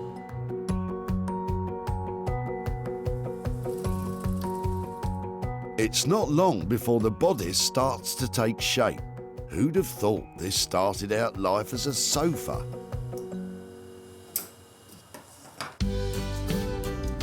Back in Sussex, Let's put it down on the floor next to Bramble. Sarah's daughter lends a hand with the finishing touches to our Ottoman-style coffee table. So my plan for the top of the ottoman was to cover it in this pink fabric and then bead it with some really lovely buttons all the way across it. But it was looking a bit like an old mattress. And then I bought some fabric, spent 50 quid on it. But it is some really beautiful Indian fabric, Indian style. It's a lovely linen. And in order to make it really bright and funky, I've made some tufts to go on it. These are made from some old embroidery threads, and I've done nearly all of them, but I've got one more to do in a corner. This is definitely a two-person job. So my little helper has been earning pocket money. Right, Lobster, hang on to that for me. So what you need is a really long needle that will go all the way through. You have to push it in at 90 degrees to the board so that you know it's going to come out in exactly the right position on the other side. So I've got a tuft line here. It takes quite a bit of pushing through because the foam's really dense. So we've got my nice little two ends of fabric there. And then the fun bit, choose a colour and put that in the middle of those two pieces of thread. Do a simple knot once and then twice. It should stop it moving. So these are just granny knots, really simple stuff. And because I'm going to pull the tufts really tightly, this is all going to get hidden right in the middle of the thread. Choose a button, thread a couple of bits through. Then I'm going to turn it over so we can get some real pressure on it. Thanks, Lobster. Down. So once again, a couple more knots, like that. And then just fluff up the tuft. Tufts and tassels feel like they're really now and they're all over the place, and these bright colour pops really add some detail to what would be quite a plain and ordinary coffee table. So I'm really pleased with it. Sarah started out with a sorry set of 60s shelves and has created a brand new designer coffee table with upholstered linen top and a made-to-measure chrome frame, fit for the swankiest of pads. Comfortable? Yeah. Oh, it is comfortable. It's almost a table. That's all right, isn't it? So if you have that on the end of the sofa, you know, watching TV, you can put your feet up, or if you want to put down magazines and stuff on it, that's fine. Thanks for your help. Couldn't have done it without you. How much am I paying you? Because it all comes out of my budget. About £1,000. Now, I know it looks like it's expensive, but I can't afford that much. Should we call it a tenner? 20. 20? Oh, could this turn out to be Sarah's trickiest negotiation to date? £14.50. 12. £14. Come on then. Back at the dump, Philip's shelves were surplus to requirements, although he did think they should be kept as they are. They were highly fashionable, and if she's got the patience and cleans them up, they're just going to look as lovely as they did 40 years ago. But Sarah salvaged what she needed and created a custom-made Ottoman coffee table complete with upholstered top. Sarah sold these former shelves to a dealer who specialises in retro furniture, Groovy. Sarah returned to Chichester to give Philip some good news and hand over some loot. Hi, Lucy.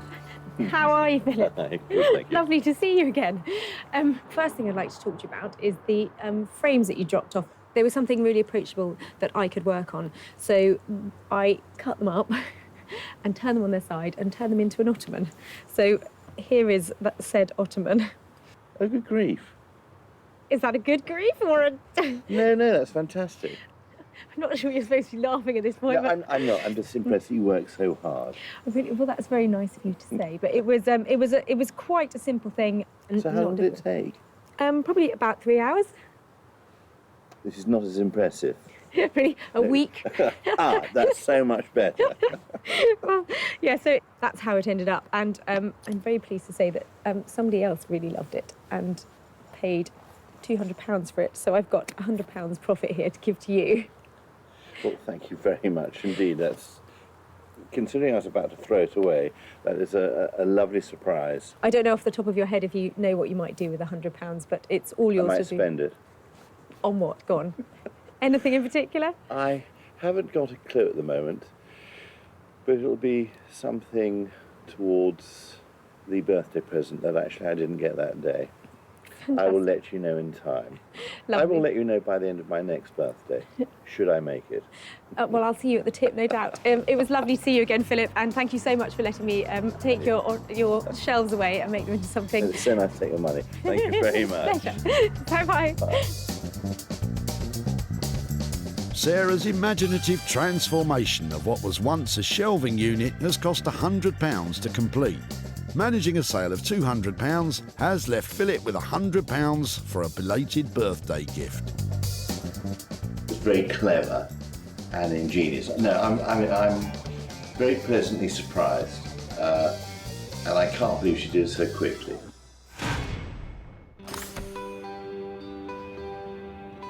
Sarah's back in wonderful Wolverhampton to check up on the industrial chairs that she left with furniture rejuvenator Jay. Jay is making some last-minute tweaks to one of those seats. I think it's gone brilliantly according to plan. They look, for me, the chairs just look to die for.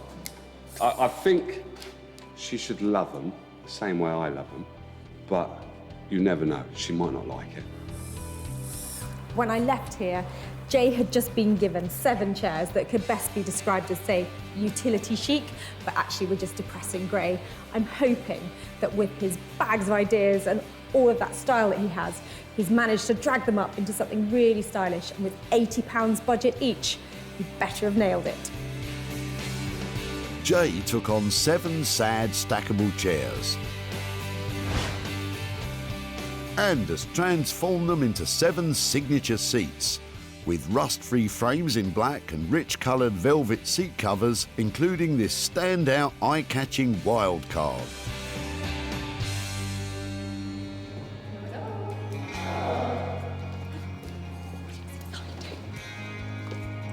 No way. How we doing? You're kidding me. No, I'm not. But what do you think? I think all together they look lovely. I want to see them all lined up. I want to see them round a table. The frames have come up really well, haven't they? I mean, they look brand new, don't they? Yeah, the frames do look brand new. Is that one special? That's the special one. That is most definitely the special one. It's a statement piece, isn't it? I think you've definitely made some statements here. I think it works quite well if you've got 3 going up one side of the table, then another 3 going up the other side of the table, and then top one. Me at the end. Yeah, Mine, there you go. mine. Your place at the end. There's just so many colours in there. It's just unbelievable. Unbelievable. Yeah, really impressive. Because these were utility at best, weren't they? They were ugly. Yeah, what we've done here is just make sure that we put a velvet fabric on there so the steel is not so hard, because not many people have steel furniture in their house. Well, I think you've done a cracking job. Tell me.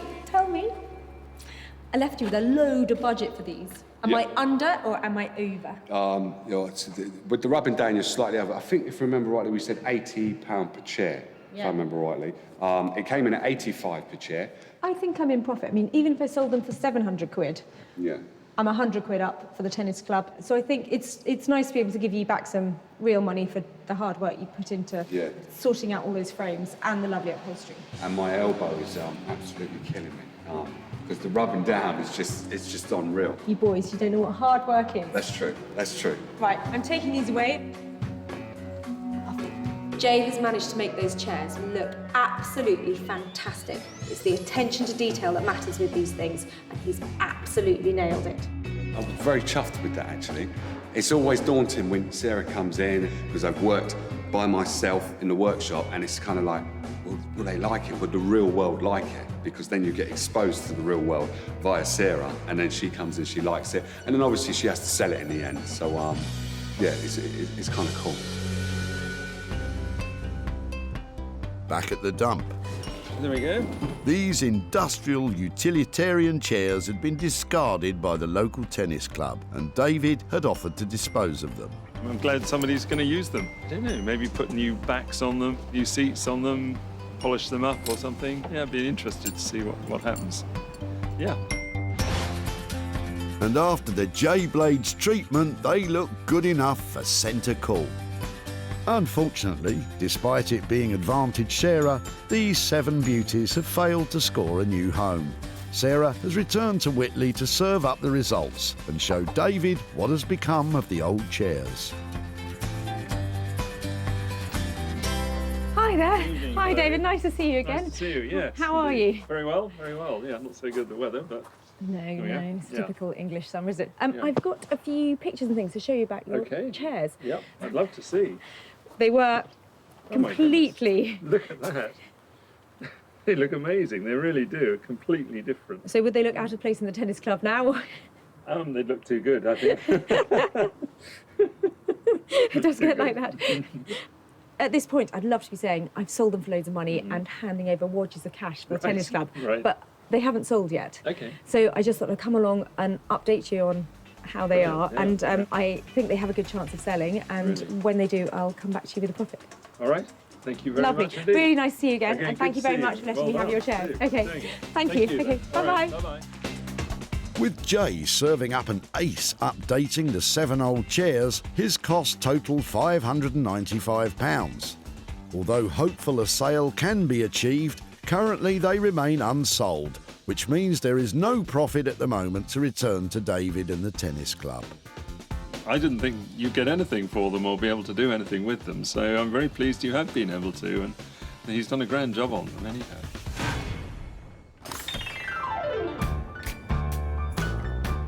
Back in London's East End, Chinello has just about completed her radical transformation of that sorry sofa and now awaits Sarah's arrival.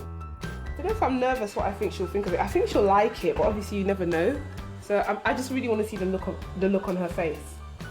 I hope it's not one of disgust, but I just want to see what she thinks of it when she comes in. I'm hoping I'm about to have a Cinderella moment, that Chinello, with her £300 budget and a wave of her magic wand, is going to have turned that tired old sofa into a beautiful designer gown. Thanks to Chinello's magic touch, the curse of the couch has been lifted. A truly enchanting transformation has taken place. Elizabeth is modelling a handmade leather dress with fitted bodice, leather skirt and luxury lace detailing.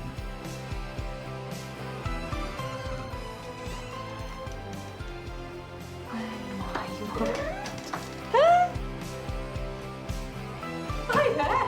I wasn't expecting it. This is Elizabeth. Wow, do you know that's amazing? Do you like it? I'm speechless. It's What fantastic. were you thinking before you came in? I suppose because I've seen these dresses before, I was thinking that it'd be something like that, you know, more just less petite, should we say, on the leather front, but it is fantastic. I love what you've done with it with the lace. Genius, genius. Let me give us a turn. So cool. I love the zip in the back. It does look really cool. I feel really underdressed. I don't know about you, but I'm feeling really dowdy over here. So what does it feel like actually wearing something like that? It feels amazing, and I kind of look sexy in it, so I kind of love it. Yeah, wow. She didn't want to take it off actually. She wants it for herself. Okay. Well, like Sarah's going to give you a price for the dress. So yeah. I think that we left saying you had £300 worth of budget. We still kept it sort of within because the things we have added to it we had lying around in the studio anyway. Yeah, but so it's fine. It's still within budget. So I know that you said that you had somebody in mind. Did you actually fit it to somebody? Yeah, this is made for Laura Mvula. She's a client of mine, and I called her up and said, you know, this is the situation. Would you fancy something? And she said, you know, that she wouldn't mind. So I think she would love this. And have you discussed price with her? I haven't discussed price. It's your job, Sarah. Oh, lovely. Well, you know, looking at it looks amazing, doesn't it? Nobody's going to see that and think there's an old sofa, are they? I mean, I shall see you soon. See you soon. That was lovely. Thank you ever so much, Elizabeth. Bye. Bye.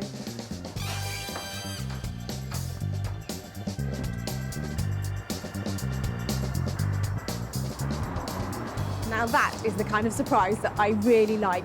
Chinello had put her heart and soul into that dress, and I think it really showed. She might have sold it as well, which is really helpful, and she's definitely left me something that I can make a profit out of. I'm very happy with her reaction. I'm really happy that she loved the dress and it's made it all worth it. That's good.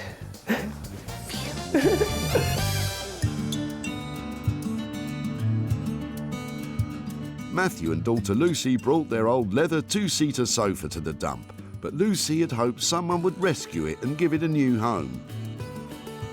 I don't personally want to get rid of it, but family's decision was to get rid of it? Yeah.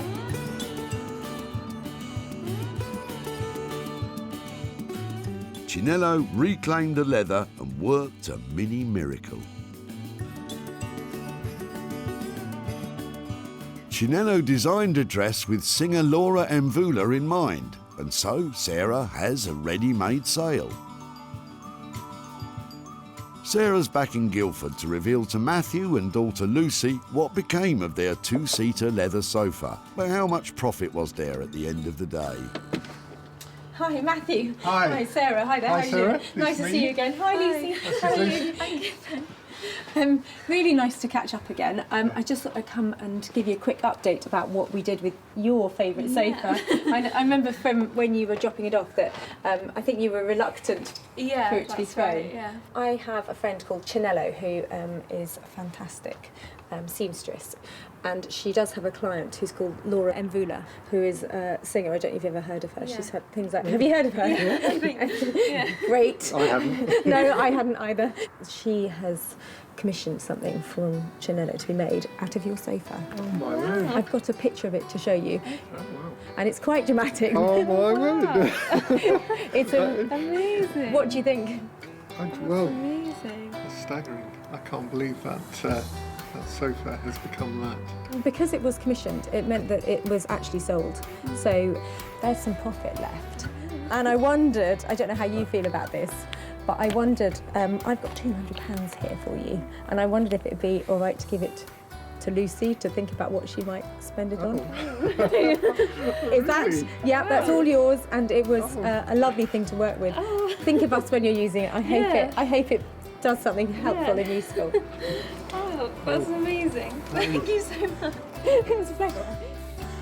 For Chinello to work her magic transforming Matthew and daughter Lucy's sofa into a show-stopping dress cost £300. But with a commission already in place, a sale of £500 was guaranteed, leaving £200 with Lucy, who, by the way, is studying A-level textile design and intends to spend the cash on materials. This is a complete surprise. It's amazing that they've managed to get a profit from it. I never thought that would happen. Sarah has shown Salvation to 3 items from the dump. The rusty metal frames designed into a stylish one-of-a-kind ottoman table. The 7 old tennis club chairs, re-energised from utility to dishy dining. And the black leather sofa, revamped into a sassy, show-stopping gown. The natural hoarder in me would love to hang on to everything that we find, but actually it's a lot more satisfying seeing things totally transformed and sending them off to a new home.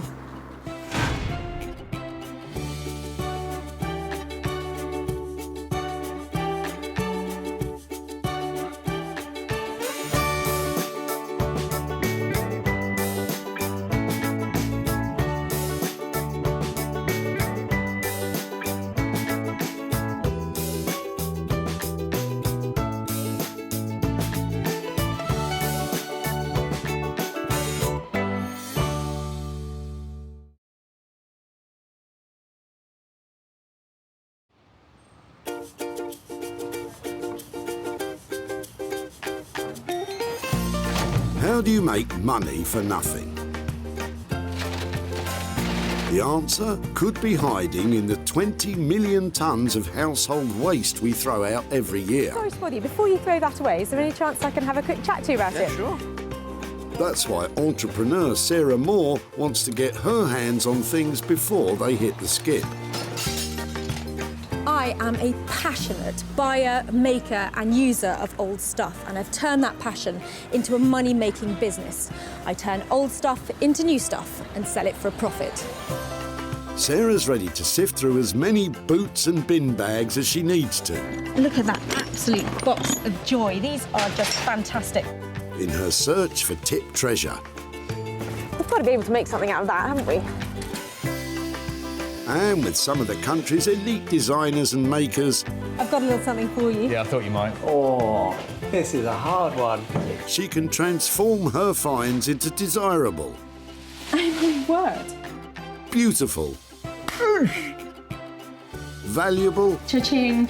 And hopefully saleable items. Well, I love this, so I would really like to have it. If Sarah is successful, then she can hand the profits back to the very people who had no idea there was cash to be made from their trash. That is incredible, isn't it?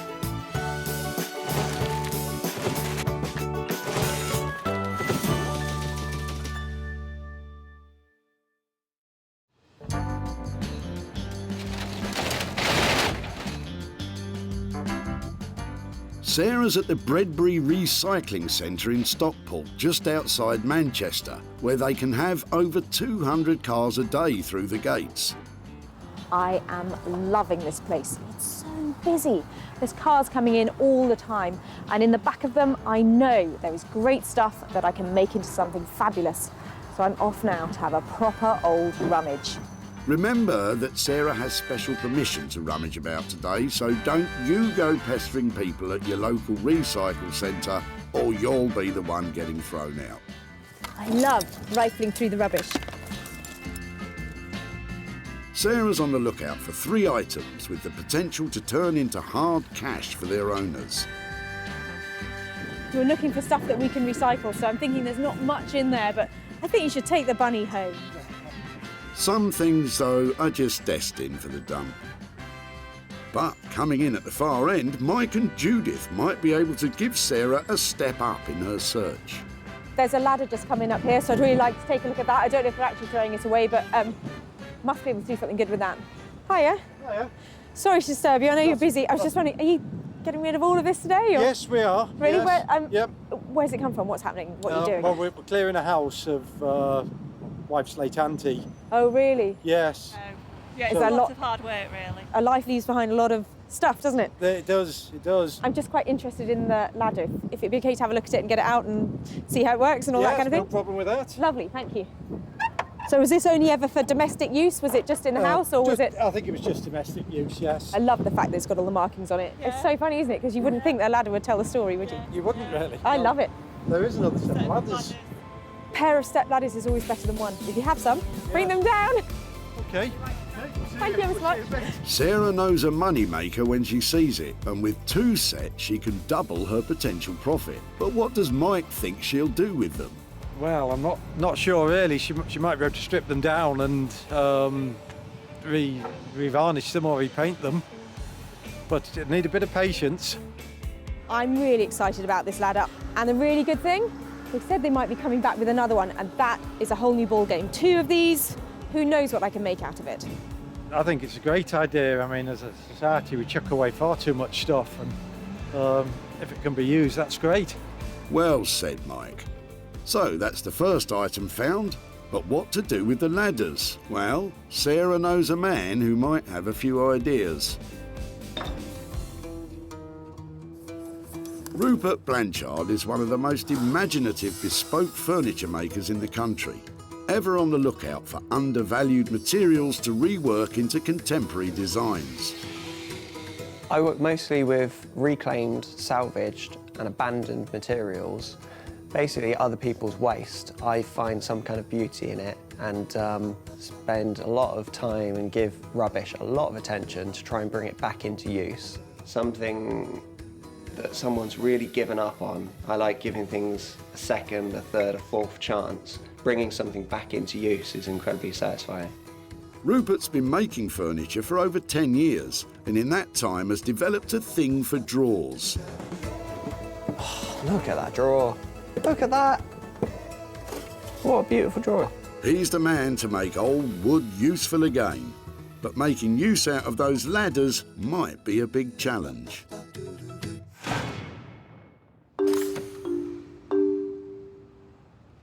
Back at the dump, the cars just keep flooding in.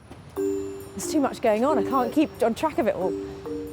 With one item under her belt, Sarah's got a spring in her step and has now set her sights on Andrew's boot. I'm sorry to bother you when you're busy, but I was just wondering, we are looking for things that we might be able to make into other stuff. Yeah. Is there any chance I could, have a look and see if it's something? Yeah. Oh, they're heavy, aren't they? Yeah.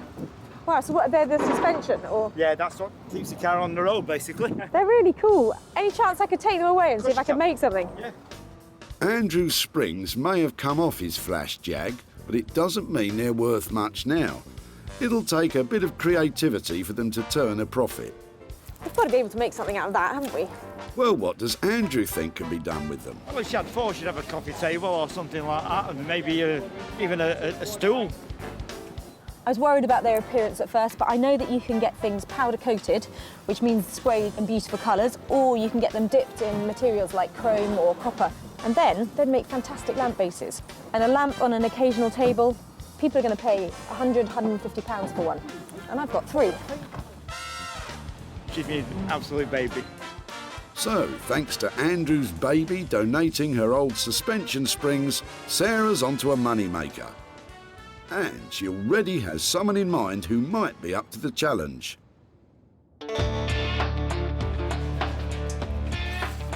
Beck Simon is one of the country's best artist blacksmiths, creating high-end interior furniture and bespoke metalwork commissions. She's a woman that can bang, grind and weld metal into money. Working with found objects is quite different from what we normally do, because we work with our clients and we produce designs and we work with them. So this is kind of like really freeing up the mind and seeing, what object we've got and how we can make it work into something really cool, modern and desirable. So it's going to be fun. It's going to be fun, is it? Something tells me those springs are going to give you more bother than they're worth. In the meantime, that's 2 items found that Sarah can offload onto her designer pals. But now she needs to find something she can sink her own teeth into.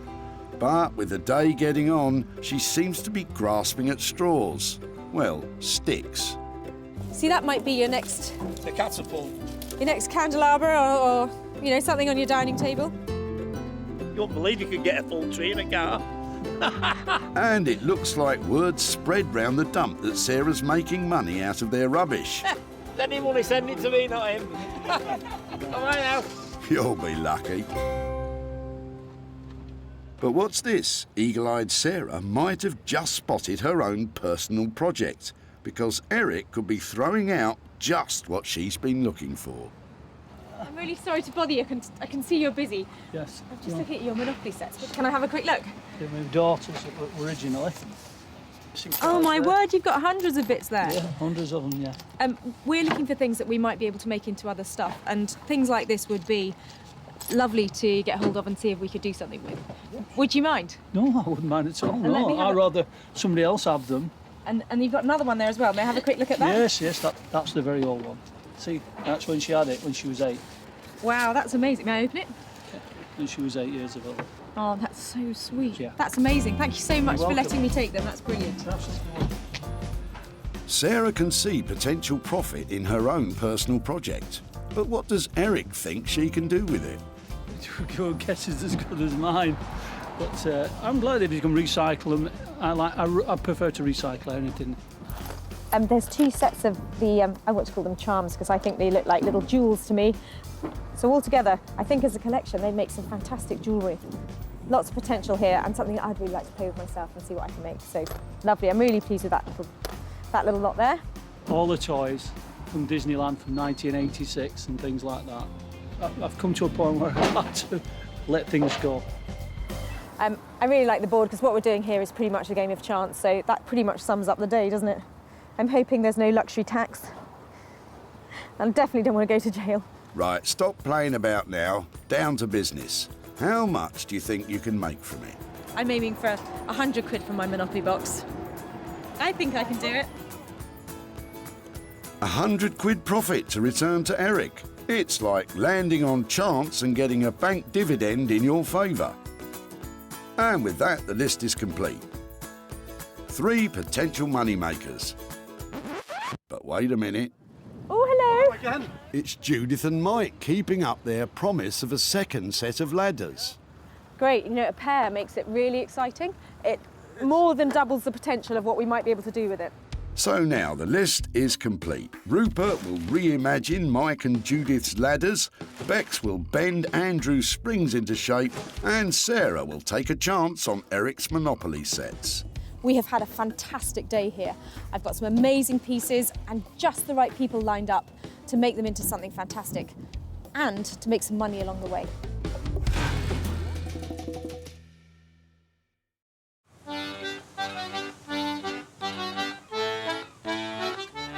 In the southeast corner of England, Margate was once famous for fish and chips and getting sand in your ice cream. But now,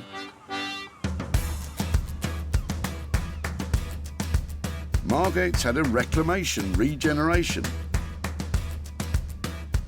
With its old town now home to a bustling vintage clothing and retro furniture scene. And right in the heart of it all is our Rupert. And Carlos the cat. Sarah's about to surprise him with some old ladders. I hope it's something that I'm familiar with and I can identify its history. Rupert? You brought a ladder. Do you like a ladder? You brought Wow Years ladders. How could these end up going to landfill? Beautiful ladders.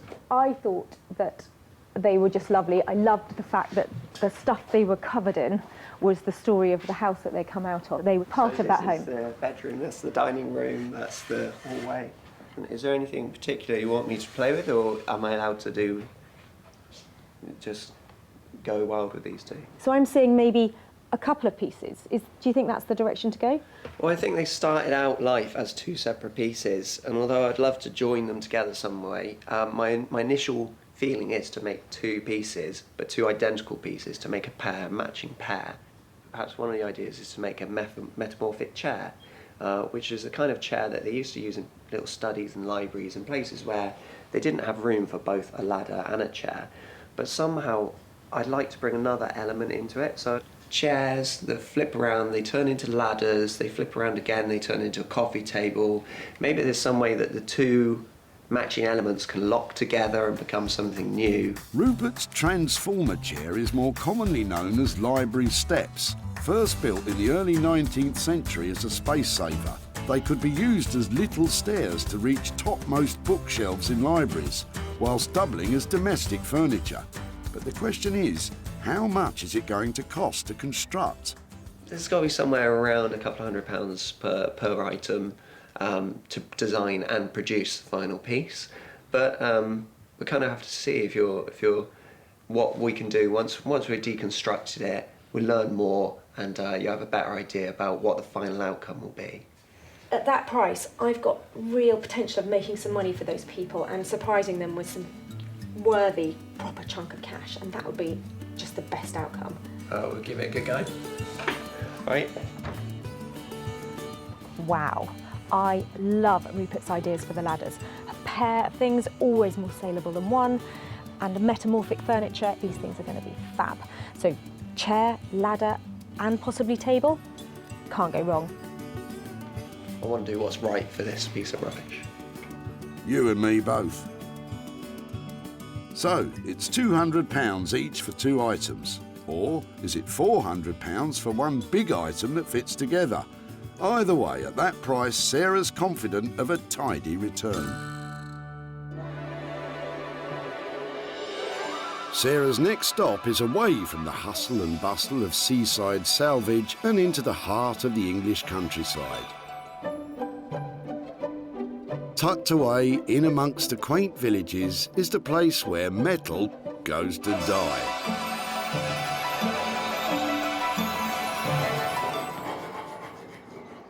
And then to be reborn.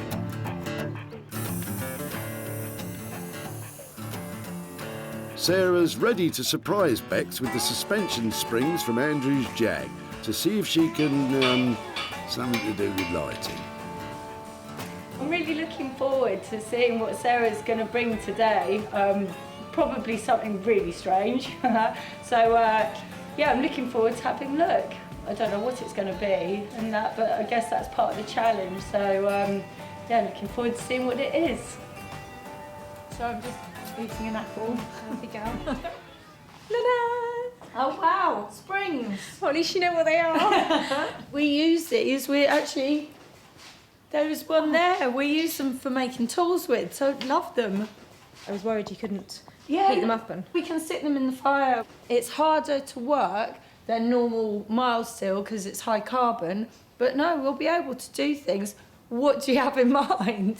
If they melted and were all really like fluid columns, we might be able to make some lamp bases out of them. Oh, okay. Unravelling it and stretching it out into a longer line.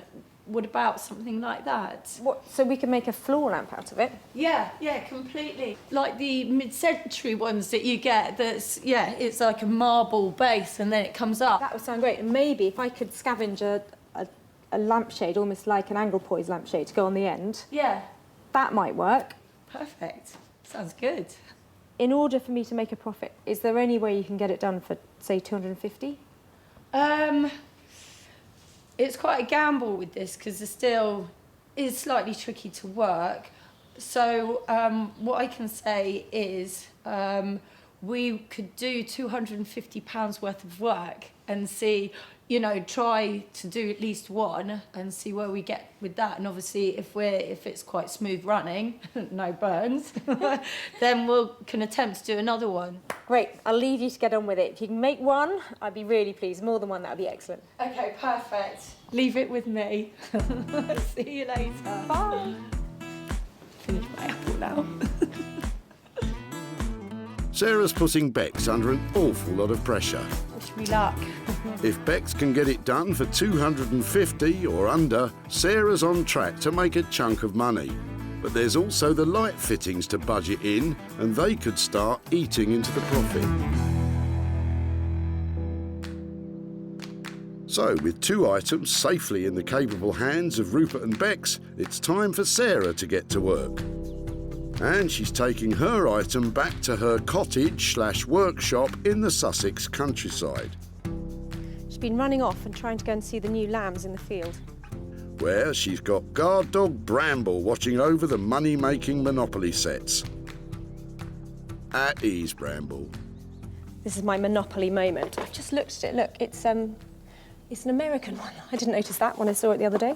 Baltic Avenue and Mediterranean Avenue. Oh, that's quite cool. I've never seen a US one before. I had a quick look at these pieces the other day and I was wondering why it had a jockey in it, because I've never seen one of those before, but that must be the American version. Sarah's decided to ditch the American board and focus her attention on the little metal pieces. But what to do with them? I was thinking that we should be able to turn these into jewellery, and I've done a bit of research, and I think for a dozen pieces I'm looking at roughly £30 to £40 to get them plated in silver. Maybe if I can turn a dozen of them into something to wear as a pendant, I think that maybe we might get £15, £20 each. So over £200 worth of profit potentially here. Now that has got to be a surprise after just chucking out a Monopoly set at the tip.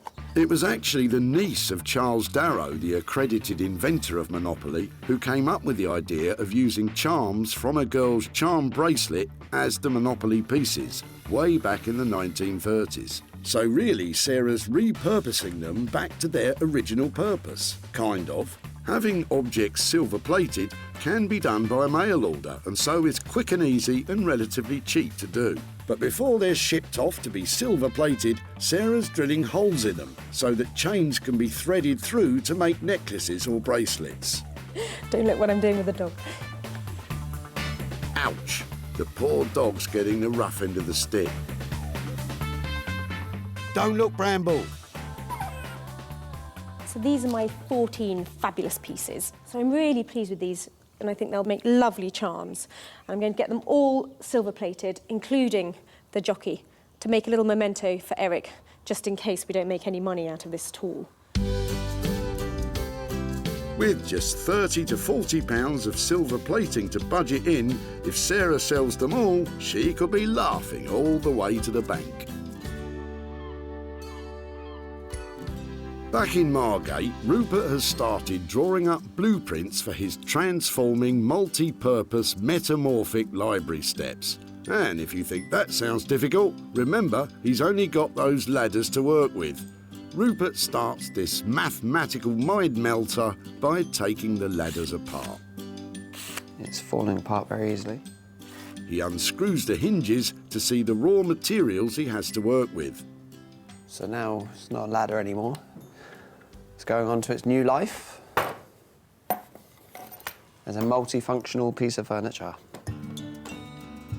With the very detailed blueprints drawn up, he prepares to start cutting.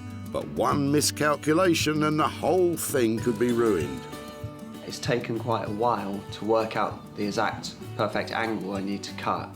So I've only got one chance of getting this right. Once it's cut, and I can't just glue it back together. Rupert's using a circular saw with an all-important guide rail. This ensures accuracy to within a millimetre, setting the precise depth and angle at which the wood is cut. Timber! A little while ago that was a ladder, and now it's a pile of bits. I think I'm going the right way. I'm not entirely sure yet. There's a lot of complicated angles and cuts to make. Yeah, there's still a lot of problem solving to do.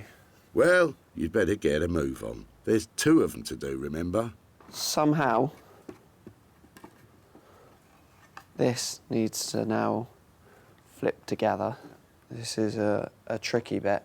Somehow, this has got to work through 2 angles, which hinges generally don't do. It all hinges on this. Will Rupert's calculations match up and make fold-away furniture? Yeah, I can kind of see where he's going with this, but it's a long way from something I'd pay a few £100 for. It all will be revealed.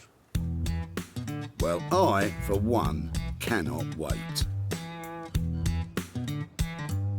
Back in Surrey, Bex is making a start on uncoiling that coiled spring, soon to be floor lamp. Twist it. That's it. Bex's partner in grime is husband Dave, who'll be helping out. To make it malleable, they have to heat it in a furnace to 2,000 degrees Fahrenheit. Then they have to gradually beat out the bends on the end of an anvil. It's just really awkward, the shape, isn't it? They only have a short window before the spring needs to be heated again, and again, and again. It's collapsing on itself, so we need to open it out. High carbon steel is notoriously hard to keep in one piece when heated, so they'll have to be careful. Oh, wait. With progress slow and hot, after an hour of hammering, Bex decides on a different tactic. We're just gonna unravel the middle bit and then the end bit, and then we'll take it next door and do it on the fire bits so it's slower and stuff. But yeah, it's tough. Bex and Dave retreat to the relative peace and quiet of their own workshop. Gone deaf. Well, that was fun. Once the spring is straightened, they're hoping to recreate the elegant curve of a classic mid-century lamp. But even after all that hammering, there's still a lot to do. We need to have this finished today, don't we? And Bex and Dave are feeling the pressure. We have to make sure we don't get it too hot so it just breaks. And just as they're making some progress, the spring has snapped. First disaster. With time running out and now 2 pieces of metal, it's back to the drawing board. Or chalk table. Or whatever. So keep the spring in the middle. I mean, we're going to have to now get that together. And then, yeah, it's got that spring detail. By keeping the coils at the end of the springs as a feature, it may save some time. But how to repair that break? I know. Oh, that was quick. So we'll turn that into a little feature. So we'll have about 3 rivets there. So I guess it's, you know, it gives it an industrial look and it covers up our mistake. So nobody will know. Brilliant. But before Bex can rivet the pieces together, there's still an awful lot of unravelling to do. Once the coil is flat enough, Bex can turn to the power hammer to take on some of the bashing. A blacksmith's best friend for over 100 years. Without it, they would probably keel over from exhaustion and have biceps like bulldozers. It's not bad shape from up here. But then, some of the work still needs good old-fashioned brute force. Dave, I think I need your body weight. Get in there, Dave, you brute. After a whole morning of unravelling, Bex and Dave are spent. With still a lot to do, they decide to tackle the rest in the morning after a well-deserved rest. We've got to cut ourselves off, you know, now, because we're sort of running into our critical time, you know, so, yeah. We need fresh eyes now, because it's got to look nice.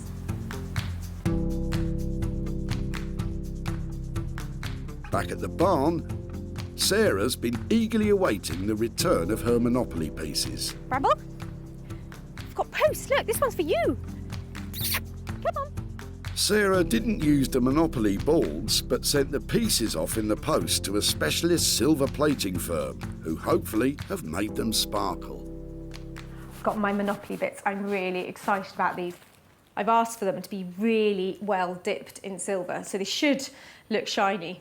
In the end, Sarah spent £65 silver plating all 14 pieces, but that's still less than a £5 a head.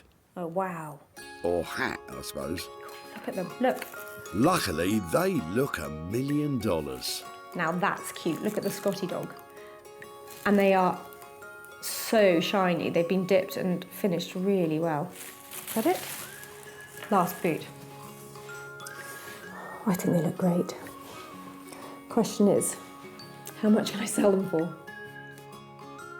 Sarah's attaching metal hoops to the pre-drilled holes, which a chain or bracelet can then easily be threaded through. I think they look really good.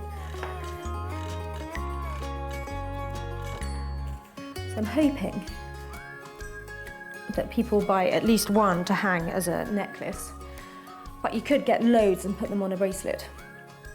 But I'm going to price them individually. Because Sarah's going to give the little jockey charm back to Eric, she has 13 pieces to try to make a profit on.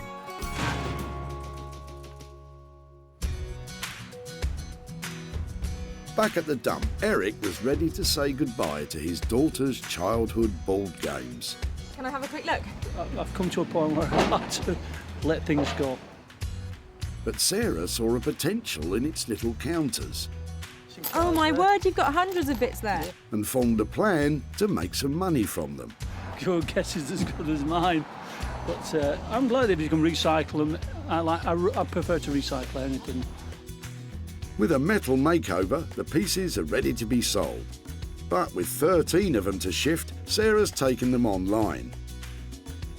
Monopoly is available in 111 countries, so she's bound to find some fans of board game jewellery there. That's them listed, so it's game on.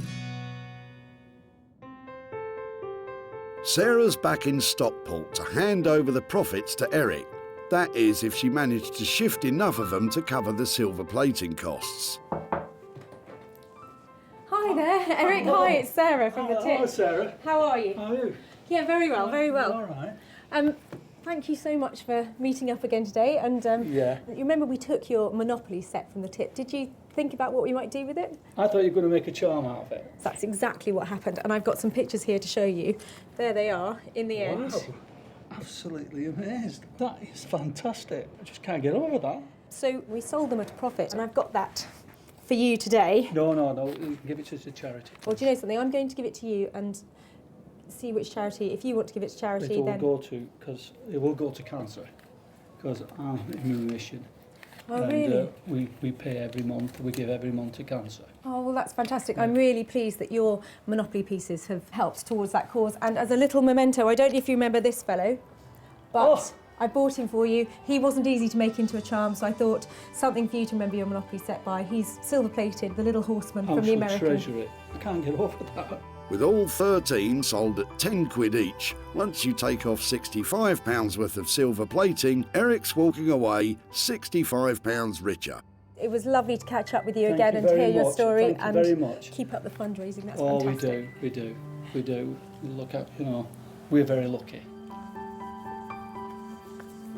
I'm so pleased I took a chance on that Monopoly set. I think Eric loved that little horseman, and that tiny bit of profit we made, that's going to a charity that means a lot to him.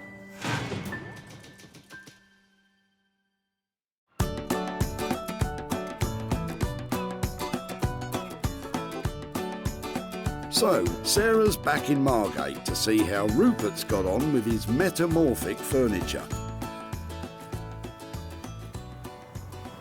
Making metamorphic furniture is going to be tricky at the best of times. Making it out of a pair of old ladders, that must be nearly impossible. I'm here to see if Rupert's actually managed to nail it. Last time Sarah saw them, they were tired old ladders. But now, they're still ladders. But what's that? Ah, you just managed one set. Well, I've spent quite a lot of time working out how to make a ladder into a chair, so I haven't really got much time left to work on this now. Oh, don't blame yourself. It was a tall order asking you to do both. I'm sure Sarah will be just as happy with one. Oh, I don't know. What should I do? Sorry, Rupert. I think your time's up on this. Hey Sarah. Hello. How you doing? Really well, lovely to see you. I've got something for you. I've only got half of what I wanted to get ready for you, but this is it. Oh, wow. Oh, yeah, I can still see a ladder and a chair. This one was weird, but it's taken so much experimentation to get it right. I have run out of time this time, I'm afraid. But you know the way I work, I like to use exactly what you gave me, and with this one I added a couple more screws, and literally I've got one piece of ladder left. That's what you get when you have the Rupert Blanchard, you get nothing left. I added the arms from the metal rail. If you remember, on the top of the ladder there was a metal rail. Does it actually work? Does it metamorphosise? It does, yeah. Shall I flip it over for you? Definitely. Who would have believed it? It's incredible. Well, he is a designer with a lot of fantastic ideas. But one instead of two means less profit. Let's hope he won't be budgeting in all that thinking time too. At the end of our creative chat, when we were sort of going for this metamorphic stuff, we said it was probably a couple of £100 per ladder. I know you haven't done the other one. Are we looking at 200 quid for this, or is it a bit more? Yeah, I think we're well within the 200 mark. It's taken some time, but it's come well within that. I bought 1 can of paint and a few screws. That's all well within the budget. Before, they were ladders needing a step up. But now they're metamorphic library steps. Rupert planned this design with such precision, every cut, joint, hinge and nail had to be exactly right, or the entire piece would have fallen apart. The modern yellow midsection ties together the piece's 2 functions while keeping the paint splatter effect to tell the story of Mike and Judith's Magnolia moment. It's amazing, but will someone pay more than 200 quid for it?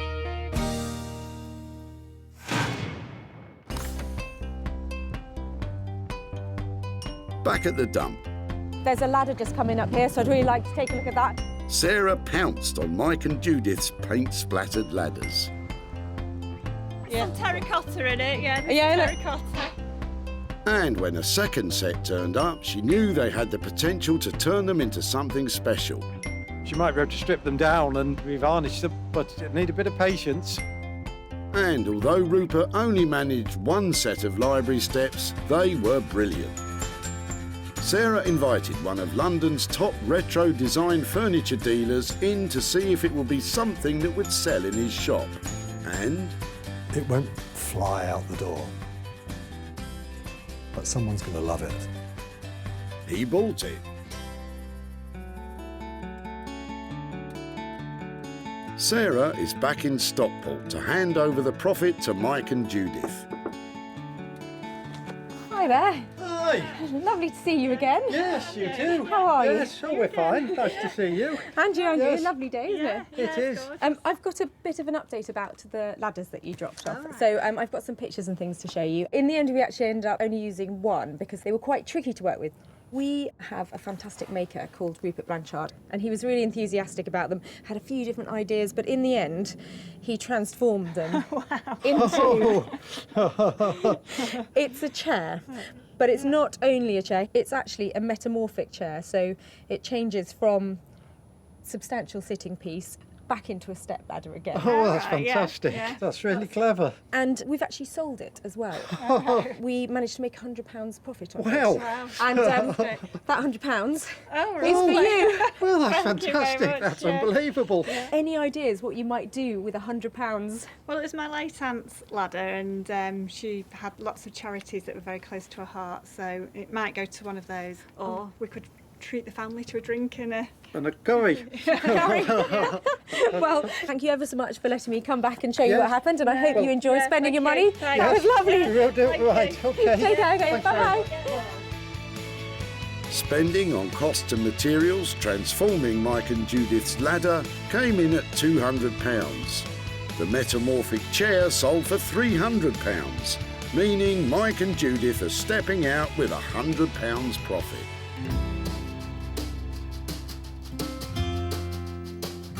While Mike and Judith decide what to spend their money on, back in Sussex, Bex and Dave are clearing up for Sarah's arrival. A tidy workshop is a happy workshop. Before, the rusty springs may not have been fit for a car. But now they can drive a hard bargain.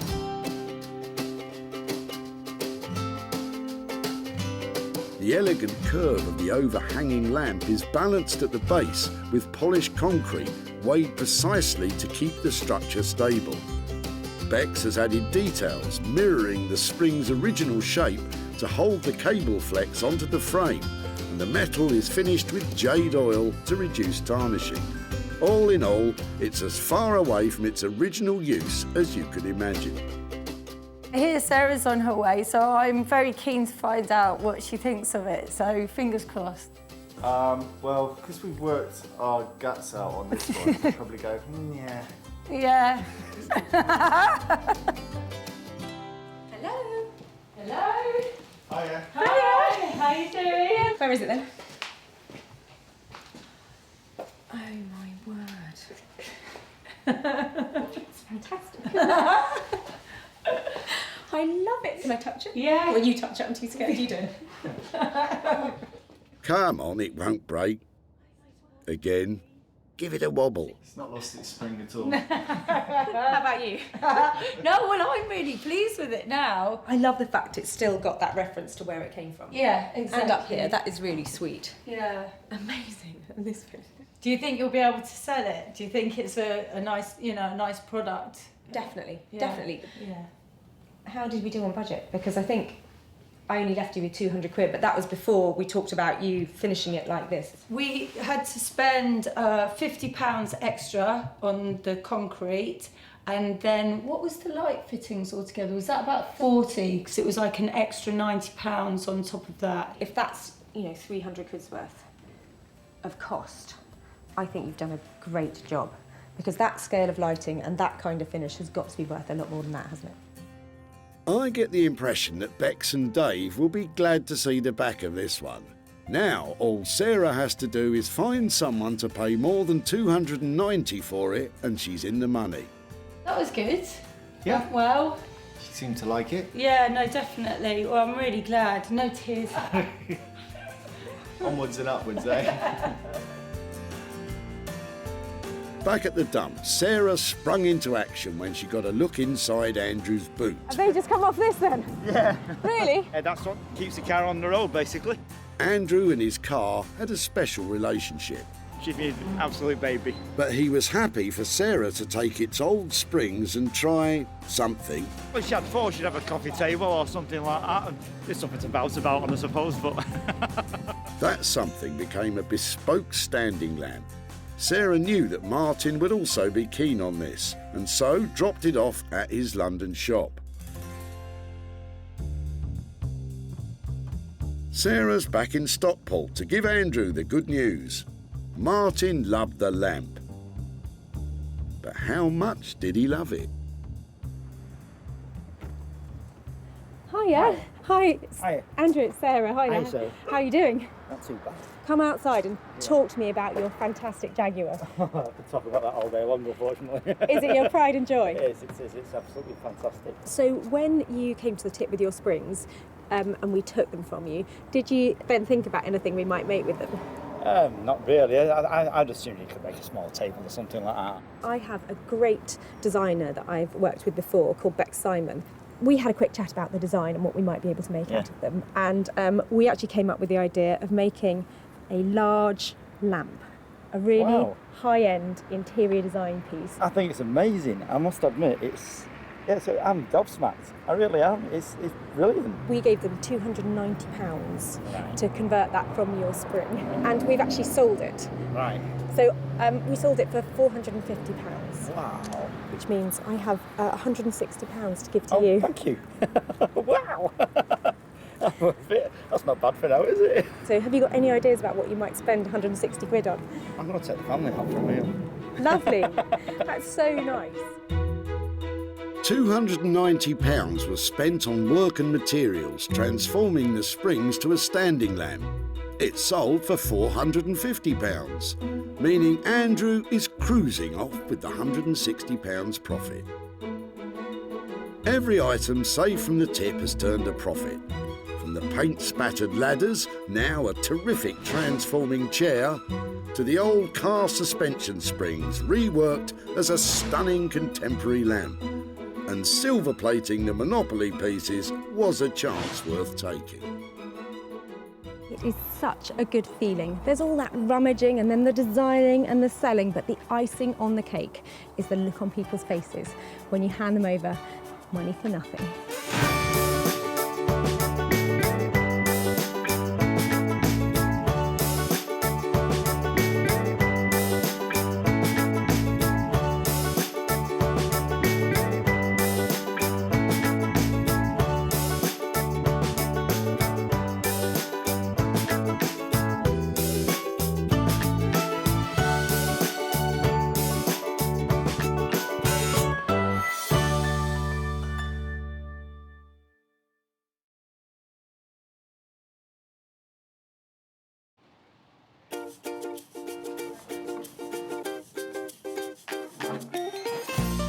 How do you make money for nothing? The answer could be hiding in the 20 million tonnes of household waste we throw out every year. But just before you throw it away, would it be possible to have a quick look at it? That's why entrepreneur Sarah Moore wants to get her hands on things before they hit the skip. I am a passionate buyer, user and renovator of second-hand stuff, and I've turned that passion into a money-making business. I turn old into new and I sell it for a profit. Sarah's ready to sift through as many boots and bin bags as she needs to. That's vintage gold, isn't it? It's really exciting. In her search for tip treasure. I love it. And with some of the country's elite designers and makers, What are we going to do with that? Oh no! she can transform her finds into desirable, Amazing. beautiful, valuable, Cha-ching. and hopefully saleable items. That's £80 profit. If Sarah is successful, then she can hand the profits back to the very people who had no idea there was cash to be made from their trash. Oh, that's fantastic. That's unbelievable.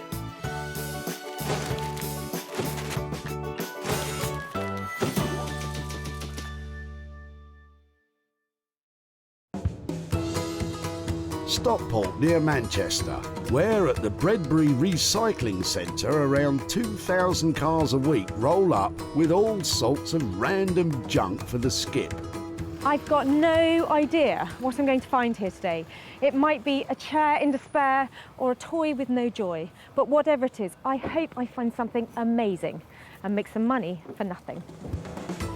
Sarah's got special permission to root through the rubbish for stuff to re-beautify and sell on. It's addictive, eyeing up people's rubbish, think, oh, what can I do with that? Sarah is scouring the site for the first of her 3 items, and today it's rich pickings. How about you? Got anything exciting in there? Anything in your rubbish? I love it. Sarah wastes no time snaring her first item. She spotted mother and son Amanda and Connor getting rid of some smashed up old-time glamour. So it's a cocktail cabinet. Have you had it for long? Well, it used to be my uncle's. Okay. He's had it for about 30 years. Okay. He's had it. It used to be his mum's, funnily enough. Is it something I could have a better look at and maybe Yeah, see if I might be able to take it away? Oh wow, I like the mirrors. You're welcome to it. My mum will be over the moon.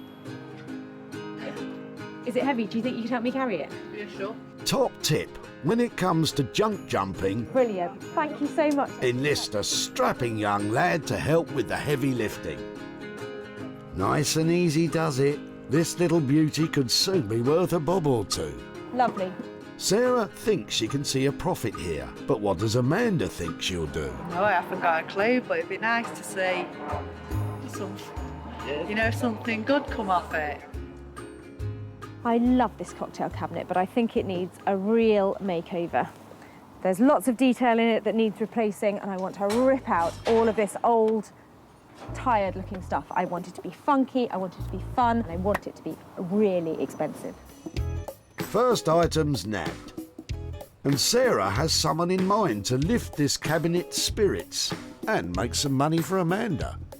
She's scheduling a cabinet meeting, maybe over cocktails, with print designer Zoe Murphy.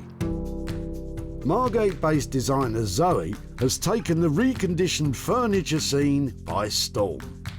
Zoe's speciality is transforming fuddy-duddy old pieces with bright 50s-inspired designs. And her exciting reinventions sell in some of London's most prestigious stores, including Liberty's. I have got a big issue with waste. I hate the idea of sort of inefficiency on the planet and things going to landfill. It's always bugged me loads, and to the point where I even wrote a letter to the Queen when I was 7 years old, telling her about the environment. And my love of recycling has brought me right round to using second-hand furniture pieces as well. Sounds like Zoe's studio might be the last chance saloon for this old cocktail cabinet. Sarah is still sweeping through the car boots looking for her second item. I love things like this when you can just see how much wear there's been. Look at that. That handle tells 100 stories. Look at the size of it, how much it's been worn down. I mean, that is literally careworn, isn't it? Just a little too careworn, even for Sarah. Get a load of this though. It's Gary with a trunk full of trunk. Sarah needs to get her hands on it before it's in the skip and out of bounds. Been doing a little tree surgery in the garden, have you? Pretty much. We've been there a while, but it's time to get rid. It looks like it might have been a birch. Actually, Sarah, I think you'll find it's a white poplar. See those diamond patterns on the bark? Dead giveaway. Any chance that I could take a few pieces? Yeah? Help yourself. Really? Oh, yeah, but I think that might be heavy. Is it really heavy? My original plan was to do something with it, and then it dropped to maybe put it on the wood burner, and now it's just... Get rid. Get rid, it's in the way. Well, maybe I should make a whole range of seating or stools or breadboards or something like that.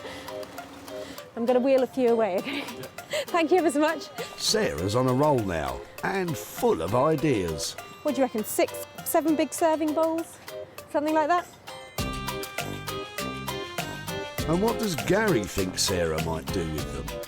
A bowl or some seating, maybe it'd be interesting to see. So, Sarah, you could have just landed a pile of rotten wood. Good luck with that. I'm hoping that you've got 6 enormous, beautiful bowls here, but I can't really tell what condition the wood is in the centre because obviously it's been left out and it's in bad condition on the ends, but must have some potential, mustn't it?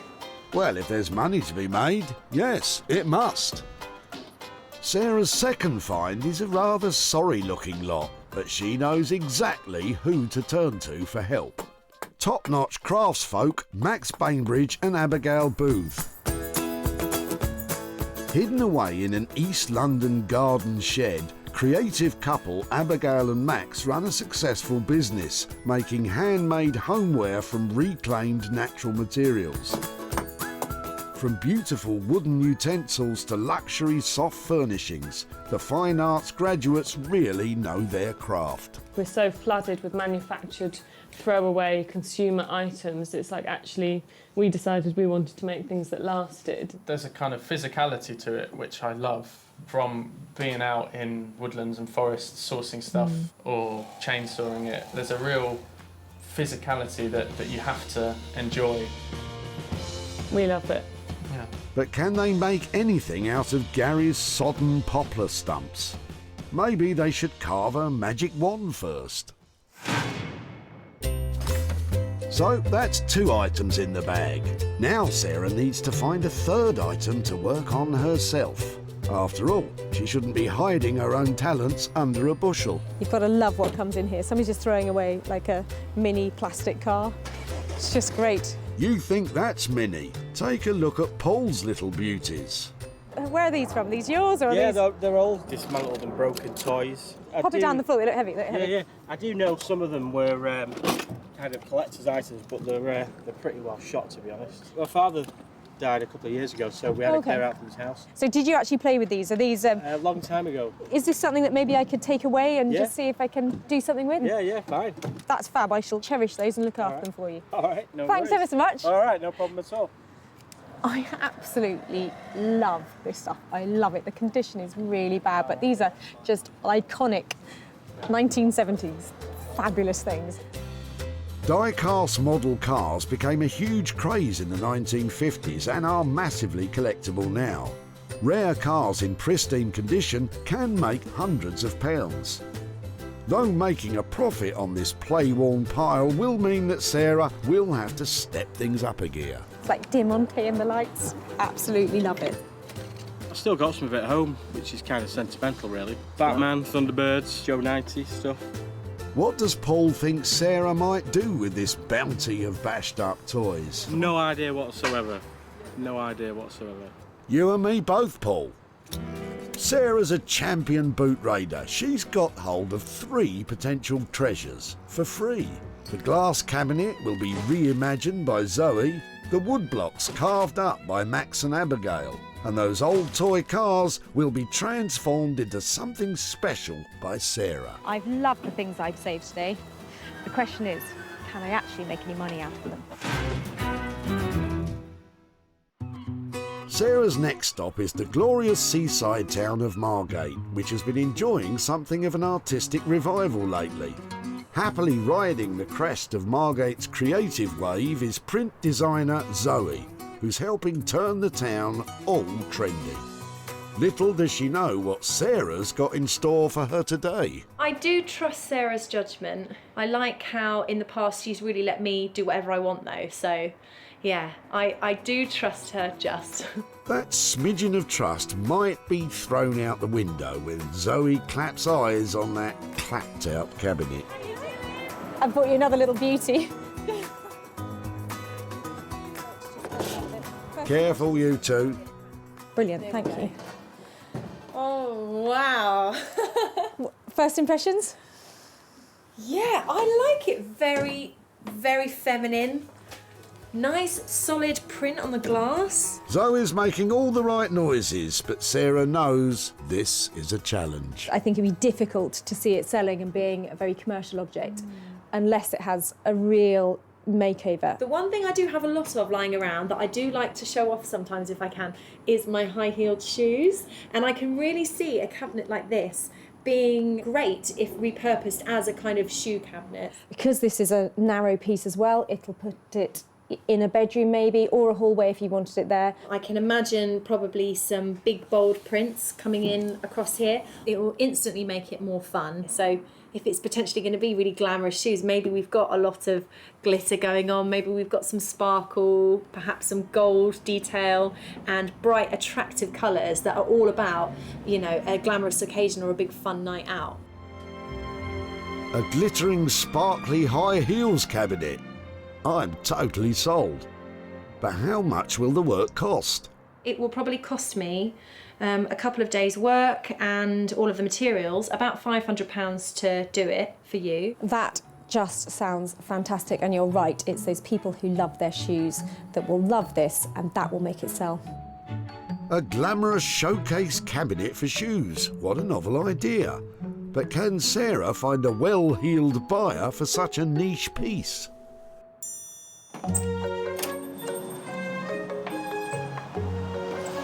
She is just so creative, and that idea is absolutely inspired. And the price tag that comes with it means I'm going to make some money, I hope. I hope so too, Sarah. Zoe's charging £500 for her work, meaning Sarah must sell high in order to stomp up a profit.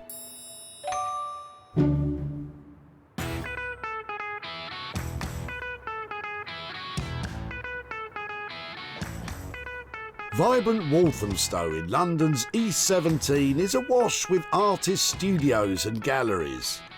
Honest. Hidden away in a quirky little garden shed, creative couple and business partners Max and Abigail specialise in making luxury handmade homeware. I can cut it on a chainsaw. Very unexpected. Yeah, great. Okay, let's see what we can do. Yeah. The woodblock should be in good hands, though they haven't got a clue what Sarah's rolling up with. Well, knowing Sarah, it could be anything. You could end up with some pallets. What Sarah thinks is a feasible idea could be somewhat of a challenge. Yeah. Well, I don't know what can actually be made of these, but they've got plenty to work with, and they're really heavy.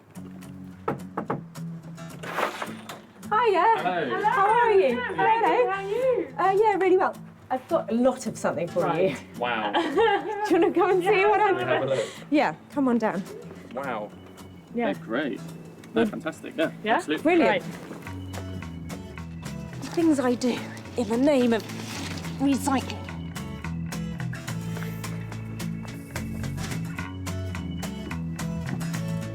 So, time to find out if money does grow on trees.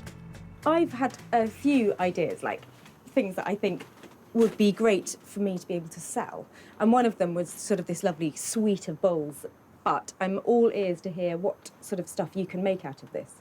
Absolutely. I mean, bowls is definitely something that we do if the wood's okay, if it's kind of sound and there's not too many splits, and if it's not rotten. But how will you know which direction to go in? The only way really we're going to be able to tell is to cut into it, so to kind of get the chainsaw on it and kind of... See what's inside. Let's get to it. If it turns out to be rotten inside, they won't be able to make anything. Well done. So it's not rotten, but it does feel, God, that's really wet, isn't it? It is wet, yeah. Wet wood is not ideal, but at least this bit isn't rotten.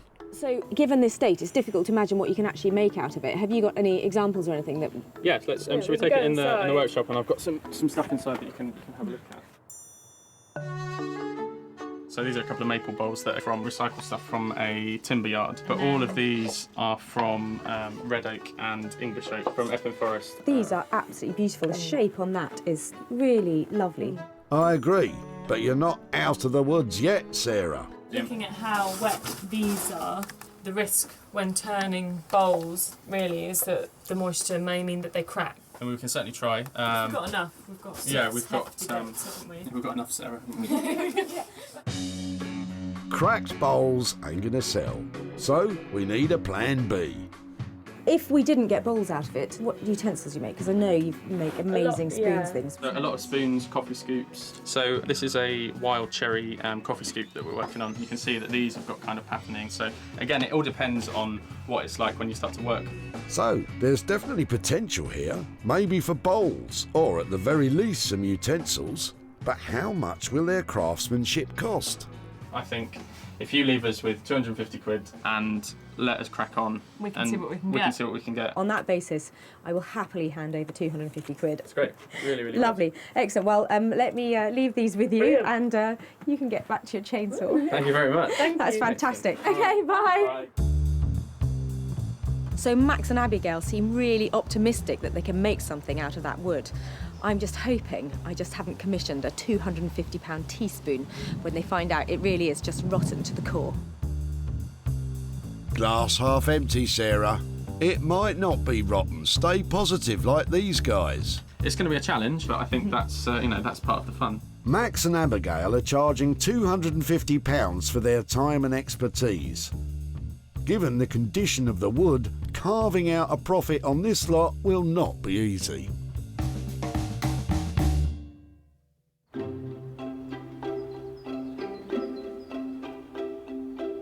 The designers are firmly on board. Now Sarah needs to work on her third item, Paul's box of toy cars. In rural Sussex, two of her children, Libby and Edward, have come to lend a hand and play, while Bramble the dog snoozes. Then it's off to the barn for Sarah to shine a light on her ideas. Sarah has bought 5 simple slimline lamps from the high street, and she's going to stick the toy cars onto them and create novelty memorabilia lighting. Now, why didn't I think of that? So I've got a plan. I want to keep it really simple and just stack a few of these up on the bases of these lights, then get stuck in. OK, Sarah, penny on, lamps, cars and glue at the ready. A kind of totem pole of vintage vehicles. Time to get cracking. It's going to take some doing.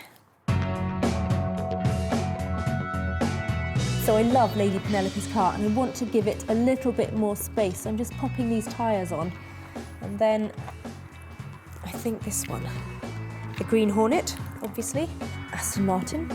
The most popular die-cast model car ever made was James Bond's silver Aston Martin. Alas, Sarah doesn't have one of them, but she's still hoping to make a pretty money penny. This one's really cool, look at it. It's got a dog inside it. I thought that one looked a bit rough. Can I get the Saint on top in his Volvo? Oh, I think that looks fab. Sarah has categorised the cars for maximum customer appeal.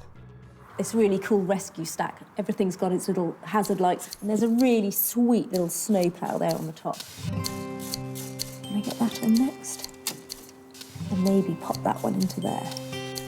The cars are stacked, but need to be stuck. And for that, Sarah's using a special kind of traffic jam. This is 2-pack glue and it's really useful.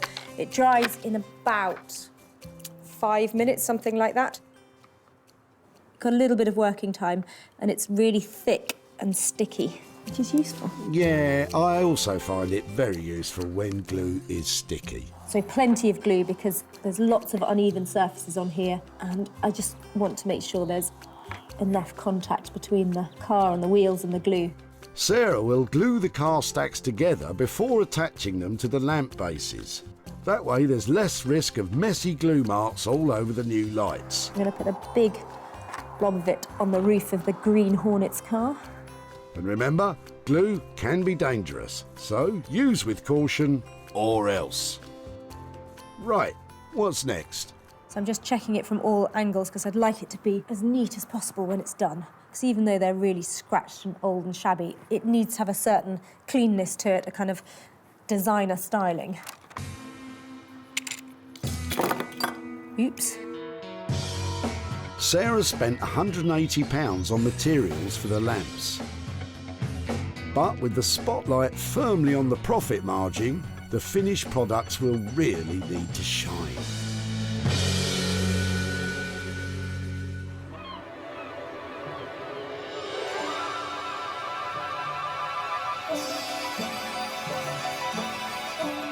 In Margate, the buds of creativity are starting to blossom in Zoe's studio. So I have this really interesting looking piece from Sarah. It's been broken on the side here and also the lock has been kind of locked open. When I talked to Sarah, I suggested somewhere to kind of put your glitzy, glamorous going out shoes and things like that, or your trainers.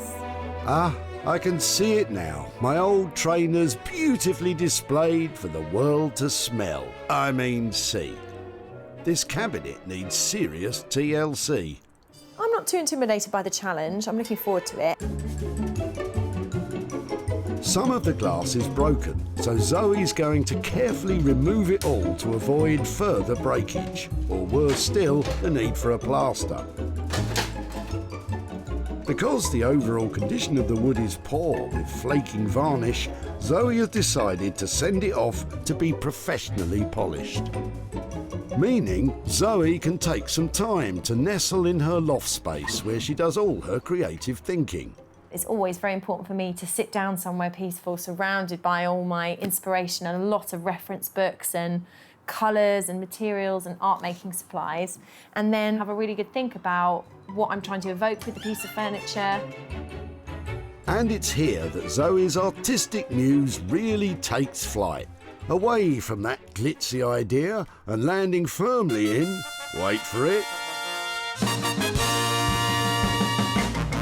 Mexico.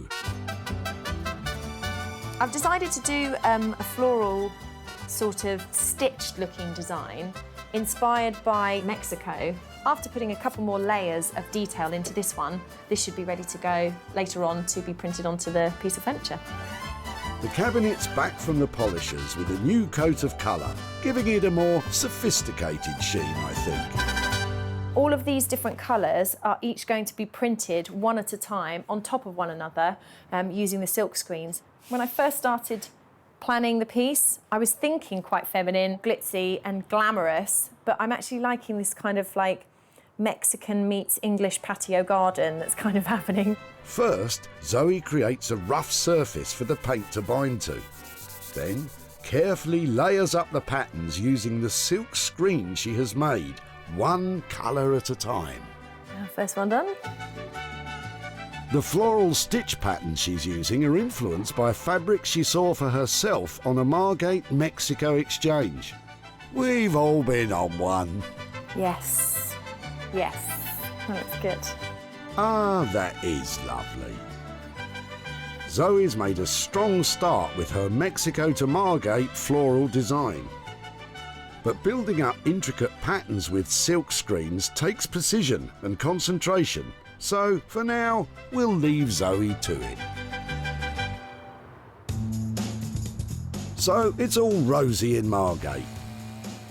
In Walthamstow, Max has got his chainsaw out again.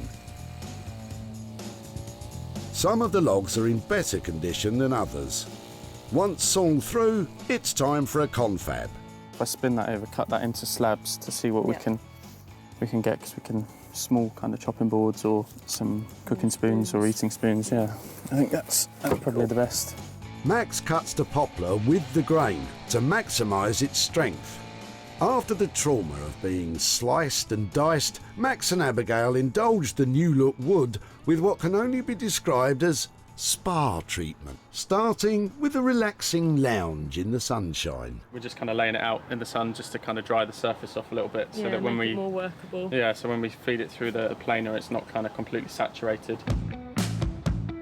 With the little poplar pieces all dried out, it's time to make some shapes. Then the slabs are run through the bandsaw. Some of the wood's in too poor a state to use, so wastage on the good stuff isn't an option. There's still more than enough in terms of depth for me to work with on this, and then it basically gives you a whole nother section of wood to get another couple of spoons from. Max's wood carving techniques are rooted in tradition, and he spends many an hour happily whittling away. Whittle, whittle. This is one of my favourite parts of the process.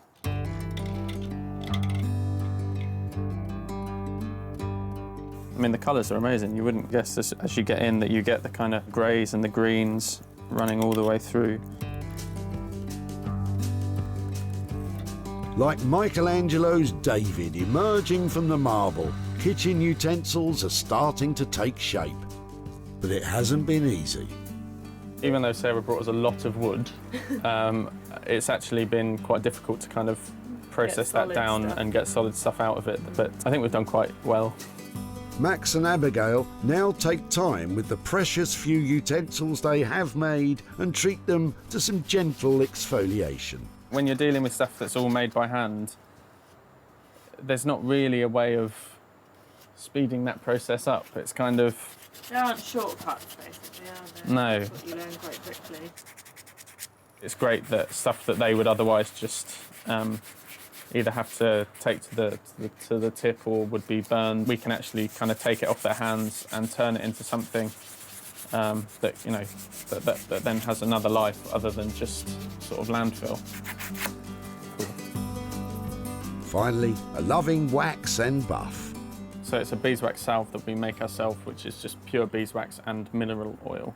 But it kind of brings out the grain of the wood much more once you've sanded. So you can see that the colour's completely changed.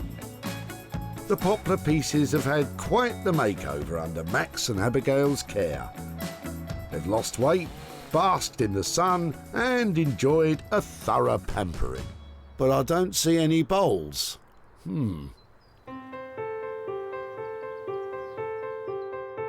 Back in Sussex, Sarah's in the barn putting the finishing touches to the vintage toy lamps.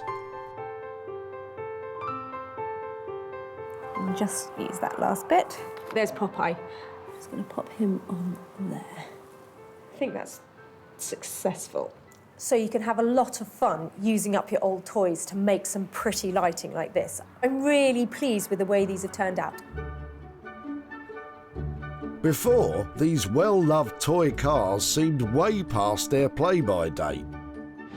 Now, with a bit of imagination and some very sticky glue, they'll live another day as fun retro lighting. They're perfect for child-at-heart grown-ups who like to take a trip down nostalgia lane.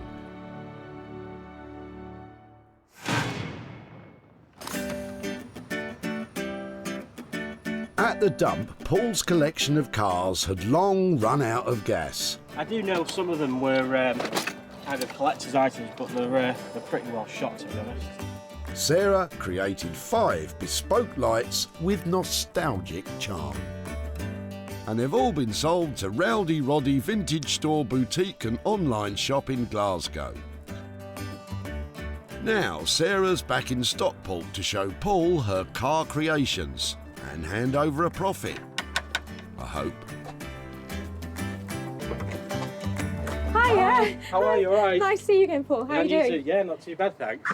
Yeah, so it's been a while since we've seen you in the tip. How are things? All right, yeah, good. Yeah, not too bad, thank you. When I had a good look at the toys you dropped off, I just loved the fact that they were worn and they had, you know, like signs of age to them. Yeah. So I thought they had to be made into something that was decorative and where people could see them just the way they were. Yeah. Okay, so what I did with them is made them into lights. Okay. I've got a few pictures here. Oh, wow. Bought some retro looking lights, so they sort of had the right kind of feel. Yeah. And got some really strong glue and stacked them all up together. Yeah, that's cool. I recognise, I recognise the old police band there.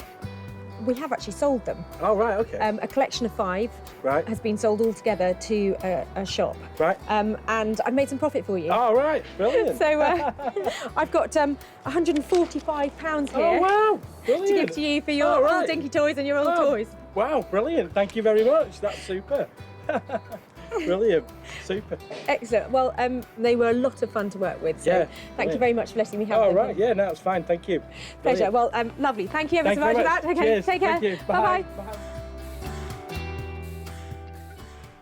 Sarah spent £180 on lamps and glue for the 5 car lights, and they've been sold for £325, meaning a pretty profit for Paul of £145.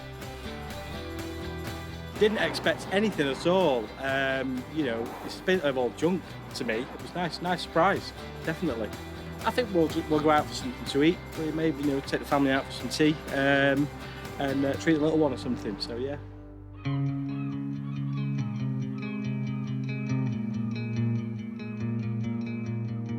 In Margate, Zoe's waiting for Sarah to collect the finished cabinet. This piece that she's picking up today, I would be very happy not to let go. I can see my shoes being inside the cabinet instead of someone else's. So, yeah, I'd like to hang on to it, but I don't think she's going to let me. Before, this was a smashed-up cocktail cabinet whose partying days were well and truly over. Now, the wood's been lovingly restored, the glass replaced, and that broken lock's been fixed and is sitting pretty. Zoe's imaginative designs have been lovingly and skillfully applied, giving the piece a refreshing burst of colour, inside and out. It's the perfect place to house shoes or precious knickknacks. It could even be the belle of the ball as a cocktail cabinet again. But what will Sarah think? Hello. Hello. Hiya. How are you doing? I'm really well. Oh my word, how have you managed that? Oh, it looks beautiful, doesn't it? It looks really classy. I really, really like this one. I love it. It looks just crispy and stunning. It's really... Is it what you were imagining? No, I have to say, it is so much fresher and so much more stylish. It looks expensive and luscious. Oh, I'm so glad you like it. I think it's safe to say she does, Zoe. I don't see this as just something for shoes. I think what you've done with it is just make it into something that has got huge appeal. You know, this could be whatever people want it to be. I really love doing it and I really want to keep it. Well, too bad. You can't. Zoe's ideas changed from a glittery shoe unit to a more, let's say, refined piece. I think our initial budget, all in, we were hoping for 500 quid. Is that still the case? Yes, we have just about made that. Fantastic. Well, that, you know, it's great news all round. It looks absolutely beautiful. At the tip, Amanda and Connor's bashed-up cocktail cabinet looked like it was suffering the mother of all hangovers. Well, it used to be my uncle's. Okay. I had it for about 30 years. They were happy for Sarah to take it. You're welcome to it. My mum will be over the moon. Sarah carted it off to Zoe, who added glamour and Mexican flair, and it was snapped up by Janet from Margate's Lombard Gallery. She doesn't need to second-guess the appeal of Zoe's work because she sold it before. This lovely floral design on the top, it's so big and bold and vibrant. I love it. Now Sarah's back in Stockport to show Amanda and Connor what's been done. Hiya. Hi, Amanda, it's Sarah. Hi there, how are you doing? Okay. I've got a few pictures to show you of your cabinet and what we did with it after you dropped it off. Yeah. We chose a designer called Zoe Murphy who lives down in Margate. So your cabinet went on a little holiday down to Margate, and I've got some pictures here to show you. That is what happened to your cabinet. Oh, wow. Does it look like the same thing? She stripped everything back and then lacquered it all over to give it a really luxurious finish. Yeah. And then put these lovely flowers onto the top of it. What do you think? Brilliant. She had a budget of £500. We've actually sold your cabinet, and it sold for £600 in the end. Wow. So it was something that, you know, it was going to the tip, and it sold for £600. And the good news about that is that I've got £100 here to give to you for the cabinet. So thank you so much. I like that reaction. Yeah. Any ideas what you might spend that on? I haven't got a clue at the moment. We'll probably pay for some of these things the kids are doing. Oh really? Are they on with summer all holidays? these Are they? camps and scouts? No, it never really goes down to me. It's always spending it on the kids. I've got 3 children. I know exactly where you're coming from. Inclusive of work and materials, as well as a specialist polisher, glazer and locksmith, Zoe charged a grand total of £500. The cabinet sold for £600, making a sweet profit of £100 for Amanda. Lovely.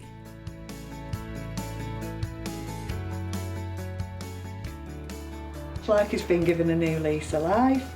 Well, I'm not that artistic really, but it gives you a good idea of things that you can try and do, you know, with old bits of furniture. We've got a profitable pair, but Sarah wants a full house. In Walthamstow, the woodworking wonder couple have, well, worked wonders. Before, these mouldy old logs were destined to become charcoal and ashes. Now, they're luxury handcrafted utensils. Max and Abigail delved deep into the wood to tease out 3 eating spoons, 2 chopping boards and 3 pairs of coffee scoops, cooking spoons and spatulas. They used centuries-old methods to create 11 completely unique items and ladled them with love. They're perfect for any cook who values the quality of their tools as much as their ingredients. Max and Abigail were lumbered with wet old logs, and it was a hard-fought battle. There was a definite panic stage, wasn't there? Yeah, it was kind of like, you know, at one point Yeah. it was just sort of actually, are we going to be able to get anything at all? Luckily, we were able to get some stuff then. We've got quite considered, elegant designs, I think. I mean, Yeah, I'm slightly nervous of what Sarah's going to say, just Yeah. because maybe she's, well, I guess you know, she she dropped off yeah. 6 massive logs. And I guess maybe there's an expectation that you're going to be able to get a vast amount of stuff. We're excited to see what she says. Yeah. But will Sarah be stirred by what's been made? Hiya. Hello. You're excited. I'm really excited. Wow. Was this Oh, this is the carnage, yeah. Oh my word! Wow! That's fantastic. Wow, that is made from that wood. Pretty much for every kind of spoon that we made, we probably had 5 or 6 that didn't work. You know, you got to a certain point in the process and there'd be just a kind of patch of rot, or it would just snap or split. So basically what you're saying is it was a total nightmare to work with. Once we got stuff that we could work with, it was you could just kind of get back Yeah. into the sort of process which we really love. We talked about making bowls and that kind of thing, so we had a go. Oh wow. And it was, you know, the kind of the actual, you know, again, the wood itself, it was just kind of, you got to a stage where you just kind of had to stop working. So you can kind of see here how pitted it is. I think that is beautiful. But I can understand why your integrity is admirable. I think your soup would end up on your lap with that bowl. A real shame, but despite setbacks, Max and Abigail have worked a mini miracle with those utensils.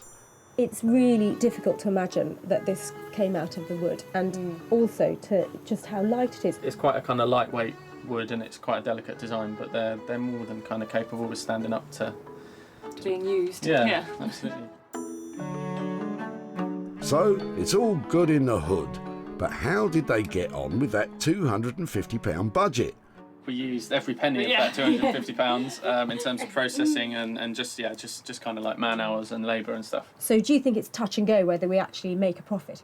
I think it's probably going to be a little bit tight. It is not always going to be that there is a huge profit in these things. That wood, I know, is really difficult to work with, and to have made anything out of that is actually usable and have this kind of finesse, I think is a real achievement. So thank you so much for taking on the challenge. What she dropped off turned out to be quite a challenge, and More so than we expected as well. I'm pleased, and I'm glad that Sarah's pleased as well. Yeah, I think she really likes them. And Secretly wants them. Yeah.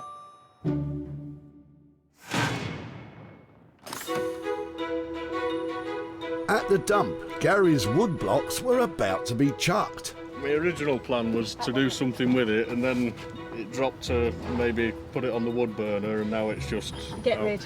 Get rid, it's in the way. Max and Abigail created luxury kitchenware. And it's all been bought by Ali and Nikki from online homeware store Such and Such, who specialise in selling handmade products. Oh, we'd love to take all of them if we may, because Yeah, they're yeah. so beautiful. Absolutely. Yeah. Well, we can box them up and we'll be ready to go. Now there's a happy ending. Now Sarah's in Stockport to visit Gary and give him some good news, with any luck. Are you all right? Hi, Sarah. Nice to meet you again. Yeah, how are you doing? Yeah, not bad. Come on down, let me show you what we've done with your tree stumps. Yeah. There are a pair of amazing makers called Max and Abigail, and they are like modern day foragers and woodworkers. So they were a great fit for your logs. So I've got a couple of pictures to show you. Any ideas what we made out of them? Not a clue. They made beautiful handmade spoons, chopping boards, tasting spoons. What do you think? Yeah, really good. It's, I didn't expect them to be anything like that. It's really impressive what they've done. I mean, I just thought they'd go for landfill or something like that. So to see them like that is really, really good. We gave them a budget of £250 to do that. Yeah. And after that, they have been sold. And we sold your pieces for £300. So I've got 50 quid here for you. Yeah, well, thanks. How does that feel? Yeah, it's good. Good. Well, money for nothing. Yep. Bang on, that's exactly what it is. Max and Abigail charged £250 in total, and the 11 utensils were sold for £300, meaning Gary is now 50 quid richer. With the money, I'll probably get something for the garden. Just there's always something I can add to it. We spend a lot of time out here, so that's probably what we'll do. Sarah saved 3 items singing their swan song at the dump. The played-out toy cars became quirky novelty lighting. The sodden wooden blocks became luxury kitchen tools for discerning cooks. And the lacklustre cocktail cabinet got more than just its glamour back. It became a hot little Mexican number. Fantastico! Well, that really was an eclectic mix of stuff that we saved. But in the end, all 3 bits looked amazing and turned a profit. And it just goes to show, with a little bit of imagination, you really can make money from all sorts of rubbish.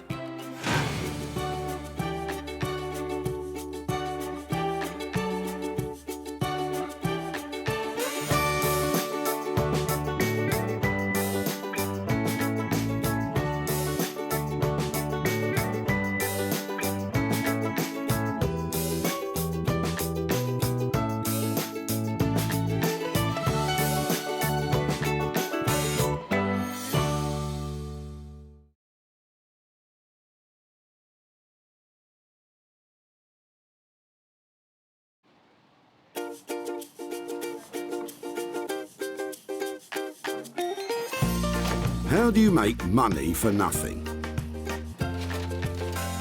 The answer could be hiding in the 20 million tonnes of household waste we throw out every year. Sorry, Spotty, before you throw that away, is there any chance I can have a quick chat to you about it? Sure. That's why entrepreneur Sarah Moore wants to get her hands on things before they hit the skip. I am a passionate buyer, maker and user of old stuff, and I've turned that passion into a money-making business.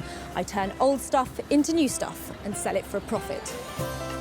Sarah's ready to sift through as many boots and bin bags as she needs to. Look at that absolute box of joy. These are just fantastic. In her search for tip treasure. We've got to be able to make something out of that, haven't we? And with some of the country's elite designers and makers, I've got a little something for you. Yeah, I thought you might. Oh, this is a hard one.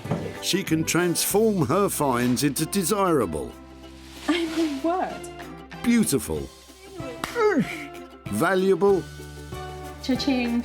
and hopefully saleable items. Well, I love this, so I would really like to have it.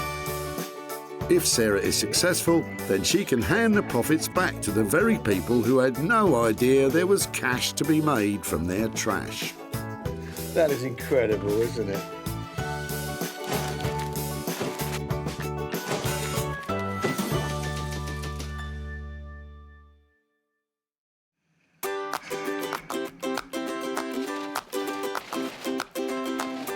For most people, a trip to the tip is about as exciting as rearranging your sock drawer.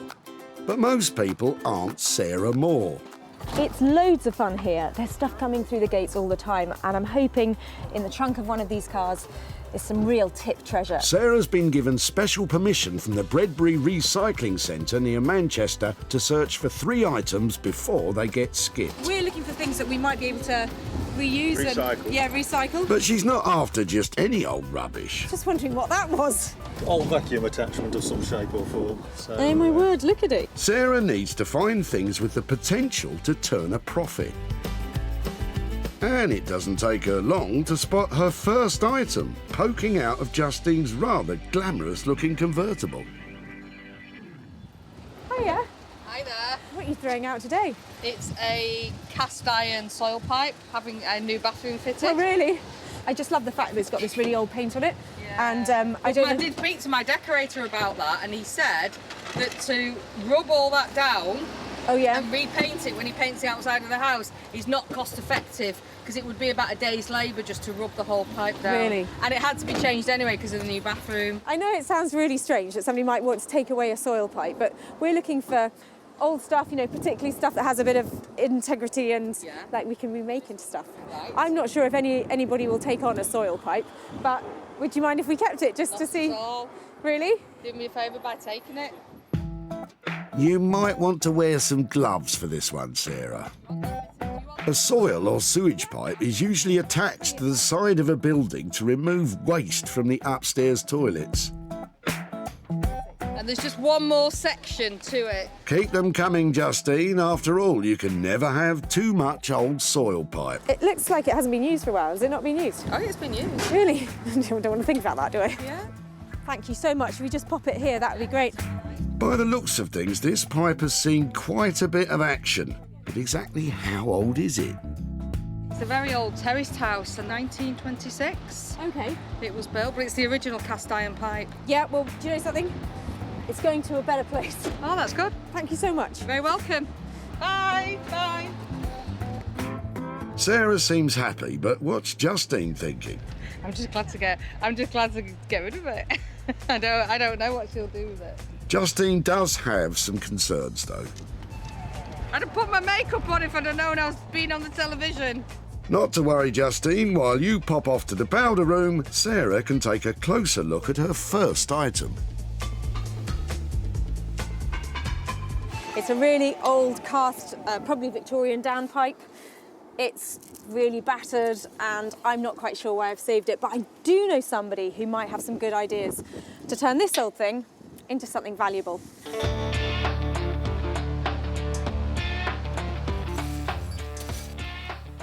Beck Simon is a renowned artist blacksmith that can bang, grind, weld and smelt metal into bespoke beauties. Beck's is normally commissioned for unique pieces of artwork and has no idea what's coming her way. Working with found objects is quite different from what we normally do, because we work with our clients and we produce designs and we work with them. So this is kind of like really freeing up the mind and seeing, you know, what object we've got and how we can make it work into something really cool, modern and yeah, desirable. So it's going to be fun. Let's just hope Bex is still smiling when she sees Sarah's pipe dream, and that it doesn't just all end up causing a stink. One item down, 2 more to go, and as Sarah's search continues, the dump is definitely getting busier.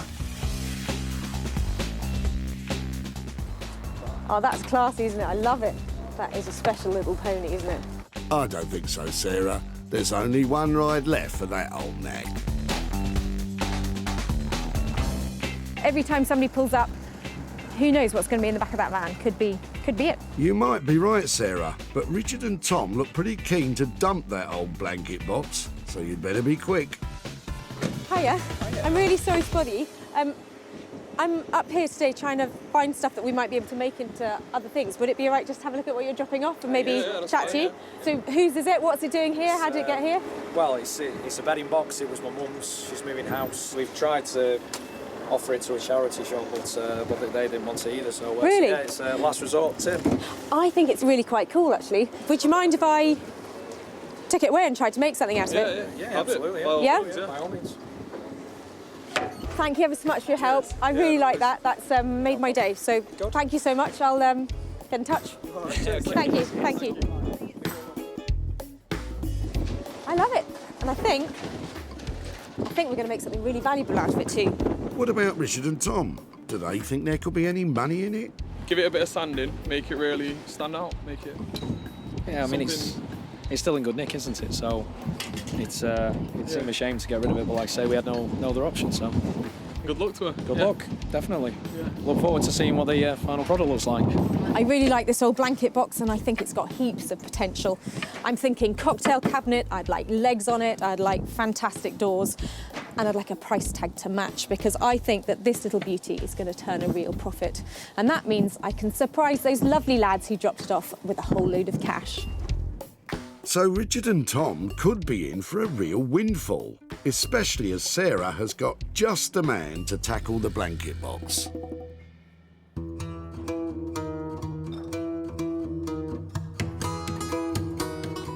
Rupert Blanchard is one of the country's leading bespoke furniture makers. He searches the country for undervalued materials to rework into contemporary designs. Basically, other people's waste, I find some kind of beauty in it and spend a lot of time and give rubbish a lot of attention to try and bring it back into use. Rupert's been working with reclaimed materials for almost a decade and sells his high-end designs all over the world. I like giving things a second, a third, a fourth chance. Bringing something back into use is incredibly satisfying. Well, let's hope Rupert's satisfied when he sees the salvaged blanket box.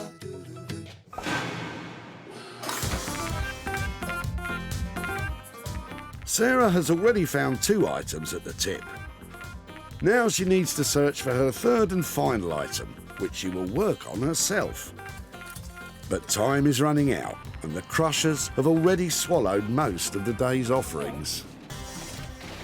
I just find it difficult to watch that because they're just crushing great stuff, so I think I'm going to have to go and get back to work now because that's just too scary. Lots of things, just sometimes it's just not quite right. What's it for? The toilet roll holder. Really? Yeah. I've never seen one like that before. Hang on, Sarah. Vicky's just pulled up with a trailer load of potential treasures. Hiya. Sorry to bother you. I was just wondering, before you chuck everything out, if it'd be okay to have a look at what you're throwing away and just see if there's anything we might recycle? Yeah. Are you clearing something out, or? Yeah, my granddad's house. No. So a lot of my grandma's old belongings. Okay. Sadly, but bit of everything. So some old wardrobes and cupboards, and then like sewing machines. Okay. And would it be really bad to just rootle around and have a look? Help yourself. Really? Yeah. You sure? Yeah. There are some sweet little bits in here. Really lovely, and I feel a bit funny rifling through them. They're really sweet things. But sometimes, you know, it's like you get to a stage where it doesn't fit in your house, it doesn't go with your look or whatever. There's a few bits in here that certainly has an appeal. I really appreciate you letting me have a look, especially as it's your family stuff. If it's okay, I would love to see if there's something in there and then come back to you, and that's brilliant. If you're happy, I'm just going to take this off thank you so much for sharing. Sarah's found her final item, but exactly why is Vicky letting go of her grandma's stuff? Helping my granddad clear out my grandma's old room. He's finally ready to let go of a few things of my grandma's because he's getting on a bit. We needed to clean out the room so he's got more space to move around. It'd be nice if it could be reused for someone else who'd get pleasure out of it, because I know my grandma certainly did with a lot of these things, so it would be nice if it could go elsewhere rather than in the bin. So this is a really eclectic little collection of stuff. Part of the stuff she dropped off with these plates, this china. Now I haven't had a proper chance to look at them yet, and I'm not sure if there's going to be any value in this box, but I couldn't let her throw it away without having a proper look. So you never know, there might be some value in here yet. Well, let's hope you're right, Sarah, because it's now time to try and turn your refuge picks into pounds. Working on the soil pipe will be artist blacksmith Bex, while Rupert will be unleashing his creative carpentry on the blanket box. And Sarah's hoping to find some hidden treasures in Vicky's grandma's box of china. We have had a fantastic day here.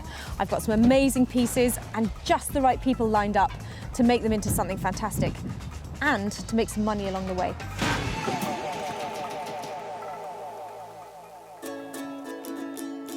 Sarah's first stop is Surrey, where, tucked away down a country lane, is blacksmith Bex and her husband Dave's workshop. So I'm waiting for Sarah to come. I don't know what she's bringing. So, yeah, let's hope it's something really interesting. Oh, don't worry, Bex. It's interesting, all right. Hi, guys. Hello. Look what I've brought you. Oh, no. Oh, no. It's a downpipe. I've got like a whole house worth of downpipe. Oh, wow. So probably, what have I got? About 15 feet of it altogether. Gosh, wow. God, it's got beautiful pitted. Yeah, it's got some good finish on it. It is lovely, but it is a downpipe. There you go. Do you want to hear the plan? Oh, go on then. This is really exciting. Okay, so bear with me because it takes a bit of imagination. So I was thinking that if we could cut them in half. Yeah. And if we could have lots of half little tubes, you know, like sort of like guttering sort of style. Yeah. And have, you know, like tube, we can make ourselves a lounger. Oh, right. And I can get some little velvet cushions made to make it up into a round again. Oh, wow. And then have it like, you know, like a luxury, amazing chair that you have in the corner of the sitting room. Oh my gosh, that sounds really nice, really nice. With Bex up for the challenge, it's time to hit the drawing board. What you want to see is you want to see the half, don't you, like this? Yeah, exactly. Yeah. And then you've got the cushion going on the top, like that's what you want to see. And it could be sort of like that with an extra one on the headrest and more here. Oh, right, I get you. So if we're talking about, you know, a frame, getting all of these pieces into position and the legs, how long, you know, what kind of money are we talking about for that? I reckon for both of us working on it, about 600 quid to do that. Got 600 quid on the frame. It's probably going to cost me a couple of $100 to get the cushions done. So an 800 quid piece. Another challenge on our hands. I'll leave you to it, shall I? Never say I don't spoil you. As Sarah heads off, there's one all-important question on Bex's mind. When do you think the last time Probably a few days ago. No, seriously? I expect so. Oh. This has been ripped off our house. I'm going to wash my hands. Have we got some detergent? Have you given them a sniff? Have you? Go and smell your hands. It might be dirty work, but it's not cheap. With a budget of £600 for the frame, plus an extra £200 for the cushions, let's hope Sarah isn't flushing her money down the drain. Sarah's next stop is sunny Margate on the coast of Kent. Once a mecca for British tourists in the 1950s, it suffered a major decline over the years due to cheap package deals sending the holidaymakers overseas. But today, Margate is a place where vintage is an advantage and reclamation is the order of the day. And one man leading the way in all things repurposed is furniture redesigner Rupert Blanchard. I'm really looking forward to Sarah turning up today and see what she's managed to discover. Hopefully it's something fun, but I'm really happy to play with anything that she's come up with. Let's hope Rupert is still in a playful mood after he takes a closer look at what Sarah has brought him. So, blanket box. What do you think? Blanket box? Wow. I didn't expect this. It's rather unusual proportions. Quite a high thing and it's all veneered plywood. Yeah, I don't think it has a huge amount of integrity to it. It's not really solid, and it was probably something that was quite cheap when it was made. And it's light, isn't it? You can tell. Yeah, but that's good. Big but light. So, what are we going to do with that? OK, so I had a few thoughts about this. Part of it was I was wondering if it's something that goes up on legs and made into some kind of cocktail cabinet, or new, perhaps turning it round and using the back as the front, or even turning it on its side and making it into something like a desk, or using it that way. You're saying some sort of desky, cabinet-y thing. Rupert doesn't seem convinced. I don't know. The question is, can he see the potential that Sarah saw when she salvaged it? I don't know. Is it something that you think is workable or not? Because it's OK to say, I'm not sure that this is... Yeah, no, I can definitely work with it. Great. Work with it. Just coming up with the thing that's right for it. Is this something then maybe that I leave with you for a few days, maybe give you a call and we can catch up and see if you've had some thoughts about it, or if I think so. Feeling that it will be, it'll keep me warm through the winter from the fire. No, of course it won't. It'll end up being something great. So Sarah's going to leave Rupert to it in the hope that a good idea does come his way.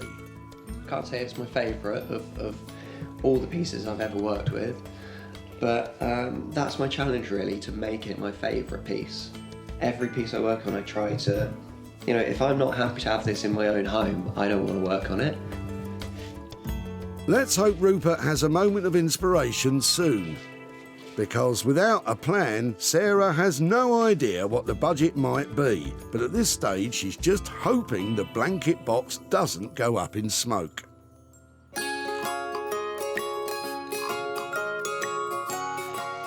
While Sarah waits to hear back from Rupert, she's headed to her barn to see if there are any hidden gems in Vicky's grandma's box of china.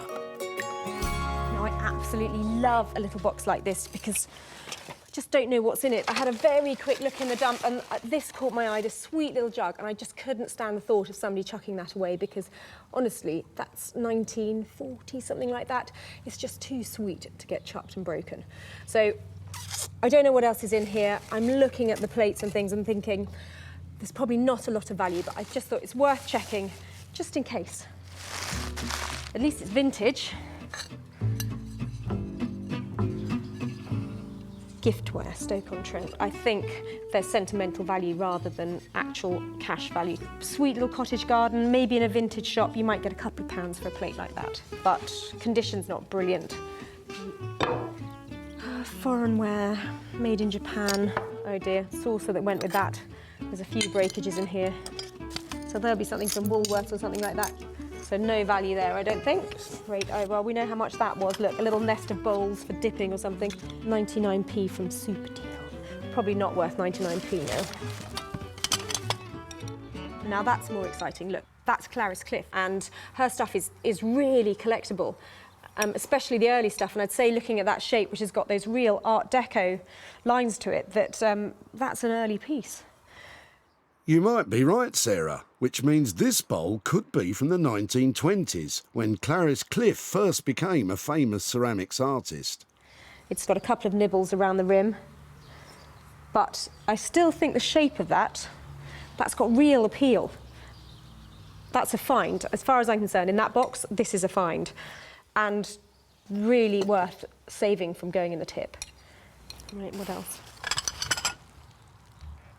That's its ladle. Now that's cool. That's another great piece. I'm really pleased with that. That is 25 quid probably. So that, I think, is a little gem, but I'm hoping that will bring some proper money in for Vicky. That's it, Sarah. Nothing like a bit of elbow grease to ease the wheels of commerce. Because Clarice Cliff is so collectible and valuable, you do get people trying to make forgeries and fakes. But you can see just by this wear here, this is a genuine piece. It's been around for ages and it's well used, so this is definitely the real deal. Of course, it's not all about brawn. Research is just as important. You can see, you know, this book's got all sorts of things in it, but there are loads of pages just for the Clarice Cliff stuff because it's so collectible and people absolutely love it, which is really good. Makes that really quite exciting. Okay, so that is a Bobbins pattern Stamford bowl. So that is the same shape as this one. Having discovered exactly what it is, Sarah now wants to place the bowl and ladle in an online auction. Serious Clarice Cliff collectors love her bizarre wear designs and bold colours, so Sarah's taking great care to capture plenty of good photos for the auction. Let's just hope her attention to detail lures in some big bidders. Meanwhile, at their West Surrey workshop, Bex and Dave are trying to psych themselves up to start work. So we are working with the pipe, making it into a chaise longue. Yeah. It's pretty disgusting, really, isn't it? You're touching it. Well, yeah, well, someone's going to have to touch it. And hence when this. Yeah. Well, they're just downpipes from someone's house, so they're basically poo pipes from someone's toilet, really. Definitely not eating my sandwiches after working on this. While Bex gets on with the design of the frame, Dave has drawn the short straw. He's working on the pipe. How are you feeling about that, Dave? Yeah, try not to crack them and just cut them as neatly as we can, as quickly as we can. That's it, Dave. Stay focused on the task and try not to think about what might be inside. First, he needs to mark, then cut the pieces of pipe in two. He'll then send the dimensions of the new half pipes to Sarah so she can make the cushions. Meanwhile, Bex meticulously bends the sections of the frame into shape. True to his word, Dave is making short work of cutting the pipe. And Bex's frame is coming along too. Now she just needs to test the final shape. So professional.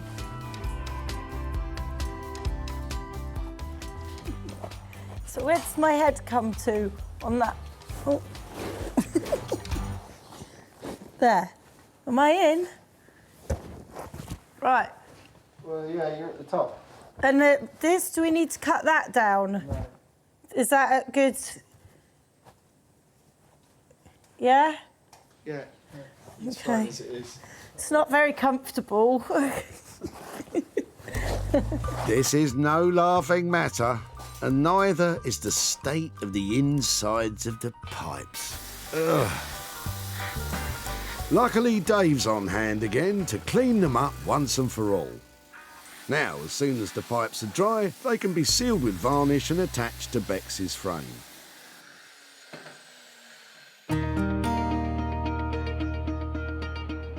Back in Margate, Rupert has finally come up with a plan for that bothersome blanket box. So, another piece of fun. Very badly made, very bad condition, sadly unloved piece of furniture.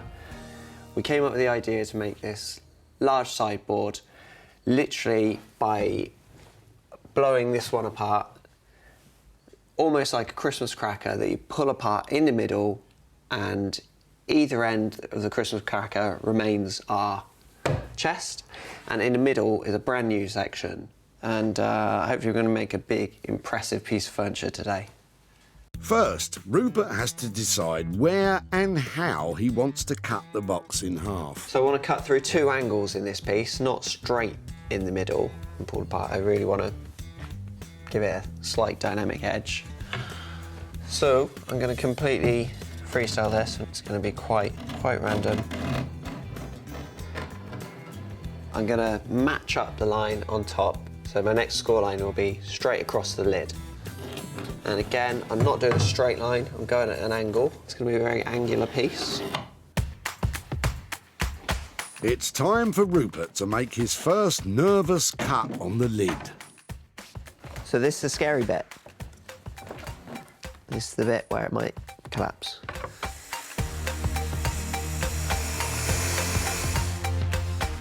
With the lid safely cut, it's time to tackle the rest of the box.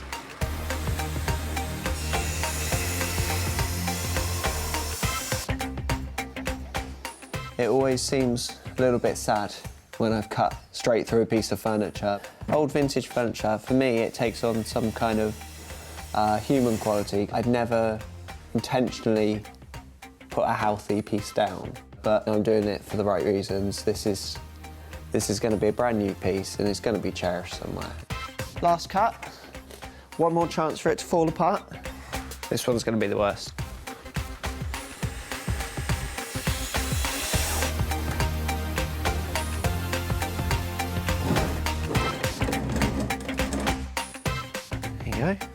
So, a lot of weird angles, but slowly this cabinet's getting bigger now. With the old piece successfully cut in half, Rupert can now build the new middle section. He's making a simple shelving unit, and in keeping with his ethical ethos, Rupert is using recycled wood. With all the pieces secured together, what finish is Rupert thinking? I think the middle section at the moment will be probably one bold primary colour. Did you have any specific colour in mind? Let's hope Sarah likes custard. Otherwise, this piece could still be finding its way onto the bonfire. Good luck, Rupert. Meanwhile, Sarah has placed the Clarice Cliff ladle and bowl in an online auction. She's now nervously waiting to see if they fetch a good price. But the auction is almost over. At the moment, they're stuck at £41. I hope I've got more bids out there for these things. At the moment, there are 6 people bidding on it. 3 minutes. It's making me really nervous, especially with you lot watching. 2 minutes, 10 seconds.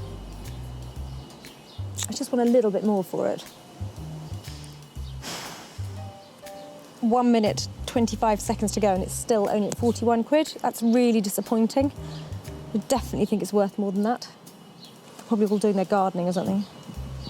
5, 4, 3, 2, 1. Damn. Oh, it's gone up. Somebody's bid right at the last minute. Okay, so the bowl and ladle have sold for £50. I'm pleased with that. I'll take £50, and to be able to hand that money over to somebody who's going to throw the bowl and ladle away, that's money for nothing. When Sarah first met Vicky at the tip, she was performing a sad task. Are you clearing something out, or? Yeah, my granddad's house, no. so a lot of my grandma's old belongings. Horrified by the thought of seeing all of Vicky's grandma's stuff slung in a skip, Sarah decided to take a chance on a box of unknown china. It would be nice if it could be reused for someone else who'd get pleasure out of it, because I know my grandma certainly did with a lot of these things. Sarah's gamble paid off when she discovered the Clarice Cliff bowl and ladle. Now that's more exciting. Look, that's Clarice Cliff, and her stuff is really collectible. That's a find. As far as I'm concerned, in that box, this is a find. Although Sarah was slightly disappointed with the final sale price, hopefully Vicky will still appreciate the effort and, of course, the little extra spending money. Sarah is in Bram Hall to hand over the profit she made on the Clarice Cliff bowl. Hi there. Hi there, Sarah. Hi there. Hello. And this is my granddad Ken. Hi there, Ken. Hi there. come on out a bit. I've got something to. I've got a little something to show you. I wondered if you had remembered in the box of china there was a bowl that looked like that. Does that? Oh yeah. Yeah. When I saw the back stamp on the bowl, I turned it over, it said Clarice Cliff on it. I really got quite excited about what you might have popped in your box. So I did a bit of research, and a bowl like this, because of its very strong Art Deco lines, is actually quite collectible. So I popped it online to see what sort of interest I could get. And it turns out that a collector saw it and really wanted it and paid £50 for it. That's brilliant. Yeah, so that £50 actually comes back to you. So who would like £50? Grandad. Thanks very much. Any ideas what you might do with £50? Well, I was thinking I'd have to get a new set of crown green bowls. Oh, that's a lovely idea. I really think that's, well, from one bowl to another bowl, that's very appropriate, isn't it? With a straight online sale and no material costs, Vicky and Sonia's granddad Ken gets to pocket the full £50 profit from the sale of the bowl. Well, I actually found that quite emotional because it's just such a lovely story that Grandma's old bowl is going to buy Ken a whole set of new bowls.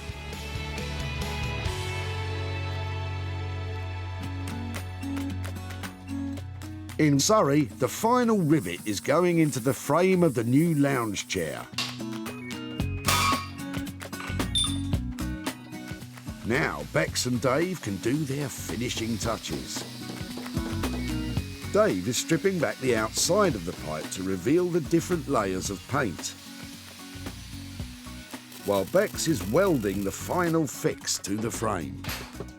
I think Sarah's just round the corner, so we're just putting the last one in, but it's looking really nice. When Bex first saw the humble soil pipe, it had only just been torn off the side of a building. But now, by marrying the old pipe with a new steel frame, she's utterly transformed it into a luxurious lounger. The elegant lines, riveted finishes and rustic pipe all combine to form a chair that's just bursting with individual style. Well, this is a really exciting moment because it's not often that you pick up a lounger made out of a poo pipe. I can't wait to see what Bex and Dave have managed to do with those old pipes, and I'm also a little bit nervous because I've got to show them the cushions that I've made for it. Hello. That is amazing. Its shape is lovely. I really like that organic. It looks like sort of a track off a caterpillar machine or something, doesn't it? It's just got that beautiful swoop to it. Yeah. And is it sanitised? Is it clean? Yeah, it's all clean, washed and lacquered and everything. Doesn't smell. It doesn't smell at all. That's lovely, isn't it? All the different paint, layers of paint. That is amazing. The contrast between this metal and then your new metal is really beautiful, isn't it? Because each one is really bouncing off the other. And this is great detail, really clever. So nice to give it that luxury look. Yeah. It's really beautiful. You've done so... Is it comfortable? Have you sat in it? Have you tried it? Well, it's not bad. It does need its cushions, though, definitely. I feel really nervous now. Before Sarah completes the new lounger with her cushions, she's decided to take it out into the garden. So Sarah's putting the cushions on the chaiselong. So, yeah, we're eagerly waiting to go and have a look. So, yeah, what do you think? I think she'll have done a really good job. Yeah, I hope so, because I'm a rubbish liar. I'll just go... then cry. Do you want to come and have a look? I like the way it's like through a curtain. Oh, wow! Oh, all the colours are the same as the back. Oh, wow! Is that a good oh, wow? Yeah, no, I like it. Yeah. Yeah, no, that's nice. With the cushions meeting with Bex and Dave's approval, there's only one thing left to check. It's lovely. It's really cool. It's really relaxing. Thank goodness for that. When Justine pulled up at the tip in her fancy-looking convertible, no one could have guessed what she was planning to dump. Hi there. What are you throwing out today? It's a cast iron soil pipe. But if Sarah was surprised, Justine was shocked. I'd have put my makeup on if I'd have known I was being on the television. Undeterred, Justine helped Sarah to unload her grim cargo. It looks like it hasn't been used for a while. Has it not been used? Oh, it's been used. Really? I don't want to think about that, do I? Yeah. I'm just glad to get rid of it. I don't know what she'll do with it. Well, Justine, the humble soil pipe has now been glamorously transformed into a luxury lounge chair, which Sarah had absolutely no trouble in selling to the trendy London furniture store, The Old Cinema.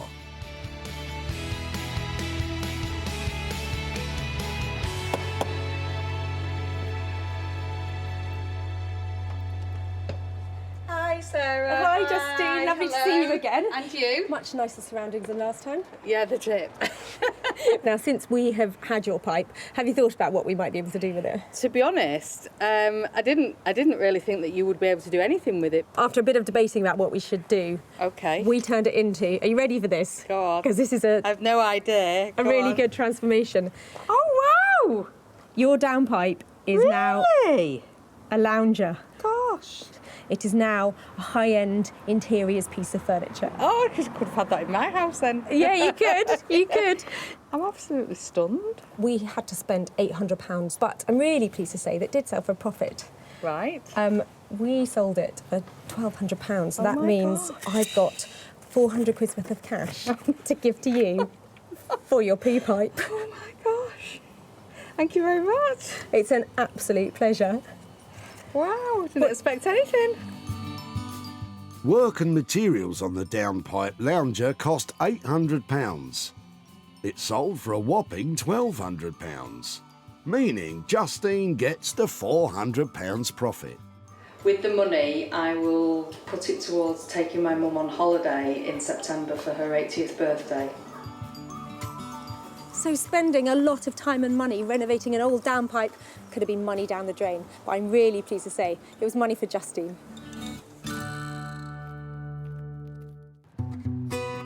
So, with 2 items successfully sold, can Sarah make it 3 out of 3?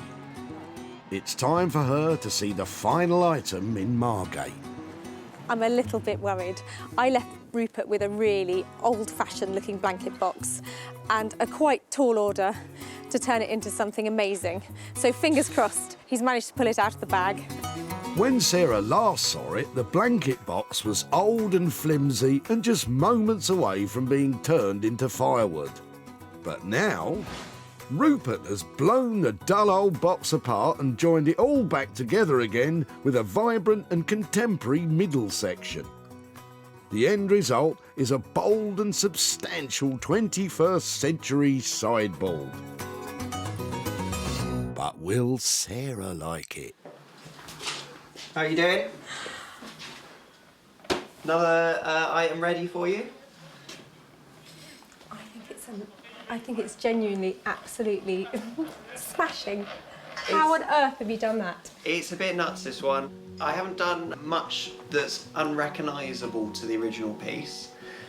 Apart from slash into it. I slashed into it. I have made what was a piece of furniture that didn't have much of a useful function anymore in home into something that hopefully does now, into a very big sideboard by literally pulling it apart. It's stunning. Can I have a closer look? You can, yeah. Obviously, I have used a new section in here. This is made from OSB or sterling board, which is actually the waste chippings around a tree when they've taken the main lengths of timber out of a trunk. So it is a sustainable product. I've restored the original piece, other than cutting it in half. I have actually restored it by repolishing it and refinishing it. You might actually like to lift those up and find that there is oh my word! The original function of the cabinet is still there, so the piece still exists in its original form. Genius. You know, you can tidy the living room in at a moment's notice when the kids have been playing. Exactly, and either end, that does the same thing. I think it is the work of a genius. I think the fact you've got that storage in there as well, I really wasn't expecting that when I saw it. And this slash of fantastic colour, and you know, anybody else, I'm sorry, they'd have just cut it in half. They wouldn't have put those angles on it and made it look like that. I think it is inspiring stuff you've created here, because it was such a light, insignificant piece that I dropped off to you. I didn't think that anybody would be able to make anything that looks like this, and this is stunning. It certainly is, Sarah, and let's just hope you can give it a stunning price tag to match. Back at the dump, brothers Richard and Tom were at pains to bin their old blanket box. We've tried to offer it to a charity shop, but they didn't want it either. So Really? Yeah, it's a last resort tip. Would you mind if I took it away and tried to make something out of it? Yeah, absolutely. Well, yeah? By all means. It's a shame to get rid of it, but like I say, we had no other option. So who'd have thought? Yeah, it's somebody would actually want it. So. Little could the boys have imagined that the charity shop reject would be transformed into a contemporary sideboard.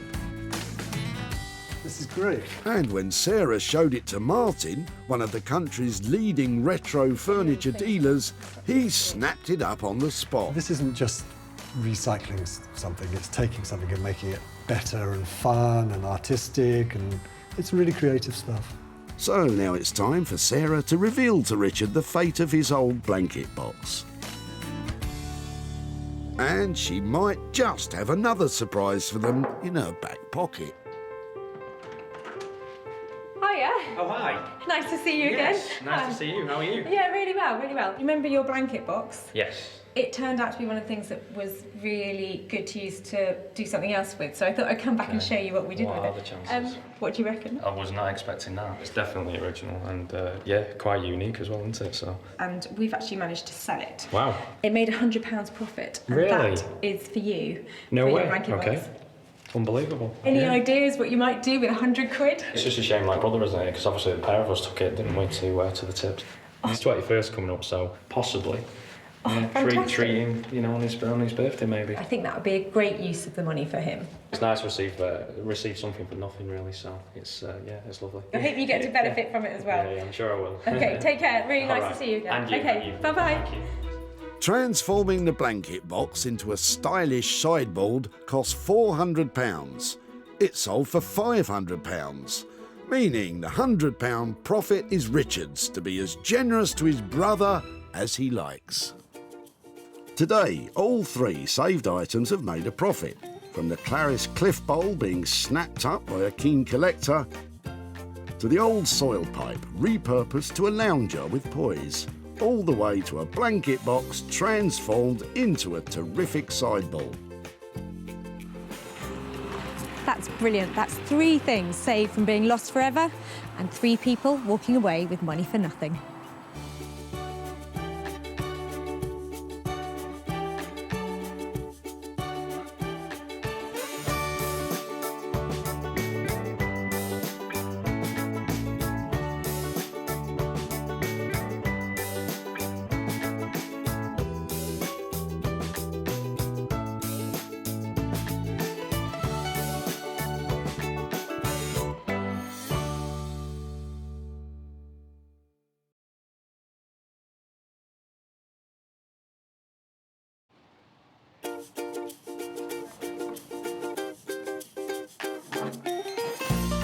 How do you make money for nothing?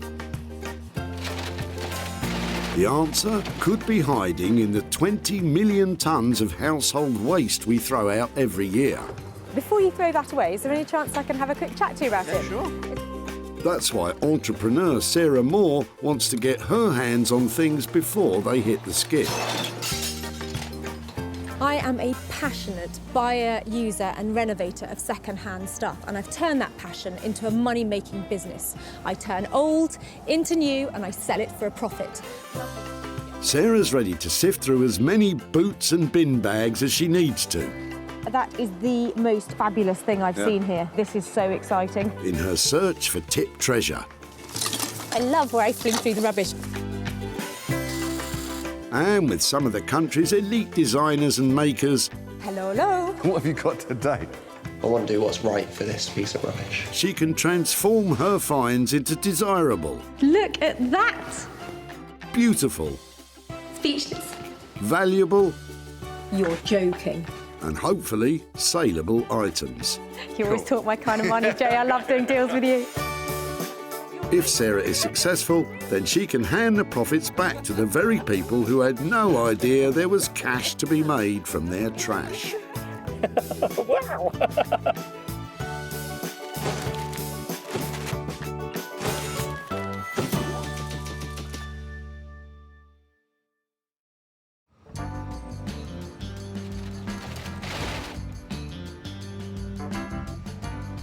Sarah's travelled to the Bredbury Recycling Centre in Stockport, where they can have over 200 cars through the gates every day.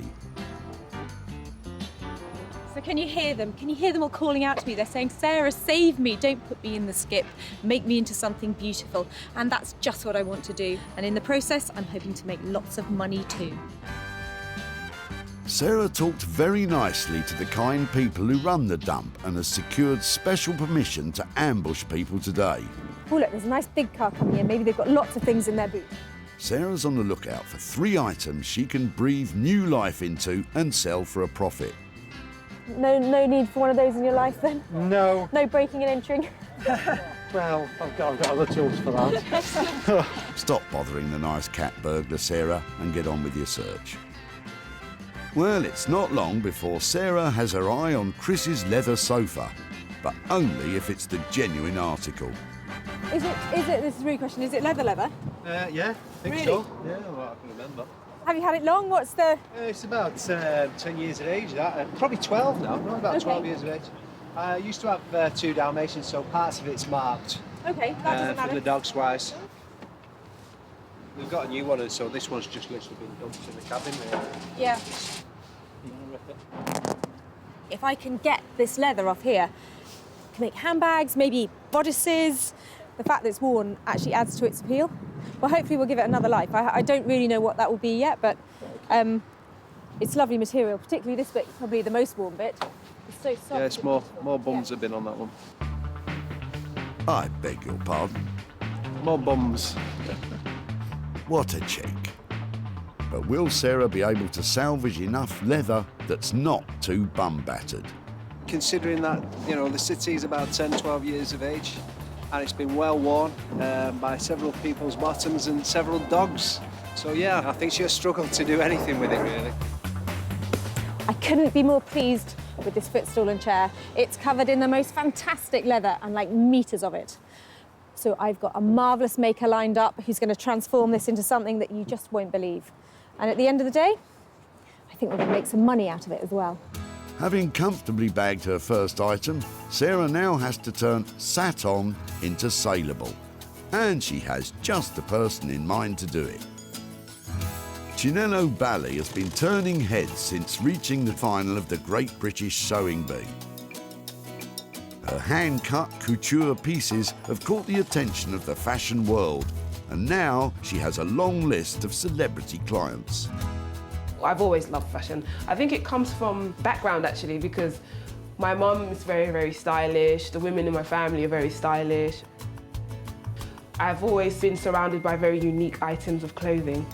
One of the things that encouraged me the most to start making for other people was because when I wore my garments, people would always stop me saying, oh, you know, oh, I really like this, where did you get it from? And they'd find out I'd made it myself. And then very early on, I'd get people say, oh, can you make one for me?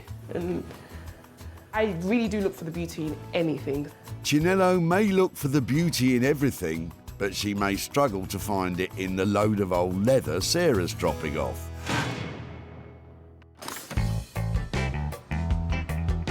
So it's 1 item down, 2 to go. And while Sarah was busy with Chris's sofa, she's missed an absolute gem. It's really annoying that that's in there, and that's, you know, it's nice old wood. Just to be clear, once something hits the tip, it's out of bounds. Can I just go in and get it? No, Sarah, you can't. But if you're quick enough, you might be interested in what Derek has in his boot. Hi there, I'm really sorry to bother you, and I know you're busy, but I'm just wondering what you're dropping off and... Just a bit of steel and aluminium and so on. Okay, was it a greenhouse or something? Yes, yeah, it was an old greenhouse. We're looking for things that we might be able to make into other stuff, and these angly bits look really interesting. Would it be okay to have a better look at them outside? Yeah, of course, no problems, I'll take them out. Brilliant, thank you. I know they're rusty and beaten up and stuff, but they're just the kind of thing that we might be able to marry them up with something. Take them. Really? That's fab. Where would you like us to put them? Just over here would be, in front of the scrap metal would be lovely, thank you. Sarah's acquired some angle iron, which is kind of like a giant Meccano set for grown-ups. Brilliant. Thank you so much for your time. Thank you. Bye-bye. But can she reassemble it into something that can turn a profit? What does Derek think she'll do? I'm assuming she's going to make a shelving unit of some sort, using the garage or the shed. It's only one piece, as long as she's handy with a paintbrush. Anything like this that is modular, so it comes apart and you can screw it together, is really easy to work with, even if you're just an amateur. So although it's in a bit of a state at the moment, I think it's got real potential if we were to give it a really good clean down. If you keep polishing it up enough, it's the kind of thing that you can put in your house. Not in my house. And it's not going to be much good on its own. Do you think you can find some old wood or something? Oh, you already have. So it's probably all here. It's a junk jigsaw. There we go, back to being pretty much a whole door now. What do you reckon? Your next dining room table, sir? Well, I don't fancy eating my dinner off it. And if she plans to stick it together with the angle iron and make something out of it, she's going to need some help.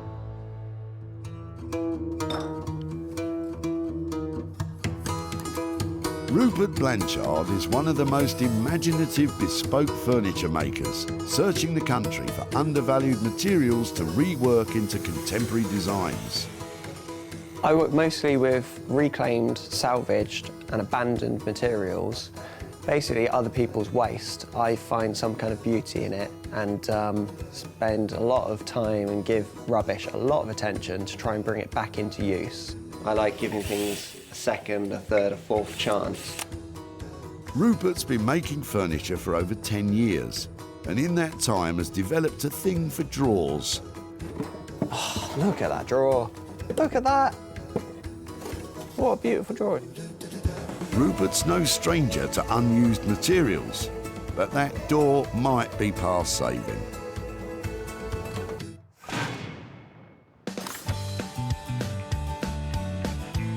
With 2 items found for Sarah's marvellous makers, It'd be right to just have a quick rifle through and... Lovely. the hunt is on for something that will be Sarah's own money-making mission. They're really cute. There are 200 cars an hour coming through here. I have got to be able to find something. And Peter and Michael's trailer of trash may contain just what she's been looking for. What brings it here today? Well, your in-laws are moving out, aren't they? So we're just bringing it from... So this is our rubbish, what we're just throwing in everything. So where's it been, in the shed or in the Yeah, garage? it's just Or been in the shed. I don't know what that is. That's quite cool. Oh, Rizzlers. So you're not tempted to drink the very special anniversary ale from 1984? No. No? No, I can see that might have limited appeal. I'm more of a Foster's man. Really?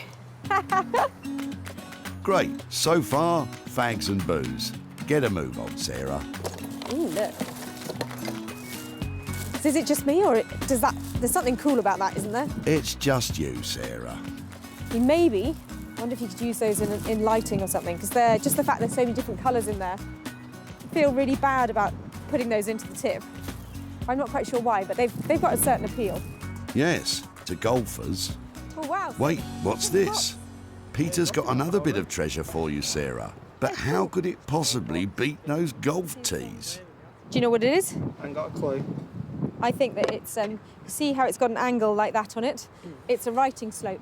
So when people wrote letters, it went like that. So it was like a mini desk when they were, and so there you've got the bit where your pen went. Oh, look, isn't that clever the way it opens up? And down here, and the key that goes with it. Would it be something we might be able to have a look at? Yeah, no problem. Really? Yeah. Brilliant. Thank you ever so much. Thank you. Now that's more like it. I'm sure you can make a few bob selling it as it is. So everybody used to have things like this, because everybody wrote letters, so we just don't do it anymore.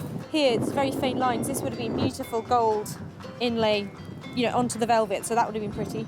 So that's a joyful little piece of history there.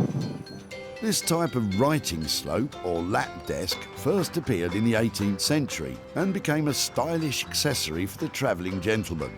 Today, the market for these is buoyant, and Sarah could well raise some surprise cash for Michael and Peter. I love this box. It's really sweet and it's the oldest thing that we found today. It's got some lovely details on it and I'm hoping that it's going to be really quite valuable. And that means that all of the money we get from selling it can go to that great guy who dropped it off earlier. So that has got to be a good thing, hasn't it? And with that, today's list is complete. Chinello will lavish love on Chris's leather. Rupert will tackle Derek's rusty frame and that dissected door. And Sarah, oh no, she's not taking the golf tees as well, is she? Oh well, double the potential profit, I suppose. I have cherry-picked my way through loads of rubbish here today, and I've picked 3 potential things that I think will make heaps of money.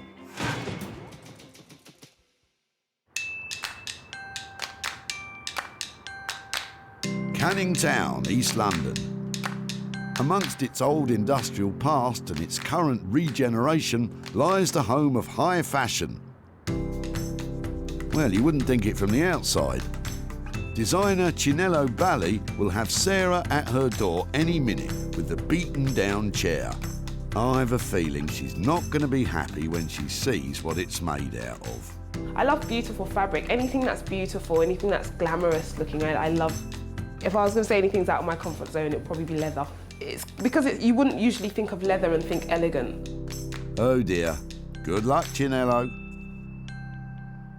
Hello, Chinello.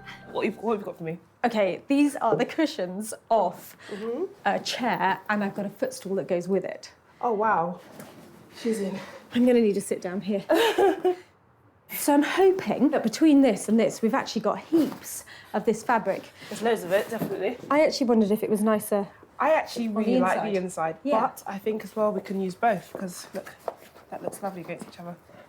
Oh, wow, that's really cool. Yeah. I had a few ideas. Okay. I want to hear your ideas this time because I have got no idea. When I was looking at this, I kept on thinking about maybe having something like some sort of cape or some sort of loosely fitted garment. Yes, maybe. How about like a blazer cape? You know those blazers that have the capes attached to them, so they don't have a sleeve. It will be like the cape instead of the sleeve. Come on, Sarah. You know, those blazer capes that you see everyone wearing all over the place. What exactly, how does it style, the blazer cape? It's basically a blazer, like yours, but it would have a cape. Fascinating. I think it's fantastic. A blazer cape, how much money does it cost to produce a blazer cape? Stop saying blazer cape. Could be looking about £250 to £300. Okay. Do you think that would mean we'd make a profit? Definitely, I think so, because this is real leather, you know, and it's a handmade jacket. Should be looking about £400 for it. Okay, well, I think that sounds great. I think leaves me a bit of room to surprise the guys who dropped it off. Well, shall I leave it with you? Yes, I'm going to kick you out now so I can get on with work. Okay. Bye. Don't work too hard. Okay, bye. Bye. And so, blazer cape. So this is sort of out of my comfort zone, but I think it'll be good. I think it'll be a challenge, a good challenge, however. Armchair footstool becomes blazer cape. It's not an obvious choice of garment, but only Chinello would think of something like that. Secretly, I hope it fits me. So do I. So it'll be £300 to produce the garment. And all Sarah has to do is find a superhero looking for formal wear, and she's sorted.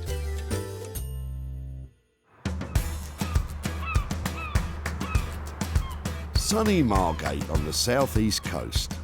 Once a mecca for British holidaymakers, now it's a place where vintage is an advantage and reclamation is the order of the day. And one man leading the way is our Rupert. And Carlos the cat. Sarah's about to set him the challenge of making something out of the angle iron and the old barn door. Rupert, hi. Hey, Sarah. How are you? Back again?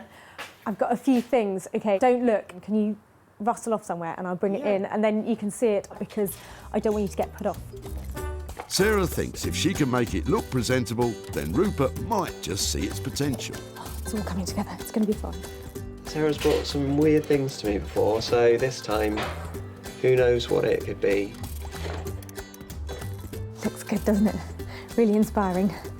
doesn't look like a load of old junk. I'm not exactly sure who Sarah's trying to convince, but either way, Rupert's getting concerned. Sarah, you all right? Yeah, it's coming together. I hope it's going to be worth it. Can't quite imagine what you're doing yet. It's a lot of crashing and banging coming from out there. Never look better. Rupert? It's like all my birthdays and Christmases come at once. There was something about it. It's been hacked into, it's been cut up. Okay. But I just love the fact, the wear on it, you can't make it look like that. What is it? A toilet door, a barn door? Barn door, I'm thinking. And then this angle iron? Yep, brilliant, isn't it? I love angle iron, I love it. It's so flexible and adjustable, and it's something that you don't really see now in the home. Everyone used to make their bench in their shed, their shelving in the garage out of this stuff. So, the angle iron's a hit, but the old barn door has some issues. Quite a lot of age shade, a lot of dry rot there, so it can be complicated to work with. I don't know if you've noticed, but actually it has been cut in half. So there is, it's not quite as intact. So yeah, that's why I was piecing it together so it wasn't. That's a surprise. Yes. It's a jigsaw puzzle. Yeah, I did have some thoughts that maybe this was kind of cut up into parquet to make amazing tabletop, and these were framing it in some way. A table, I see as the easy option for me. Yep. A sideboard would be a more challenging option for me because it's only 2 materials here, so to stretch them far enough to actually make a piece of furniture that you will sit in front of and stare at every day, it'd be quite a challenge. Rupert's never one to shy away from a challenge. But how much is it going to cost? I've got a couple of days' work on this. I would like to really, go to town on this piece. So we're looking at a 400 or so quid. I think that's about right. I've left Rupert in there piecing together that jigsaw and trying to make a sideboard out of the door and that old angle iron. I think he's got his work cut out, but he's so enthusiastic about it. I think there's potential for real profit from this piece. To make a sideboard out of all that rubbish will cost you around £400. So Sarah will be aiming high in the sale of this one. With the worn leather and the deconstructed door being dealt with by the designers, it's time for Sarah to generate some cash of her own. And back at her barn, she's hoping the antique writing slope will do just that. Now, I was really pleased to save this the other day. I love the fact that we found something that was really old, and it's a charming piece. It's got sweet little things like its own key still with it. So to think that it was going to be thrown away, I'm really pleased that I rescued it. It's not in great condition, and that makes me worry about how much it's actually going to be worth. There's big chips off the veneer all around here, and I think it's had some restoration on it. In here, in the hinges, you can see how they've been nailed back in rather than screwed, and they're not the original ones. This isn't going to be worth a fortune, but I don't think it should get thrown away. And I know that because of the details on the front of it, the fact it's got the key and the lock, a lovely shield on the front and the escutcheon here, people might even buy it just to be able to reuse those to restore something else. I think the best thing I can do with it is to polish it up and make it look prettier, and then take some lovely pictures of it so that you can see all the details, so it has lots of appeal to lots of different people. When polishing up old veneer like this, it's best to avoid harsh chemicals. A thorough rub with a dry cloth will do the job. This is my very naughty puppy. Come here. It never does what it's told, do you? And the mere mention of a rub has brought Bramble in. I think it's looking better. I'm not an expert on wood. I'm just wondering if that's a mahogany veneer or maybe walnut. Oh wow, that looks really good on there. Sarah's planning to sell the piece online to the highest bidder. I'm going to take photographs from every angle of it and the detail and the damage that it's got, so that whoever buys it has got the whole picture. Well, maybe, looking at the state of it, less is more. Come here. A quick look online to compare prices, and things are looking promising. So this one's similar, and it's £44.50, but I'd say that's got a slightly Art Deco-y, sort of 40s-y maybe feel to it. So I think that one is newer than our one. Victorian writing slope. Right, so there it is. It's listed. Let's hope that it makes £30. Maybe, on a good day, £40. Fingers crossed. All we can do now is wait to see if it makes any money. Let the bidding begin. Sarah hasn't spent a penny on the writing slope, so any money made from it is truly profit.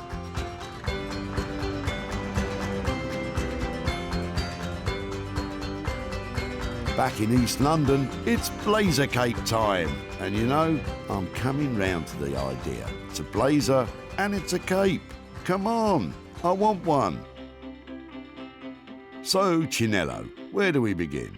I decided to dump the blazer cape idea this morning. No. Why? Because I just woke up and I thought, how is this going to work? So I'm going to make a dress out of this. So more of a shift style dress. And also I really wanted to put my own signature on this. So the jacket thing is not really something I do. Dresses, they're more my thing. Oh, OK. I'll have to find my own blazer cape then. But what's your idea for the dress? Okay, so my initial idea is to have this part here at the bottom, and then this would have made up, you know, the top half of the dress. So the dress is mainly in the leather, and then this would have been sleeve, and that would be a neckline there. Chinello's planning on using wax print fabric for the sleeves, a typical material for clothing in Africa. And although this material is dark, they're more commonly vibrant, colourful cotton prints, which historically were used as a non-verbal communication that could indicate status or wealth among African women. I'm just trying to straighten out all the edges, and I was just making my dress a little bit shorter than I want it to be. With the chair and stool completely stripped, Chinello has all the material she has to work with. So now it's just a matter of sewing it all together. Still want to use some of the original seams from the sofa, so I'm going to keep some of those in place, and I'm using a contrasting thread that matches with the fabric that I've decided to use for the sleeves. I'm going to use that to create some seam details. Chinello is sewing the panels together using robust and hard-wearing thread. Perfect for heavy leather stitching. Can you see that? But there's a problem. Don't know why it's doing that. I need to work out why it's doing that. The leather panels keep slipping away from each other. It's moving. So I'm not sure whether it's too worn or if there's some kind of waxing on it that's making it slide along each other. See, it jumps down as you try to sew it. Even though I start with the needle inside of it, so it shouldn't do that at all, it still jumps. This could potentially be it for the sofa dress. If it's not going to sew, what am I going to do with it? The more worn sections seem impossible to sew together, and considering most of it is well worn, Chinello might not have enough material to make a wallet, never mind a dress. Because it's not like it's not sewing it, it sews it in bits and then it just gathers it up at the bottom, and it was doing the same thing on that machine, so I moved over here. What are we going to do now? I'm not sure we'll be able to do this one. Is this the end of the road for Chinello's dress? Let's give her a chance to think.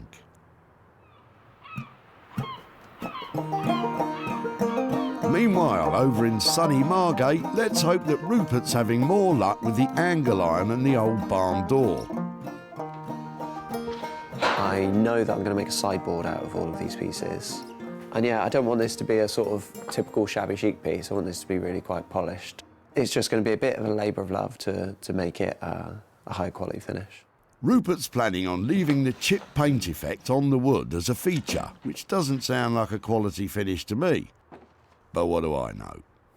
Although I know what I'm making, I've got to strip it down and prepare the materials. The nuts and bolts holding it together have fused shut with rust. Just going to cut these off. But Rupert can cut them off with his cut-off tool. That's what it's actually called.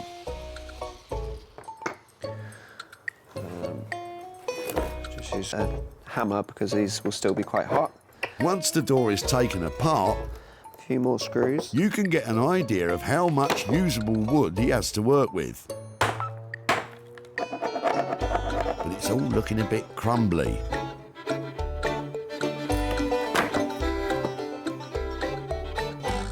And it's not looking good. This is a good representation of the door overall, in that it is just crumbling. It's got a lot of normal rot and a lot of dry rot. Ideally, any carpenter making a cabinet doesn't start with rotten wood. Now on this table is everything that's really usable. I've got it down from what was a pile of rubbish to an organised pile of rubbish. I suppose that's some progress. There's still a good 60% of this door that we can reuse.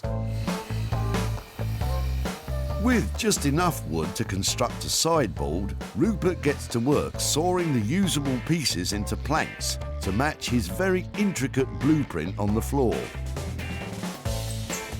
Next comes the angle iron, which will form the structure of the cabinet. Angle iron became very popular amongst do-it-yourselfers. With its easy-to-assemble design, it was possible for almost anyone to build anything from shelving units to greenhouses. The more I put together, the closer I'm getting to working out what this needs to become. Rupert's on a roll and looks to have this finished in no time. But wait a minute. That's one short and two wide. That's one short. Where are the other pieces of wood? I've miscalculated it. Uh-oh, with such little door to work with, that doesn't sound good. Oh, this is nuts. This is a problem with having a warehouse full of rubbish, that I often lose a piece of wood that I've just cut. Good luck finding it in there, Rupert. Maybe Sarah will be happy with half a sideboard.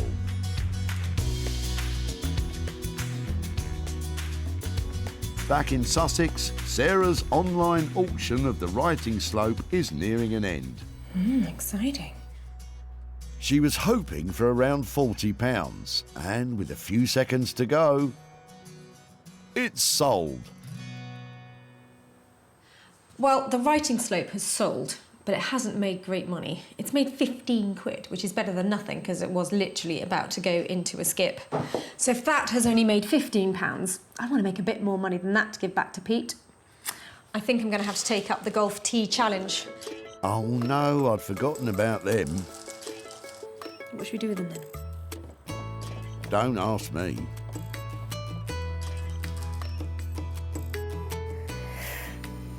Art installation?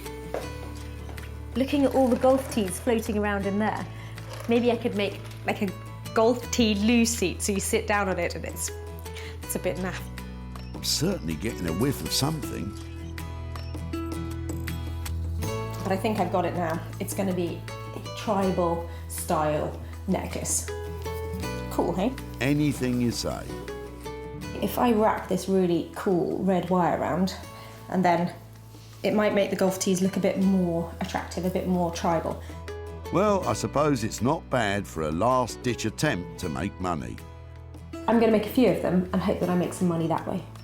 But finding a buyer of tribal jewellery might be tough.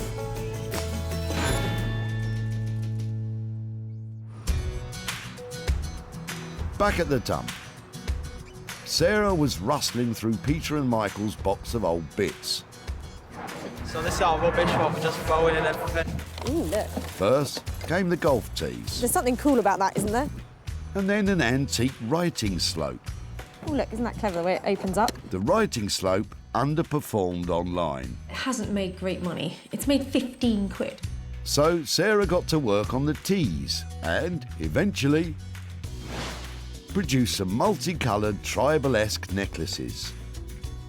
Sarah showcased them at her barn sale and was optimistic the country-living crowd would get behind them. I'm putting them out at £10 each. I've got some more to come out later and I think they look really cool. But despite being a big talking point of the day, they remained unsold. Sarah contacted Peter, whom the two items had been taken from, to arrange to hand over the £15 from the sale of the writing desk. But alas, without success. So Peter has been very busy, so I haven't managed to catch up with him. But I have got £15 here that I'm going to send off to him, and I hope he's going to have a drink on us. So it's been a disappointing turnout for the boys. But still, 15 quid for what was rubbish is still better than a kick in the golf balls.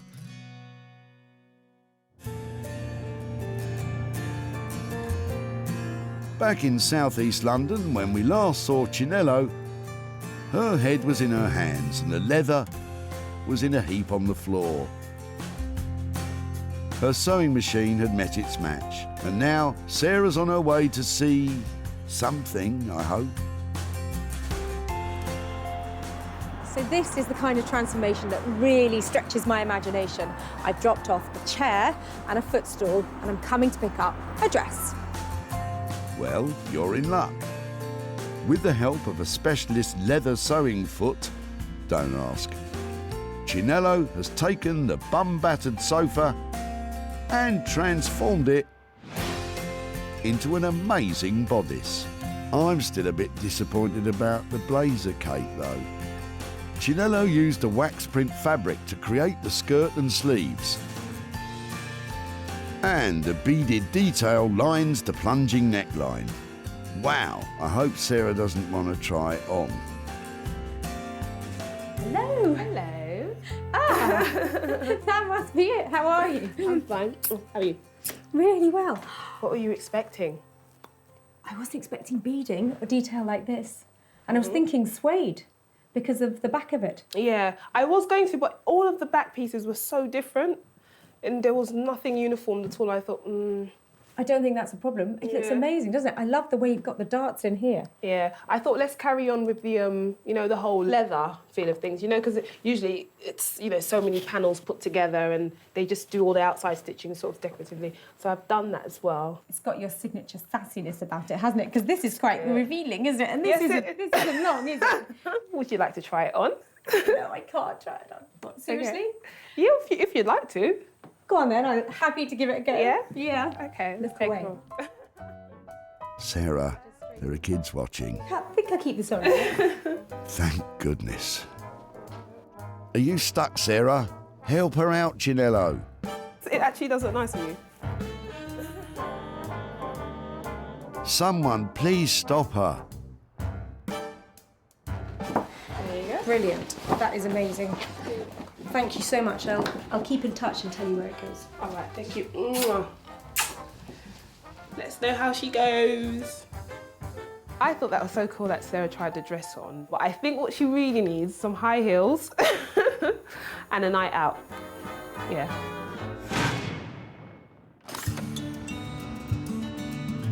Back at the dump, Sarah saw potential in Chris's faded leather. If I can get this leather off here, it's beautiful, it's really soft. More bums have been on that one. The bum bashing didn't bother Sarah, but Chris was sceptical. Considering that, you know, the city's about 10, 12 years of age, I think she'll struggle to do anything with it, really. Luckily, Chris was proved wrong. With the expert eye of Chinello, it was transformed into something spectacular. Sarah's been working her socks off to find a buyer. But with this bespoke piece, made to measure no one in particular, Sarah's been unsuccessful in finding someone it will fit. Sarah travelled back to Stockport to tell Chris the bad news. But you never know, it might fit him. Hello. Hi Chris, how are you doing? Hi. Nice to see you again. Hello. Your sofa has been to the most fabulous dress designer. Okay. She's called Chinello Bally, and she's a freestyle cutter of fabrics. Okay. And this is what has become of your chair and your... Wow, very, very different. Isn't it different? Extremely different. It's I do recognise the leather, but that'll be it. So our brief to her was, you know, do what you like. We had a few different ideas about maybe she'd make it into a cape or a blazer or something like that. But in the end, she's made a really striking dress from it. So what do you think? It's not your size, is it? It's definitely not my cup of tea as in wearing wise, but I can see that it looks good quality and it's really different. So yeah, it's definitely it's not a settee anymore, isn't it? At this stage, what I'd really like to be saying was I've made your chair into a dress and I've sold your dress and bring you some money, but I haven't had time to sell it yet. So what I would like to do, if it's all right, is hang on to your dress and try and sell it for you at a profit, and then be in touch with some money at a later date. Okay.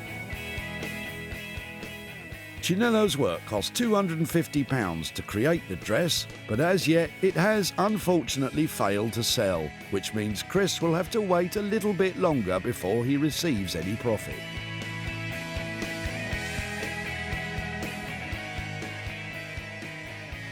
Well, it was great to be able to show Chris the dress that Chinello actually made, but I wish I'd been able to turn up with some money for nothing.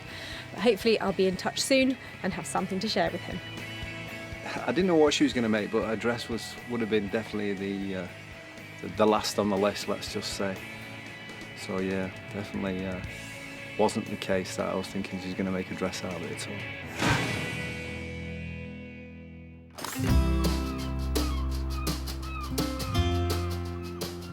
So, with the majority of items remaining unsold so far, Sarah will have high hopes for today's final find, Rupert's sideboard, which he's putting finishing touches to now. That is, if he's found that extra wood. So what do you get if you drop off a load of old metal and a broken door? I'm hoping for one of Rupert's signature sideboards and something that looks fantastic. Before, it was a rotten and rusty pile of wood and metal. Now, it's a super sideboard, oozing with charm. Maintaining the flaked paint effect, it is bang on trend amongst folk who like that kind of thing. The body is made up of one cupboard for storage and shelves for feature ornaments or electronic equipment. He even kept the door's original handle. It won't fit in everyone's house, but you have to admit it, it's an astounding achievement from Rupert. Good show, young man. Sarah's gonna love it. Hi, Rupert. Hiya. Welcome back. Lovely to see you.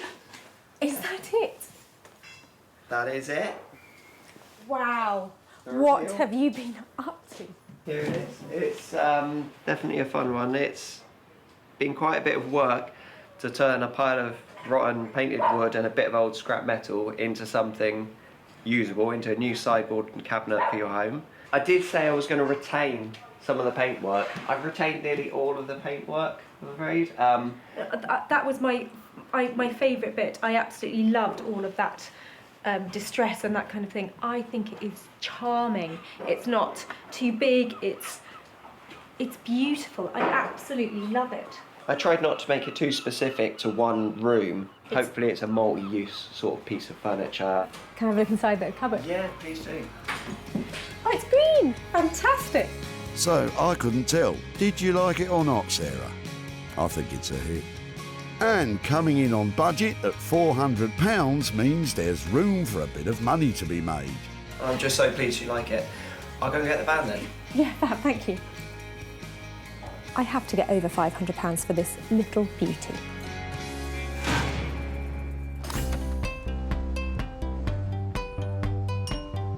Back at the dump, Sarah ambushed Derek for his angle iron. Yes, it was in our greenhouse. Oh, fantastic. Derek had confidence in Sarah's abilities. It's only one piece, as long as she's handy with a paintbrush. But it was missing something to tie it all together.